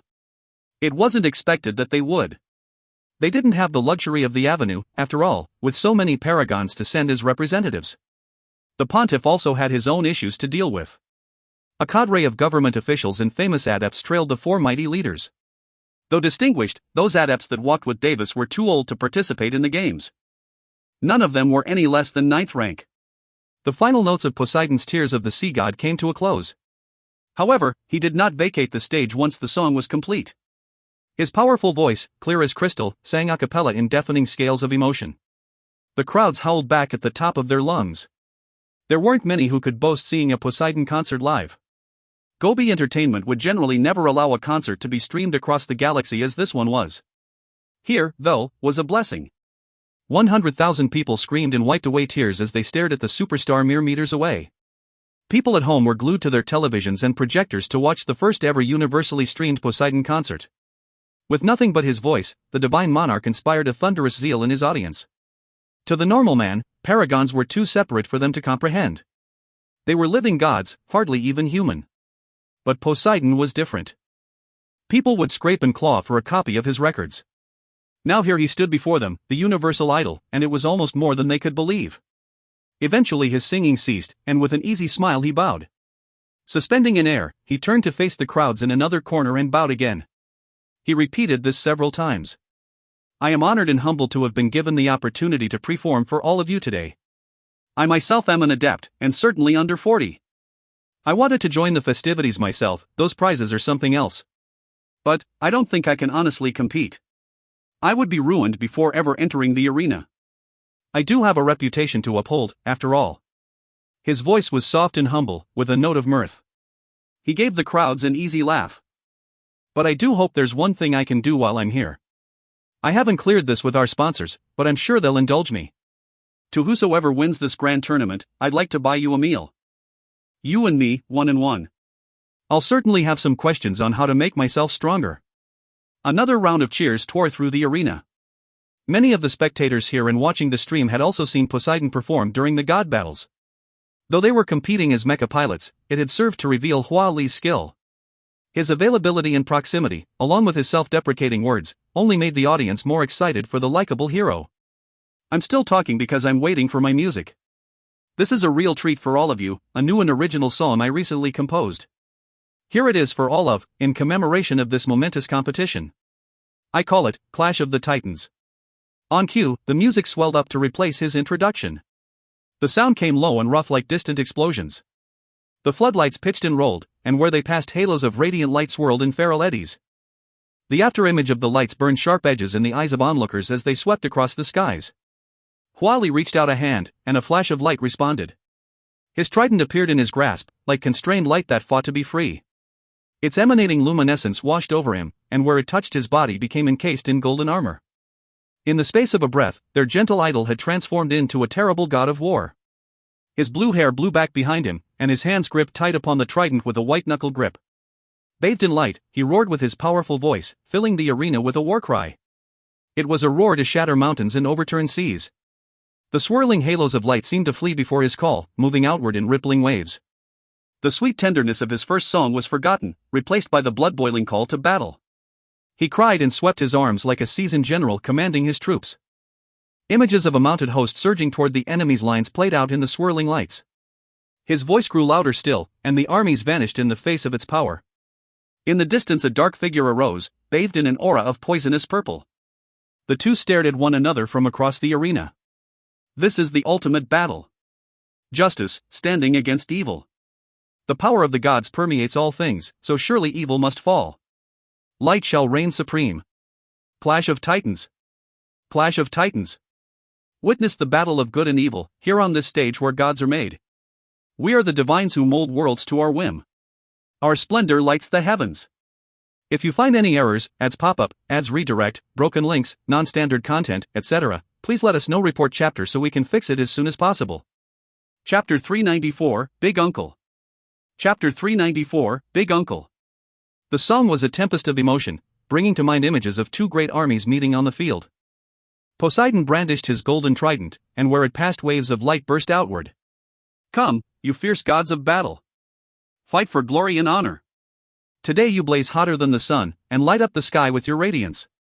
The golden light restrained itself, until it was just hanging over the entertainer's body. The trident itself remained a resplendent beam of congealed light, and launched to the skies like an arrow. It was a single line of pure golden light in a sea of soothing blue. The golden light spread like an infection. In an instant, that deep blue became a radiating light that blanketed the entire arena. The blinding light slowly receded, until it vanished from sight. Overhead the audience was again treated to the crystal-clear blue sky of Luo City, and its happily burning sun. Enchanted though they were, the listeners began to cheer as they regained their senses. Amazing, truly amazing. They were in shock. A digital voice arose in the silence after Poseidon's concert. We will be commencing the tournament soon. The first round will be decided by lots. Competitors, prepare to meet your opponents. There would be no waiting.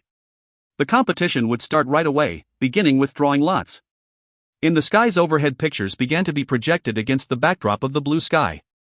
Each one represented one of the registered competitors, and in the end over 3,000 faces hung in the sky.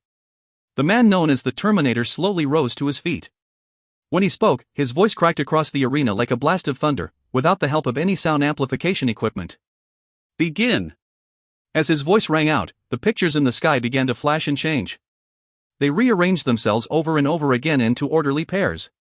It only took a matter of seconds for the first round of fights to be set.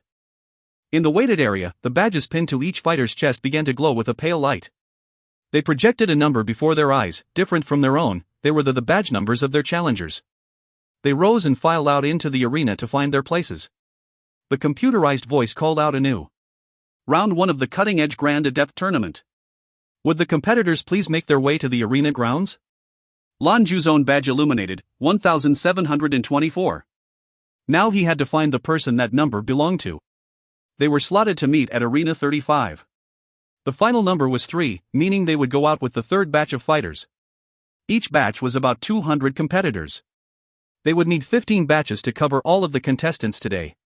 The rules of this tournament had been expressed to them when they'd applied to compete. These were all adepts, so they didn't have any problem comprehending the simple instructions. None of the fights would go beyond half an hour, and each one was closely monitored to ensure all rules were followed. The fight ended the moment a fighter surrendered or could no longer fight back. It was absolutely forbidden to hurt anyone intentionally. In the event a fight was not over by the 30-minute mark, the results would be determined by a specially selected group of cross-alliance judges. The final decisions would rest with them. The sheer number of competitors was a blessing to sponsors, who no longer needed to worry about stunts to keep the action moving. They could move right through to the fights, and they did. Already the eyes of the galaxy were locked on them. Transmissions rights and advertisements would earn enough to run a small planet for a year. The hype had been building for more than 2 months already, so the extravagant prices they'd promised had been earned over time. Whatever costs they'd accrued would certainly be countered by the proceeds from the games. But even considering that cost was hard to fathom the surplus. Although Lan Jue wasn't due until they called the third batch, he stepped out onto the field anyway. There were a couple familiar faces among the first group preparing to compete. 3 of the first group were representatives from Skyfire Avenue, the barber, the seamstress, and the pharmacist. They stood upon their platforms and waited. Anyone not on their designated platform in 5 minutes would be disqualified. The massive projectors flared, and a countdown hung against the clouds. It began at 60, and began to drop. 1 minute until fights begin. 59, 58, 57. The competitors were busy getting ready. They weren't permitted to use their disciplines yet, but the time was spent adjusting one's internal energies and considering a plan of attack. 5, 4, 3, 2, 1. Begin!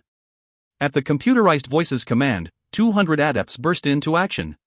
All 100 segments of the arena were suddenly covered in a shield. This was as much to protect the audience as it was to ensure one arena didn't unfairly influence another. They were practically on top of each other, so it was a real danger. The shield stretched over the arenas, and out 3 meters past the designated fight zone. If a competitor stepped out, or struck the shield, they would be disqualified. The dome was 50 meters tall at its highest point, which was enough to allow adepts full use of whatever discipline they had. Boom! The pharmacist was the first to silence her challenger. There had only been a flash of golden light before her foe went sprawling through the air. He smacked against the far face of the shield, and slowly slunk to the ground. The shield flashed red, then disappeared. It meant that their bout had come to an end. On the main platform, the gourmet was seated with a young girl in his arms. She bounced happily on his knee, shouting, "Go mama go." June's pretty hair was covered by a metal helmet. Although her eyes stared blankly, they were alive with an indescribable joy. Her pure, jubilant cries were sweeter even than Poseidon's. It certainly captured the Terminator's attention. The enormous man was so large he took up the space of two men, a mountain sitting on a chair. Thankfully there was only the three of them in this section of the platform, or they'd be tight for space. Who is this child? The Terminator looked at June in curiosity. The gourmet answered with a gentle smile. This is the pharmacist's daughter. The woman who just finished her fight, he confirmed to himself. Very impressive.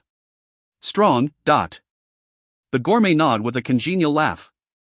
He had to show respect for this old guard paragon. Her talent is unique. Even I don't know what the true scope of her abilities are. It was hard to convince her to come, honestly. Very well, let's see how it plays out, the Terminator replied. I hope she lasts a while. My mommy's the best, big uncle one. And my daddy, too. They're both great. If mommy doesn't win, then daddy will. June began to bounce again in excitement. The little girl's words startled the conclave leader for half a moment. It had been a very long time since anyone had called him uncle. He felt strange. What makes you think I'm not your grandpa?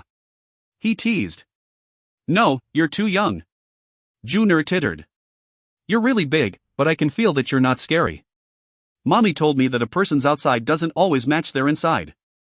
I can feel your heart, uncle. You have a good heart. A child's voice, especially a young girl, did not have great volume. However, it penetrated the din, enough so that those around them turned to look after hearing her strange assertion. Everyone, the Terminator in particular, wasn't sure how to react to that. Metatron, Lucifer and the gourmet were just as flabbergasted. It was amusing enough for her to call the Terminator uncle. He wasn't as old as the clairvoyant, but he was no spring chicken. Because his discipline was closely tied to his body, he was able to maintain the appearance of youth. In reality, he was about as old as the keeper. What was more surprising was her brazen assertion of his goodness. She was only 6, maybe 7, but she'd spoken like an oracle. Before he was a paragon, the Terminator has been known as the cyborg weapon. Could someone with such a name be kind-hearted? Much to everyone's surprise, the titan of a man fell silent. After a few moments he leaned his giant girth down and took June's tiny face in his hands. What's your name, little one? She smiled up at him prettily. My name's June, big uncle. He beamed a smile at her. To any other creature it would look ferocious, but June smiled right back. The helmet allowed her to see through psychic projection, enough to react to a kind smile. Can big uncle give you a hug? He asked with a wry grin. She thought for a moment. Okay. Mommy said I shouldn't go with strangers, but I know uncle is very nice. You can hug me. She stretched her arms out wide toward the paragon. He chuckled heartily as he picked her up, with no more effort than he might a doll. Well said, little one. The gourmet made no efforts to stop him, and openly smiled at the two. The man was a paragon, and he wouldn't dare harm a child. It looked like the two were destined to be friends, in fact. The two together were an almost comical juxtaposition. June was almost lost against the giant man's body. She sat comfortably on his forearm. Can big uncle give you a present, June? The Terminator thumbed the helmet as he spoke. Oh, I love presents. Other than mommy and daddy, no one else really gives me presents. I like you, big uncle. June wobbled precariously on the big man's forearm. She was still trying to take it all in, this new place, her new site, and these nice people. Tomorrow, Uncle Gourmet will bring you back. I'll get your present ready and give it to you then, alright? Okay. Thank you, Uncle. The pharmacist made her way up the platform among the others. She was a 9th level 9th ranked talent herself, so she belonged among them just as much as the others. She heard the two talk as she approached to take her back. Her heart was filled with gratitude and surprise when she saw the look on the big man's face. Her little girl was going great on her first trip out. Even paragons were making playdates. 1. The Chinese refer to any older person who is not related as aunt or uncle/grandma/grandpa. It's a sign of respect. If you find any errors, ads pop up, ads redirect, broken links, non-standard content, etc., please let us know. Report chapter so we can fix it as soon as possible. Chapter 395, The Competition Begins. Chapter 395, The Competition Begins. Lan Jue was the most excited of them all. Had it not been for his suggestion, little Junior would not have come. Ever since leaving the avenue, her mother had recognized a difference. In the end, the jewelry master had been right, locking a little one up is very bad for development. The more she learned of the outside world, the better. There were drawbacks and dangers to using the psychic projection helmet. He'd discussed these concerns with the pharmacist already. In fact, that had been the reason why the young mother hadn't already tried it. She never even considered it an option before. When Lan Jue first asked if he could buy her one, she'd been reticent. However, Lan Jue explained that a child's mental and emotional growth was just as important as their physical well-being. Until now, Junior had never experienced anything other than the inside of the pharmacist's shop. It was truly amazing for this little girl to experience the whole world opening up to her. The helmet only became dangerous if it was used too long, so if they regulated its use there would be no problems. It was an easy decision to make when you considered the benefits. When Junior first used the helmet, when she saw her parents' loving looks, and saw all the richness and color of the world, she'd cried copious, happy tears. She was almost like a different girl entirely. For more than an hour, she wandered around muttering, "I can see. I can see," before eventually falling asleep. Now she was full of light and excitement, a child with a new lease on life. Her pale face was even turning a little ruddy as the sun kissed her cheeks. All of this meant that Lan Jue had been right. The pharmacist's protection of her little girl had been absolute, and her atrophied figure underlined that. The pharmacist did not approach the story's paragon to get her child. Instead, she decided to remain behind and sit in the seat provided for her a few rows back. Now she was beginning to understand that if she wanted Junior to grow into a healthy adult, she would need to experience everything the world had to offer. The gourmet interrupted the unlikely friends. "Junior, you've been wearing the helmet for quite a while. Time to take it off now, sweetie." "No. I want to see Daddy fight," she replied fiercely. The Terminator chuckled. "Which one is your daddy? What does he look like?" She shook her head emphatically. "Daddy said that's a secret only he and I know. He said I can't tell anybody else. Only I know who Daddy is." This caused the giant man to erupt in great bursts of laughter. "Your daddy sounds like a very mysterious man. Very interesting indeed." The first batch of the tournament's initial round finished in short order, not even breaking 30 minutes. With so many competitors and the random draws, there were many uneven matchups. A 9th level adept didn't need more than a few seconds to finish a 6th or 7th level. Other than the pharmacist, the barber, and the seamstress. By 20 minutes, the second batch was getting ready to get on the field. Once the first round of festivities was complete, robots flooded the area to help clear things away. They took the injured for recovery while the victors found their own way back to the waiting room. Each of their badges had an extra light, indicative of their victory. After a 10-minute break to reset the field, fighters from the second batch made their appearance. For those watching the stream, they were subjected to a round of advertisements. They were just as quick as the first batch. Lan Jue didn't recognize anyone on the field with, and everything seemed normal. Of course, it was difficult to get an accurate lay of the land down here among the milling competitors. With nothing to focus on, Lan Jue closed his eyes and simply allowed himself to get swept up in the energy around him. It was a practice he engaged in a lot more recently after the first time he joined with Qianlin and felt the sensation of being a peak-level adept. Gramps would tell them once an adept reached the height of his power, he must begin to commune with the powers around him. Everyone had to find how they fit in the unfathomable patchwork of the universe, and discover the road to enlightenment. This process would not be a quick one, it would come like a supernova once one's accumulated understanding was sufficient. Every adept had to break through their personal obstacles to achieve Paragon. The first attempt was the most important, and had the highest rate of success. Someone who failed would find their chances diminished almost to nothing without some epiphany. This was why Lan Jue did not let up, despite understanding the nature of protogenia. He tried every day to commune with the universe like he was told, to find that underpinning truth. Batch 3 competitors, take positions. Lan Jue's eyes popped open, and he made his way to the field. He was in Arena 350, against contestant number 1724. By the time he got there, his opponent was already waiting. He was a man with a dark aura and half made of metal. Even half of his head was man-made, and it made him look terribly ferocious. His eye had been replaced with a blinking orange substitute. So this was 1724. They stood at opposite ends of the small arena and eyed one another. Besides Lan Jue's dramatic mask, he didn't look anything special. Clearly though, 1724 was a product of the North. These sorts of adepts were unique to the North, remolded humans who were neither machine nor man. The Terminator was testament to what the method could produce, although just what he did to reach such lofty heights was a mystery. 1724 slowly lifted a meaty thumb between them, held horizontally.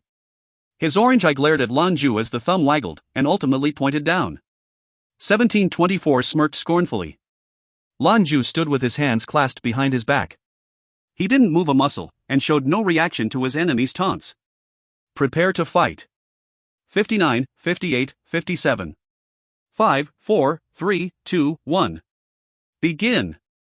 The moment the electric buzzer sounded, 1724 was bounding across the arena. With a feral yell he leaped, and came crashing to earth with his ally fist. Boom! A dramatic blast accompanied an invisible wall of force. A seismic wave. An important distinction of a remolded adept was that their powers still came from their own core. Others who didn't were simply cyborgs.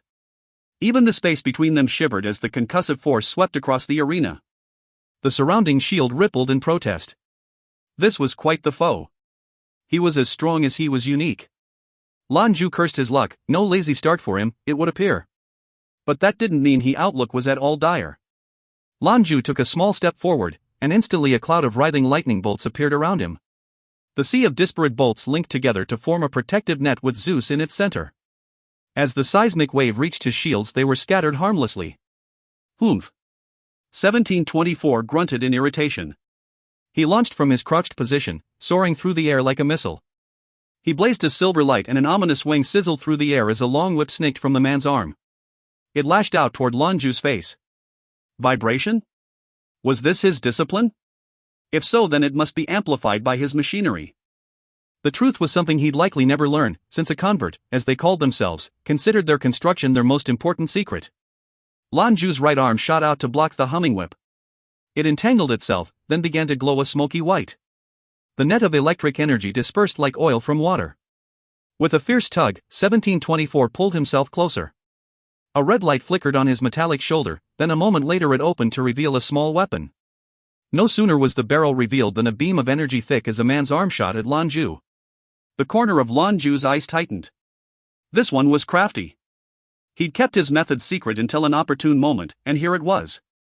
He looked like a hand-to-hand fighter, but the whip was a feint. He just needed an opportunity to blast Zeus close range with his laser. The real danger was coming right at his nose. He couldn't compete with the speed of light, there was no way he could effectively dodge the attack. The fraying net of lightning flared with power. With an impotent puff his shields parted. The beam struck him at the right shoulder. A shadow of anxiety crept into Lan Jue's heart. He'd grown so weak. Although his improvement with Qianlin was quick, he was still only 9th level, maybe the peak of 1st rank. It was still a bitter loss to drop from 7th rank. Lan Jue suspected the convert was the peak of 8th level, but certainly not 9th. Were he at his real strength, the piddling laser would never have penetrated his shield. Seeing his attack hit the mark, 1724 began his charge again. He dropped his shoulder and a bouquet of spikes half an inch long sprang out, set to impale his foe to the arena floor. Lan Jue cursed his rotten luck. If you find any errors, ads pop-up, ads redirect, broken links, non-standard content, etc., please let us know. Report chapter so we can fix it as soon as possible. Chapter 396, Daddy's Back. Chapter 396, Daddy's Back. Lan Jue had no recourse but to lift his hand to block. Bang! His hand met the spiked shoulder piece to push it away, even grabbing one of the spines. 1724 stopped dead in his tracks in midair. Lan Jue didn't give him an opportunity to react. The moment his grip tightened around the spine, an explosion of electric energy raced through the convert's body. 1724 lit up like a purple holiday lantern. Of course, Lan Jue had been judging his opponent the same way he himself had been judged. Taking the laser blast to the shoulder was the only way he'd get close. Not the only way, of course, there were other methods, but he didn't want to reveal too much of his abilities in the opening round of the tournament. Waves of diffuse electric energy poured from 1724's body as the current tore through him. The metallic half of his body was particularly susceptible. After a moment, Lan Jue let the bulk of his discipline recede to conserve energy. With an imperious wave of his hand, 1724 was smashed violently to the ground. His metal construction sizzles burned black from the electricity. The rest of him twitched uncontrollably. Lan Jue brushed a hand along his right shoulder, where no trace of the convert's laser strike was visible. It was foolish to assume his electric net had but one layer. Competitor 310, victory. The surrounding shields vanished and Lan Jue walked back to the waiting area like he was out for an afternoon stroll. In the audience, Junior clapped her hands so ferociously she threatened to fall over. Daddy won! Daddy won! My daddy's so strong! She spoke to the Terminator as though she were instructing him of some truth. The Paragon gave her a sheepish smirk. Are you sure Big Uncle isn't allowed to know who your daddy is? You can tell me, there were 100 battles going on below him, and he couldn't keep his eyes on all of them. Junior wasn't using her own to watch, so he couldn't tell by her gaze. For all his knowledge and experience, the Terminator could not discover what he wanted to know in this moment, foiled by a little girl. Junior tittered playfully. Nope. You shouldn't ask people to talk about the things they aren't supposed to talk about, Big Uncle. The Terminator's guilty grin deepened, faced with a simultaneously amusing and irritating quandary. You're quite the clever little thing. I have to take my helmet off, Junior announced. Mommy doesn't let me wear it for too long. I'll be back tomorrow though, Big Uncle. Remember my present. The Terminator gave her a grandfatherly smile. Oh, I won't forget. I promise. Okay, I have to go now. Gourmet Uncle, is Mommy back? Junior turned her face back to the Avenue's own Paragon. The pharmacist, who'd been carefully watching from a few rows back, rose to her feet and approached. Junior picked her out right away. Mommy, you were great. The little girl flung her tiny arms around her mother's waist. The pharmacist lifted her up into her arms. She gave the Terminator an appreciative and respectful curtsy. I'm sorry for the trouble, Your Majesty. The massive convert answered with a smile. No trouble at all. She's an adorable little one, we connected well. Her eyesight's been lost since birth, I imagine. The pharmacist couldn't bring herself to talk, but nodded her head. The Terminator nodded. Medical technology can fix this, but there are significant risks. Find an adept skilled in bioelectric discipline that can help stimulate the nerves and tissue over the long term. I imagine it'll have some good results. If there's some traction, a minimally invasive surgery might be considered, a specialty here in the north. The pharmacist's usually stoic features broke into a smile. Lan Jue was doing just as the Paragon recommended already. For such an illustrious Paragon to make the same suggestion, it must mean she was on the right track. The Terminator hadn't made any promises, but she knew that if she did bring Junior here she would get the best medical care the North had to offer. This man was more powerful than the Pontiff and Satan put together, and not just in discipline. This man, nor fourth among the 10 Paragons, was once a military man. A marshal, in fact. Now the entire army was effectively under his command. Even the upper echelons of northern politics didn't dare disturb him, only the president, and only on certain occasions. Thank you very much, Your Majesty. She curtsied again, this time lower and more formal. Bye-bye, Big Uncle. Junior cooed, waving her tiny hand. The pharmacist hugged her little prize close and returned to her seat. The Terminator watched them go for a minute before returning his eyes to the field. Your avenue has had a wealth of talent coming through lately, Gourmet, the large man noted. I couldn't learn much from the pharmacist's fight either.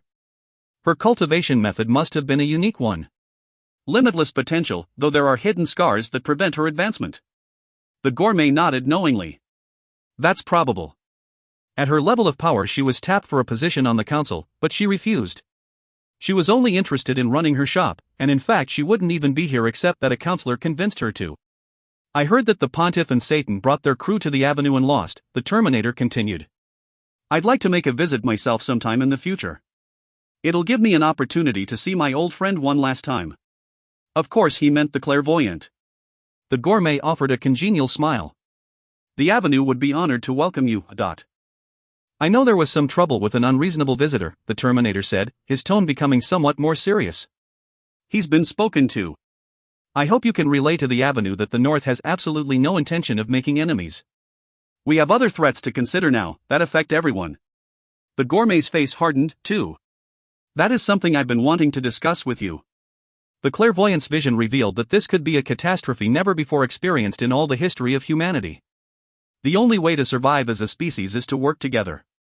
The Citadels didn't come to intimidate us, they came to talk with the clairvoyant about just this. After that the clairvoyant locked himself away.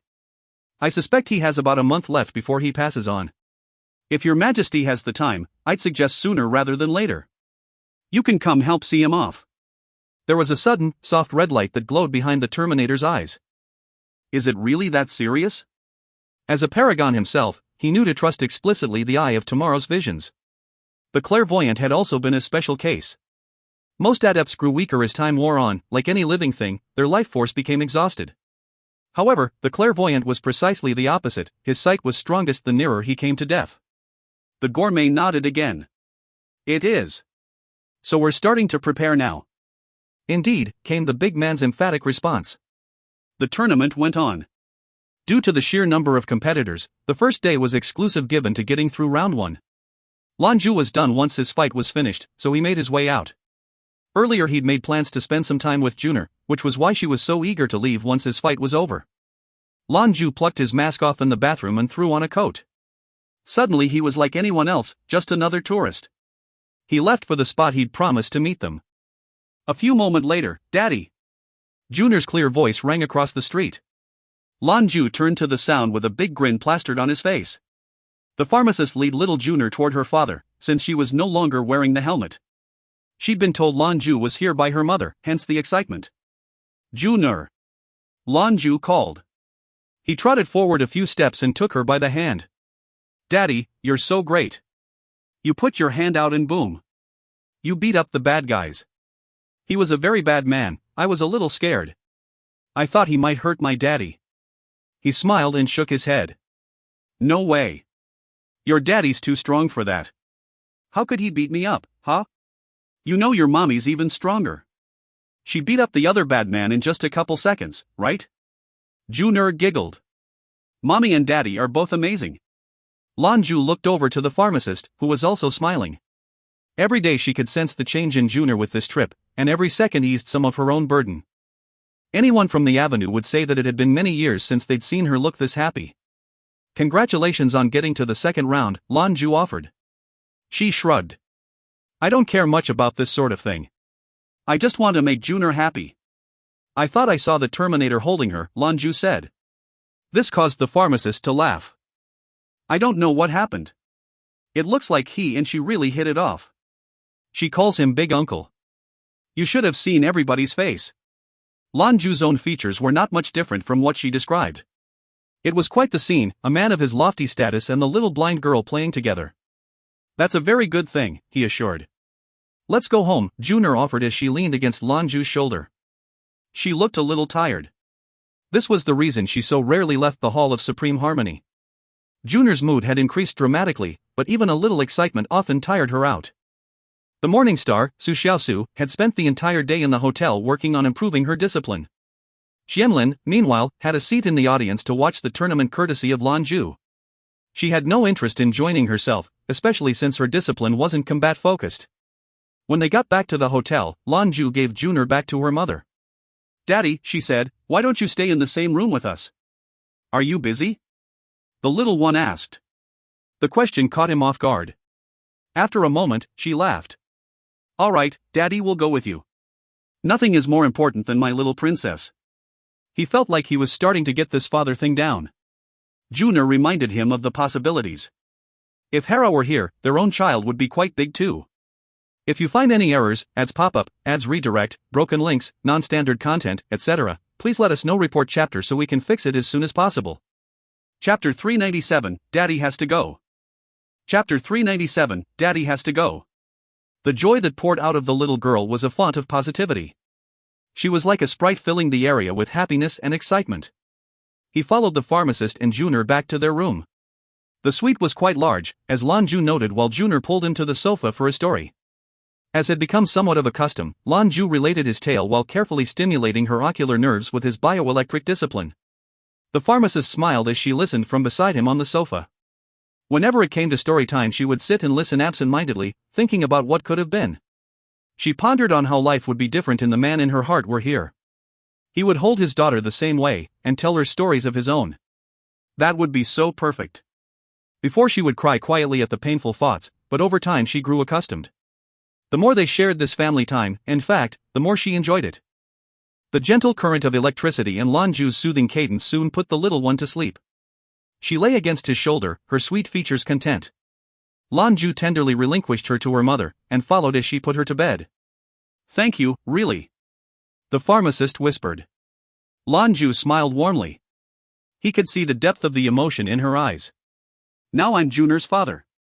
Even if your husband came back, it wouldn't change the fact. She's an angel and I adore her. I do it for Jun'er, not for you.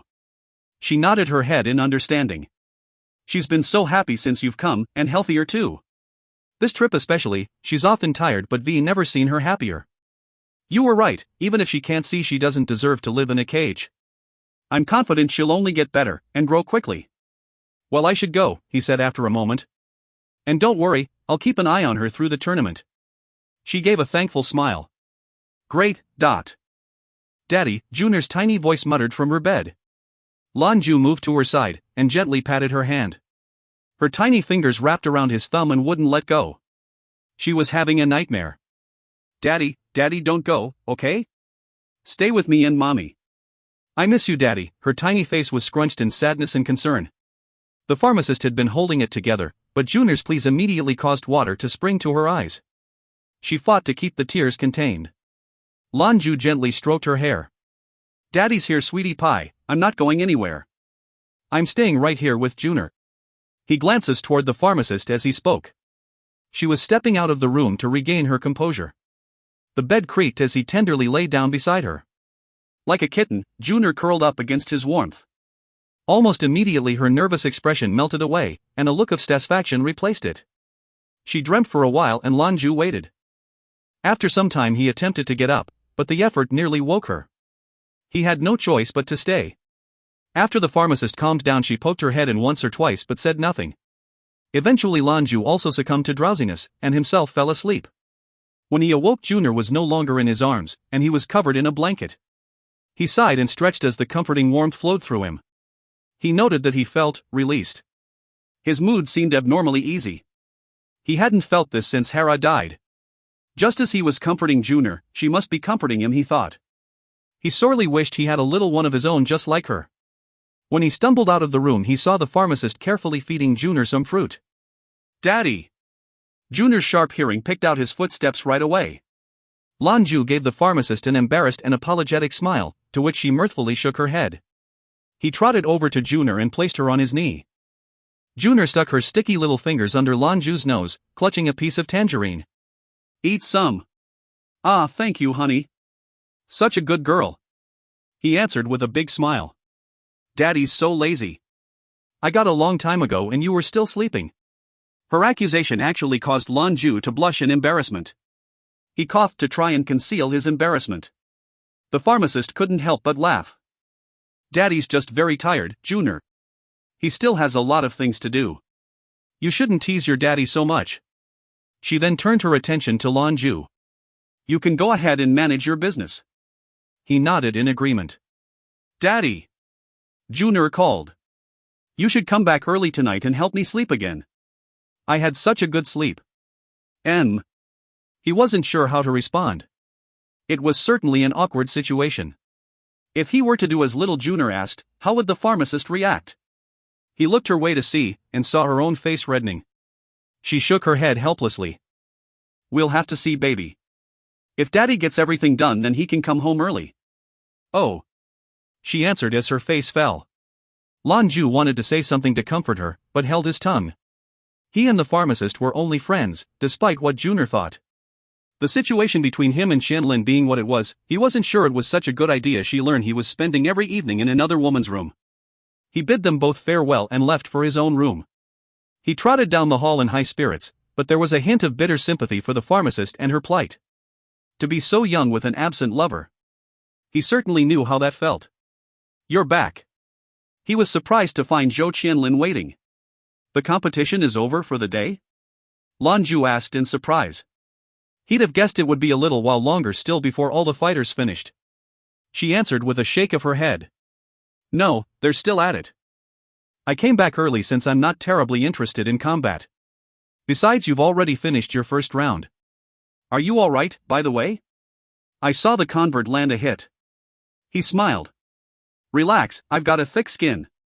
I just spent the time looking after Jun'er, the poor girl. Qianlin knew of Jun'er, and was equally sympathetic. When she heard about his role as the small girl's father, she encouraged him to continue. We should work on our disciplines, Qianlin announced. His smirk widened. So diligent today. What lit a fire under you? After seeing so many adepts fighting, I feel like I need to at least match their strength. I feel like I'm getting close to a breakthrough, she mused. Lan Jue's brows crinkled at her words, and he grunted. Shit, if only I advanced so quickly. Both she and he had both undergone Bai's extraction process, but ever since then she'd been improving at light speed. If she did break through soon, it would mean she was already at 8th rank, but her rapid advance wasn't just because of her protogenic powers. Lan Jue's bioelectric discipline and their combined cultivating efforts have all been tremendously profitable. She blushed. So are you going to or not? Yeah, of course. He answered quickly. By the end of the second day, the 3,000 adepts who signed up were weaned to half. The second round looked like it would have around 1,700 participants. All of those were already winners, considering the prizes for making the cut. Now with each win their prize will get better, becoming even more outrageous the further up they climb. The arena was a mess of people scrambling for seats. Scalp tickets were priced so high they would cost an average family their year's salary, and yet they were being sold. The reduction in the sheer number of adepts didn't appear to affect the audience numbers at all, but there was nothing for it. Safety concerns meant they couldn't somehow increase capacity. Lan Jue made his way back to the arena in his golden mast and waited with the others for his turn to come.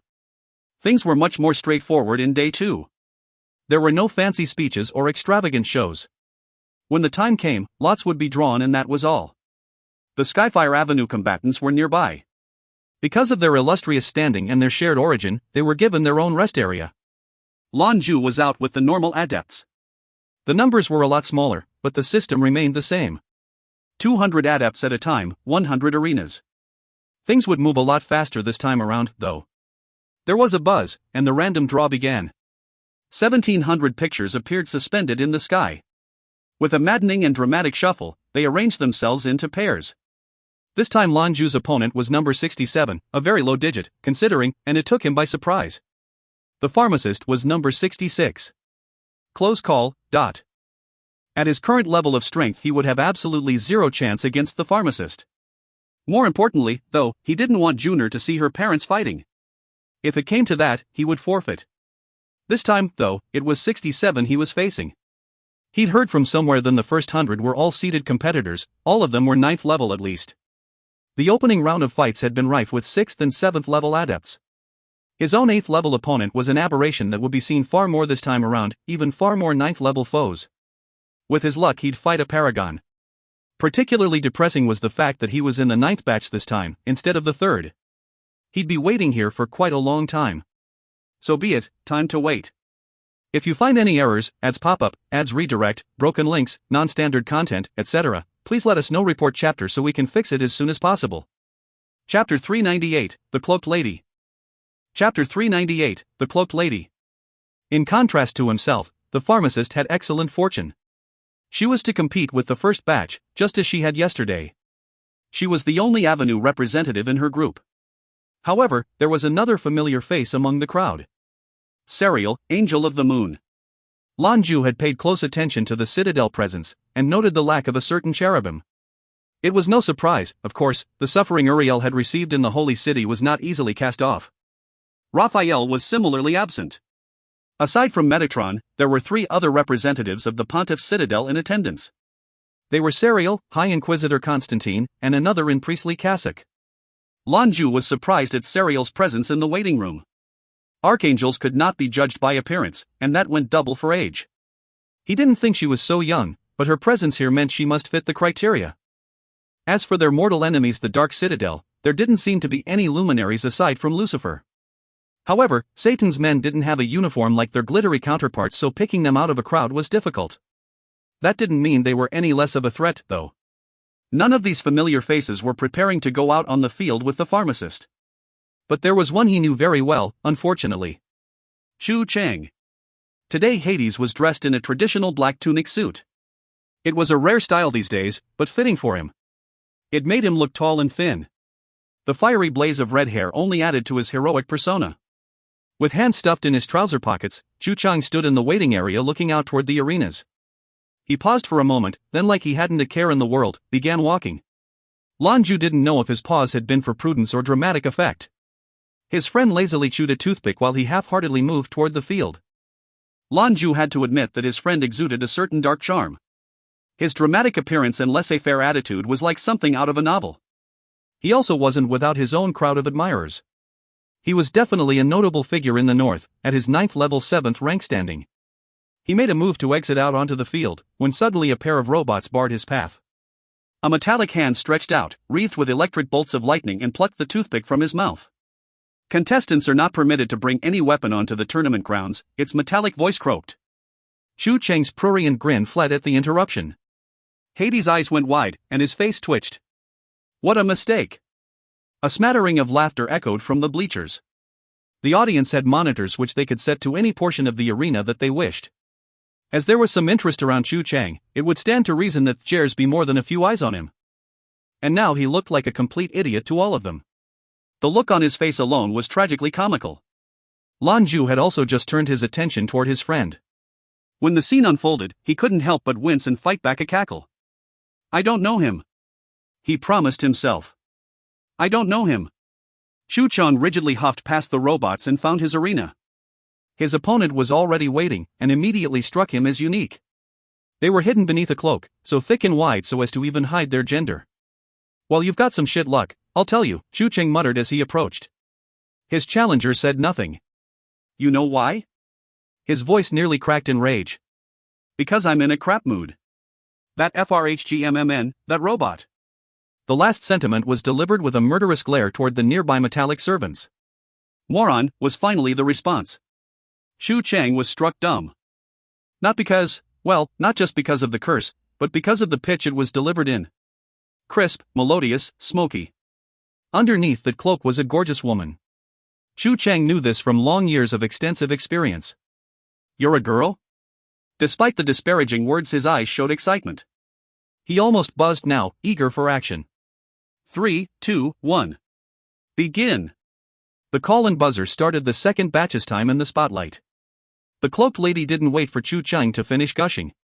Her first action was to leap up, piercing the clear blue sky like a hawk. When she reached the apex of the protective dome covering their arena, her trajectory began to drop.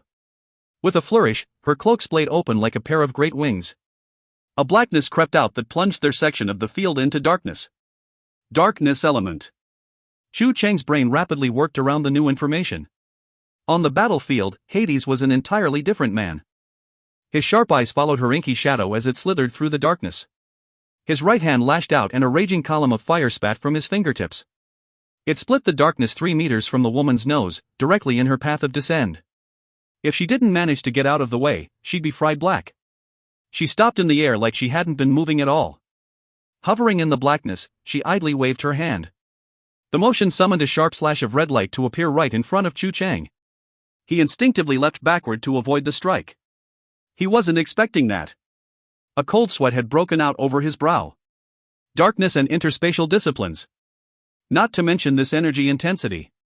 She began to descend through the inky blackness, all the while rowing her hand. Each swipe caused scarlet fissures to split reality around Chu Cheng. He dodged, and where he dodged another appeared to cut off retreat. Lan Jue watched closely from the waiting area. The pharmacist's fight had been over about 1 second after the buzzer rang. Her opponent was in 8th rank, but had received a significant injury from the first round. His unfortunate condition and the pharmacist's power meant an embarrassingly quick bout. Chu Cheng, though? He had some kind of luck. Lan Jue's snap judgment was that this woman was a representative of the Dark Citadel. It looked like his fellow monarch's luck was no better than his own. No wonder they were brothers, misery loves company. The unfortunate surprise Chu Cheng suffered made him lay passive, but that was not to mean he was in a bad spot. He was Hades, a divine monarch and a 9th level, 7th rank adept. The last attack woke him up. His fiery orange flames darkened suddenly, and slowly licked out from his every pore. With him at the center, a raging bloom of fire exploded out in every direction. Those crimson flames didn't release any heat, but where they met the dimensional scars the two cancelled each other out. Pockets of nothing remained where the opposing powers clashed. Chu Cheng's narrowed eyes blazed. His right hand shot out again, and a meteor shower of crimson orbs blasted out in quick succession. However, they didn't seem aimed at his enemy, and instead remained suspended in air. The air around each hovering orb swirls and waved, like viewing the world from beneath the ocean. The effect stretched around him as well to create a bubble of undulating air 50 meters in diameter. Her descent continued, and all the while she called razor-sharp cracked around her enemy. Yet nothing landed. It was difficult to predict his position in that wavy scene, and where the fissures appeared they were quickly snuffed out in plumes of flame. The clash had attracted quite a lot of attention, not least from the main viewing platform. Junior was among there, seated once more upon the Terminator's arm. This time, though, her headwear was different. This one was pink in hue, and fitted the shape of Junior's head precisely. It seemed a significant upgrade from the one Lan Jue had purchased. That one was clutched in her arms. Like any child, her attention was not where the adults were focused. The gourmet watched carefully, however, and gently nodded his head at what he saw. His nephew definitely had talent. He knew this power he used to be called the Hellfire Nimbus, which was specifically tailored to deal with interspatial disciplines. Adepts who used interspatial powers required very precise control, and the heat created by the Hellfire Nimbus warped everything. Only two options remained: flee or hope one's discipline was stronger than the Hellfire Nimbus. The woman was surprisingly strong, but Zhu Cheng's reaction had been quick and correct. Now they were moving into another stage of their dance. The cloaked woman stopped in the air with a flourish, then joined her hands before her chest. Suddenly the darkness around them congealed until it was thick as paste. It hardened and gathered until it formed into a rapier, drinking in light from around the woman's grip. Her control in air meant she had the power of flight, a sure sign of 9th level. This was confirmed with her ability to aggregate energy, another high-level skill. Her attacks never ceased. Now her blade swept through the black, and with each swing beams of darkness came tumbling from the heavens. If her interspatial discipline wouldn't work, then a stronger thrust right through his defenses would have to do. It would be a valiant clash of direct strength. It was a pleasant surprise to have two 9th level adepts facing off in only the second round. A lot of the audience woke up and fixed their eyes to the scene. The status of these two upped the stakes, a famous northern playboy and a representative of the Dark Citadel, head to head. Both of them stood on a fine foundation, but it was the whole package that mattered. Where the beam of light pierced the Hellfire Nimbus, swirling blooms of fire answered. It slowed visibly, but still encroached and did not look set to waver. It pushed on like it had a mind of its own, and a single-minded desire to cut Zhu Cheng in two. Zhu Cheng bore no smile or mirthful expression now. His was a face of concentration. His right hand made a sweeping motion, and suddenly the fires around him changed. Everything about him, even his aura, exuded a sense of impending doom. The Hellfire Nimbus erupted into a shower of fiery petals, but just as quickly as it flowed outward it turned back in. Implosive force drew the fires around the column of darkness. A firestorm revolved within the confine of their arena's shield, gathering together again into the shape of a blazing lotus. If you find any errors, ads pop up, ads redirect, broken links, non-standard content, etc., please let us know. Report chapter so we can fix it as soon as possible. Chapter 399, Disgrace and Immolation. Chapter 399, Disgrace and Immolation. The ungodly friction of her dark blade and Zhu Cheng's fiery lotus caused an ear-splitting screech. It was eventually the eminent shadow blade that gave way, shattering into oblivion. Zhu Cheng thrust a palm forward, and at his command the smoldering buds began to shed petals. These petals were black as the world around them, and sharp as razors. They sliced erratically through the air toward the cloaked lady. She brandished the rapier in her grip, and executed a series of rapid swipes all around. Crescent-shaped waves of energy spread out like ripples, leaving behind them tails of opaque light. Still the petals came, though many were swept away by the waves. The cloaked lady dodged and weaved among them like a shadow, no, like a host of shadows, too quick to fix your eyes on. In truth there were, for several shadowy clones had clawed free from her and scuttled through the dark. Metatron watched from the viewing platform. He turned his eyes to Lucifer beside him. In a voice flat with indifference he said, "Well, it appears the deep pockets of our affluent colleagues have purchased another unholy masterpiece." "That is Dracula's daughter," was the tepid response from the Dark Citadel's second-in-command.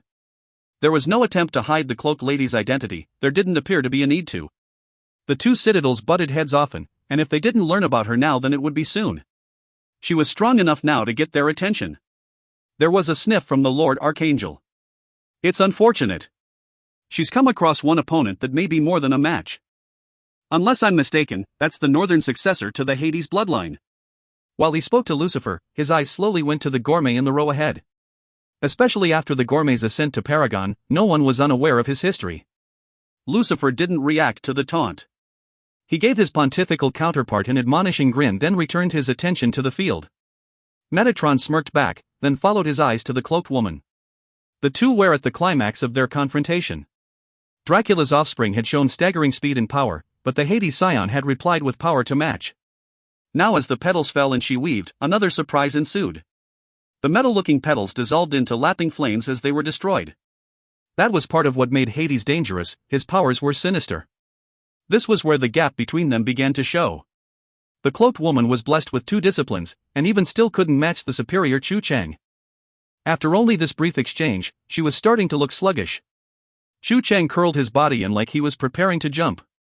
Then, with claw-like hands, he pulled his arms up over his head. The ground rumbled as a column of hellfire erupted from the earth, directly beneath the woman's feet. She managed to leap out of the way half a moment before the fires consumed her. But while the attack didn't hit her, it did suck in the orbiting lotus flowers surrounding them. The column grew with every addition, until another flower, larger and more intense than all the others, began to emerge. More than 3 times the size of its predecessors and bearing a crushing atmosphere of its own, it came crashing toward the cloaked woman. Lit by the hellish fires, the cloaked woman let loose a bestial roar.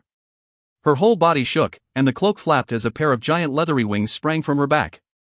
A sanguine cloud of red surrounded her, and set her shadow blade ablaze with crimson fire. She took a step forward, then launched herself directly toward the enormous nimbus like she meant to face it head-on. Chu Chang watched with a dark grin, and when she began her approach he moved as well. Raising his hands overhead, a swirling vortex of fire and brimstone crackled to life before him. Just as the crowd was wondering why he'd waste time with a short-range strike, the cloaked woman vanished from view. She reappeared moments later, right in front of Chu Chang's vortex, and that's when it turned a boundless gray. This wasn't just power. It was forethought. The cloaked woman's rapier grew impossibly sluggish, like it was trying to cut through molasses or glue. Her interspatial powers seemed useless. The vacuum force of his vortex finally ripped her cloak away, revealing a lithe and beautiful young woman. She was as beautiful as she was dangerous. Tall, with dark tights covering and outlining her athletic figure. Her face was pale and cold, but beautiful. Like gazing on an iceberg. Dark red hair framed her black eyes. Chu Chang reacted immediately. As soon as her face was revealed, his vortex weakened. As it did, the woman took advantage, melding her shadow rapier back into herself. A moment later her entire body turned into a living blade, which she used to try and destroy the vortex holding her. Chu Chang released a gentle sigh, and motioned with his hands again. A second vortex appeared, adjacent to the first and rotating in the opposite direction. The two crashed into each other, and the resulting explosion sent waves of feral power tearing out in all directions. The blade woman went sailing through the air, and the strike caused her to return to her human form. When she hit the floor, vestiges of the gray energy congealed into shackles. They pinned her to the ground, stretching her catsuit even tighter. Chu Chang swallowed and offered a chuckle. Come on. Look, we can be friends, right? The digitized voice called out Chu Chang's victory. He walked over and extended a hand to release the chains. They were his creation, after all. There was more to it than that, of course. He wanted to get his hands on her. Impressive elasticity, Chu Chang mused to himself as he looked over her outfit. He banished the shackles with no further delay. Slap. The cloaked woman delivered a slap so hard it spun Chu Chang in place. She looked as surprised she hit as he did. Why didn't you move? He was strong and experienced enough to have seen that coming, certainly. You're so pretty that I forgot, he said, rubbing his face. Pervert. She glared daggers at him, and then without any further exchange soared into the air and away. All he could do was shrug his shoulders. You can run, sweetheart, but I know your number. Every contestant had one, and hers was recorded on his badge. With a family as important as his, finding out more about her wouldn't be a problem. Pretty, fit, fierce and strong. Not bad at all. Heh, now I've got me a target. Zhou can't steal all the 9th level ladies, can he? Get the hell out of here. A gruff voice interrupted his thoughts from a few feet away. When Chu Chang looked, he discovered a man who looked like he was in his 40s. He looked quite a lot like Chu Chang, though a sight more level-headed. Still, he didn't need to be angry to instill the immediate sensation that he had to be listened to. He was dressed in the uniform of the tournament judges. He had to be a powerful adept, since the North would only ask those capable of stopping an issue to perform these duties. Chu Chang didn't say a word, and practically ran from the arena. If you embarrass me in public again, I'll roast you, the older man said, slapping him upside the head. Ah. Hey. Chu Chang cowered and rubbed his head. Since when could judges hit people? He stepped closer and kicked at him. Right now I'm no judge, I'm your father. This was indeed the head of the Hades bloodline, Zhu Cheng's father, Zhu Dong. He was a 9th-level adept, who all his life had been looking for his path to protogenic understanding that never came. Zhu Dong looked up once his son scuttled off, and his eyes met the gourmet seated atop the main viewing platform.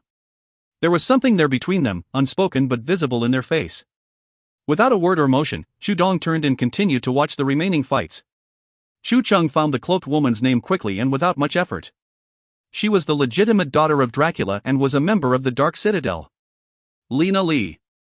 She came from the most stories vampire family to have ever lived.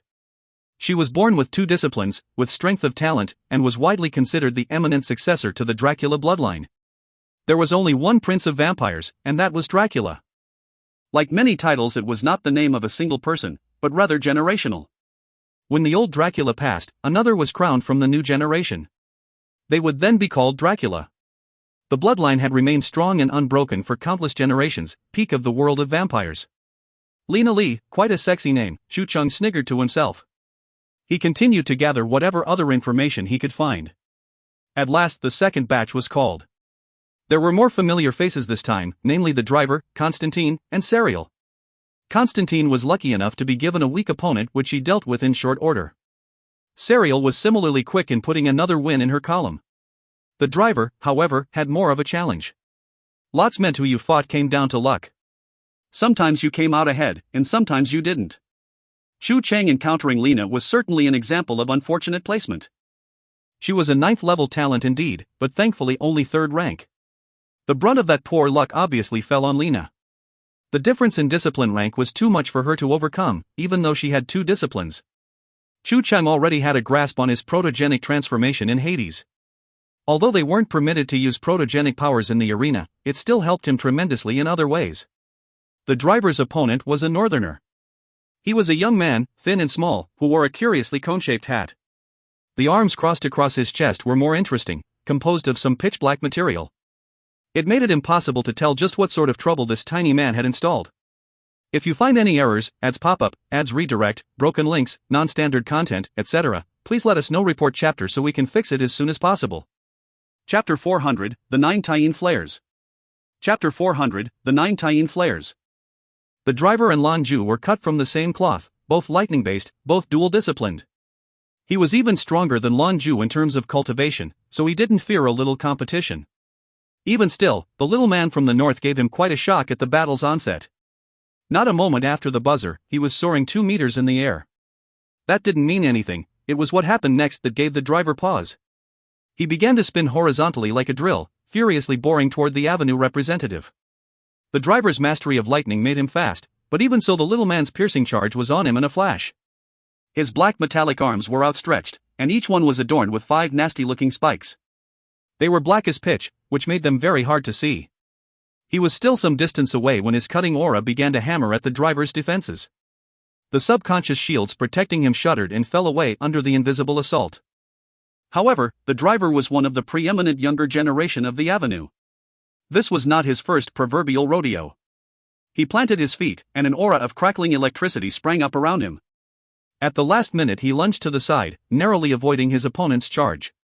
Speed was evidently part of this little man's repertoire, as he turned and bounded back the moment he hit the floor. In the blink of an eye he was tearing back the other way toward the driver's back with the same tactic. In the same second, the driver reacted. He stepped just out of the way, and in the space he vacated there hovered a condensed orb of electric energy. The challenger was going too fast, he couldn't stop himself from ramming headlong into it. What followed was unexpected. Instead of an explosion, the crowds watched in shock as the smaller man drilled a hole clean through the orb. He pierced through it, leaving behind a clear cavity, but too fast for the energy to ignite. He landed nearby, unscathed. The driver juked to the side again, and an explosion of crackling light erupted from him in all directions with a rolling roar. The smaller man, seeing his attacks fail, whipped around to face his enemy. His metallic hands shot upward, and the motion birthed a swirling purple tornado between them. It was a well-chosen tactic against the explosive power of lightning. It just went to show that you couldn't judge a book by its cover. The man looked like a scrub, but he was a terror on the battlefield. Thunderstorm and hurricane collided. A roaring blast punctuated their meeting that caused the shields to crackle in protest. Zhu Dong had appeared by the arena at some point. His job was to watch these sorts of encounters for fairness and safety. Most were settled electronically, but clashes at this level needed a peak adept to make sure it didn't get out of hand. The two clashed and destroyed one another. The splintering bolts of lightning dispersed through the shields, and the tornado spun itself into oblivion. The resulting tidal wave of energy that was released swept through most of the tournament grounds. The smaller men leaped backward, summoning another hurricane around himself. The sharp aura around him was almost visible. This earned a dismissive grunt from the driver denizen before he vanished. When he reappeared half a moment later, he was suspended in air behind his opponent. Another sweeping blast of power raced across the field, but this time it was only the little man who found his power destroyed. 9 successive blasts followed directly on top of where he hovered. The concussive force eventually knocked him out cold. 9 orbs of compressed electric energy detonated one after the other. The last one erupted in the shape of a curious symbol, which hung burned in the sky for a moment before disappearing. This battle was over. From their even start to the little man's crushing defeat, perhaps only a minute had passed. This was how the driver won things, and most in the crowd hadn't even seen how he'd done it. Zeta. Chudong, who'd watched from the sidelines, looked as surprised as he did interested. This fight had been even more impressive than his son's. He knew that man, a 9th level first rank adept. Despite his relatively lower rank, he was still a person of interest in the north. He had an intimate and masterful knowledge of wind, its destructive properties. He was a congenital talent, as well. However, he decided to become a bionic in the pursuit of greater power. Those arms of his were constructed of precious metals that resonated with his wind discipline. It allowed him to resonate at high frequencies, and gave his strikes an incredible boost in power. He could reputedly punch a hole through a battleship's hull. He had come from an assassin organization, one of the best of their ranks. A defeat like this was unexpected, to say the least. He hadn't caught a break. The speed he was famous for couldn't catch lightning. His powerful attacks were useless if he couldn't hit his target. Worse, however, was the fact that thunder always followed lightning. 2 disciplines were tough to overcome. That final attack in particular was daunting. That wasn't normal lightning he'd faced, but had been infused with protogenic energy, well hidden beneath the rolling lightning. It had been the most explosive attack he'd seen in the game so far. He was curious what it was named. Others knew. Lan Jue smiled behind his mask as he watched. The 9 Taiyin flares. It was an attack specific to the biased nature of his discipline. He also knew that what they'd seen was only the tip of the iceberg. Any more and they'd have to cart the little man out in pieces. Lan Jue could see from the battle that the driver had a firmer grasp on the properties of lightning than he did. There was an opposite for the Taiyin flares, as they was for all opposing forces. For those of a more yang nature, it was called the 9 Taiyan flares. Lan Jue was cultivated to the point where those secrets should have been revealed to him, but his focus had been on mastering Taiji. The secrets of the attack still eluded him. He'd understood his teacher's thought process though. Once becoming 7th rank, mastering the Taiyan flares would be easier with a Taiji background. A helpless depression fluttered across Lan Jue's heart as he realized he needed to make that loathsome visit. It would be worth it to learn that attack. He remembered the stories he'd heard, about how the 9 strikes of Taiji and the Buddhist mantras were the most powerful of these lost arts. The ultimate goal, though, was to combine the Taiji 9 strikes and the Taiyan flares. The near-mythical ability, called the Hammer of Supreme Yang, was a step on the path to Paragon. The Taiyin and Taiyan flares were exceptionally powerful attacks, and their explosive nature was harmful to the adepts who used them. Only a Taiji master would be able to modulate the erratic flow of power, and drain the excess before it harmed the user. This was especially true for the Yang portion, and that was why an adept had to be of only the highest caliber to be able to use it. The thought of learning something new, something that's strong, was an exciting prospect for Lan Jue. His power level would see a very sharp rise once that skill was learned. The driver probably only recently uncovered the knowledge as well. Both Taiyin and Taiyan flares depended on protogenic energy. Learning it to perfection was one route to Paragon. The driver must have chosen this as his path. For Lan Jue things appeared more complicated, and he wasn't yet sure how to proceed.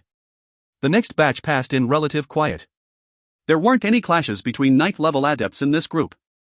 It didn't look good for the sponsors if their strongest fights were all at the beginning, so a lot of it was by design. It wasn't until the middle of the day that the final batch, Lan Jue's, was called to compete. Arena 8, against opponent 67. When he got there, he faced his opponent with a helpless sigh. He knew challenger 67 all right. It was the barber. Now Lan Jue was thinking his sour luck was a curse. How was he supposed to defeat someone on his own side? Still so early in the games? It was in the rules though, none of the big names from the Avenue or the Citadels were to meet in the first 3 rounds. Of course Lan Jue wasn't representing the Avenue just this moment. There was always a chance he was going to run into his own people, and here it was. Now his crappy luck dictated that he would have to take out one of his home's few representatives. The barber recognized his adversary right away, and his face fell. Lan Jue thought he had bad luck, but Barber sure thought it was he that got the short end of the stick. Thankfully he kept his peace, and didn't reveal Lan Jue's identity here on the arena floor. "I'm sorry," Lan Jue offered. The barber sniffed. "So sure of victory, are we? Let's just see who comes out on top." The Avenue Councilman had been working hard to improve himself after the embarrassing loss to Lan Jue all those months ago. His effort had earned him a breakthrough, rising him to the 2nd rank at last. The barber's challenge reminded Lan Jue of the situation he found himself in. Yes. He wasn't the 7th-ranked powerhouse he used to be. Now he was 1st rank, and defeating the barber would not be as easy as it had been the first time. Still a grin came to Lan Jue's face, visible beneath the mask hiding the top part of his features. Now was a good opportunity for him to give his contender a little gift. 3, 2, 1. Begin. The barber disappeared with the buzzer, appearing again a few meters in the air. His discipline was also wind, not unlike the driver's last opponent. His was purer, however, and it was by that power alone that he broke through to 9th level. 1. Here it is as a refresher. If you find any errors, ads pop up, ads redirect, broken links, non-standard content, etc., please let us know. Report chapter so we can fix it as soon as possible.